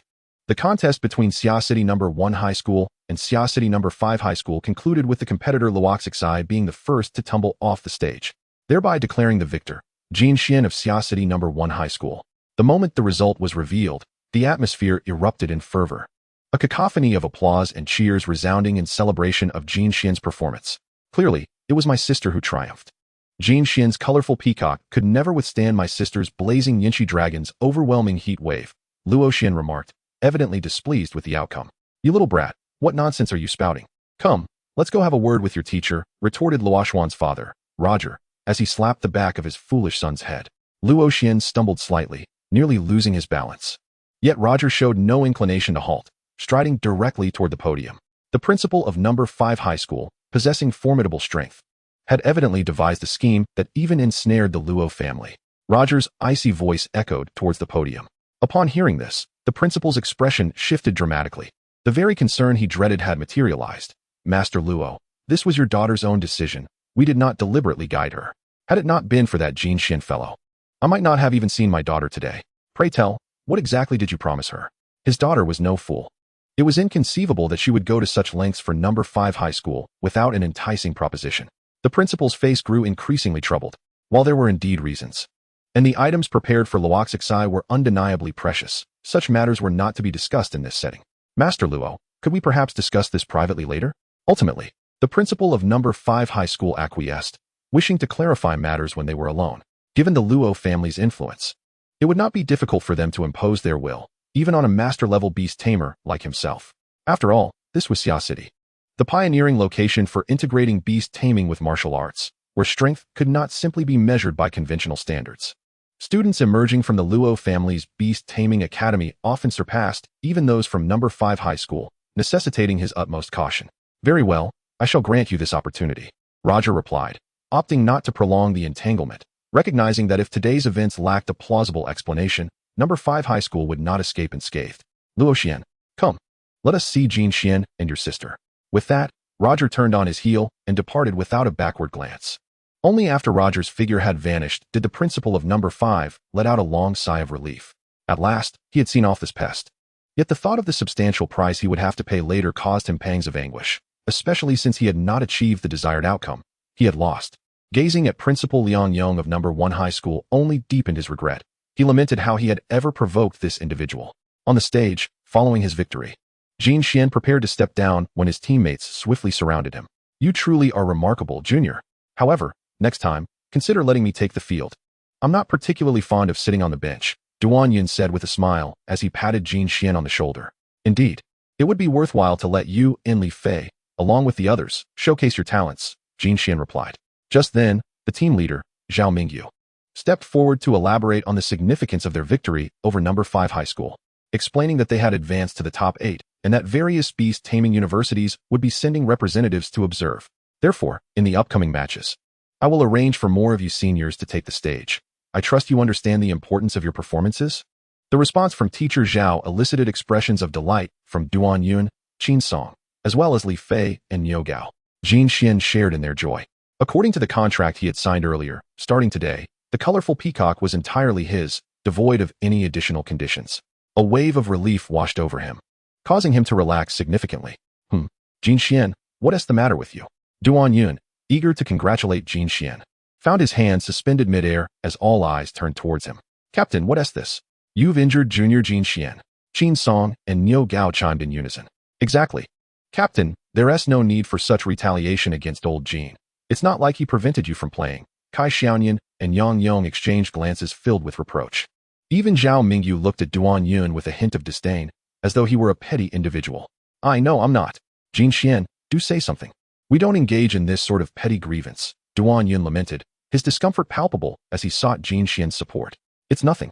I was just thinking about something else that got me a bit excited, Jin Xian replied, a cheerful smile gracing his face, his inner satisfaction reflected outwardly.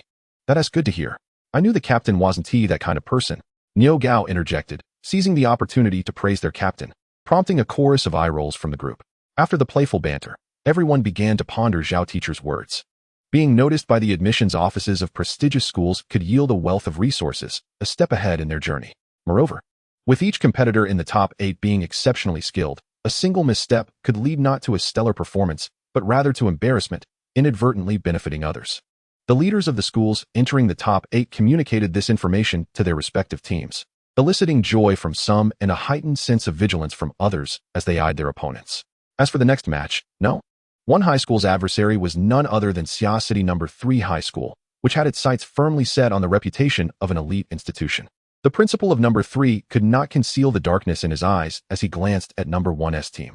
After a brief look, he rose and departed, intent on briefing his students on crucial matters. His plans must not be allowed to falter, not even in the slightest. Chapter 61, an opportunity to learn the flame bath skill. Just as Jin Xian and the others were preparing to leave and strategize for the next match, an unexpected figure blocked their path. Jin Xian, thank you. It was none other than Luoxi, who had awakened from her faint and, upon learning of the events that transpired, felt a wave of dread wash over her. Approaching Jin Xian to express her gratitude, she stated, it's no trouble at all, but what did 5 high school promise you that compelled you to fight so fiercely? Jin Xian naturally accepted her thanks. His curiosity piqued regarding the enticing offer that had driven her to such lengths. Just a drop of true dragon blood, she revealed, the moment those words escaped her lips. Both Jin Xian and Zhao Mingyu, the level 5 nurturing expert, stared at Luoxi in astonishment. No way, is number 5 high school truly that affluent? They can afford true dragon blood? No wonder you were so determined. Jin Xian exclaimed, a look of realization dawning upon him. True dragon blood possessed an almost instinctual allure for beasts with the dragon physique, if utilized during the evolution process. It could even awaken latent energies hidden within the dragon physique, facilitating its transformation toward that of a true dragon. To a certain extent, the dragon-type magical beasts possess the potential for ancestral evolution prior to achieving their final transformation. However, the true dragon blood is likely unattainable now, is it not? Did you not destroy it? Upon uttering these words, a flicker of resentment glimmered in Rossi's eyes. Why didn't you mention this sooner? She lamented. This is certainly not an impossible consideration. Jin Xian, visibly incensed, sighed in frustration at Rossi's delay in bringing this matter to light. Do you truly think I am a fool? Rossi retorted, casting Jin Xian a look of incredulity. Given the current circumstances, would revealing this earlier have led Jin Xian to confer with her? Such a disclosure would merely serve to vex her further. You've caught me, Jin Xian admitted awkwardly, acknowledging that his intention was indeed to provoke Rossi, yet she remained unfazed. The 5th Academy is willing to bestow true dragon blood. Yet as a key member of the 1st Academy, destined to lead the team to provincial and national prominence, Rossi inexplicably enjoys this privilege while others do not. I can't be bothered to discuss this with you. Thank you. And be cautious of the 3rd Academy. Our principal has instructed me to inform you of this. They will undoubtedly seek to undermine the first academy for this opportunity, Rossi remarked before turning on her heel to leave. At that moment, Dad? Rossi exclaimed upon spotting her father and younger brother, Luo Xian, appearing behind her. Luo Jia's gaze was laden with hostility as he regarded Jin Xian, akin to a farmer witnessing his cabbage being ravaged by swine. With a huff of annoyance, Luo Jia recalled his purpose and approached Jin Xian. Young man, thank you for your assistance this time. Should you require anything in Xia City, feel free to visit the Luo family Beastmaster dojo, he stated, extending a business card to Jin Xian. The black card bore the words Luo family dojo, exuding an air of nobility. Seemingly disinclined to engage further, he turned away, nudging his precious daughter, Rossi, along with him. Dad, wait. Luo Xian interjected, his expression fraught with embarrassment. Jin Xian, I appreciate you saving my sister. The previous matters were merely directives from the principal and do not concern us. With that, he hurried after his father and sister. What brings them here? Jin Xian wondered, glancing at his teammates, puzzled by the apparent discord within this family. Not quite. However, Brother Xian, I am aware of the Luo family dojo. Master Luo Jia is a peak-level Beastmaster and a formidable martial artist. He ranks within the top 10 in the Xia City power hierarchy. Quite impressive indeed. Yang Yong commented, having gleaned insights into societal power dynamics from his time with Kai Xiaoyan. Moreover, the Luo family dojo offers specialized courses in beast mastery skills. Covering a broad spectrum, Kai Xiaoyan added an affirmation of Yang Yong's words. Beast mastery skills? What are they? Upon hearing this, Jin Xian's eyes sparkled with excitement. Recalling the considerable effort he had invested in learning Feather Strike, having saved the dojo master's daughter, he thought it only fitting to request some benefits or discounts from Luo Jia. In an instant, his perception of Rossi shifted from disdain to a desire to leverage her connection for favors. How could one pass up an opportunity for gain? I'll look it up. Kai Xiaoyan eagerly volunteered, swiftly navigating his phone to recite the beast mastery skills known to the Luo family. Flame Breath, Hot Wind, Flame Shadow, Flame Bath, Dragon Claw, Dragon Tail, Dragon Breath. Upon discovering that the Luo family possessed the rare Flame Bath skill, Jin Xian leaped in astonishment, rushing to grasp Kai Xiaoyan's shoulders. Are you saying the Luo family has the Flame Bath skill? Unbelievable, he exclaimed, his disbelief evident. It's what the comments say, but I can't confirm it. However, the Luo family wouldn't misrepresent their offerings, Kai Xiaoyan replied, his confidence wavering under Jin Xian's fervor. Well, you all head back first, Jin Xian declared, dashing after Luo Jia and Rossi, eager to catch up with their familiar figures. Master Luo, wait for me, he called out, fearing he might not be heard. As a martial artist, Luo Jia's hearing far surpassed that of an ordinary person. He simply found Jin Xian's persistence somewhat embarrassing, particularly with his daughter's gaze directed at him. Yet, considering Jin Xian had saved Rossi, he felt it inappropriate to be excessively harsh. After a moment of irritation, he feigned nonchalance, pausing to await Jin Xian's approach. Young man, do you need something? Luo Jia inquired with a smile, observing Jin Xian, who was panting heavily and struggling to speak. Yes, I have a request. Jin Xian gasped, finally managing to articulate his desire. I would like you to teach my rainbow peacock the flame bath skill. After a brief respite, he had regained his composure. Luo Jia, surprised at how quickly Jin Xian had recovered, regarded him with newfound respect. You wish to learn the flame bath skill? It was Rossi who spoke up, her tone incredulous.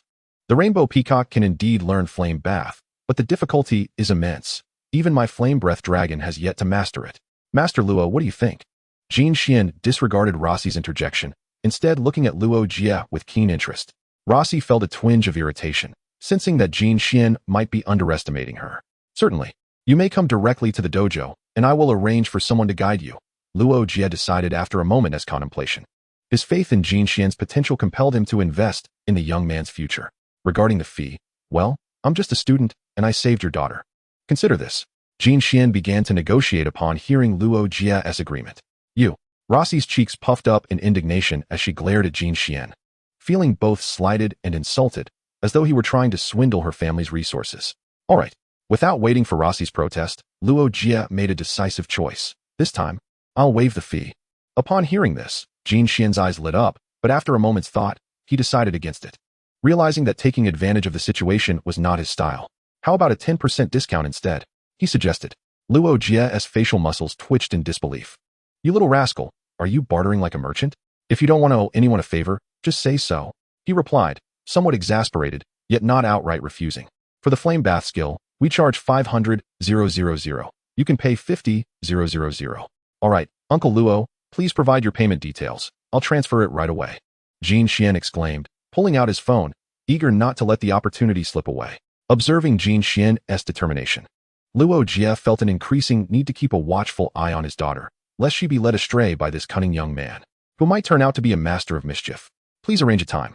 With that, Luo Jie prepared to leave, only to realize that Jin Xian was still trailing closely behind. Don't you have a competition at the first academy today? Luo Jie shot Jin Xian an irritated glance, clearly signaling his disinterest in further conversation. Uncle Luo, didn't you say you would arrange a time to visit the Luo family? I'm doing just that. Jin Xian declared this with an air of unassailable confidence. However, Luo Cece was far from composed upon hearing these words. Who do you think you are? A single day? No, half a day, and you believe you can master the flame bath? Do you have any idea how long I've spent learning this skill with my flame breath dragon? That is why you lost to me, isn't it? Just as Luo Cece was about to continue her scathing remarks, Jin Xian's retort silenced her instantly. All right, I shall see whether your prowess matches your audacious words. With that, Luo Cece hastily departed, unable to contain her rising blood pressure in Jin Xian's presence. Uncle Luo, since you're returning anyway, I might as well ride back with you.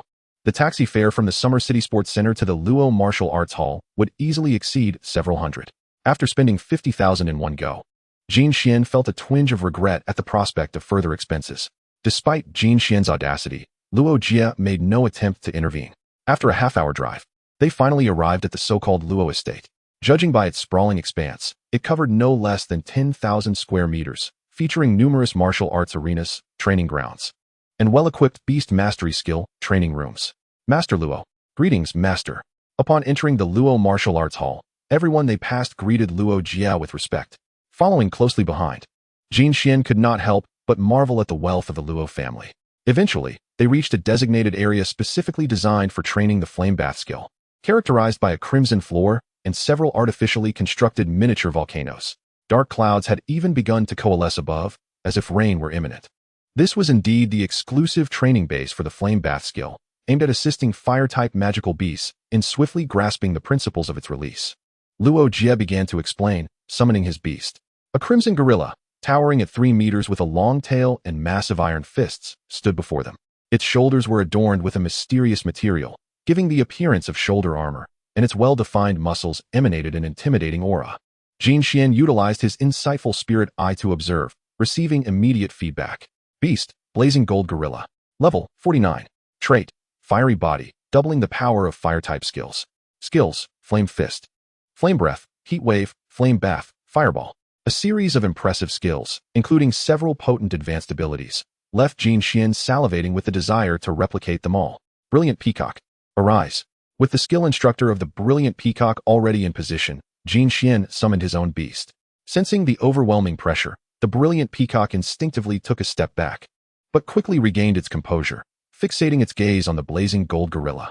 Both Luo Jie and Luo Cece were taken aback by the speed of this reaction. Originally, Luo Cece had anticipated witnessing Jin Xian's folly, yet she found herself instead astonished by his unexpected prowess. The principle behind the flame bath skill was remarkably straightforward. It involved the beast actively gathering fire-type energy from the surrounding air and subsequently channeling it back to itself. This process facilitated a transformation from 1 to 2, yet the allure of the flame bath skill lay not just in this duality. Throughout this process, entirely new effects could emerge. Luo Jie meticulously deconstructed the principles of the flame bath skill for both Jin Xian and the Brilliant Peacock. Jin Xian, already possessing a foundational understanding of skills, found his eyes lighting up. Are you suggesting a supplementary trait? Precisely. Each fire-type beast, upon executing the flame bath skill, not only recovers from energy depletion but may, with increased proficiency, manifest entirely new special effects. For instance, my blazing gold gorilla, apart from recovering energy, also has the ability to heal injuries. Additional effects could include the removal of abnormal statuses or heightened mental acuity. After the explanation, Luo Jie promptly instructed the blazing gold gorilla to unleash its skill. With a powerful roar, a crimson cloud coalesced above its head, followed by fiery sparks cascading down like meteors, integrating into the bodies of both the blazing gold gorilla and the Brilliant Peacock. As this energy enveloped them, the Brilliant Peacock's eyes sparkled with newfound intrigue. Utilizing his insightful spirit eye to scrutinize the blazing gold gorilla, Jin Xian noted that the energy originally expended during the skill's release was rapidly replenishing, even exceeding the previous levels. The surrounding energy fluctuations significantly diminished after the skill was executed. This process resembled an investment, a transaction with the environment yielding returns. By conveying this understanding to the brilliant peacock through their bond, along with the blazing gold gorilla's guidance and direction, the brilliant peacock began to absorb experience like a sponge. Time passed, and Luo Cece stood by, her expression one of disdain. She had experienced this process countless times herself. The flame breath dragon hasn't learned it yet. So how could he possibly master it in just a few hours? She anticipated witnessing Jin Xian's embarrassment. Holding on to this mindset, Luo Cece chose to remain, observing intently. However, as mere hours passed, Jin Xian's remarkable progress began to numb her astonishment. Although the brilliant peacock had yet to release the flame bath, it was clearly on the cusp of a breakthrough, and the transition from 0 to 1 would likely not exceed 2 hours. One could not help but acknowledge the disparity between individuals. Glancing from Jin Xian to his daughter, Luo Jia couldn't help but sigh. Noticing her father's gaze, Luo Cece felt a wave of confusion wash over her. What is up with Dad today? Why is he acting so strangely? Just as she contemplated questioning him, a commotion from the brilliant peacock left her utterly flabbergasted. A crimson orb of energy was expelled into the air, rapidly dispersing and activating the surrounding energy, akin to a catalyst, coalescing into red clouds. Following this, a barrage of fiery orbs rained down, replenishing the energy the brilliant peacock had expended during its training of the flame bath skill. It felt as if it could engage in 100 more battles. This must be a dream. Luo Cece's jaw dropped in disbelief, having witnessed her own world being upended. Well done, brilliant peacock, try again. Although the imprint of the flame bath skill was already etched in the brilliant peacock's contract, the opportunity to train in such an advantageous environment was not to be squandered. Responding to her master's command, the brilliant peacock once again unleashed the flame bath skill. Albeit the clouds and sparks generated this time were noticeably diminished compared to its initial attempt. Nevertheless, it significantly compensated for the brilliant peacock's earlier stamina issues. Good heavens! I can't bear to watch any longer. One more glance, and I might explode. Luo Cece could no longer withstand the emotional turmoil and yearned to flee from this disheartening scene. Observing his daughter's despondent demeanor, Luo Jia felt helpless. Sometimes, one simply could not compete with such prodigies, lest their mindset crumble. In those days, I was also considered a key talent in Xia City, gaining admission to the Beastmaster University. However, upon encountering those truly prodigious individuals, I realized that there are always those more exceptional than oneself. Perhaps it is a blessing for the girl to experience such a reality check early on. Roger sighed and turned his gaze back to Jin Xian. Kid, now that you've mastered the flame bath skill, you may take your leave. Maintaining the energy intensity here is quite a considerable drain. He was convinced that if he didn't urge him, Jin Xian would certainly put on a show of reluctance to leave. Just a moment, just a moment. Having already taken considerable advantage, Jin Xian dared not linger any longer. After the colorful peacock unleashed the flame bath skill once more, he began to pack up to return to the school team's hotel. Finally seated, Jin Xian chuckled to himself, reflecting on what a fruitful day it had been. Just then, a knock echoed from the door. Xiangu, Teacher Zhao saw you return and asked me to call you for a meeting. Yang Yang's voice came from outside. All right. A pre-battle meeting is hardly a good omen unless it indicates that Teacher Zhao has received credible intelligence regarding a significant breakthrough from the third middle school. When Yang Yang and Jin Xian entered the conference room together, they found that everyone, including the captain, wore somber expressions. Jin Xian, I have a situation to discuss with you. The strength of the third middle school may exceed our expectations. Zhao Mingyu spoke gravely. His notebook lay before him, filled with scribbles and numerous revisions of strategies. Teacher, what happened? Is third middle school really that strong? Jin Xian inquired curiously. My information gatherer informed me that the principal of third middle school, Xiao Xing, purchased 5 pieces of Beastmaster equipment 2 hours ago. The specifics remain unclear. Zhao Mingyu disclosed, causing Jin Xian's expression to shift slightly. Among the first middle school's team members, only his colorful peacock possessed a Beastmaster artifact, the Nature Core. He was acutely aware of the artifact's capabilities, and now with the principal of third middle school acquiring 5, their unknown functions posed a potential threat.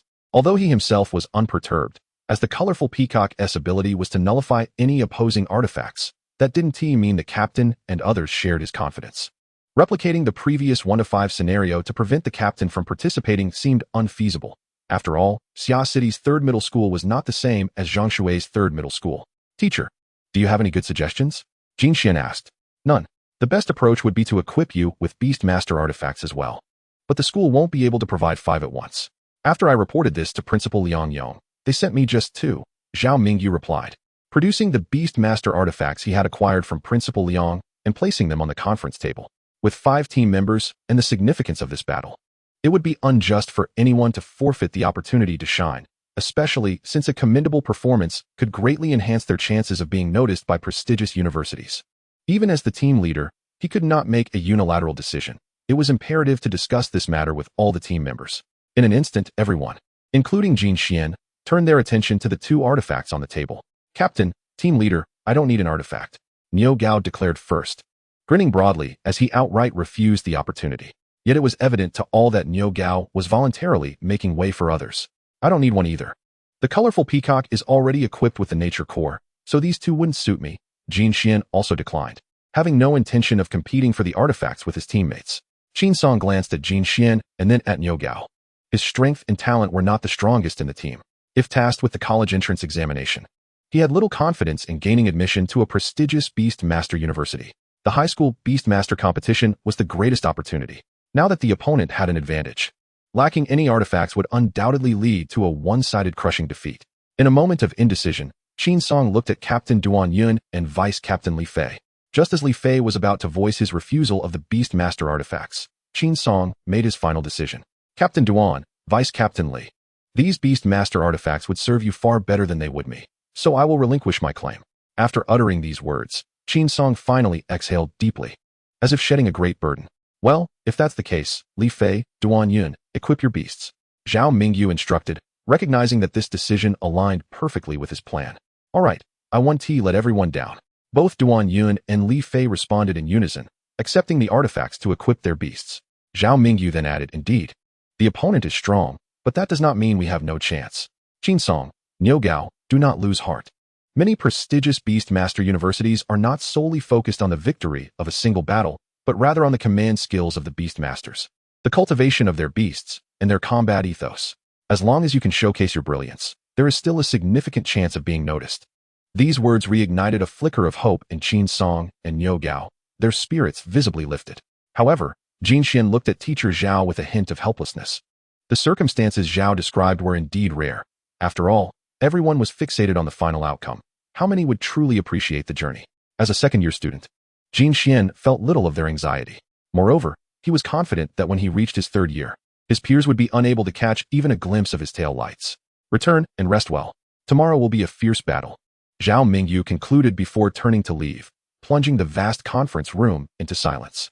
Niu Gao, Qin Song, thank you, Li Fei and Duan Yun chorused, expressing their gratitude to their teammates. No problem, Captain, Vice Captain. You must bring glory to the first middle school, Niu Gao replied, grinning. Honestly, is it necessary to be this tense? After all, there's still me. Jin Xian chuckled, teasingly glancing at Duan Yun. He intended to alleviate the prevailing tension. You rascal. Laughter erupted among them, and after a few casual exchanges, they each returned to their respective resting rooms, awaiting the match. Chapter 64, Lu Yinchuan arrives.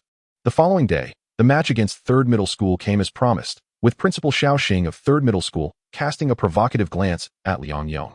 However, upon noticing the plump middle-aged man beside Liang Yong, the provocation quickly dissipated, replaced by sheer elation.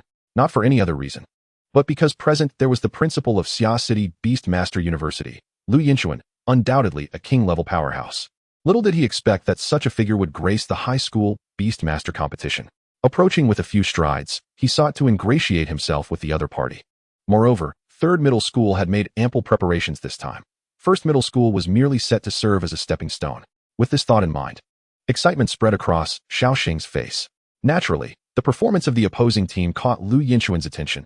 Even though he and Liang Yong were good friends, he refrained from saying much at that moment. While Xia City Beastmaster University ranked highly nationally, it could not be considered top tier.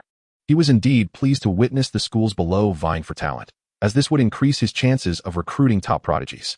With a faint smile, he took his seat, which Liang Yong had prepared for him in advance. The principals of Experimental School and Shuangshi School greeted Lu Yinchuan warmly. In an instant, the entire podium buzzed with liveliness. Upon witnessing such a scenario, Liang Yong felt a certain discomfort within, yet he refrained from exhibiting it outwardly. Reflecting on the matters discussed with Zhao Mingyu, he found himself utterly perplexed. While the school's support was understandable, the notion of monopolizing everything was quite perplexing. He could only place his hopes on his students, trusting they would manage the situation adeptly. At that moment, the captains of the 3rd and 1st schools arrived at the preparation stage, their teams in tow. The judges were already in position. Among the opposing team, Jin Xian also recognized a few familiar faces: Lu Feng, who had contracted a frenzied wild boar, and Zhao Shuangming, who, like his senior Niu Gao, commanded beasts. Currently, they were respectfully encircling the youth at the center. Through his insightful spirit eye, Jin Xian distinctly sensed the formidable presence emanating from the opposing side, whose overt strength surpassed that of the first school by a significant margin. All participating team members, take your positions, the judge proclaimed, prompting Zhao Mingyu to pat Niu Gao on the shoulder. Meanwhile, the third school dispatched Zhao Shuangming. With a command issued, 2 bison appeared. Their energy levels closely matched. However, Niu Gao was acutely aware that the opponent possessed beast-controlling artifacts. From the very beginning, he had been cautiously probing, advancing step by step. The repeated clashes of horns sparked fiery exchanges. The seismic waves of conflict repeatedly ravaged the arena. Yet, no victor emerged. Both bison exhibited signs of fatigue. Frustrated by the stalemate, Zhao Shuangming of the third school could no longer contain himself. Frenzied wild boar, charge with the great sword. Upon issuing this command, the bison's horns shimmered with a golden-red radiance, its might instantly surging by 30%.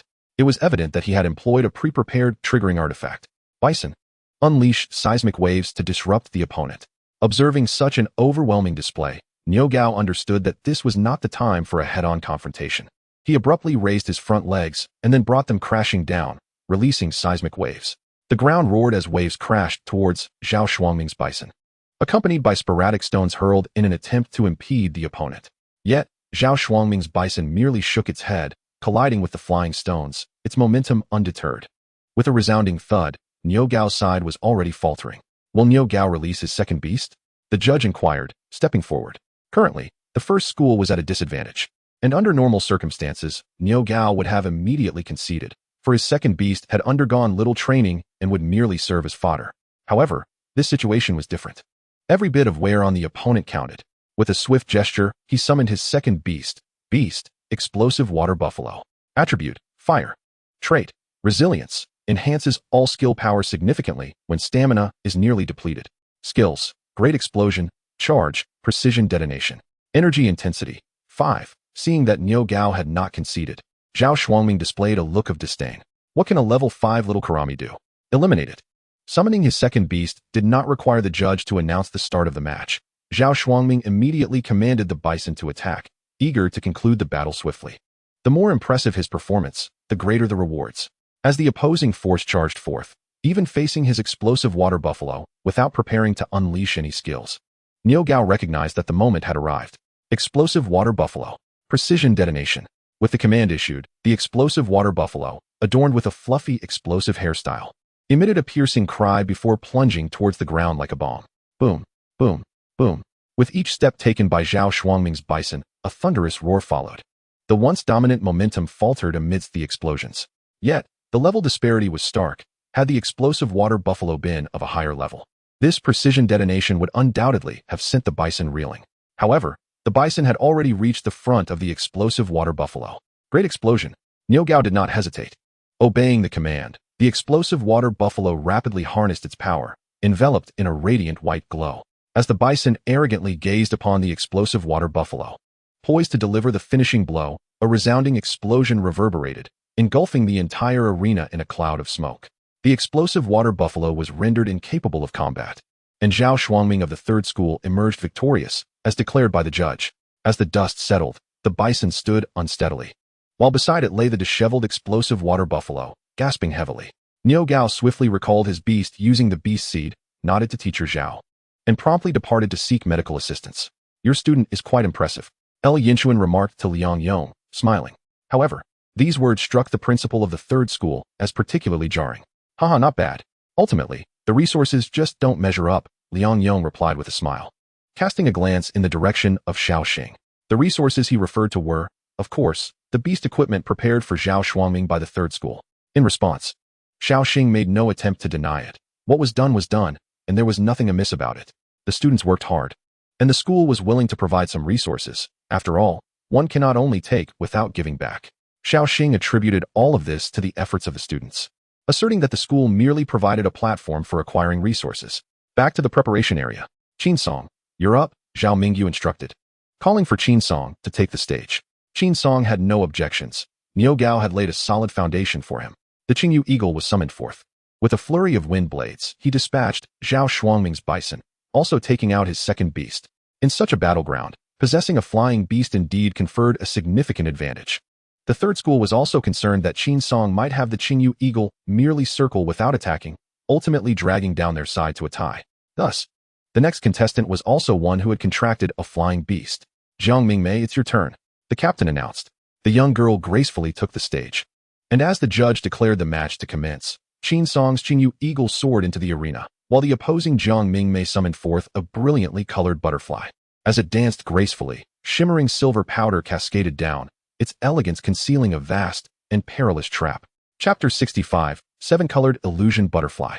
Jin Xian immediately utilized his insightful spirit eye to observe the magnificent butterfly before him. Seven-Colored Illusion Butterfly. Attribute: Insect. Trait: Powder. Naturally disperses powder while fluttering, inducing hypnotic and hallucinogenic effects. Energy intensity: 13. Skills: Rending Wind, Hypnotic Powder, Toxic Powder, Paralysis Powder, Luminous Impact, Collision. Beast Equipment: Insect King's Exuvie significantly enhances powder-type skill effects. Observing this array of formidable skills and the nearly perfect compatibility of the beast equipment, Jin Xian felt a pang of anxiety for his senior Qin Song on stage. Jin Xian, what's the matter? At that moment, Li Fei, noticing Jin Xian's troubled expression, inquired curiously. It's nothing. I just feel that senior Qin Song might be in a bit of a predicament. As he spoke, Jin Xian specifically cautioned Li Fei, who would likely take over for Qin Song.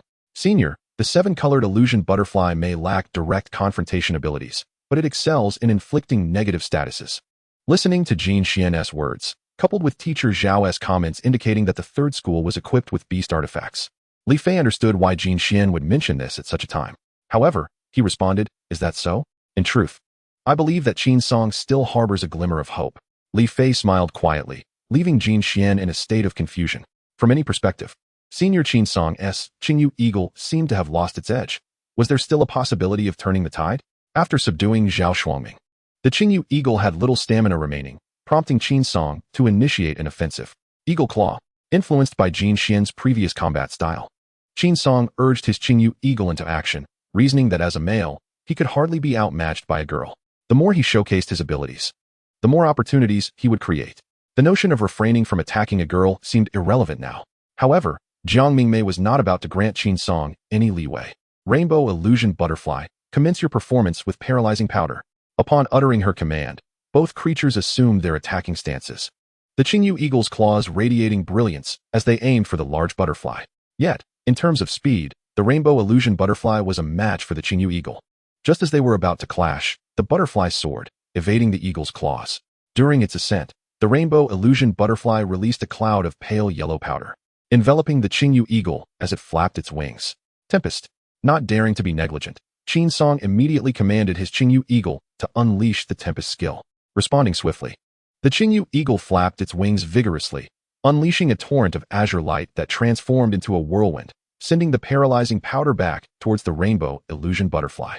However, the butterfly, possessing the remnants of the Insect King, would be affected by any contact with the powder, and though the Qingyu Eagle did not suffer full damage, its flapping wings grew sluggish. The disparity in speed began to widen, and with a determined grit, Qin Song closed in on Jiang Mingmei. If he could not overcome her beast, he would target the Beastmaster instead. He aimed a punch at Jiang Mingmei, but she remained unfazed. With a swift kick, she met his fist, leveraging her longer reach to deflect his blow. Continuing her assault, her next kick landed squarely in Qin Song's abdomen.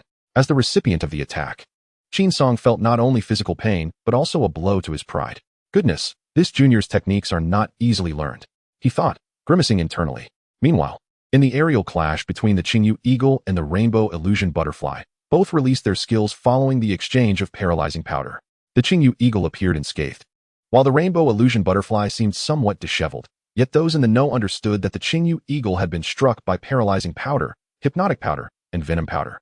And although its body seemed intact, it was on the verge of collapse. All right, Rainbow Illusion Butterfly, in the battle. Radiant Impact. Jiang Mingmei, having observed the unfolding situation from the corner of her eye, realized it was time to conclude. She commanded the Rainbow Illusion Butterfly to execute Radiant Impact. Its myriad compound eyes releasing beams of varied colors that intertwined and struck the Qingyu Eagle with tremendous force, sending it plummeting from the arena. At the moment of its fall, the Qingyu Eagle seemed to be in slumber, releasing occasional purple-black bubbles from its body. With the Qingyu eagle incapacitated, Qin Song was prompted by the referee to send forth his second creature. Without hesitation, a purple-black serpent appeared on the stage. Its crimson pupils, iridescent scales, and menacing fangs were not the most alarming features. What struck fear was the uneven distribution of wounds on its body, revealing glimpses of skeletal structure beneath the skin. At first glance, Qin Song's second beast resembled not a snake, but rather a decaying corpse of one. Corrosive black mamba. Attributes: poison. Trait: corrosive body, permeated with potent venom. Any individual or creature not recognized by the corrosive black mamba who comes into contact will be poisoned, with a strong resistance against abnormal states. Energy strength: 5. Skills: venomous fangs, venom shot, poison wind, toxic needle. Even within the school, Jin Xian had never seen this second beast of Qin Song's. Witnessing it now, he suddenly felt that his senior might indeed have the capability to eliminate the opposing rainbow illusion butterfly. Captain, Vice Captain, have you ever encountered Senior Qin Song's beast? Jin Xian inquired curiously, knowing that they had spent more time with him than he had. Oh, we do know. But it seems old Qin believes that unleashing his second beast would frighten others, so he trains alone. Li Fei chuckled. This was the opportunity he had mentioned. As Qin Song summoned the corrosive black mamba, a foul stench quickly permeated the air, causing Jiang Mingmei to furrow her brows. The sight of the grotesque black serpent filled her with discontent, and from any angle, it seemed she had no chance of losing. Meanwhile, the principal of the third school, Xiao Xing, observed from the podium. Goodness, goodness, goodness, your first school truly harbors all sorts of oddities. His face darkened as he recognized the corrosive black mamba. Among countless magical beasts, few could effectively counter the rainbow illusion butterfly's powder-based attacks. Little did he expect that the first school had concealed such a creature. Moreover, his intelligence agency had failed to relay such crucial information. This realization only intensified his fury. In the dim corners of the stadium, a figure clad in black observed with admiration as Qin Song summoned the corrosive black mamba. Returning to the arena, the corrosive black mamba had already assumed an attacking stance. Toxic needle. With a command from Qin Song, the corrosive black mamba swiftly coiled its body, its mouth agape, releasing a barrage of densely packed purple-black needles aimed directly at the airborne rainbow illusion butterfly. Dodge, Jiang Mingmei ordered, instructing her butterfly to deploy hypnotic powder against the foul serpent.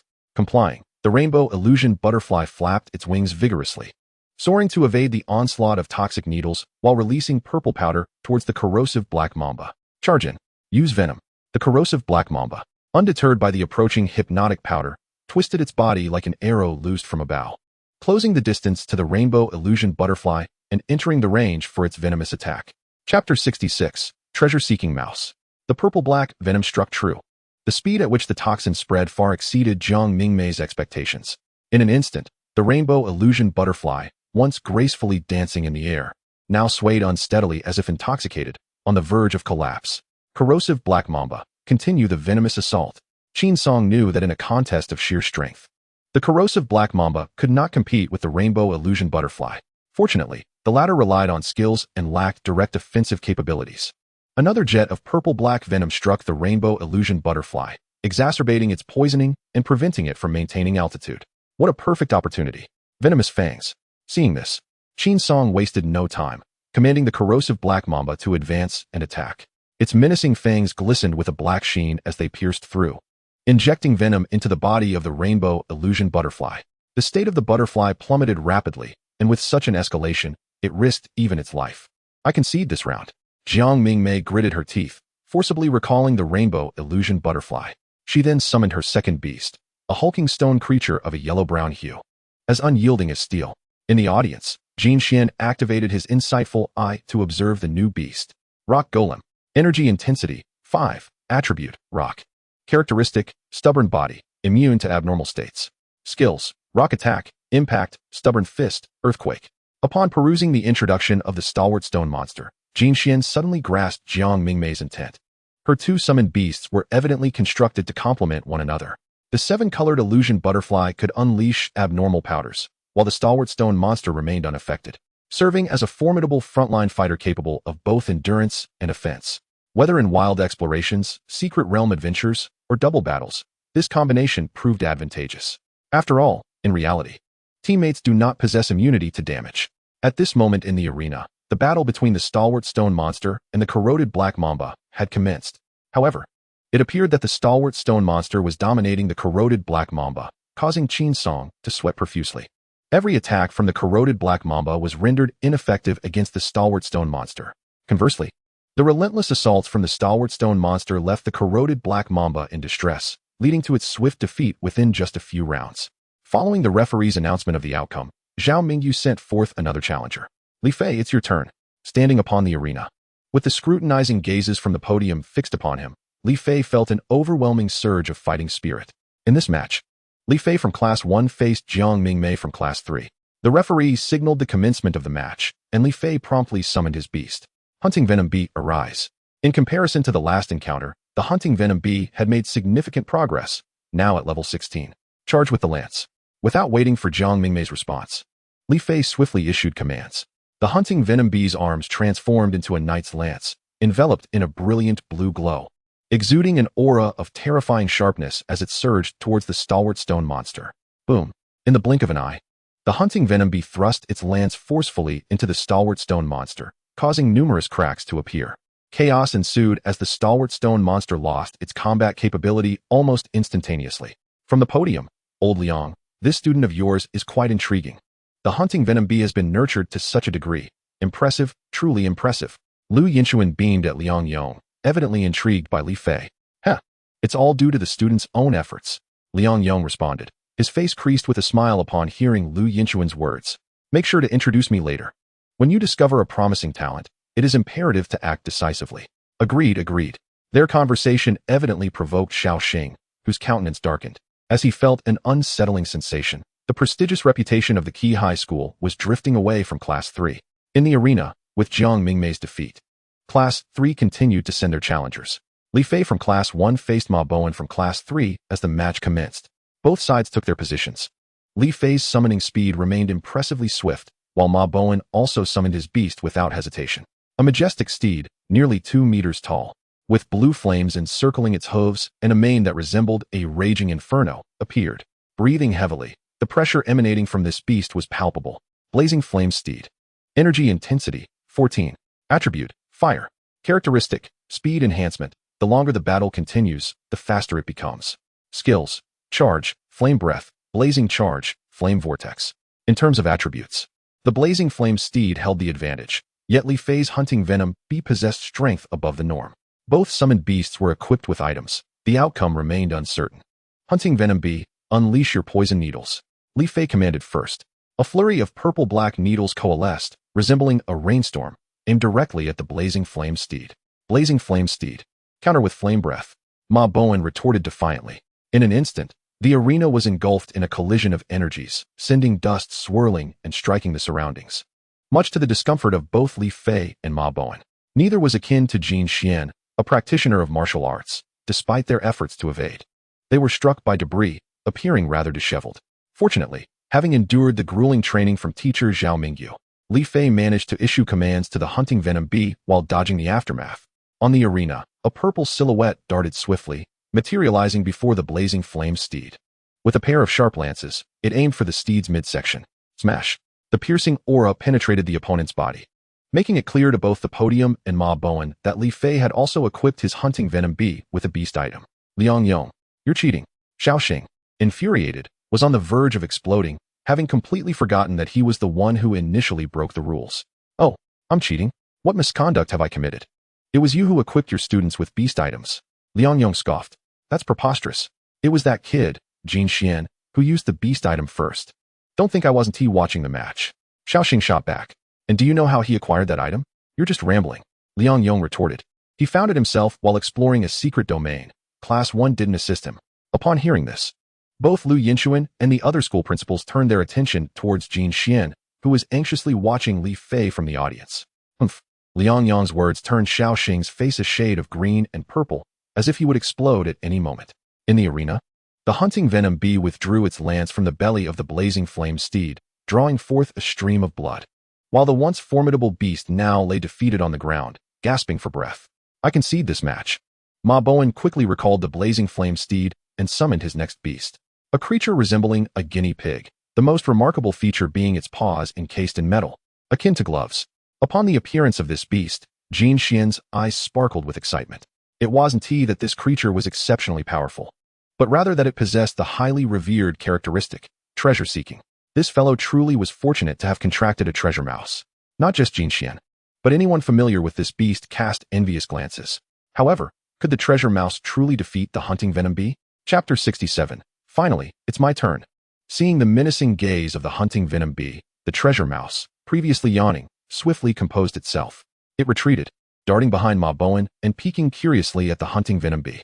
At this sight, Ma Bowen's expression shifted dramatically, in a fit of rage. He grabbed the treasure mouse and hurled it towards Li Fei. Anyone familiar with the treasure mouse would never choose to act in such a manner. A source of continuous resources should be treated with utmost care to prevent the contract from breaking and the beast escaping. Hunting venom bee. Dispose of it. However, as Ma Bowen's adversary, Li Fei would show no mercy, immediately commanding the hunting venom bee to attack.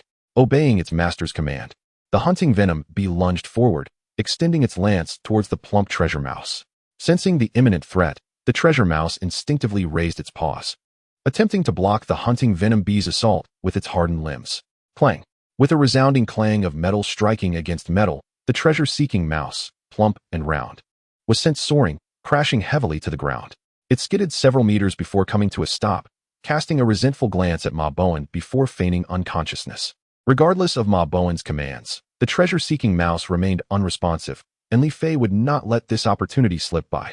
Dealing with the Beastmaster was equally critical. The hunting venom bee advanced, its rider's spear thrusting directly towards Ma Bowen's neck. Just an inch or two deeper, and it would draw blood. Large beads of cold sweat dripped from Ma Bowen's forehead as he gazed in terror at the hunting venom bee, even his own beast falling within its sphere of reproach. I concede. Upon uttering these words, the outcome was sealed, leaving the third school with no choice but to dispatch another participant. In the waiting area, the captain remarked, "I can't shake the feeling that you'll be sitting on the sidelines again." Jin Xian chuckled as he nudged Duan Yun. Being caught off guard like this leaves me helpless. After waiting so long for a chance to shine, what can I do if my teammates are too strong?" Duan Yun replied, his tone tinged with urgency. "Don't worry, there will be more opportunities." Yet, as he spoke, it was clear his confidence wavered. The reserve players, overhearing the captain's exchange with Jin Xian, shared a collective smile. Meanwhile, Principal Xiao Xing, observing Ma Bowen dispatching a resource-type magical beast with such a disdainful attitude, sensed impending disaster. Many admissions officers had already relegated him to the ranks of the inept, casting doubt on the educational standards of the third school. "Principal Xiao, your student." Liang Yong seized the opportunity to deride, knowing full well their relationship was strained. And he would not miss the chance to deliver a harsh jab before the principal of Xia City Beastmaster University, Lu Yinchuan. "The quality of your students does require significant improvement," Lu Yinchuan stated flatly, his words serving as the proverbial last straw for Xiao Xing, whose complexion shifted from red to black, resolving to educate this student thoroughly upon his return. At that moment, another participant from the third school took the stage. It was none other than Lu Feng, who had previously crossed paths with Jin Xian at the Xia City Botanical Garden, now commanding a raging wild boar.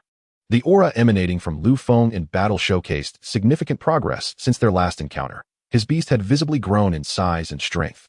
Now, the wild boar stood nearly 3 meters tall on all fours, its robust hide adorned with sharp bristles, resembling a forest of erect steel needles.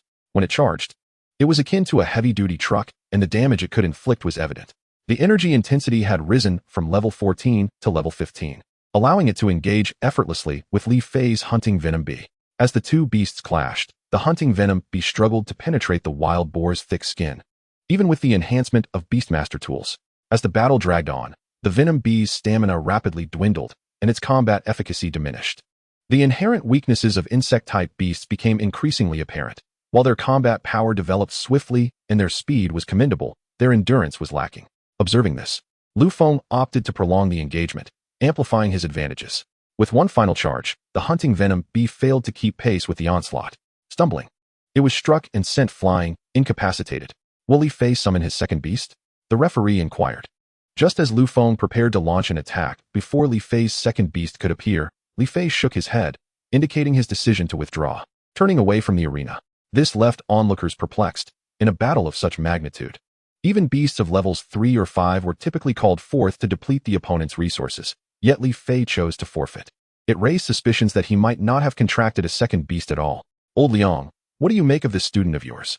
Lu Yinchuan asked, his brow furrowing with curiosity. "This kid," Liang Yong could only shake his head in resignation, beginning to explain to Lu Yinchuan. He has his own strategy. After contracting a hunting venom bee, which grows rapidly but has a limited average ceiling, he hoped to bridge the gap with geniuses by securing a second beast contract. Unfortunately, the second beast species was also of ordinary caliber. Following the hunting venom bee, he has been persistently attempting to overreach in his contracts, but to no avail. Hearing Liang Yong's explanation, Lu Yinchuan's furrowed brow gradually relaxed. He had encountered similar situations before. Suddenly, Lu Yinchuan recalled a recent announcement on the internal network of the Beastmaster Research Institute regarding a newly discovered evolutionary form of a magical beast. It seemed exceptionally well suited in terms of power and compatibility with Li Fei. Old Liang, I might be able to help with this matter. Lu Yinchuan was evidently intrigued by Li Fei as a student. Although he may not possess the advantage in innate talent, his combat intuition, determination to improve, and ability to train beasts made him worthy of investment. Lu Yinchuan's words sparked a glimmer of hope in Liang Yong, who had been troubled by Li Fei's situation for quite some time. In the waiting area, upon Li Fei's return, Duan Yun could hardly contain his excitement as he jumped up and approached Li Fei, patting him on the shoulder. Don't worry, old Li. I've got this guy covered. With that, he strode toward the arena, his heart racing with exhilaration. Finally, it's my turn. Do you have any idea what I've been going through during this time? However, Captain, if you can't win, there's still me. Jin Xin shouted, causing Duan Yun to stumble momentarily. After shooting Jin Xin a fierce glare, he hastened towards the arena, quickening his pace to avoid the captain canceling his participation. When the referee announced the commencement of the match, battle was imminent. Many who had never witnessed the first school's captain's beast, including members from Experimental High School, Shuangshi High School, and potential future opponents, turned their attention toward the arena. The crescent moon wolf made its entrance, letting out a resonant howl that echoed as if a full moon hung behind it. Its crimson eyes fixated on the raging wild boar. Crescent moon slash. At the command, a crescent-shaped blade of light swiftly took form amidst the wolf's howl, slicing toward the wild boar. In the blink of an eye, it reached the beast, causing Lu Feng's pupils to dilate. Through their bond, he could distinctly sense the wild boar's fear. Chapter 68. Breaking into the top 4, rules change. The raging wild boar, enraged. Upon receiving the command, its body swelled dramatically, expanding from 3 meters to 5, exuding red steam from its entire form. Rather than evading the crescent moon slash, it charged straight ahead. With a resounding crash, Duan Yun's prowess was immediately evident. In the audience, members from Experimental High School, Shuangshi High School, and potential future adversaries from the first school heightened their vigilance. Meanwhile, Su Yi, who had yet to compete from the third school, furrowed his brow deeply. Not to mention the fully capable Jin Xian, even facing Duan Yun. He doubted his own ability to contend. As for the raging wild boar, after being struck by the crescent moon slash, it deflated like a punctured balloon. Will Lu Feng summon his second beast? The sound of the referee's declaration echoed, causing Lu Feng's expression to shift dramatically. He had initially believed that unleashing his fury would afford him some respite, yet he found himself gravely disappointed. Nevertheless, the competition must persist, and Lu Feng was reluctant to tarnish the favorable impression he had made before the admissions officials. Groundhog. The second beast, the groundhog, emerged from the beast seed, rolling forth with a cloud of dust, charging towards the full moon wolf. In the face of this audacious yellow sphere, the full moon wolf raised its claws high, and with a flicker of its lunar shadow, a radiant white light enveloped its paw, coalescing into a claw of pure energy that descended with force. Boom! The groundhog, fierce in its advance, was decisively smashed into the earth by the full moon wolf, its breath shallow, and its defeat abrupt. The full moon wolf howled with exhilaration, proudly surveying the crowd and relishing the applause from the audience. At Summer City No. 1 High School, Duan Yinxing, the competition continued as the advantage began to snowball, ultimately becoming an unstoppable force. Even the formidable Chalk Tiger, commanded by squad leader Su Yi, succumbed to the relentless assault of Duan Yun's full moon wolf, with not even a chance for Jin Xian to intervene. Observing the smug expression on Liang Yong's face, Principal Xiao Xing of the third squad could scarcely contain his fury, choosing to leave the match in a huff. Haha, my students have performed admirably, bringing honor to this old man. Before he could exit the waiting room, the sound of the principal's hearty laughter reached his ears. Meanwhile, Jin Xian spotted the president of Summer City Beastmaster University, El Yinchuan, whom he had encountered previously during an egg purchase. Liang Yong cast a satisfied glance at the crowd before turning to Li Fei. Li Fei, come with me. Without a moment's hesitation, he whisked Li Fei away. Upon seeing El Yinchuan following, Jin Xian felt a surge of happiness for his senior, Li Fei. Xiangu, why was Li Fei called away? I thought he performed quite well. Yang Yong inquired curiously. As he posed this question, everyone turned their gazes toward Jin Xian, hoping to glean the answers they sought through him. Indeed, Li Fei had showcased remarkable talent, but the absence of a second beast in battle was, in the eyes of some, a significant disadvantage. Naturally, he had less time to train a second beast, leaving him at a comparative loss. Who says being called away is necessarily a bad thing? Do you know who is by Li Fei's side? Jin Xian's smile elicited a collective gasp from the crowd. Did he possess knowledge of secrets unbeknownst to them? One by one, they directed their attention toward Jin Xian. In contrast, Zhao Mingyu departed with a smile. The team leader's demeanor suggested that he was indeed an extraordinary individual. After explaining the events they had experienced, the group looked in the direction Li Fei had gone, filled with envy, especially the seniors like Qin Song. Summer City Beastmaster University ranks among the top in the country. Gaining admission to such an institution is indeed a cause for celebration. As they made their way back to the hotel, some felt envious, others were elated, and many harbored aspirations for the upcoming matches, eager to demonstrate their prowess and capture the attention of the admissions officials. Now that they had reached the Final Four, the opportunity to shine had only just begun.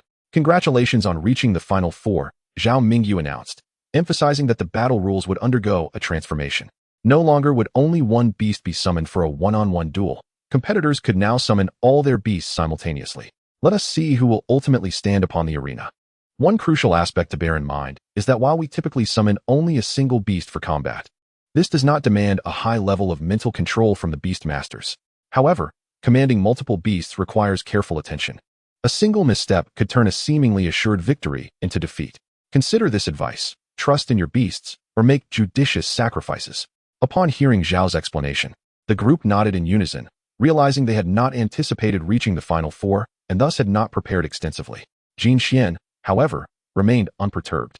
During his exploration of the Summer City Botanical Garden's secret realm, he had consciously trained the ability of the spotted peacock to fight independently. Rest well tonight. Tomorrow will be a fierce battle. I also hope you can bring home victory, for it pertains to whether our school can advance to the subsequent provincial competition, whether we can represent the entire Fujian province in the national competition later this year. Zhao Mingyu reflected on his own aspirations during his school days, dreams that he had never been able to realize due to various circumstances. Yet now, the students he guided were closer to that dream stage than ever before. Even his usually indifferent expression was filled with yearning. It was a refreshing sight for all to witness their teacher like this. Just then, Li Fei returned to the preparation room, his face alight with joy. Deputy Leader, how did the harvest go? Niu Gao asked excitedly. Li Fei did not conceal his achievements from his classmates. He had indeed made significant gains. I have signed an early admission intent with Summer City Beastmaster University. After graduating high school, I can directly enter the university. Additionally, I have contracted my second beast, the mighty ant. As he spoke, Li Fei summoned the beast he had already contracted. The sight of a 1-meter-long mighty ant, with its powerful mandibles resembling a formidable guillotine, piqued everyone's curiosity. Only Duan Yun, familiar with Li Fei, furrowed his brow slightly, aware of the mighty ant's condition and Li Fei's plans. However, to realize Li Fei's vision, the mighty ant might not be sufficient. After all, this species of magical beast has a relatively low average limit, even inferior to that of the hunting poison bee. Xiao Fei, have you given up? Duan Yun asked seriously. I have not given up. This is my best choice. The new evolution method and conditions for the mighty ant have been discovered by a newly minted Ph.D. L, the principal, has offered to help me see if we can obtain it. If I can evolve the mighty ant into an alloy ant, the average race limit of my team's magical beasts will significantly improve. However, it seems the Research Institute is deliberately withholding information. I wonder if Principal L and Principal Liang can manage to acquire it.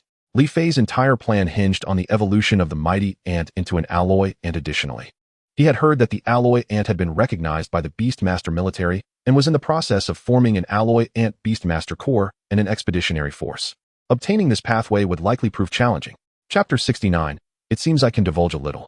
That's good. Summer City Beastmaster University is indeed a remarkable place. Duan Yun remarked with a satisfied expression. After 2 years as teammates, his esteem for Li Fei was quite high. Deputy Leader, what if, just what if, I managed to get into Summer City Beastmaster University? You must take care of your little brother. Kai Xiaoyan excitedly approached, grasping Li Fei's hand. The reserve team members gathered around, echoing their sentiments. Me too, me too. Meanwhile, Jin Xian expressed a keen interest in the new beast Li Fei had mentioned. Could this newly minted PhD be referring to his own father? I must seize the opportunity to inquire about the project that led to his father's doctoral achievement. Well, it's time to return and rest. Tomorrow marks the semifinals, and barring any unforeseen circumstances, the ultimate champion will emerge from the fray. Zhao Mingyu, having ensured that everything was in order, promptly began to usher everyone away. It is paramount for these students to recuperate and conserve their energy. Everything else can take a back seat. At Zhao's command, everyone swiftly departed, and the thought of multiple beasts clashing in the arena stirred an undeniable fervor within them. The following day, the semifinals commenced as scheduled. Compared to the previous day's battles, today's event was bustling with an unparalleled vigor. The seats were filled to capacity, and many spectators, even those with standing tickets, clamored to gain entry. Furthermore, various schools organized younger students to collectively observe the live battle broadcast. As Jin Xian and his companions entered the preparation area, the resounding applause and lively discussions enveloped them. "We can win, right?" Niu Gao exclaimed. His fists clenched tightly in excitement.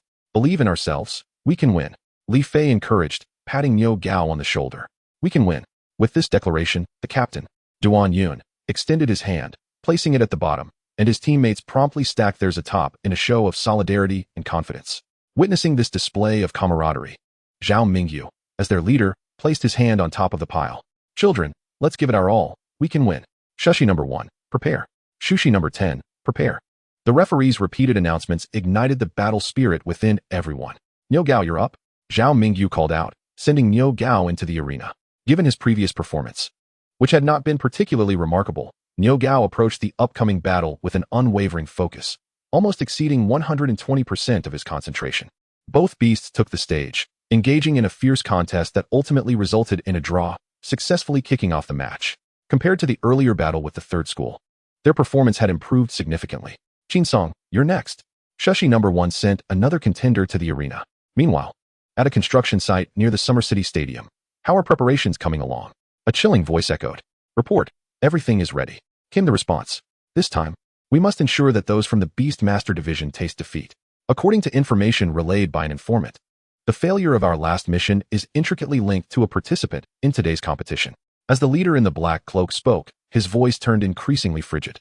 "Bring him back to me, dead or alive." "Yes." Following the unified response, the members of the ominous organization, who had gathered there, swiftly retreated, as if they had never been present. In the arena, Qinsong, Li Fei, and Duan Yun took turns entering the fray, engaging in a fierce battle with Shushi No. 10, with each side claiming victories and losses. Crescent Moon Heavenly Wolf, Crescent Moon Slash. Duan Yun stood on the stage, exhibiting a notable transformation in both demeanor and readiness since before the battle. Even his attire had become tattered under the onslaught of beastly attacks. The stamina of the Crescent Moon Heavenly Wolf was rapidly depleting, and the Crescent Moon Slash emerged as its final, desperate strike. Thick Earth Pangolin, Rock Earth Shield. The vice captain of Shushi number 10, Lin Yan, was undeterred, and their battle took on a sense of mutual respect, despite the underlying tension. The clash between the Crescent Moon Slash and Rock Earth Shield sent the Thick Earth Pangolin hurtling toward the edge of the arena, as if struck by a colossal force.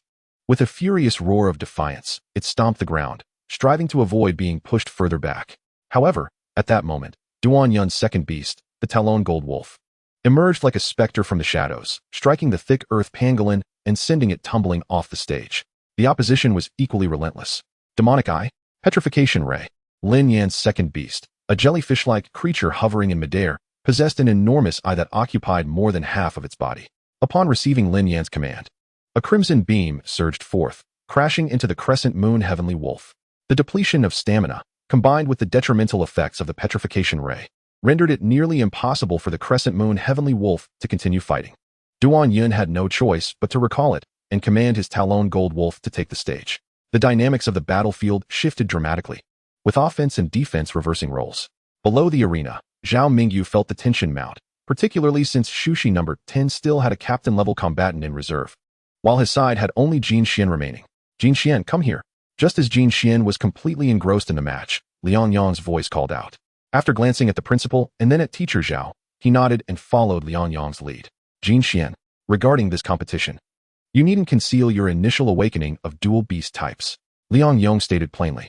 In Kyoto, a similar genius has emerged with a dual beast awakening. With him in the limelight, your uniqueness will naturally diminish. Upon hearing Liang Yang's words, Jin Xian's eyes brightened. "Principal, do you know what level his awakened beast types are?" Jin Xian was eager to ascertain whether his pristine spatial type beast possessed any uniqueness. "Both beast types are of high grade," Since this is the first instance of a dual beast-type talent, the city is placing significant emphasis on it, eager to observe whether such talent will yield remarkable results in the future. Unfortunately, by the time he reached the intermediate Beastmaster level, this student failed to maintain the dual beast-type talent, merely gaining an additional contract slot compared to an ordinary Beastmaster. Liang Yong expressed this with evident regret. However, for Jin Xian, this bore a different implication. His dual beast types were indeed valid, but he could awaken too at every level increase. Jin Xian, you needn't worry excessively. The talents of Beastmasters are as diverse as they are mysterious. Each is a closely guarded secret. And as long as one does not engage in heinous acts, the authorities will not intervene. In fact, they may even support your growth. Certain matters will become clear when you reach university. Liang Yong concluded his remarks with a reassuring pat on Jin Xian's shoulder. Returning to the preparation area, the battle on the stage was nearing its conclusion. Duan Yun appeared to have the upper hand, yet the Talon Gold Wolf was also heavily drained. To overcome a captain-level opponent from Shushi number 10 seemed an arduous task. Likewise, Jin Xian had made a decision. With the news from Principal Liang, it seemed the matter of the Void Willow could be revealed. Chapter 70. The Void Willow takes action. Shushi number 1, Duan Yun. Do you choose to continue fighting?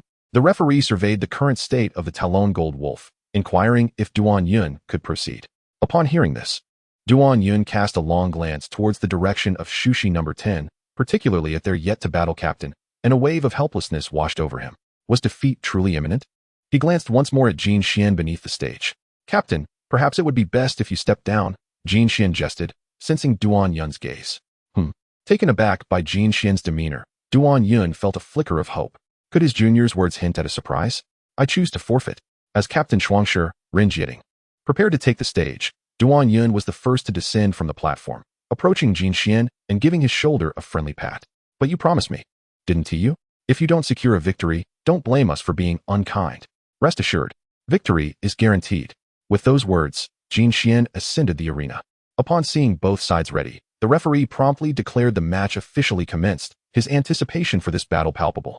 At the VIP stand, El Yinshuan, who had initially come to observe and gauge Jin Xian's performance, leaned forward slightly in his seat. The admission officers from various other institutions also expressed keen interest in the last contestant from Summer City No. 1 High School, the vibrant peacock and the Xian Shui elephant. Jin Xian raised his hand with a flourish, and the contract summoning took immediate shape, with the imposing figure of the Xian Shui elephant stepping forth as the first to emerge from the Beastmaster seed. Standing nearly 3 meters tall, its presence reverberated through the ground. Perched majestically upon its back was a proud peacock. Ren Jieting, unwilling to be outdone, promptly summoned his own beast. Jin Xian immediately employed his insightful spiritual eye to probe the status of the two summoned beasts for strategic preparation. Crystal Armored Bear. Attributes: Earth. Energy Intensity: 16. Characteristics: Thick armor, significantly enhances defense. Skills: Seismic Wave, Earth-Shattering Claw, Brutal Bear Charge, Crystal Rock Shot. Cracking Scorpion. Attributes: Earth, Poison. Energy Intensity: 6. Characteristics: Poisonous Tail. The tail's strength far exceeds that of a typical cracking scorpion, enhancing damage by 20% when employing tail hook skills. Skills: Sturdy Tail, Poison Needle. Poison Tail, Iron Claw. Gazing at the information of the two magical beasts, Jin Xian felt a sense of confidence. It appeared that the battle was not insurmountable. The vibrant peacock was already at level 14, while the Xian Shui elephant stood at level 4, complemented by the lurking Void Willow at level 6. Poised for a surprise assault, this advantage was decidedly mine. Jin Xian swiftly issued commands for attack, sounding the battle's clarion call. The Xian Shui elephant, responding to the command, began to charge forward with heavy steps, shaking the ground beneath. Ren Jieting's counterattack was equally vigorous. The Crystal Armored Bear, also a heavy beast, dashed forward with ferocity. Sensing the energy fluctuations emanating from the Xian Shui elephant, its eyes filled with disdain, the vibrant peacock unleashed its fiery feather plume, creating a wall of flames in the path of the Crystal Armored Bear. The bear, akin to a tank charging forward, abruptly halted, skidding to a stop just outside the fiery perimeter. Its eyes glowed with an earthy hue as it slammed its arms into the ground. Boom, boom. The direction of the flames coalesced into a wall of spikes, stifling the fire, as the Crystal Armored Bear surged towards the spike wall and leaped high. Its crimson gaze locked onto the Xian Shui elephant, adjusting its body to dive down and launch an attack. Witnessing this, the vibrant peacock and the Xian Shui elephant simultaneously employed ranged attacks. The fiery plume combined with water bullets. The two utterly contrasting attacks detonated in midair, striking the airborne crystal armored bear, which was left vulnerable like a living target. Boom, boom. As the skill's continuous barrage rained down, the crystal armored bear had no choice but to adopt a defensive stance, covering its head with its arms as it plummeted to the ground. In that fleeting confrontation, both Ren Jieting and Jin Xian gained a basic understanding of each other's strengths. Impressive techniques, Junior. Ren Jieting called out to Jin Xian with a smile. Your strength is not to be underestimated either, Senior. Jin Xian replied with equal cheer, all the while closing the distance between them. Capturing the leader first is always the most effective strategy. Ren Jieting, aware of Jin Xian's approach, refrained from obstructing him, seemingly plotting something. Meanwhile, although the crystal armored bear had landed, it relied on its thick layer of fat to regain its footing, shaking its head slightly to recover. It charged once more towards the vibrant peacock and the Xianshui elephant. Senior, you should know I'm still a martial artist, right? Aren't you afraid being so close? Jin Xian remarked, now less than 2 meters away from Ren Jieting. With his intermediate martial artist prowess, a few exchanges could allow him to unleash an attack. Without any contingency, the outcome of this battle seemed nearly certain. Junior, you're the one who came closer. Ren Jieting retorted with a smile, clearly unperturbed by Jin Xian's tactics. As he spoke, a gleam of metallic luster flickered behind him, followed by a sharp tail hook lunging from his back, aimed directly for Jin Xian's heart. The speed was astonishing, as if it had been lying in wait for Jin Xian to take the bait. An intermediate martial artist? I, a weak and helpless Beastmaster, cannot possibly contend with you. But Junior, my cracking scorpion has yet to make a move. Ren Jieting displayed a confident demeanor, certain of victory. Under normal circumstances, with Jin Xian's vibrant peacock and Xianshui elephant occupied by the crystal armored bear, even an intermediate martial artist would find it impossible to confront the cracking scorpion. Yet, Jin Xian clenched his fist tightly, facing the oncoming tail hook of the cracking scorpion. He activated the Xuanwu True Fist, standing firm and striking back. The collision of fist and tail hook caused Jin Xian to step back slightly, but he bore no visible injuries. Observing this, both Ren Jieting and the onlookers on the platform regarded Jin Xian with expressions akin to that of witnessing a monster. Is this intermediate martial artist a bit too extraordinary? Impressive techniques, Junior. Ren Jieting noted, feeling as though his carefully laid trap had yielded no desired results. Not disheartened, he could not afford to linger in place. Jin Xian was daring to confront a level 6 cracking scorpion head-on. If captured, he could easily lose his combat capability. He positioned the cracking scorpion between himself and Jin Xian, seeking refuge in a spot that allowed him to survey the battlefield clearly. Meanwhile, the crystal armored bear, the vibrant peacock, and the Xianshui elephant remained locked in a stalemate, neither side gaining the upper hand. Ren Jieting knew that the cracking scorpion had to take action. With his master safely hidden, the cracking scorpion swiftly crawled towards the crystal armored bear, hoping to eliminate one adversary first. Vibrant peacock smoke. Although Jin Xian intended to reveal the void willow, he could not afford to lose any disguises. Upon receiving the command, the vibrant peacock opened its mouth and instantly expelled a plume of black smoke, engulfing the crystal armored bear, cracking scorpion, Xianshui elephant, and Jin Xian in darkness. Consequently, Ren Jieting lost his grasp on the battlefield. Void willow, time to work, Jin Xian said with a faint smile, his fingers gliding gently. As a fissure in space appeared before him, tender green willow branches emerged, swiftly entangling the cracking scorpion, followed by a terrifying bolt of lightning that struck the scorpion's body. Crackle, crackle. Through the feedback of the contract, Ren Jieting's brows furrowed instantly. The cracking scorpion's vitality was plummeting rapidly. However, he remained unaware of the true circumstances. Chapter 71. Entering the championship contest. At the VIP stand, every admissions officer and principal from various secondary schools was no ordinary individual. Even as the arena became obscured by the vibrant peacock's smoke skill, the audience's view was not significantly hindered. El Yinchuan even stood up directly. Old Liang, what is the situation with this student of yours? A mixture of surprise and caution washed over him as he surveyed the surroundings. Meanwhile, some teachers from the admissions office had already taken out their phones, beginning to relay information upwards. Isn't it just as you've seen? Born with the dual nature of beast mastery, what of it? Isn't there a similar prodigy in Kyoto? We have one emerging from Xiashi, nothing amiss, right? As Liang Yong uttered these words, the pride and excitement etched on his face were palpable. The leaders from the Beastmaster Education Department, who had come to observe, were equally filled with joy. The emergence of such a talent in Xiashi was undoubtedly a significant achievement. Principal Liang, your esteemed institution is truly a prestigious school, capable of nurturing such outstanding students. This year, educational resources should be increased by 30. Principal Liang, after the competition, may I have the honor of introducing this remarkable student, Jin Xian? Indeed, indeed. Several admissions officers had already surrounded Liang Yong, eager to seize the opportunity with such a student. If they didn't act swiftly before those universities realized what was happening, they would miss their chance entirely. I apologize, but Jin Xian is only a sophomore. Please, everyone, do not rush. There will be ample opportunities ahead. Liang Yong, of course, would not make decisions on behalf of Jin Xian. As long as Jin Xian could maintain his composure, a wealth of advantageous resources awaited him in the future. Lu Yinchuan refrained from stepping forward, as he was acutely aware of his own strengths. He understood the situation of the prodigy in Kyoto. Apart from possessing an extra beast mastery trait, this talent was not extraordinarily powerful, unless Jin Xian was one of those rare individuals who could successfully awaken 2 beast mastery traits each time. After Liang Yong's repeated attempts to dissuade them, the excited admissions officers finally settled back down, yet many remained restless, eager to chance upon Jin Xian. At this moment on the arena, Su Kong Yonglu initiated the attack, and Rin Jieting's earth-splitting scorpion lay defeated on the ground.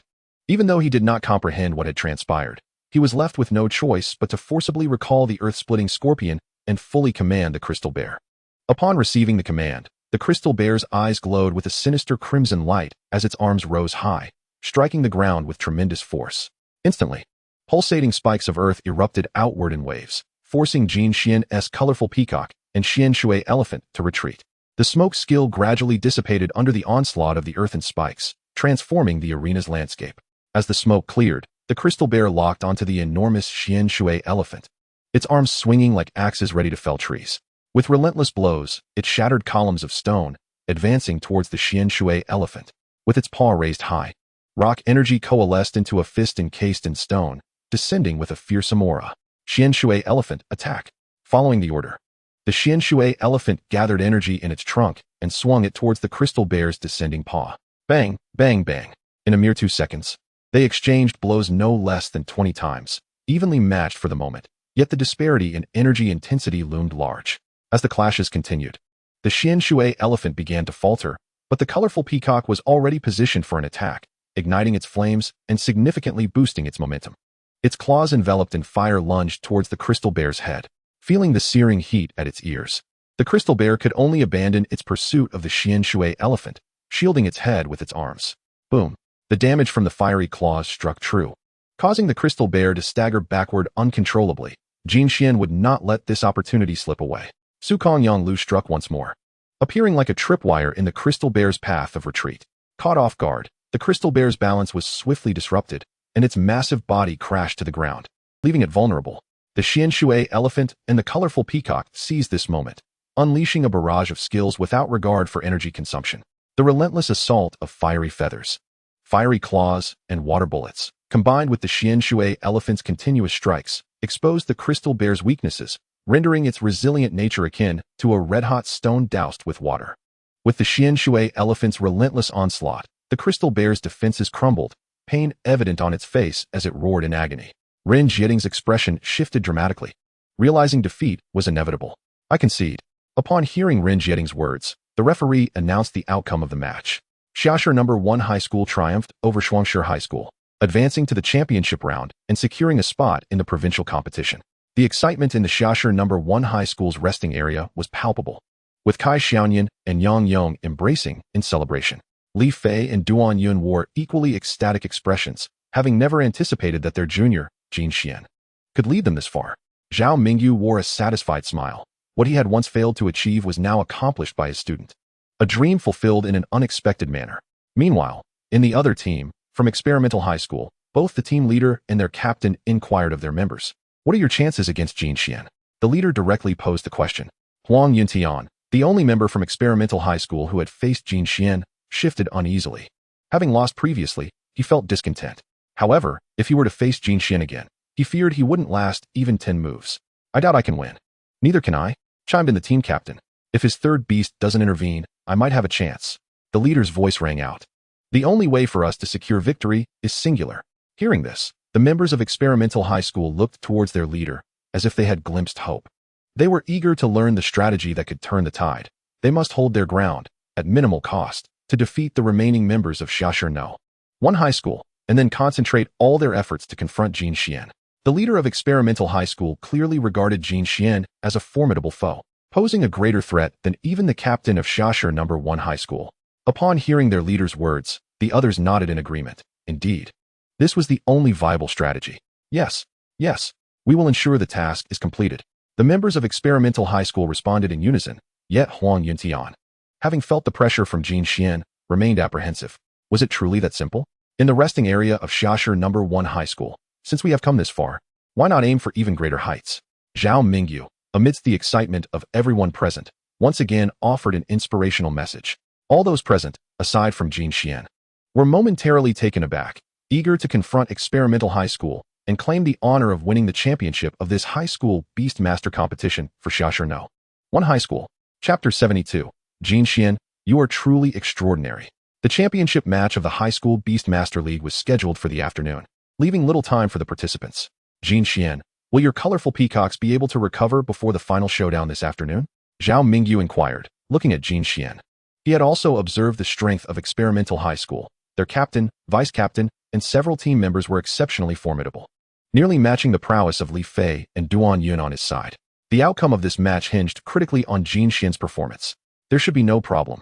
My colorful peacocks and Xian Shui elephant have not sustained significant injuries, Jin Xian replied after pondering for a moment. If everyone's summoned beasts have already received treatment for their injuries, they can indeed be called forth. Perhaps I could lend a hand. Upon hearing this, the expressions of all present shifted dramatically. What is this? Not only are you strong, but now you can also play the role of a healer? After 9 years of compulsory education, how is it that you excel so remarkably? Their essay saying that might be inappropriate to voice, but Jin Xian, isn't your prowess a tad too exceptional? Duan Yun wore a face of envy and jealousy. Initially, he believed that he would rank among the elite of the younger generation, but now he felt an overwhelming sense of discouragement. Moreover, Jin Xian is merely in his second year of high school. Captain, I believe it's rather average. I can't even compete with the former principal or teacher Zhao. I'm still too weak.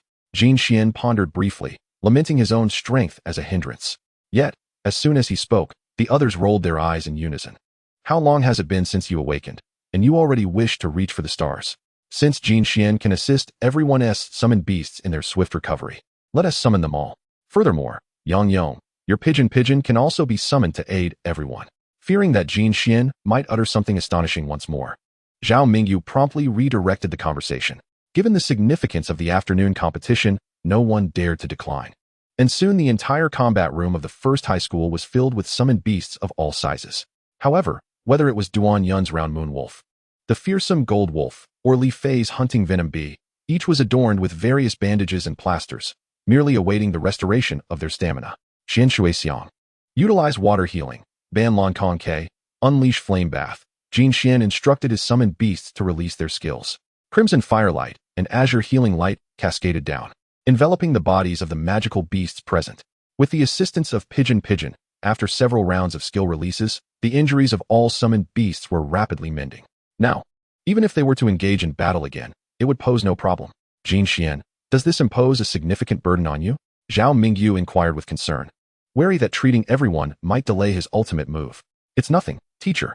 Even if no one else comes, I would still have Xian Shui Xiang and Ban Lan Kong Ke restore my own strength, since I need to release the skills regardless. Jin Xian replied with a faint smile. Upon hearing this, Zhao Mingyu let out a long sigh of relief, feeling increasingly confident about the afternoon's battle. After all, there were no other exceptionally talented individuals like Jin Xian at Experimental High School, and to prevent cheating among the schools, the current lounge was sealed off, making it impossible for outsiders to enter. The only support available was from the infirmary and the teams themselves. Additionally, energy intensity sensing devices were installed in each lounge. And if any individual summoned beast's energy intensity exceeded level 30, an alarm would trigger, disqualifying the corresponding school team from battle. Even if someone from Experimental High School had contracted a healing-capable summoned beast, it would still not compare to Jin Xian. This fluctuation effectively increased the winning odds for Summer City, First High School. The anticipated afternoon battle arrived. Each student from Experimental High School entered, casting fierce glances at Jin Xian of First High. Old Jin, what is going on? Why does it feel like they all want to do something to you? Kai Xiaoyan cautiously approached Jin Xian and remarked, who knows what has gone awry with them? Jin Xian shot Kai Xiaoyan an irritated glance. Xingu, I think ever since you dealt with the captain of Shuangshi, you've become a boss-level figure in their eyes. Yang Yong chimed in. Who cares? Strength always invites jealousy. The Summer City High School Beastmaster competition's finals were about to commence, All spectators were requested to enter in an orderly manner. Due to the significance of the finals, even in the preparatory phase, the number of attendees surged once more, with many seasoned individuals bringing their own small stools. The admission officers from various universities, having received reports in the morning, arrived in the afternoon prepared with conditions, eager to sign Jin Xian on the spot. Good heavens! Why does it feel so chilly behind me? Jin Xian suddenly sensed the weight of many gazes upon him. At Summer City First High School, in the classroom, Jin Xian's homeroom teacher, He Hui, had gathered the students to sit in front of the multimedia screen, observing the live broadcast while simultaneously analyzing the battle's progression for each student. Each time the camera focused on Jin Xian, He Hui would instinctively boast, "My student, Jin Xian." Yet, due to the underwhelming performance of Summer City First High School in previous years, the fact that Jin Xian had led them to such remarkable results filled each student with immense pride in having him as their classmate. Now, let us welcome the two powerful contestants vying for the championship. The competition is about to begin. The referee's announcement echoed throughout the arena. Classmates, victory is within reach. Let us give it our all. Duan Yun exclaimed excitedly, extending his hand. The other team members, including Captain Zhao Mingyu, gathered their hands atop one another, reminiscent of the moments before entering battle. Not far from the stadium, within a tall building, dozens of members from the Shadowy Sky organization were also well prepared. Report to the captain. The signal jammers have been deployed. Preliminary calculations suggest they can break through the defensive barrier of the Summer City sports field for 5 minutes. The demolition team is ready, and once the barrier is breached, we can execute a full fire cover immediately. The guard at entrance 5 has been replaced with our personnel. We will retreat from here. A series of plans were laid out, and a sinister smile crept onto the leader of the Shadowy Sky organization's face. Haha. The most memorable destruction comes when beautiful things are at their peak. Summer City needs to leave a lasting impression. Meanwhile, on the arena, the battle had commenced.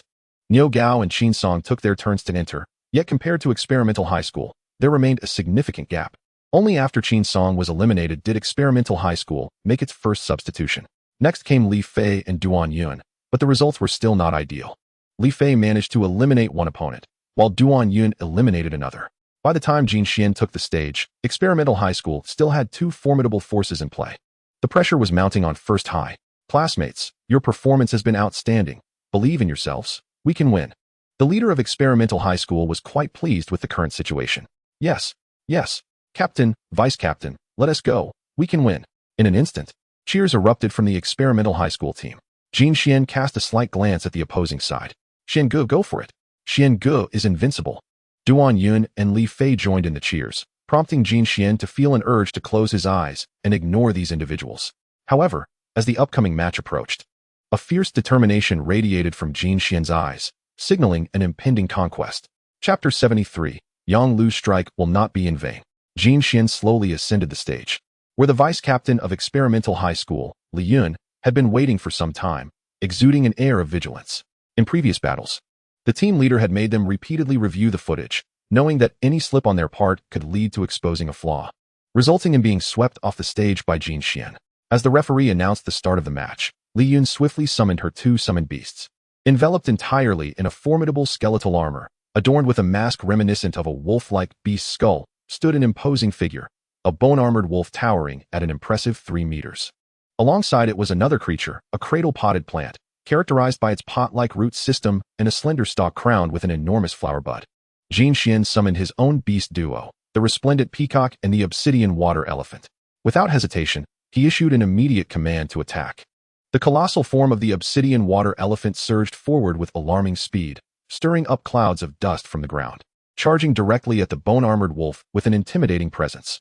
Observing the furious assault of the obsidian water elephant, the bone-armored wolf remained composed, undeterred by its superior level. With a haunting howl, it summoned enormous bone spikes that erupted from the earth, erecting a formidable wall of bone. The impact of the obsidian water elephant's charge was abruptly halted, yet Jin Xian's strategy extended beyond this initial maneuver. The resplendent peacock, perched upon the back of the obsidian water elephant, swiftly leapt over the bone wall. Almost immediately, flames coalesced around its vibrant plumage, dyeing the sky in shades of crimson. The temperature within the arena escalated sharply as countless fiery feathers cascaded down, relentlessly pursuing the bone-armored wolf. Despite its attempts to evade the initial onslaught of fiery feathers, the bone-armored wolf was still struck by several, inflicting minor yet painful wounds. Each successful hit allowed for more attacks to follow, compounding the damage inflicted upon it. On the other side, The obsidian water elephant, undeterred by the interruption of its charge, flexed its trunk, gathering energy as dark light enveloped its elongated appendage. With a tremendous force, it struck the bone wall, unleashing a flurry of blows that caused more and more cracks to appear. As the obsidian water elephant landed another powerful strike, the bone wall shattered, allowing it to surge forward, flanking the bone-armored wolf alongside the resplendent peacock. Cradle-potted plant. Heal. Rage boil. Seeing the tide of battle shift, Li Yun seized the moment, commanding the cradle-potted plant to unleash 3 skills in quick succession. With a gentle sway of its stem, radiant light enveloped the wounds inflicted upon the bone-armored wolf, healing them instantly. Moreover, wisps of steam-like mist emanated from within the creature's body. Beneath the wolf skull mask, its pupils glowed a terrifying shade of red, brimming with battle fervor as it faced the barrage of fiery feathers once more. Raising its paw, the scattered bone fragments on the ground reassembled, coalescing into a massive skeletal claw that descended with force. The sound of the collision echoed as the fiery feathers were extinguished. Yet the skeletal claw continued its relentless assault towards the resplendent peacock and the obsidian water elephant. Jin Xian, witnessing the spectacle, felt a surge of excitement at the unfolding scenario, his interest piqued by the cradle-potted plant. Observing with his insightful gaze, he noted that this beast lacked any offensive abilities, instead offering a suite of auxiliary powers that significantly enhanced the overall strength of the team. If the opportunity arises, I too shall contract a purely supportive beast, he resolved inwardly. With urgency, Jin Xian took action to protect his allies. He deftly carved a dark rift in the air with his finger, summoning tendrils from the void willow that ensnared both the resplendent peacock and the obsidian water elephant, simultaneously immobilizing the skeletal claw of the bone-armored wolf. Even the might of the bone-armored wolf could not free itself from this binding. Li Yun's expression shifted rapidly as she finally laid eyes on Jin Xian's third summoned beast, which had been emphasized by her instructor. Bone-armored wolf, bone-armored spinning blade. Yet the paramount concern remained, rescuing her pivotal beasts, for without them, neither the cradle-potted plant nor she herself could withstand Jin Xian's onslaught. The power exhibited by Jin Xian far surpassed that of a mere intermediate warrior, his might rivaling that of an intermediate beast. Following the command, the bone-armored wolf's shoulder armor detached, and the skeletal claw began to disassemble, its fragments rallying back to the bone armor. The tendrils binding the claw seemed to grasp at empty air, falling to the ground as they fully enveloped the bone-armored wolf's core. With a sizzle, the newly energized bone armor transformed into a colossal skeletal boomerang, circling the bone-armored wolf's body in an attempt to break free from the void willow's grasp. However, the moment the bone spinning blade made contact with the willow tendrils, Li Yun realized her underestimation. The terrifying power of Jin Xian's third beast exceeded her expectations. The clash of bone against willow reverberated with a metallic clang, sending sparks flying, yet it could not sever the binding. It is time to ensnare our prey. Jin Xian smiled, confident in the capabilities of the void willow. Lightning whip, fiery feathers, water bullets. Through the bond of their contract, Jin Xian swiftly relayed commands, unleashing a kaleidoscope of attacks that painted the arena in vibrant hues. Purple lightning whips, fiery feathers as red as a sunset, and azure water bullets surged towards the ensnared, bone-armored wolf. With a howl of anguish, the bone-armored wolf succumbed to the overwhelming barrage of skills. Even with the support of the cradle-potted plant mitigating pain, the force of the assault was insurmountable, leading to its eventual collapse. As its master, Li Yun's complexion paled, realizing that she had no hope left. I concede. Initially, Li Yun had envisioned taking down Jin Xian with her remaining ally. But the reality of his overwhelming power shattered her naive aspirations. His strength was far beyond her comprehension. In this moment, she couldn't help but marvel at how, at such a young age, Jin Xian had achieved such extraordinary prowess. Having conceded, Li Yun wasted no time, swiftly reclaiming the unconscious bone-armored wolf and the cradle-potted plant before descending from the arena. Upon rejoining her team at the experimental high school, she lamented, "He is simply too strong. There's no way we can compete." Her eyes glistened with unshed tears, reflecting the collective sentiment among her peers. Don't lose heart. After expending so many skills, could it be that Jin Xian's beasts possess limitless stamina? This advantage is ours. As the team leader of the experimental high school, he could not show fear before the battle had even begun. Hearing their leader's words, the last remaining teammate, Cheng Jinhao, surveyed the hopeful gazes of his classmates, as well as the opportunities presented by Li Yun and the others. I absolutely cannot lose. Cheng Jinhao resolved firmly as he stepped towards the arena. But would Jin Xian allow him to succeed? Everyone has their reasons for not wanting to lose. Chapter 74. The time to strike has come. As the referee declared the match to commence, both Jin Xian and Cheng Jinhao summoned their beasts in unison. The resplendent peacock and the obsidian water elephant made their entrance, eliciting a chorus of cheers from the crowd, who had already begun to idolize them. Numerous vendors saw the lucrative potential and planned to approach Jin Xian for endorsements of merchandise once the competition concluded. Cheng Jinhao, too, was met with an enthusiastic response as his own beast took the stage, met with a cacophony of applause and cheers. Jin Xian immediately utilized his insightful spirit eye to scrutinize Cheng Jinhao's summoned beasts. The blade mantis, a creature of the bug attribute, possessed the characteristic of sharpness, which significantly enhanced the lethality of its blade-like arms. Its energy intensity measured at 16, featuring skills such as single slash, alloy cut, quick step, and ambush.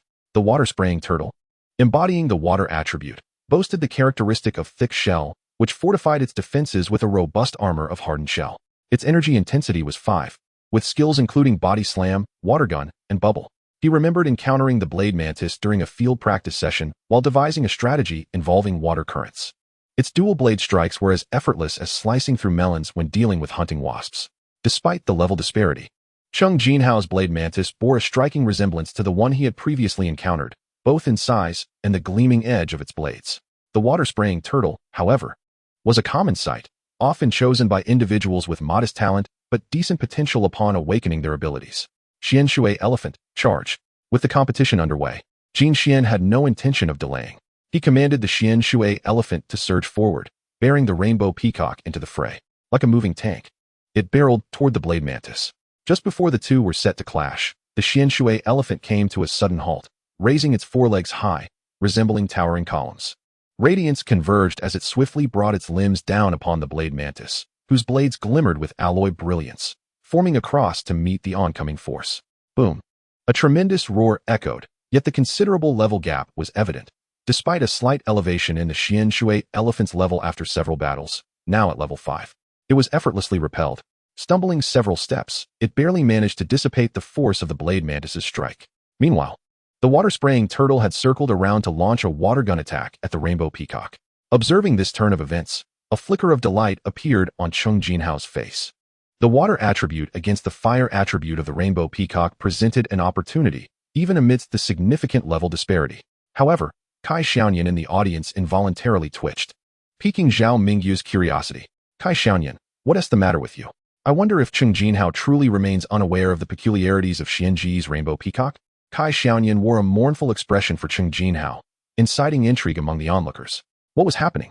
Many, including Li Fei and Duan Yun, believed Cheng Jinhao's strategy to be quite astute.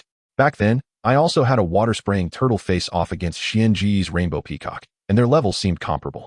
Yet at that time, Xianji's rainbow peacock was not even a mid-level summoned beast, and I suffered a crushing defeat. Kai Xiaoyan's expression reflected the pain of past memories. It was then that the crowd began to grasp the situation. As a level 5 breeder, Zhao Mingyu, connecting the dots from prior incidents, started to comprehend the unfolding events. The rainbow peacock possessed resistance to water attributes. On the arena, the water-spraying turtle unleashed its water gun, aiming directly at the rainbow peacock. Endure it. Seize the opportunity and employ Feather Strike. With Jin Xian's command, the rainbow peacock surged forward to meet the water gun, its wings radiating brilliance as it flapped them vigorously. Deflecting the water gun, it forcefully carved a path, and by the time the rainbow peacock halted, it stood directly before the water-spraying turtle. Recalling the torment it had endured at the hands of the water-spraying turtle on the breeding mountain, the rainbow peacock was engulfed by a surge of unbridled fury. Thus, against this lifelong adversary, it held nothing back. Even if it wasn't the same turtle, their similar appearances stirred a sense of animosity. The feather strike descended, landing a fierce blow upon the water-spraying turtle's head. Boom! Taken aback by the sudden strike, the water-spraying turtle could barely withstand the impact, its entire body swaying as its water gun faltered, sputtering out small jets of water. The rainbow peacock unleashed a barrage of feather strikes, each blow reverberating against the turtle's shell, seemingly on the verge of breaching through. Cheng Jinhao was both astonished and terrified. He could no longer afford to hesitate. Raising his hand, he recalled the water-spraying turtle back into its beast seed. Nonetheless, this experience would undoubtedly leave a significant psychological shadow on the turtle. Realizing this, Cheng Jinhao cast a resentful glance at Jin Xian while commanding the blade mantis to unleash its full might. Now that the rainbow peacock had distanced itself from the Xian Shui elephant, the elephant would have to face the wrath of the blade mantis alone. Quick step combined with alloy cut. The command was issued, and the blade mantis's form abruptly vanished, reappearing directly before the Xianshui elephant. In that moment, the blade mantis resembled a master swordsman, relentlessly swinging its blades in an attempt to penetrate the elephant's thick hide.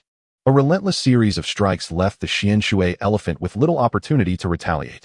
Seeing this, Jin Xian did not hesitate. He commanded the rainbow peacock to unleash its flame feather to support the Xianshui elephant. As the fiery feathers rained down, clashing against the blade mantis's blades, the rainbow peacock quickly repositioned itself in front of the elephant. In contrast, the blade mantis effortlessly sliced through the incoming fiery feathers, reducing them to mere sparks upon impact with the ground. Flash strike. Upon issuing the command, one of the fiery feathers, mingled among the others, collided with the blade mantis's blade, erupting in a dazzling display of light. While the damage inflicted was minimal, the strain on the eyes was significant. Caught off guard, the blade mantis found itself momentarily blinded, its blade strikes becoming erratic. In the audience, Luo Cixi thought, not this move again. She inwardly cursed the trickery of this skill, yet felt a twinge of satisfaction. The suffering she had endured would unfailingly reflect upon anyone opposing Jin Xian. The sensation of having endured the storm, only to see others share the same fate, was rather gratifying. Observing her daughter's changing demeanor towards Jin Xian, Roger's heart raced with alarm. It felt as though his little cabbage was on the verge of running away from home, as he silently cursed Jin Xian, that wretched boy. On the arena, with his objectives achieved, Jin Xian promptly ordered the Xianshui elephant and rainbow peacock to withdraw. He simultaneously activated healing skills, as the damage inflicted by the blade mantis's alloy cut had been considerably high. With both water heal and flame bath released, the states of the rainbow peacock and Xianshui elephant rapidly rejuvenated. Witnessing this combination of underhanded tactics, Cheng Jinhao suddenly felt as if he had swallowed a fly. What? Were my efforts in vain? Were my classmates' efforts in vain? And with the blade mantis's blindness, how are we supposed to continue fighting? He glanced at the team leader, who also wore a face of resignation. However, Liang Yang's spirits were soaring, as the championship of the high school Beast Taming League was rightfully set to be claimed by their first school. On the arena, with the rainbow peacock and Xianshui elephant fully restored, they unleashed their ranged attacks, hoping to make their opponent's defeat more visually appealing. Jin Xian even summoned the Void Willow to casually cast a few skills. After all, he was the captain. It seemed inappropriate not to let the Void Willow join in against the vice-captain. Cheng Jinhao felt even more disheartened. It seemed better if the Void Willow hadn't appeared at all. Not far from the stadium, the gathering of the Overcast organization, who had been observing the battle. Prepare to take action. To be continued in Chapter 75, Victory and Assault. On the arena, with the sweeping of the ethereal willow branches, the battle was brought to a definitive conclusion. Cheng Jinhao's blade-wielding mantis lay rigidly on the ground. Observing this, the referee promptly declared the final result. The champion of the Summer City High School Beastmaster competition is Summer City No. 1 High School. As the announcement resonated, jubilant expressions illuminated the faces of all members from the first high school, with Kai Xiaoyan, Niu Gao, and Qin Song exuberantly leaping onto the stage, fervently embracing Jin Xian. With such an achievement, points could be added to their college entrance examination scores. It may very well be the crucial points that could prove to be a lifeline.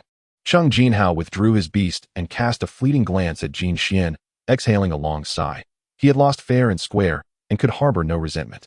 Please, all team members, exit the stage in an orderly manner. The awards ceremony will commence shortly, the referee urged, hastily ushering everyone away as the stage transformed into a gathering spot.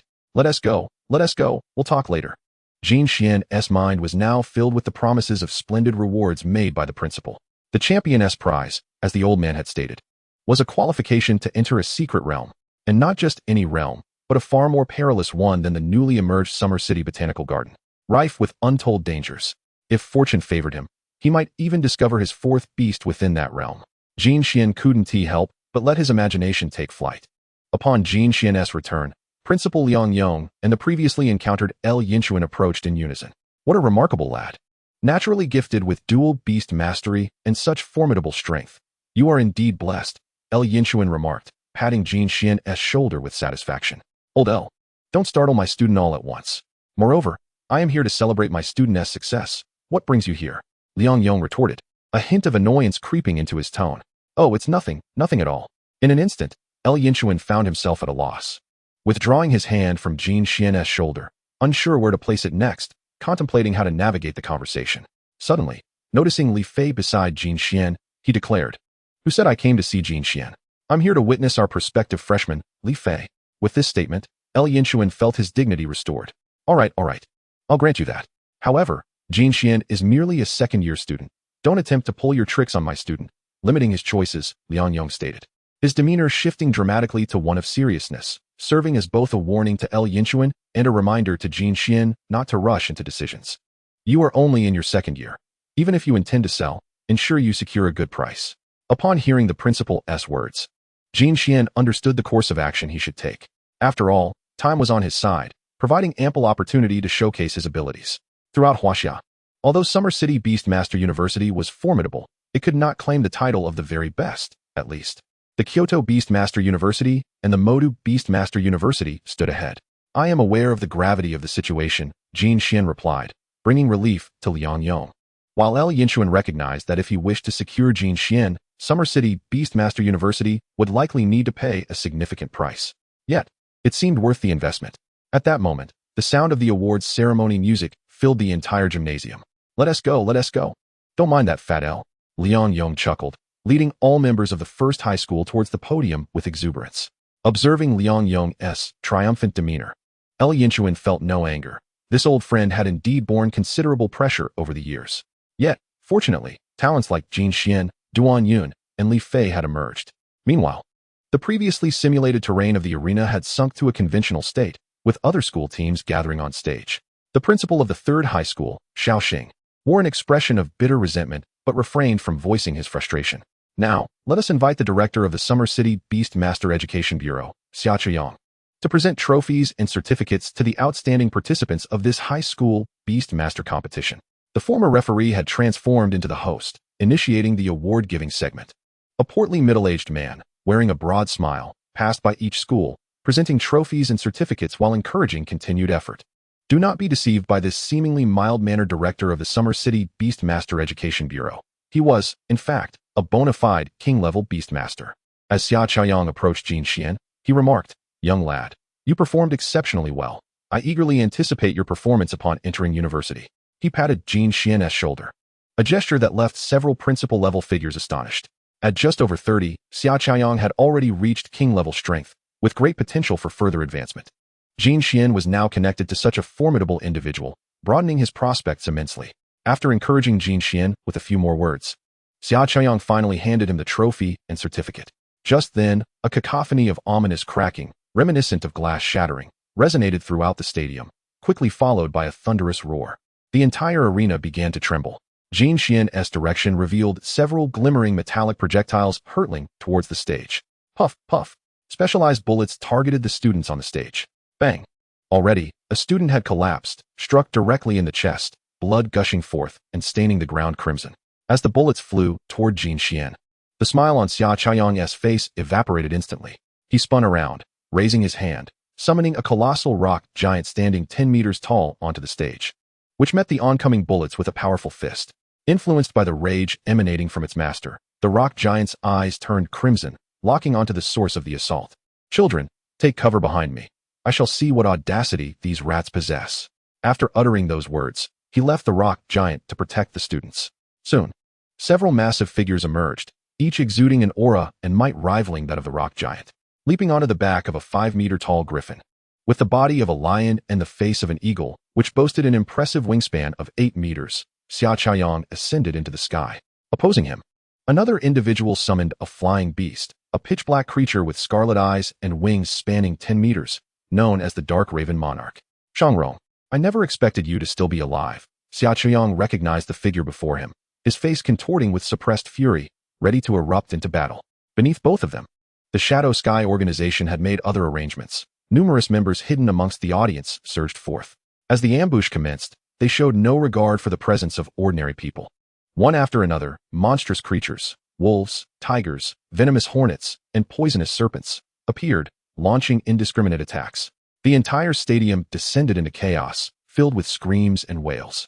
Chapter 76, The Semi-Divine Beast. The Mountain River Turtle. "Cece, you all take cover." Roger instructed his daughter, raising his hand to summon his beast with urgency. Suddenly, the fiery gold ape, the very creature that once taught the skills of the resplendent peacock, made its entrance. In an instant, it leaped high, pouncing upon the members of the Shadow organization. Before they could react and command their magical beasts to retaliate, their heads were swiftly split open, obliterated by the fiery gold ape's force. The support did not come solely from Roger. Others who had come to spectate, skilled beast tamers, also joined in, swiftly stabilizing the situation within the arena. However, this did not alter the overarching conflict. The crucial battle still raged in the skies. Xia Chaoyang commanded his griffin to launch an assault, its wings flapping powerfully as it gathered a terrifying gust of wind, seemingly on the verge of transforming into a tempest. Listening to the howling winds by his side, Shang Rong's expression remained unperturbed. Beneath him, the Dark Crow Emperor let out a sharp cry, and in front of him, several orbs of pure dark energy coalesced, hurtling towards the griffin and Xia Chaoyang. The griffin's wind attack was already primed. The cyan energy column abruptly collided with the dark orbs, unleashing a terrifying shockwave in the air. The once dense clouds parted, creating a vacuum in their wake. Yet, neither the Dark Crow Emperor nor the griffin seemed to sustain any substantial damage. Below, Jin Xian remained vigilant, closely monitoring the aerial skirmish. Royal-level battles were a rarity.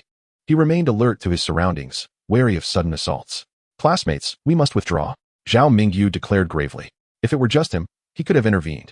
But now, the safety of so many students took precedence. However, the moment those words left his lips, a crackling alarm resonated throughout the arena, the defensive shield's energy erupting violently, sealing the venue completely. Those outside could not enter, and those inside were equally trapped. Faced with such a scenario, Zhao Mingyu and several other school principals and leaders exchanged apprehensive glances. In the skies, sensing the changes occurring within the arena, Shang Rong finally allowed a look of relief to cross his features. Observing this, Xia Chaoyang's heart sank. "Are there not just one of you royal-level beast tamers from the Shadow Organization?" he mused. "Haha, Xia Chaoyang, you are not foolish. But is it too late for your realization? Let me ponder. Who issued the command to activate the shield? Ah, it must be our undercover agent from the Shadow Organization. Caught in a trap, are we? But now, who is truly the one ensnared?" Shang Rong's mocking laughter echoed. Hearing this, Xia Chaoyang's face turned increasingly ashen. Yet the urgency to capture Shang Rong paled in comparison to the need to assist the students within the arena. The next moment, he sought to command the griffin to dive, aiming to breach the shield of the Summer City sports arena. But Shang Rong had anticipated this. He immediately directed the Dark Crow Emperor to intercept the griffin. A fierce battle erupted once more in the skies, yet Xia Chaoyang's advance was thwarted by Shang Rong. Inside the arena, the atmosphere grew overwhelmingly oppressive. Neither the various schools nor the members of the Shadow Organization made any further moves, as if some dreadful entity were about to manifest. "Caw caw caw. Are you all waiting for me?" A sharp laughter resonated from a shadowy corner, and soon a figure cloaked in black from the Shadow Organization emerged. Behind him, a massive skeletal claw followed. Sensing the oppressive aura emanating from the claw, all the teachers and principals gathered together, shielding the students and ordinary spectators behind them. "Bone Dragon, Chen Feng?" Zhao Mingyu's expression shifted dramatically upon recognizing the man before him. This was a notorious figure, long featured on the bounty list, known for his immense power and ruthless methods, leaving no survivors against him. It was unexpected that he had joined the Shadow Organization and was participating in this operation. "Caw caw, so many prodigies to slaughter. It must be exhilarating, especially you," Chen Feng remarked, his gaze lingering on Jin Xian for an extended moment. Under the intense scrutiny of such a murderous fiend, Jin Xian felt all the hairs on his body stand on end. At that moment, the owner of the skeletal claw fully emerged, towering at a staggering 30 meters. Its entire body was a ghastly white, encased in bone armor. The dragon's head, bony wings, and two flickering azure flames danced within the hollows of its eye sockets, exuding an overwhelming presence that bore down upon all present like a mountain. Teachers and principals from various schools summoned their magical beasts, preparing to resist this formidable pressure. Yet, one and all, their expressions were grim, clearly struggling against the bone dragon's menacing aura. Jin Xian quickly utilized his insightful spirit eye to observe this monstrous entity. Translucent bone dragon. Attributes: ghost, dragon. Trait: undying body. Upon sustaining fatal damage, it will shatter into bones, but as long as energy is supplied, it can be resurrected. Level: 71 Royal. Skills: undead breath, bone claw, dragon breath, steel tail, dragon claw. With such a formidable array of skills and a terrifying level of 71, if it truly engaged in combat, resistance would be futile. Jin Xian immediately wished to conceal himself. After all, this creature had been fixated on him earlier. Just then, a voice echoed through the arena, filled with impatience. "I merely wish to watch a competition, yet unforeseen troubles arise." Following this, a spatial rift opened directly in front of the bone dragon. "Who is it?" Chen Feng's previously buoyant mood was instantly shattered. Anyone bold enough to summon a magical beast in such a manner was at least a royal level. Old LV, we've been waiting for you for ages. Why have you only just made your move? Liang Yang's irritable voice rang out, initially intending to showcase his prowess before Jin Xian and these prodigies, demonstrating his might and enticing them to consider attending Summer City Beast Tamer University. LV Yinchuan could only shake his head in exasperation at his teammates' lack of support, effectively undermining his display. Yet, with the performance set in motion, there was no turning back. From the spatial rift, a massive claw suddenly shot out, followed by the emergence of a gigantic tortoise. Standing at a height of 20 meters, its shell spanned an area of 1,000 square meters, adorned with raised mountains and flowing rivers. The moment it appeared, the oppressive force that had loomed over the crowd was instantly countered. Teachers and principals from all schools collectively exhaled in relief, experiencing the sensation of a weight being lifted. Mountain River Tortoise. Attributes: Water, Rock. Trait: Mountain River Suppression. Suppresses magical beasts within the vicinity based on mountains and rivers. Wherever the Mountain River Tortoise appears, its trait nullifies effects within a 10,000-meter radius. Energy Intensity: 75, Royal. Skills: Mountain River Serenity, Water Bubble, Mountain River Suppression, Crashing Mountain Peaks. Witnessing such a powerful ally on their side, Jin Xian felt an immense sense of relief wash over him, while simultaneously developing a keen interest in the Mountain River Tortoise. This was a veritable quasi-divine magical beast. He never anticipated that his first encounter would unfold in such a dramatic fashion. The translucent bone dragon, instinctively attuned to danger, felt an overwhelming urge to flee but was forcibly restrained by its Beastmaster through their contract. Chun Feng cast a deep gaze at Jin Xian. While he could temporarily spare others, Jin Xian was marked for death. Chapter 77, Surviving the Catastrophe. From the moment he harbored murderous intent to the actual execution, Chun Feng exhibited no hesitation. He promptly commanded the translucent bone dragon to initiate an attack. The colossal bone dragon flapped its skeletal wings violently, drawing surrounding dark energy rapidly towards it, its jaws agape. Like rippling waves of black energy, it surged violently towards the Mountain River Turtle. The arena's flooring fractured under the onslaught of energy, carving a deep trench nearly a meter high. Yet, even in the face of such chaos, the Mountain River Turtle remained remarkably composed, its massive shell and forelimbs raised high, crashing into the ground. Immediately, the earth before the Mountain River Turtle heaved, manifesting a wall reminiscent of a mountain range. Boom!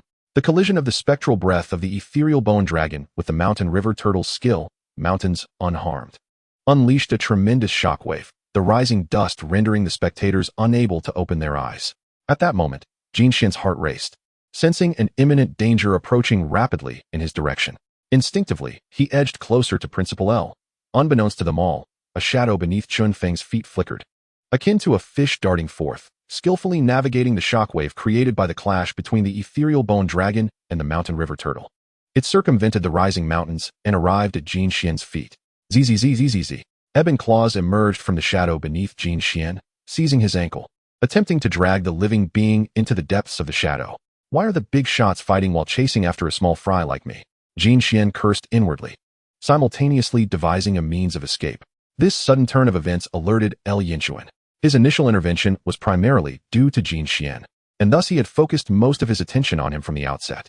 As the crisis unfolded, L. Yinchuan summoned his ghostly familiar, intending to rescue Jin Xian. However, Chun Feng had anticipated this maneuver, and he would not allow it to unfold as L desired. Ethereal Bone Dragon, Dragon Breath.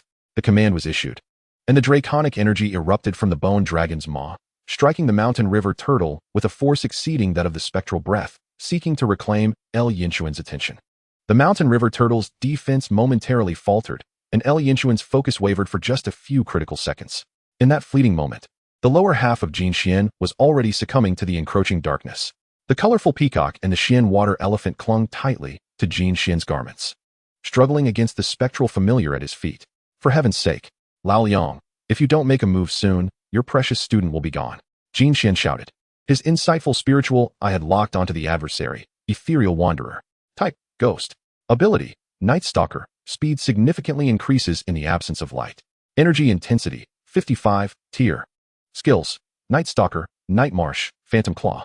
Just as the Ethereal Wanderer believed it was on the verge of completing its master's task, a piercing wail echoed as if it had been struck, its form abruptly expelled from the void and crashing to the ground. Alongside it emerged Liang Yang's familiar, the Phantom Spectre, and Zhao Mingyu's ghostly familiar, Wandering Little Ghost. Without a moment's hesitation, they all launched an assault on the ethereal wanderer. Surrounded by two magical beasts of comparable strength, the ethereal wanderer found itself ensnared in a dire predicament. Even with its passive skills activated in retaliation, the effectiveness was minimal, further compounded by the previous ambush from wandering Little Ghost and Phantom Spectre. Attempting to utilize its shadow escape skill to flee became nothing more than a futile desire. At this juncture, Yinchuan also realized the gravity of the situation and commanded the mountain river turtle to execute its mountain fall attack on the ethereal bone dragon while dispatching his ghostly familiar to assist. Useless, useless, useless. Chun Feng's countenance darkened, nearly dripping with frustration as he cursed the ethereal wanderer's ineptitude. Resolutely, he commanded the ethereal bone dragon to advance and attack. A dark luminescence gathered on the massive tailbone, shimmering like polished metal as it struck towards mountains unharmed, aiming to breach its defenses forcefully. However, at that moment, the mountain river turtle's mountain fall was ready. Following a resounding howl, energy concentrated in the sky, transforming into a colossal mountain, plummeting downward. As it descended, the pressure intensified, and the ethereal bone dragon's limbs began to buckle under the strain. Boom! As the ethereal bone dragon's tail collided with mountains unharmed, the mountain fall simultaneously struck the ethereal bone dragon's body. The dragon's form sank, its leg bones shattering under the impact. Meanwhile, the ethereal wanderer, besieged by three magical beasts, was torn asunder, despite its ghostly resilience. Chun Feng lost contact with the ethereal wanderer, its familiar seed shattered, irrevocably losing a contractual position. Unlike a mere contractual failure, the death of a familiar leading to the shattering of its seed was nearly irreversible. Blood surged forth, and his demeanor instantly wilted. Sensing the situation with the ethereal bone dragon, based on past experiences, it should have recovered by now, even with broken bones, owing to its innate characteristics. Yet, it remained in a state of fracture, a reality Chun Feng dared not gamble upon. All of his strength was invested in the ethereal bone dragon. Should it perish, not only would his enemies not spare him, but even the shadowy sky organization would ensure his demise. This is just a task. My life is far more valuable. He promptly retracted the ethereal bone dragon into its familiar seed, retreating hastily according to his prearranged escape plan. As Chun Feng fled, the other shadowy sky organization members, disregarding everything else, began to scatter. Pursue!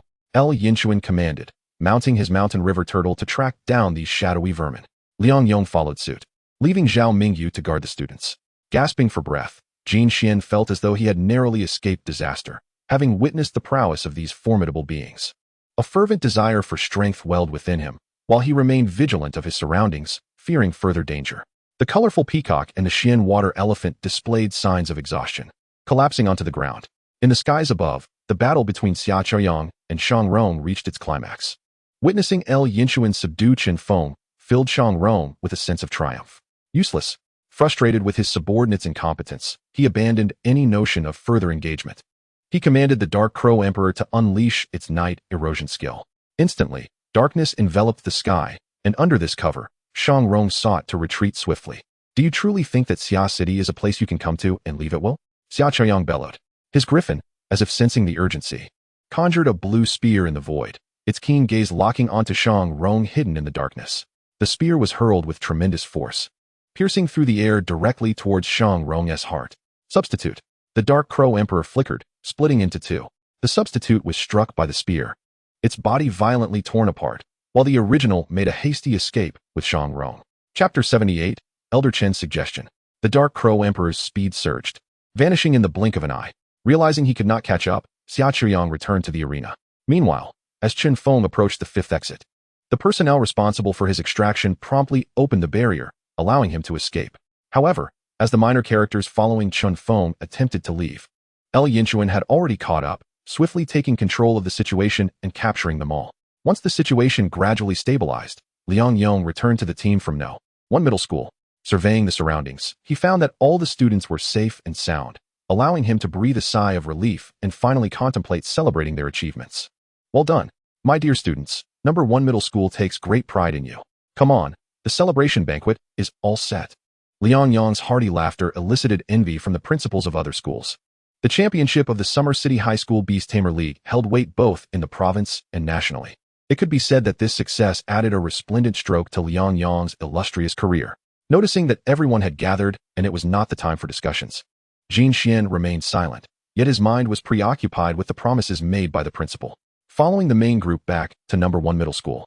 Although unaware of the events that transpired thereafter, the news of Jin Xian leading number 1 middle school to victory had already spread like wildfire. Upon learning that the principal was returning, teachers and students busied themselves. Banners, which had long been prepared, were raised as a grand welcoming procession formed in 2 lines at the school gates. As the school bus, carrying the team members, slowly approached, the celebratory atmosphere ignited. With applause, cheers, and welcoming cries resounding continuously. The resplendent peacock is invincible. The full moon wolf is invincible. The hunting poison bee is fantastic. Observing the lively ambience outside, every member of the number 1 middle school team felt an unparalleled sense of satisfaction. In the eyes of their classmates, they were seen as heroes worthy of admiration. Zhao Mingyu led the students down slowly, with the welcoming students already presenting garlands. Xiange, I'm so excited. I feel like I might resolve my lifelong affairs today. Yang Yong exclaimed, gripping Jin Xian's arm fervently, muttering incessantly as he watched a female classmate approach. He instinctively tightened his grip on Jin Xian's fingers. Fatty, I don't know about your lifelong affairs, but if you keep this up, I might just end up arranging your funeral in advance. Jin Xian shot a glare at Yang Yong and promptly withdrew his arm. At that moment, the girl delivering the flowers had arrived before Jin Xian and Yang Yong, adorning Jin Xian with a congratulatory garland while ignoring Yang Yong entirely and leaving with a shy expression. I think I might have just suffered a heartbreak. Bai Xiaobai, who had been at a distance, heard Yang Yong's mumblings and approached, exclaiming, What heartbreak, Fatty? Someone actually wants you? He cast a bewildered glance at Yang Yong. But when Yang Yong noticed that Bai Xiaobai was also wearing a garland, he couldn't help but protest. That's not fair. Why does he get a garland too when we didn't even participate? He pretended to approach for a debate. That would be due to my 24K pure handsome face. Bai Xiaobai pointed to his own face and raised an eyebrow at Yang Yong. Me. Watching the 2 clowns bicker, Jin Xian instinctively distanced himself, not wanting to associate with them. It is often said that intelligence can be contagious, and he certainly did not wish to be tainted by these 2. As Jin Xian moved away from the duo, he caught sight of his martial arts master, Chen Wu, standing at a distance and gesturing for him to come over. Glancing at the principal, who was boasting to teachers from various grades with the team leader accompanying him, Jin Xian seized the opportunity to weave through the crowd and catch up with Chen Wu. The surrounding sounds grew quieter until only Jin Xian and Chen Wu remained. Watch out, kid. Chen Wu's slender frame suddenly sprang into action, his feet deftly propelling him to Jin Xian's front in an instant. He struck with the Xuanwu True Fist, targeting Jin Xian's visual blind spots. Jin Xian, taken aback by the sudden assault, instinctively retaliated, blocking Chen Wu's fierce punches with a combination of parries and strikes.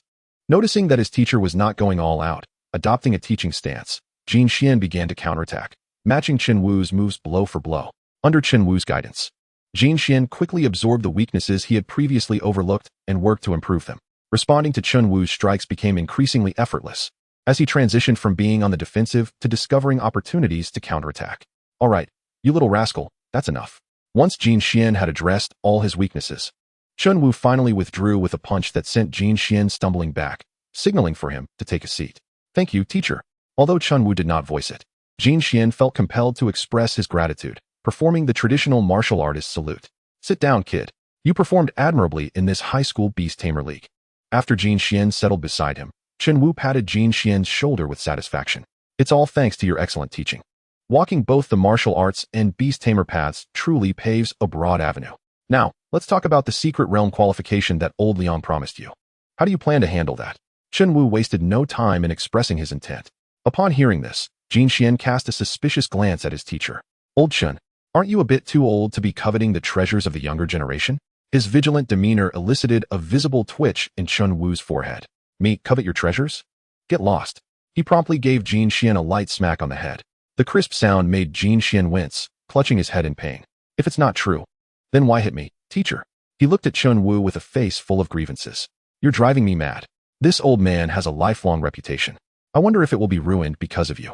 It truly infuriates me. The more he thought about it, the angrier he became. And Chen Wu pulled out a large teacup from somewhere and took a hefty gulp of water. Forget it. I'll be straightforward. Old Liang has a total of 3 qualifications for entering secret realms: the Deep Sea Secret Realm, the Sword Ancestor Secret Realm, and the Original with Secret Realm. If you have no other plans, I suggest you choose the Sword Ancestor Secret Realm. Chen Wu finally revealed his purpose. Upon hearing this name, Jin Xian's mind was filled with questions. The Sword Ancestor Secret Realm seemed somewhat out of place in the era of universal beast tamers. It felt more like a realm designed for martial artists. Noticing Jin Xian's puzzled expression, Chen Wu decided to clarify. The Sword Ancestor secret realm was established long before the other two, even before the profession of beast tamers became prevalent. The core strength behind developing this secret realm relied on martial artists. I was one of the pioneers in the exploration team back then. Hearing this, Jin Xian's eyes lit up. Did Teacher Chen possess first-hand information about this secret realm? Or perhaps he had hidden some treasures? Old Chen, you're being too polite. I am your direct disciple. If you have anything valuable, just hand it over to me. There's no need for such formality. We're not the type to be coy. Jin Xian immediately extended his hand, ready to accept anything of value without hesitation. However, Chen Wu's inclination to impart wisdom quickly cooled. I've thought about it, and young people should learn to be independent. Don't always expect the older generation to prepare everything for you. He pretended to turn away, signaling his intention to leave. But at this point, Jin Xian would not allow Chen Wu to simply walk away. He wrapped his arms around his teacher's leg. Please, master. Can you truly bear to let a mere high school student navigate the treacherous waters of society, struggling for survival? His words poured forth with heartfelt sincerity, as if he feared Chen Wu might genuinely depart. The torment inflicted by Jin Xian had become utterly unbearable. Release me. Do you still wish to know why I urged you to choose the Sword Ancestor's secret realm? Upon achieving his objective, Jin Xian finally relinquished his grip on Chen's leg, adopting the demeanor of a well-behaved child. Having taken you on as a disciple, I wonder if I shall ultimately tarnish my reputation. The reason I urged you toward the Sword Ancestor's secret realm is due to a particular sword pool located there. Chen Wu continued. But upon hearing the mention of the sword pool, Jin Xian's fatigue evaporated.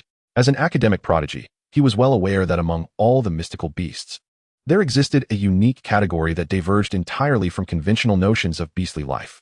These beings were neither flora nor fauna. They encompassed entities such as swords, spears, flying ships, mountains, rivers, and more, which, by fortuitous circumstance, acquired sentience and evolved into an entirely new form of life. To a certain extent, the emergence of mechanical beast tamers is closely tied to this category of mystical beasts. Each of these creatures typically possesses its own extraordinary abilities. As a martial artist, who wouldn't he yearn for a formidable weapon? Furthermore, as a beast tamer, if that weapon could also be contracted as a mystical beast, it would be an unparalleled combination. The Sword Ancestor's secret realm is now an absolute necessity. No one else matters, I assure you. Jin Xian declared with fervor. Do you still have a contract slot available? Just moments ago, he had exuded confidence. Yet Chen Wu's inquiry left Jin Xian momentarily at a loss for words. After finally managing to temper his excitement, Jin Xian weakly responded, Master Chen, are you familiar with the concept of a dual blood contract? Upon hearing this novel term from Jin Xian, Chen Wu's pupils constricted before returning to normal. Are you saying, aside from the 3 mystical beasts you currently have contracted, you possess another beast seed? Chen Wu whispered, cautious of being overheard. Jin Xian nodded affirmatively, and Chen Wu ceased his inquiries. Well then, that is settled. Once you locate the sword pool, be sure to venture inside.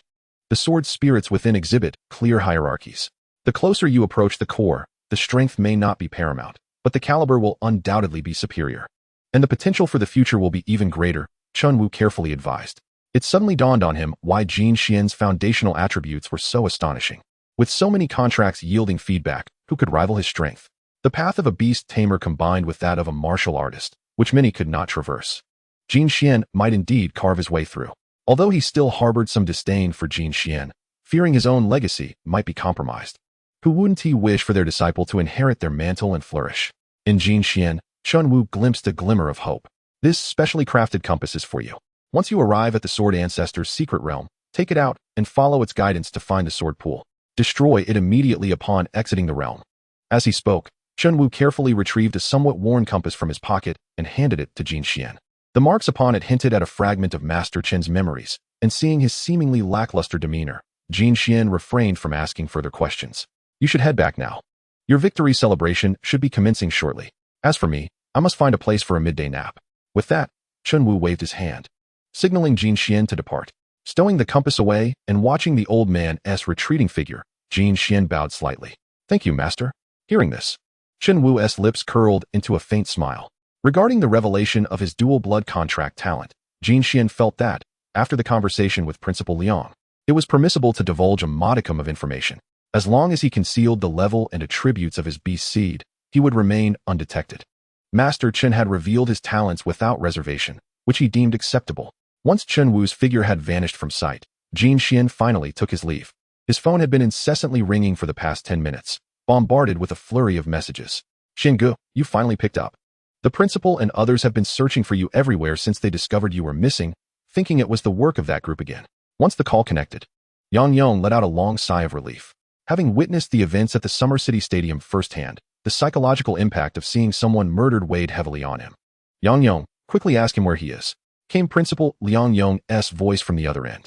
Just give me the phone, I'll ask. Without heeding Yang Yong's protests, Liang Yong seized his phone and was about to inquire when Jin Xian interjected, do not worry, I'm at the playground. Having been with Master Chen. Upon hearing the name Master Chen, Liang Yong was momentarily speechless. Yes, you know the VIP room on the 3rd floor of the school cafeteria.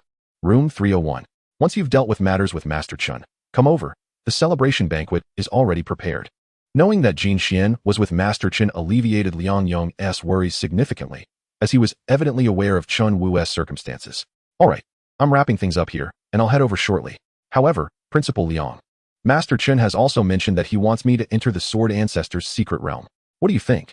Jin Xian's mind raced. Having lacked the opportunity to mention this before, now with Master Chen as his support, it would be uncharacteristic of him not to leverage this advantage. The Sword Ancestor's secret realm? Very well, I shall arrange it for you. Liang Yong suddenly felt as though he had been outmaneuvered.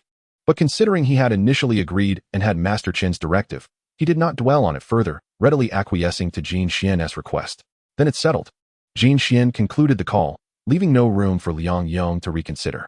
Hearing the dial tone on the other end, Liang Yong felt an increasing sense of unease. However, if he were an ordinary person or a regular teacher, he would have no inkling of the qualifications he possessed to enter the Sword Ancestor's secret realm.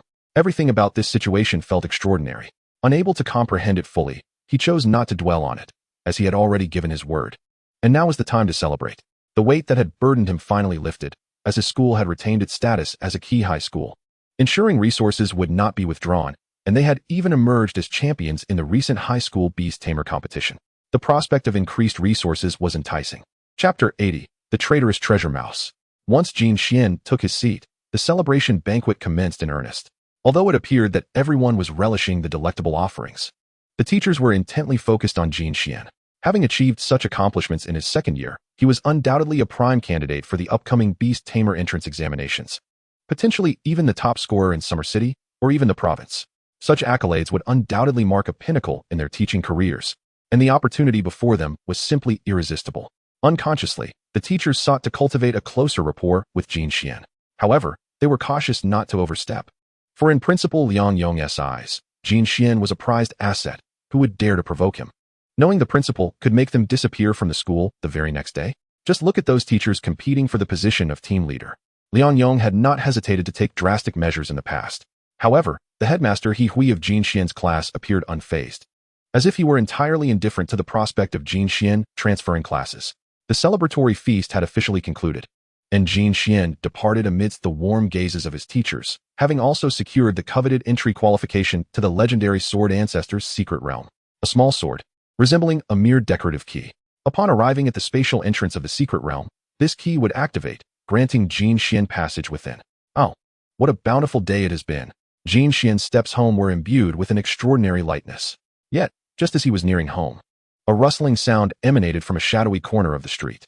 Having encountered a few ambushes previously, Jin Xian's cheerful demeanor swiftly dissipated, replaced by a palpable sense of vigilance. He was uncertain whether the spectral presence of the principal lingered nearby after the Beastmaster competition at Xia City High School. He cautiously retreated, hoping to escape unnoticed before his pursuers could detect him. Boom, boom, boom. Just as Jin Xian stepped onto the main street, the sound of skill releases erupted behind him, accompanied by the anguished cries of some magical beasts. Such chaos did not seem typical of the Shadow Organization. His instinct to flee was immediately halted. Curiosity compelled him to investigate the unfolding situation. At that moment, he summoned the resplendent peacock, ready to shield himself at a moment's notice. As he approached the source of the clashing skills, the wretched cries for help grew increasingly distinct. Upon seeing the unfortunate creature in distress, he realized, isn't this the treasure mouse belonging to that fellow? Having witnessed Senior Li Fei battle it, Jin Xian recognized its origin almost instantly. At this moment, the treasure mouse was besieged by a group of stray calico cats roaming the city. Its once plump golden body bore several gruesome wounds, blood oozing from the gashes, indicating a dire state. With such a precious creature in peril, Jin Xian understood he could not allow this opportunity to slip away. Resplendent Peacock, unleash your fiery plumes. The moment the command was issued, flames erupted from the peacock's tail feathers, enveloping the calico cats in a scorching embrace. These level 5 or 6 magical beasts stood no chance against the resplendent peacock. As the attack swept over them, the calico cats abandoned their target, scattering in all directions without a backward glance. Before the treasure mouse succumbed to unconsciousness, it felt a sudden warmth surrounding it, as if being cradled by someone. What ails this little creature? Jin Xian picked up the treasure mouse and activated his insightful eye to assess its condition. Upon discovering that the mouse had broken free from its Beastmaster's contract and was in a weakened state, he began to comprehend the gravity of the situation. Otherwise, it would not have fallen to such a plight given its capabilities. Carrying the treasure mouse, Jin Xian headed straight home, knowing that his mother, a Beastmaster nurse, would handle the situation with greater expertise. If circumstances allowed, and once his own beast's level reached advanced, he might even be able to make the treasure mouse his new companion, a delightful prospect indeed.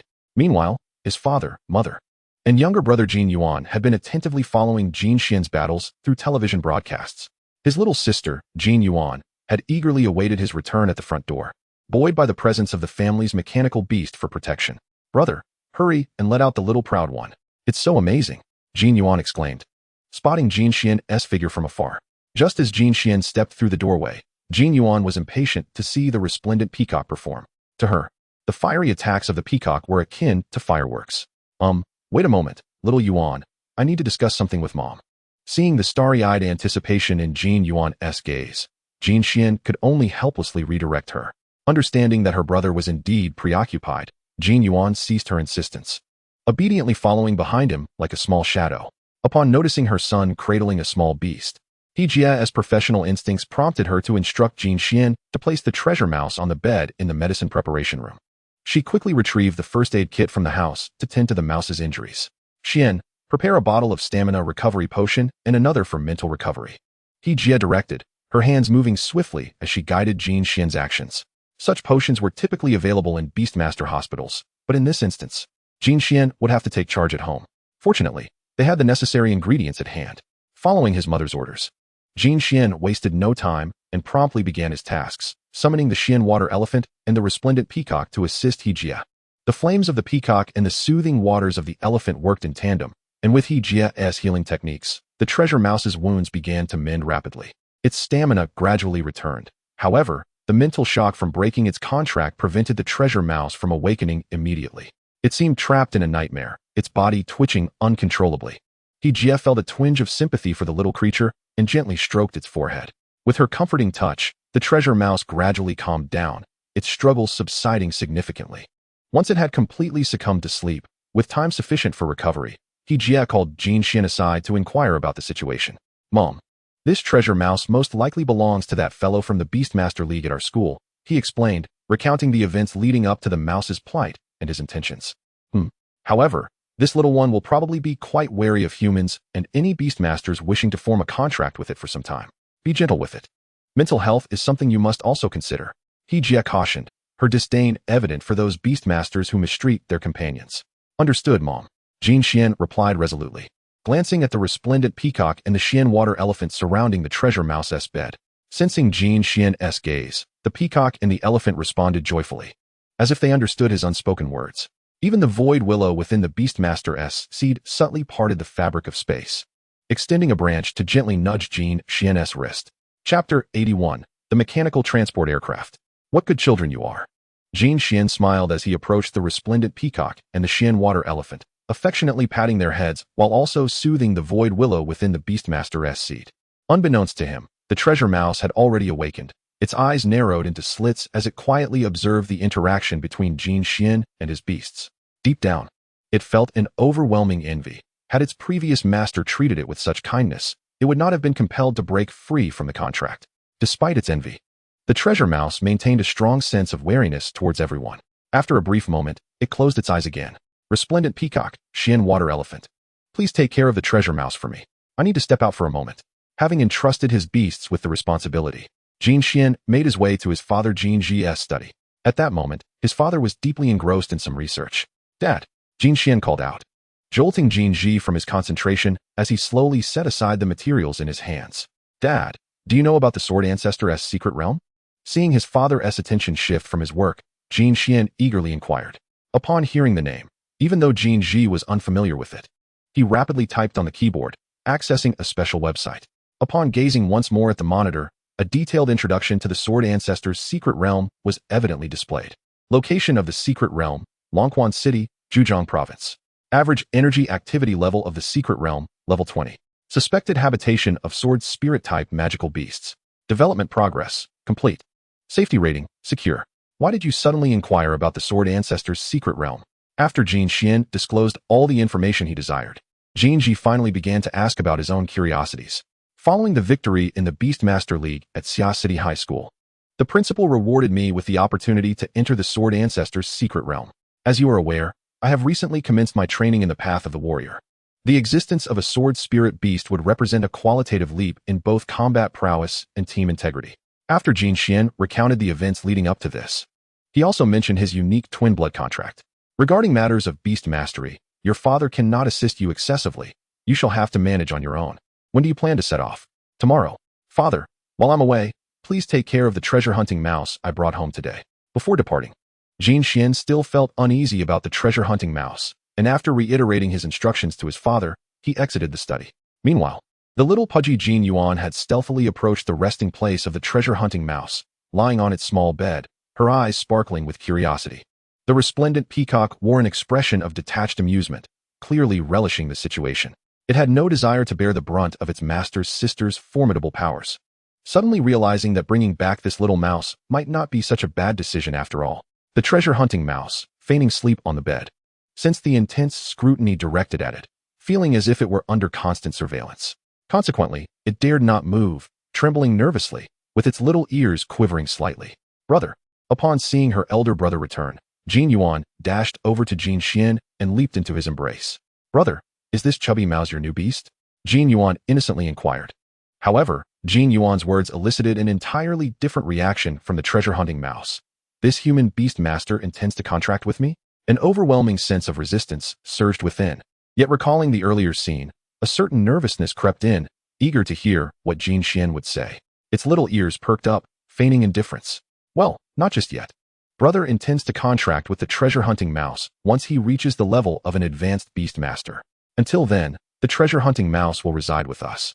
And little Yuan must take good care of it, understood?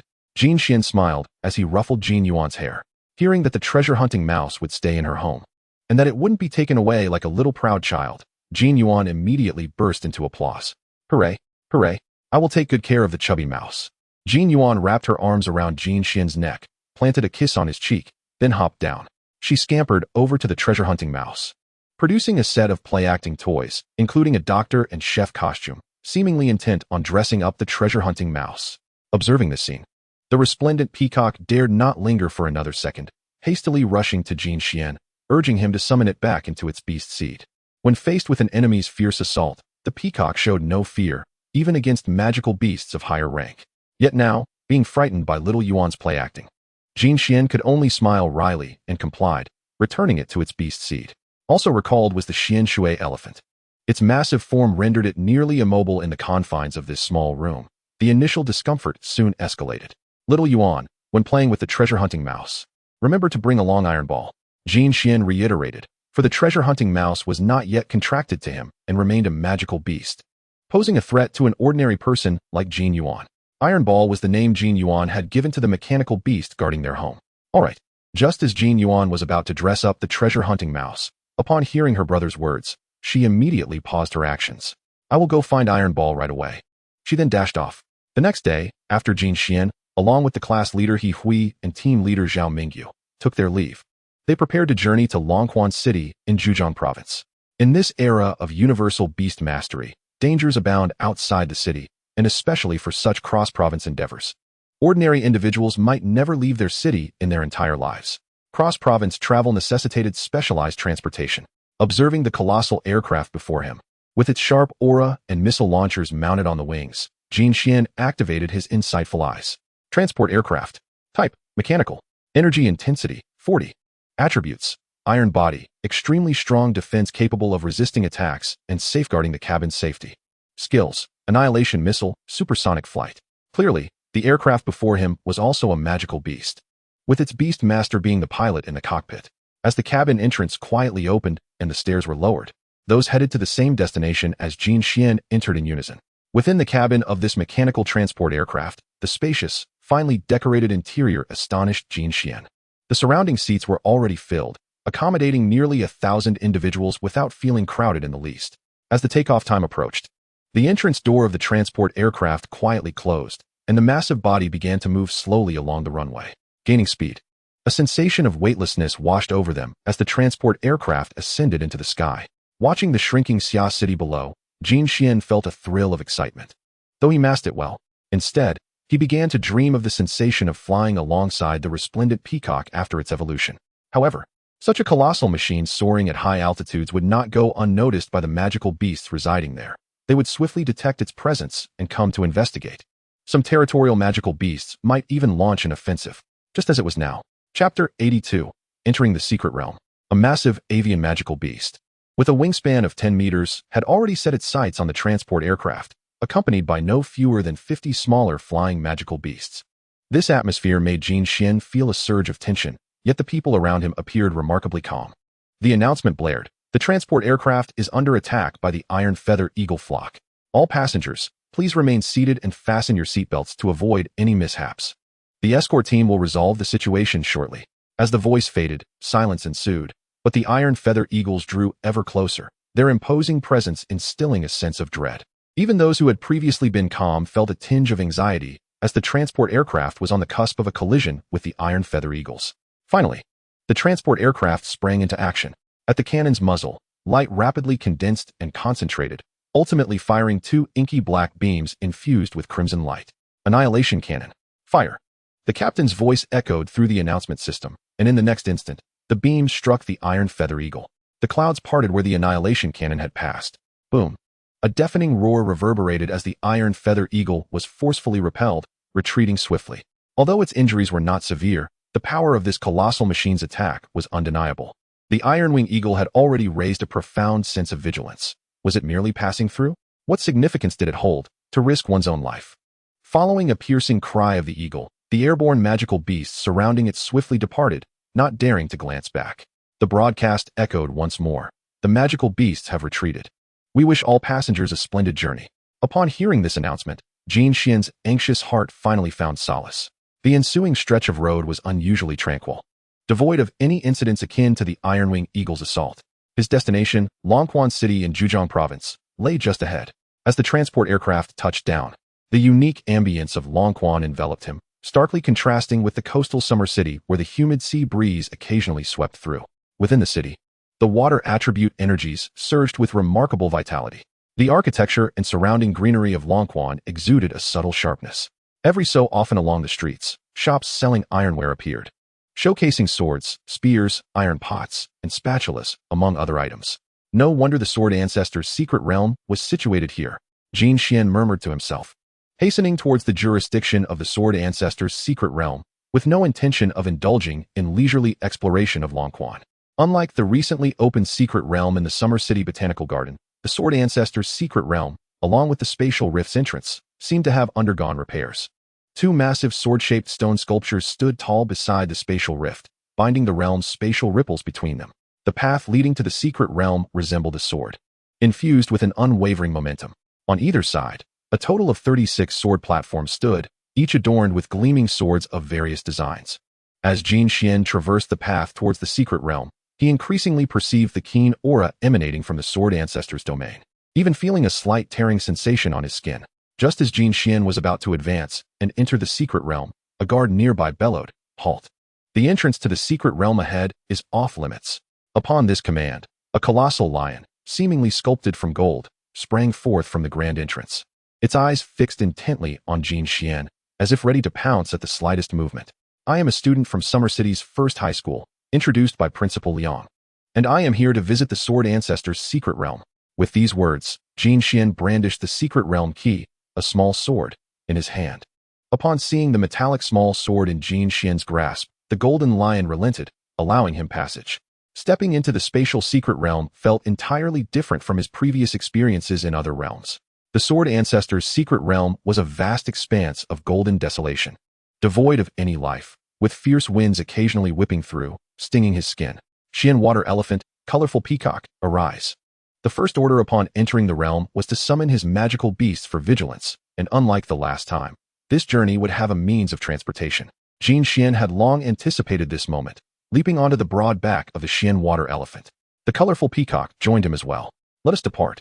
Following the compass's guidance provided by Elder Chun, they pursued the so-called sword pool. Along the way, Jin Xian encountered many rare items from the outside world, such as certain ores, welcoming them all. The spatial barrier formed by the Void Willow was indeed quite convenient, just as Jin Xian followed the compass to a canyon. His alertness heightened. In such an environment, traversing here posed a grave danger. Should magical beasts launch an attack from the towering cliffs on either side, survival would be nearly impossible. However, he could not disregard the compass's indications. The cliffs extended endlessly on both sides, making detours impractical. Xian Water Elephant, Colorful Peacock. Be prepared to strike. The danger level here is exceedingly high, Jin Xian declared, his focus sharpened. To expedite their passage, he commanded the Xian Water Elephant to charge forward, its massive form racing swiftly through the narrow canyon. The initial stretch was remarkably smooth. However, midway through, the Colorful Peacock suddenly raised its head, anxiously scanning its surroundings, sensing impending danger. At that moment, Jin Xian also heard a rustling sound emanating from the high cliffs above, as if something lurked above. Colorful Peacock, Jin Xian ordered immediately. The Colorful Peacock, understanding Jin Xian's intentions through their bond, landed on his palm. With a powerful heave, Jin Xian launched the Colorful Peacock high into the air. Empowered by their multiple contracts and Jin Xian's strength as an intermediate warrior, the Colorful Peacock soared above the cliffs. Spotting the imminent threat, small beetle-like magical beasts capable of pushing boulders 10 times their size. Yet, this was not the time for the Colorful Peacock to be awestruck. Igniting its fiery momentum, the Colorful Peacock's strength surged dramatically. Fiery feathers coalesced in midair, and with a flap of its wings, the flames split apart, hurtling towards the beetle-like magical beasts on either side of the cliffs. Boom, boom, explosions rang out. As a horde of magical beasts below level 10 stood no chance against the Colorful Peacock. The foremost ranks were already obliterated. However, the rear ranks were undeterred, continuing to push the massive boulders towards the cliff's edge, intent on crushing Jin Xian below. At this moment, the Colorful Peacock had yet to evolve. Its wings were not developed enough for sustained flight. After its upward thrust ended, it began to uncontrollably descend, merely spreading its wings to glide back towards the Xian Water Elephant. Boom, boom. The ground shook as boulders crashed down, stirring up clouds of dust. The peril was far from over. The sounds of falling boulders intensified, growing increasingly frantic. They were on the verge of catching up to the frantically galloping Xian Water Elephant. At this moment, the Colorful Peacock had once again landed on the back of the Xian Water Elephant. At this pace, it was highly likely that they would be crushed by the descending boulders. Boom, boom. An even greater roar reverberated from the cliffs above, where Jin Xian caught a glimpse of a colossal beetle-like magical beast, larger than its surroundings. Activating his insightful spirit eye, he discerned Rolling Rock Dung Beetle. Attribute, Rock. Trait, enormous strength, capable of moving objects weighing dozens of times its own weight. Energy level, 14. Skills, Rolling Rockfall. Though such attributes were not particularly impressive, and with only 2 skills at level 14, it could be deemed quite meager. Yet, in this atmospheric context, no one dared to underestimate it. The creature emerging behind appeared to be the king of this region's insects. Jin Xian made a swift decision, immediately communicating with the Void Willow within his magical beast seed. His finger glided gently, and a dark spatial rift quietly opened. Slender willow branches shot forth, elongating as if unbound by terrain, showcasing the plant growth skill of the Void Willow. In the blink of an eye, they reached the Rolling Rock Dung Beetle's front. Simultaneously, the boulders that were about to plummet downwards towards Jin Xian were ensnared, rendered immobile. As the Rolling Rock Dung Beetle found itself unable to move, it abruptly turned its head, spotting a willow branch resembling a hunting serpent poised to strike. The Rolling Rock Dung Beetle hastily dashed forward, attempting to retreat into the swarm of insects. As it sprinted forward, the Rolling Rock Beetles were constantly shielded by the encompassing grip of its comrades, resembling a great hand that enveloped it. Yet, when the Void Willow struck, how could it return empty-handed? Once again, a branch emerged from the willow's tendrils, which bound the massive boulder, waving in the air. An invisible spatial blade sliced towards the fleeing Rolling Rock Beetle. A crisp sound of severance echoed, as one of the beetle's thighs was cleanly severed, demonstrating the terrifying power of the Void Willow's spatial slashes. with the delay caused by the Void Willow. The Xian Shui elephant, accompanied by Jin Xian and the variegated peacock, was on the verge of bursting forth from the canyon's confines. Despite the enhancement of its plant growth abilities, the willow's tendrils seemed to have reached their limit, yet it showed no intention of retracting. Instead, it once more opened a rift in space ahead. The willow branches stretched into the void, disappearing, utilizing the connectivity of space to return to the Beastmaster's essence. Good heavens! It had been a while since I last saw the Void Willow, and its spatial manipulation prowess had evolved to this extent. Clearly, before the occurrence of such events today, Jin Xian was unaware of the Willow's capabilities. However, now was not the time for astonishment, as he sensed the intensity of light before him growing increasingly bright. The Xian Shui elephant activated its charge ability once more. Its massive hooves forcibly drew upon the surrounding water elemental forces, coiling around it in a torrent. And the feedback from the contract surged into Jin Xian's mind. Had the Xian Shui elephant comprehended a new skill under the pressure of its surroundings? The introduction of the newfound ability flashed in his mind. Wave riding. Forcefully extract the surrounding water attribute power, condensing it in the legs to significantly enhance speed, with a slight increase in water-based attacks.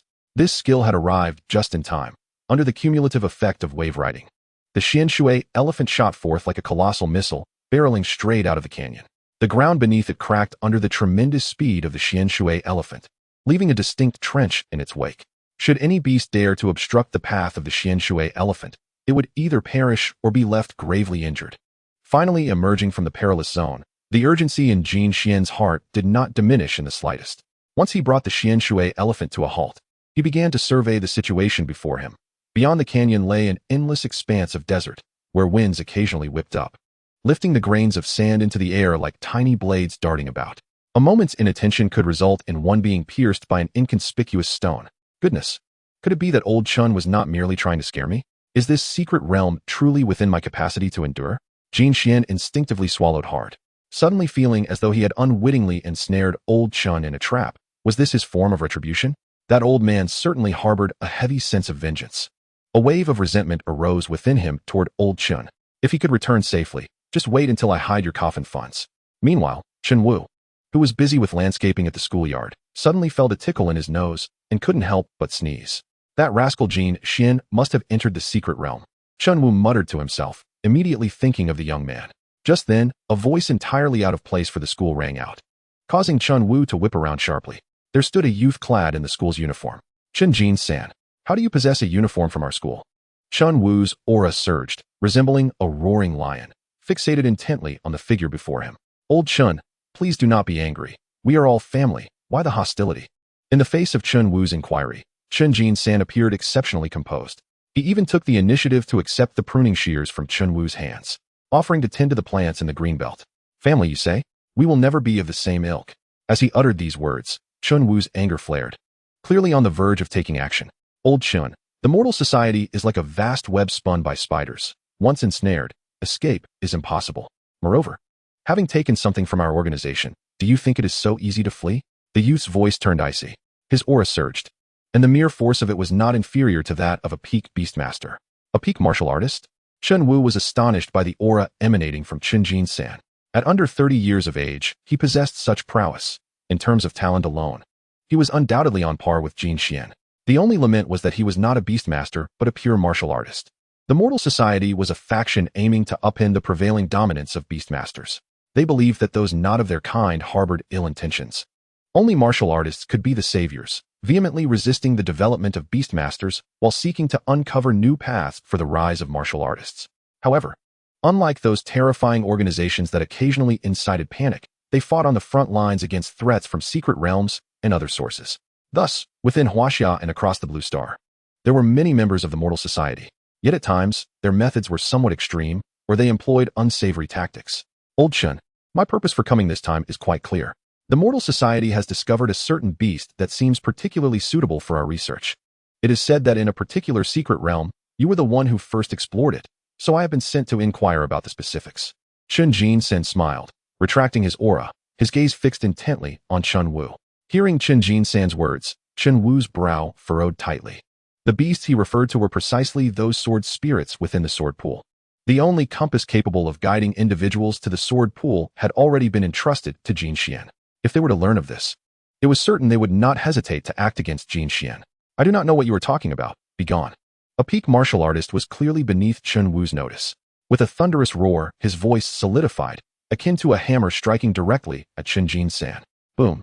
Following a sound reminiscent of a bell tolling, Chun Jin-san was sent reeling backward, unable to maintain his footing, ultimately collapsing to his knees. Blood seeping uncontrollably from the corner of his mouth.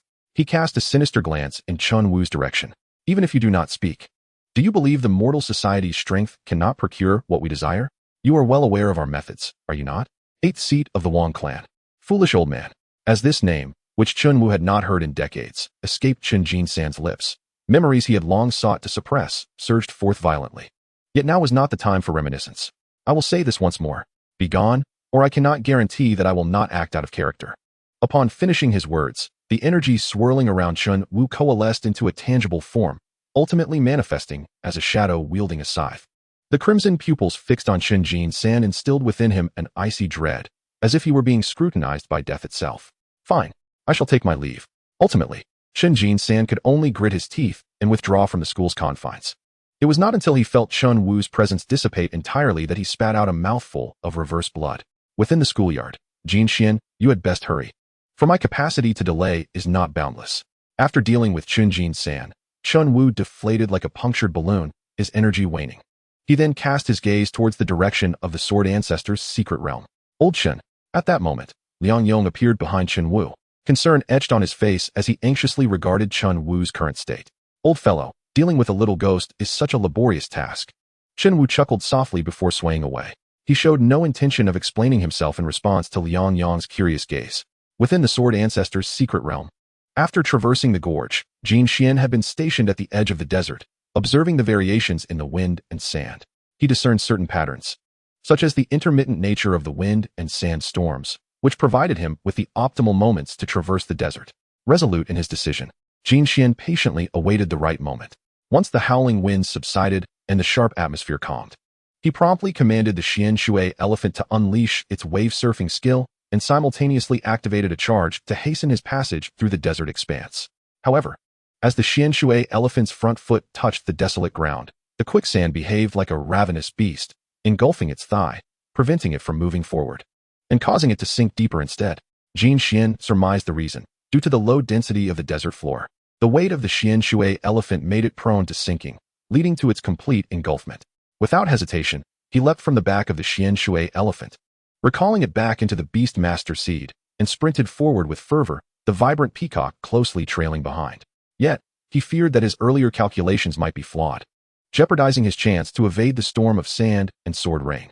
Sensing Jin Xian's anxiousness, the vibrant peacock resolutely shielded him, warding off any impending hazards.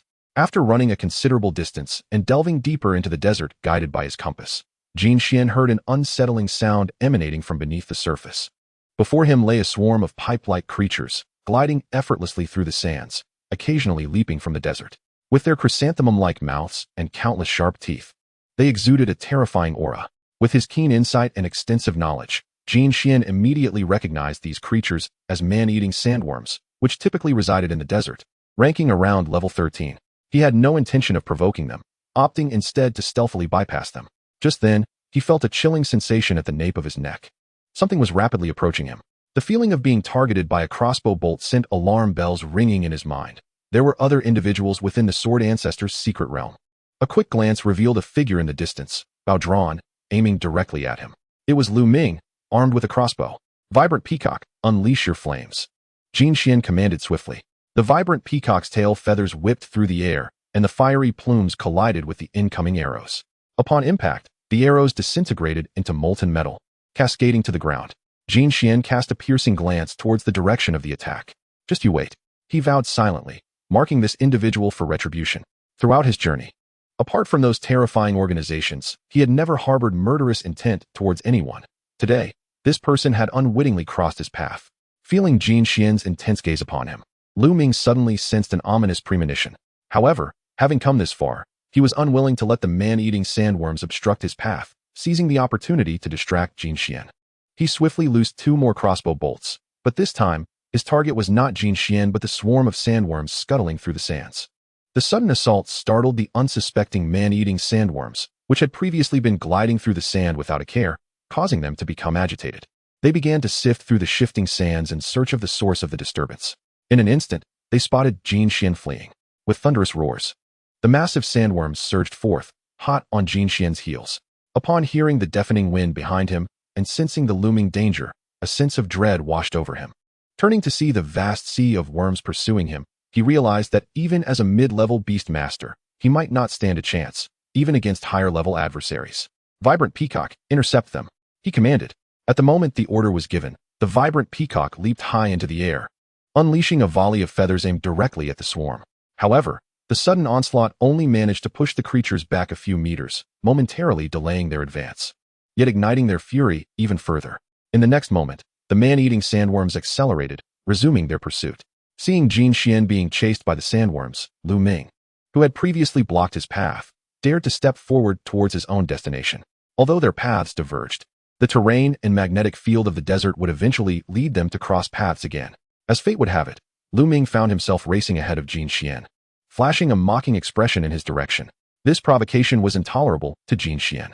Vibrant Peacock, attack, he commanded, and given that this individual had already assaulted him, the Vibrant Peacock showed no mercy. The highly condensed fiery feathers surged forth, relentlessly pursuing Lu Ming. Feeling the searing heat from behind, Lu Ming hastily drew his bow, aiming at the blazing feathers racing towards him.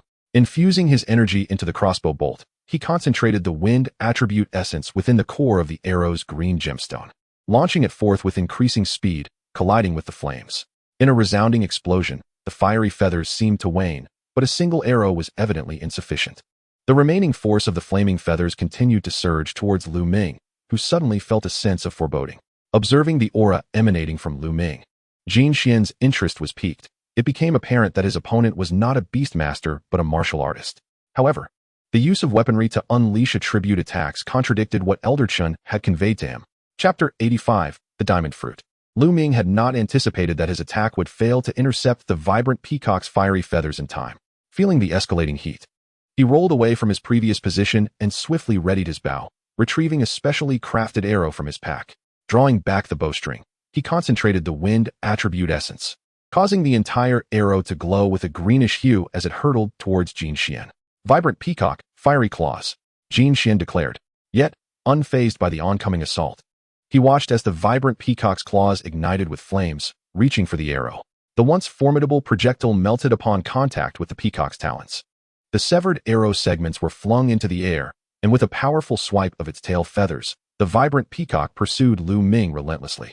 This adversary is more resilient than expected, Lu Ming thought, a flicker of regret surfacing within him. However, he quickly shook off the hesitation and readied another arrow. Just as he was about to release it, a sudden realization struck him. Where's that guy? Panic surged within him. Are you searching for me? Jin Xian's voice echoed through the desert, so close it felt as if he were whispering directly into Lu Ming's ear.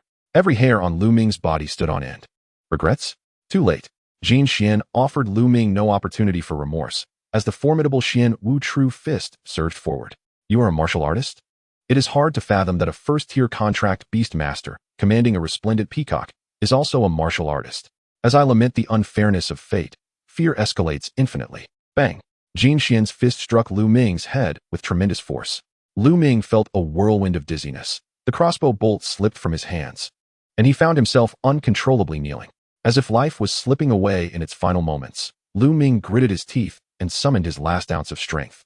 From his backpack, he retrieved a device resembling a firework launcher and pressed the button. Whoosh! A burst of flames shot skyward. This fellow is not a lone wolf. He has accomplices? Jin Xian was astonished, but remained unperturbed. The commotion here was significant, yet no one else approached, indicating a considerable distance. Moreover, traversing this desert is no simple feat. The swirling sands serve as a natural barrier. If they wish to trouble him, they must first catch up. At that moment, after launching the signal flare, Lu Ming's consciousness rapidly faded, and he collapsed to the ground, motionless. Jin Xian glanced at the rolling sands behind him and realized that the man-eating sandworms had not given up. He had no intention of rescuing Lu Ming. After all, he had just been ambushed without provocation. Did he expect to live? What a joke.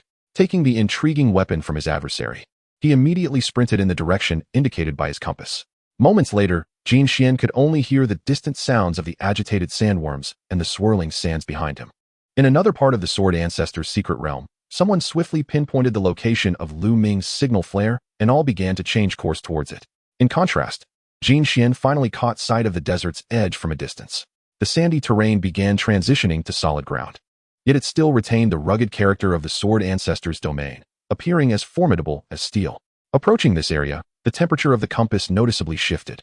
As if it sensed something, Jin Xian quickened his pace, and as the solid ground met his feet, a sudden sensation of escaping from peril enveloped him. The Xian water elephant. Only then did Jin Xian summon the Xian water elephant again, leaping onto its back to rest. We should be nearing the destination, Jin Xian mused internally. However, at that moment, both the resplendent peacock and the Xian water elephant displayed expressions of longing. Before them stood a towering fruit tree, its crown adorned with golden-hued fruits. The instinctual yearning compelled the Xian water elephant and the resplendent peacock to impulsively lunge forward. Wait, don't act immediately, resplendent peacock. Have we forgotten our previous encounters in the forest? Such splendid treasures must surely be guarded by magical beasts. Jin Xian understood the feelings of his summoned beasts and was reluctant to relinquish the enticing bounty before him. Yet, prioritizing their safety, he resolved to observe first. Furthermore, acquiring these fruits did not necessitate his direct involvement. After all, he possessed the space-oriented skill of the Void Willow. Approaching stealthily was indeed feasible. Let us assess the situation before proceeding, Jin Xian determined, calming the Xian water elephant and the resplendent peacock, while also communicating with the Void Willow within his beast spirit to calculate the distance. As he drew nearer, Jin Xian recalled the Xian water elephant, earning a few resentful glances from the creature, as if to say, "Are you hoarding something valuable without sharing?" Jin Xian felt a twinge of helplessness. One could hardly sneak about with such a large figure in tow. As he stealthily approached, he finally discerned the shape of the fruits before him. Each fruit resembled a meticulously polished metallic sphere, reflecting the light within the secret realm. An enticing aroma wafted through the air, and Jin Xian instantly recognized the fruits. The diamond fruit? The joy that surged within him was nearly ineffable. The diamond fruit not only significantly enhances the defensive capabilities of summoned beasts, but is also one of the few fruits that Beastmasters can consume to effectively improve their physical prowess. At auctions, a single diamond fruit has previously fetched up to 10 million, and on the tree before him, there were no fewer than 20 ripe diamond fruits. Not only would there be enough for the resplendent peacock and the Xian water elephant to enjoy, but it seemed he could partake as well. An impulsive devil within urged Jin Xian to advance and pluck the diamond fruits, and he had already taken a step forward. Suddenly, he bit down on his tongue, the sharp pain jolting him back to reality. That was close. He nearly succumbed to temptation. This behavior prompted introspection. Such impulsiveness was uncharacteristic of him. How could Jin Xian, known for his composure, act so recklessly? Clearly, something was influencing him. Surveying the area around the diamond fruit tree, he noted the absence of any guarding magical beasts, which furrowed his brow in concern. The unknown is the most fearsome. When faced with a formidable foe, one could decide to flee or fight, but in this situation, surrender was not an option. Suddenly, the sweet, cloying scent sparked a revelation within Jin Xian. He began to observe the diamond fruit tree from a distance, activating his innate talent to perceive hidden truths and verify his suspicions. After several searches, Jin Xian finally unearthed a thread of evidence, and a wave of elation surged through him. Indeed, it was as he suspected. The situation was far from simple. With the unknown unveiled, Jin Xian had already devised his next course of action.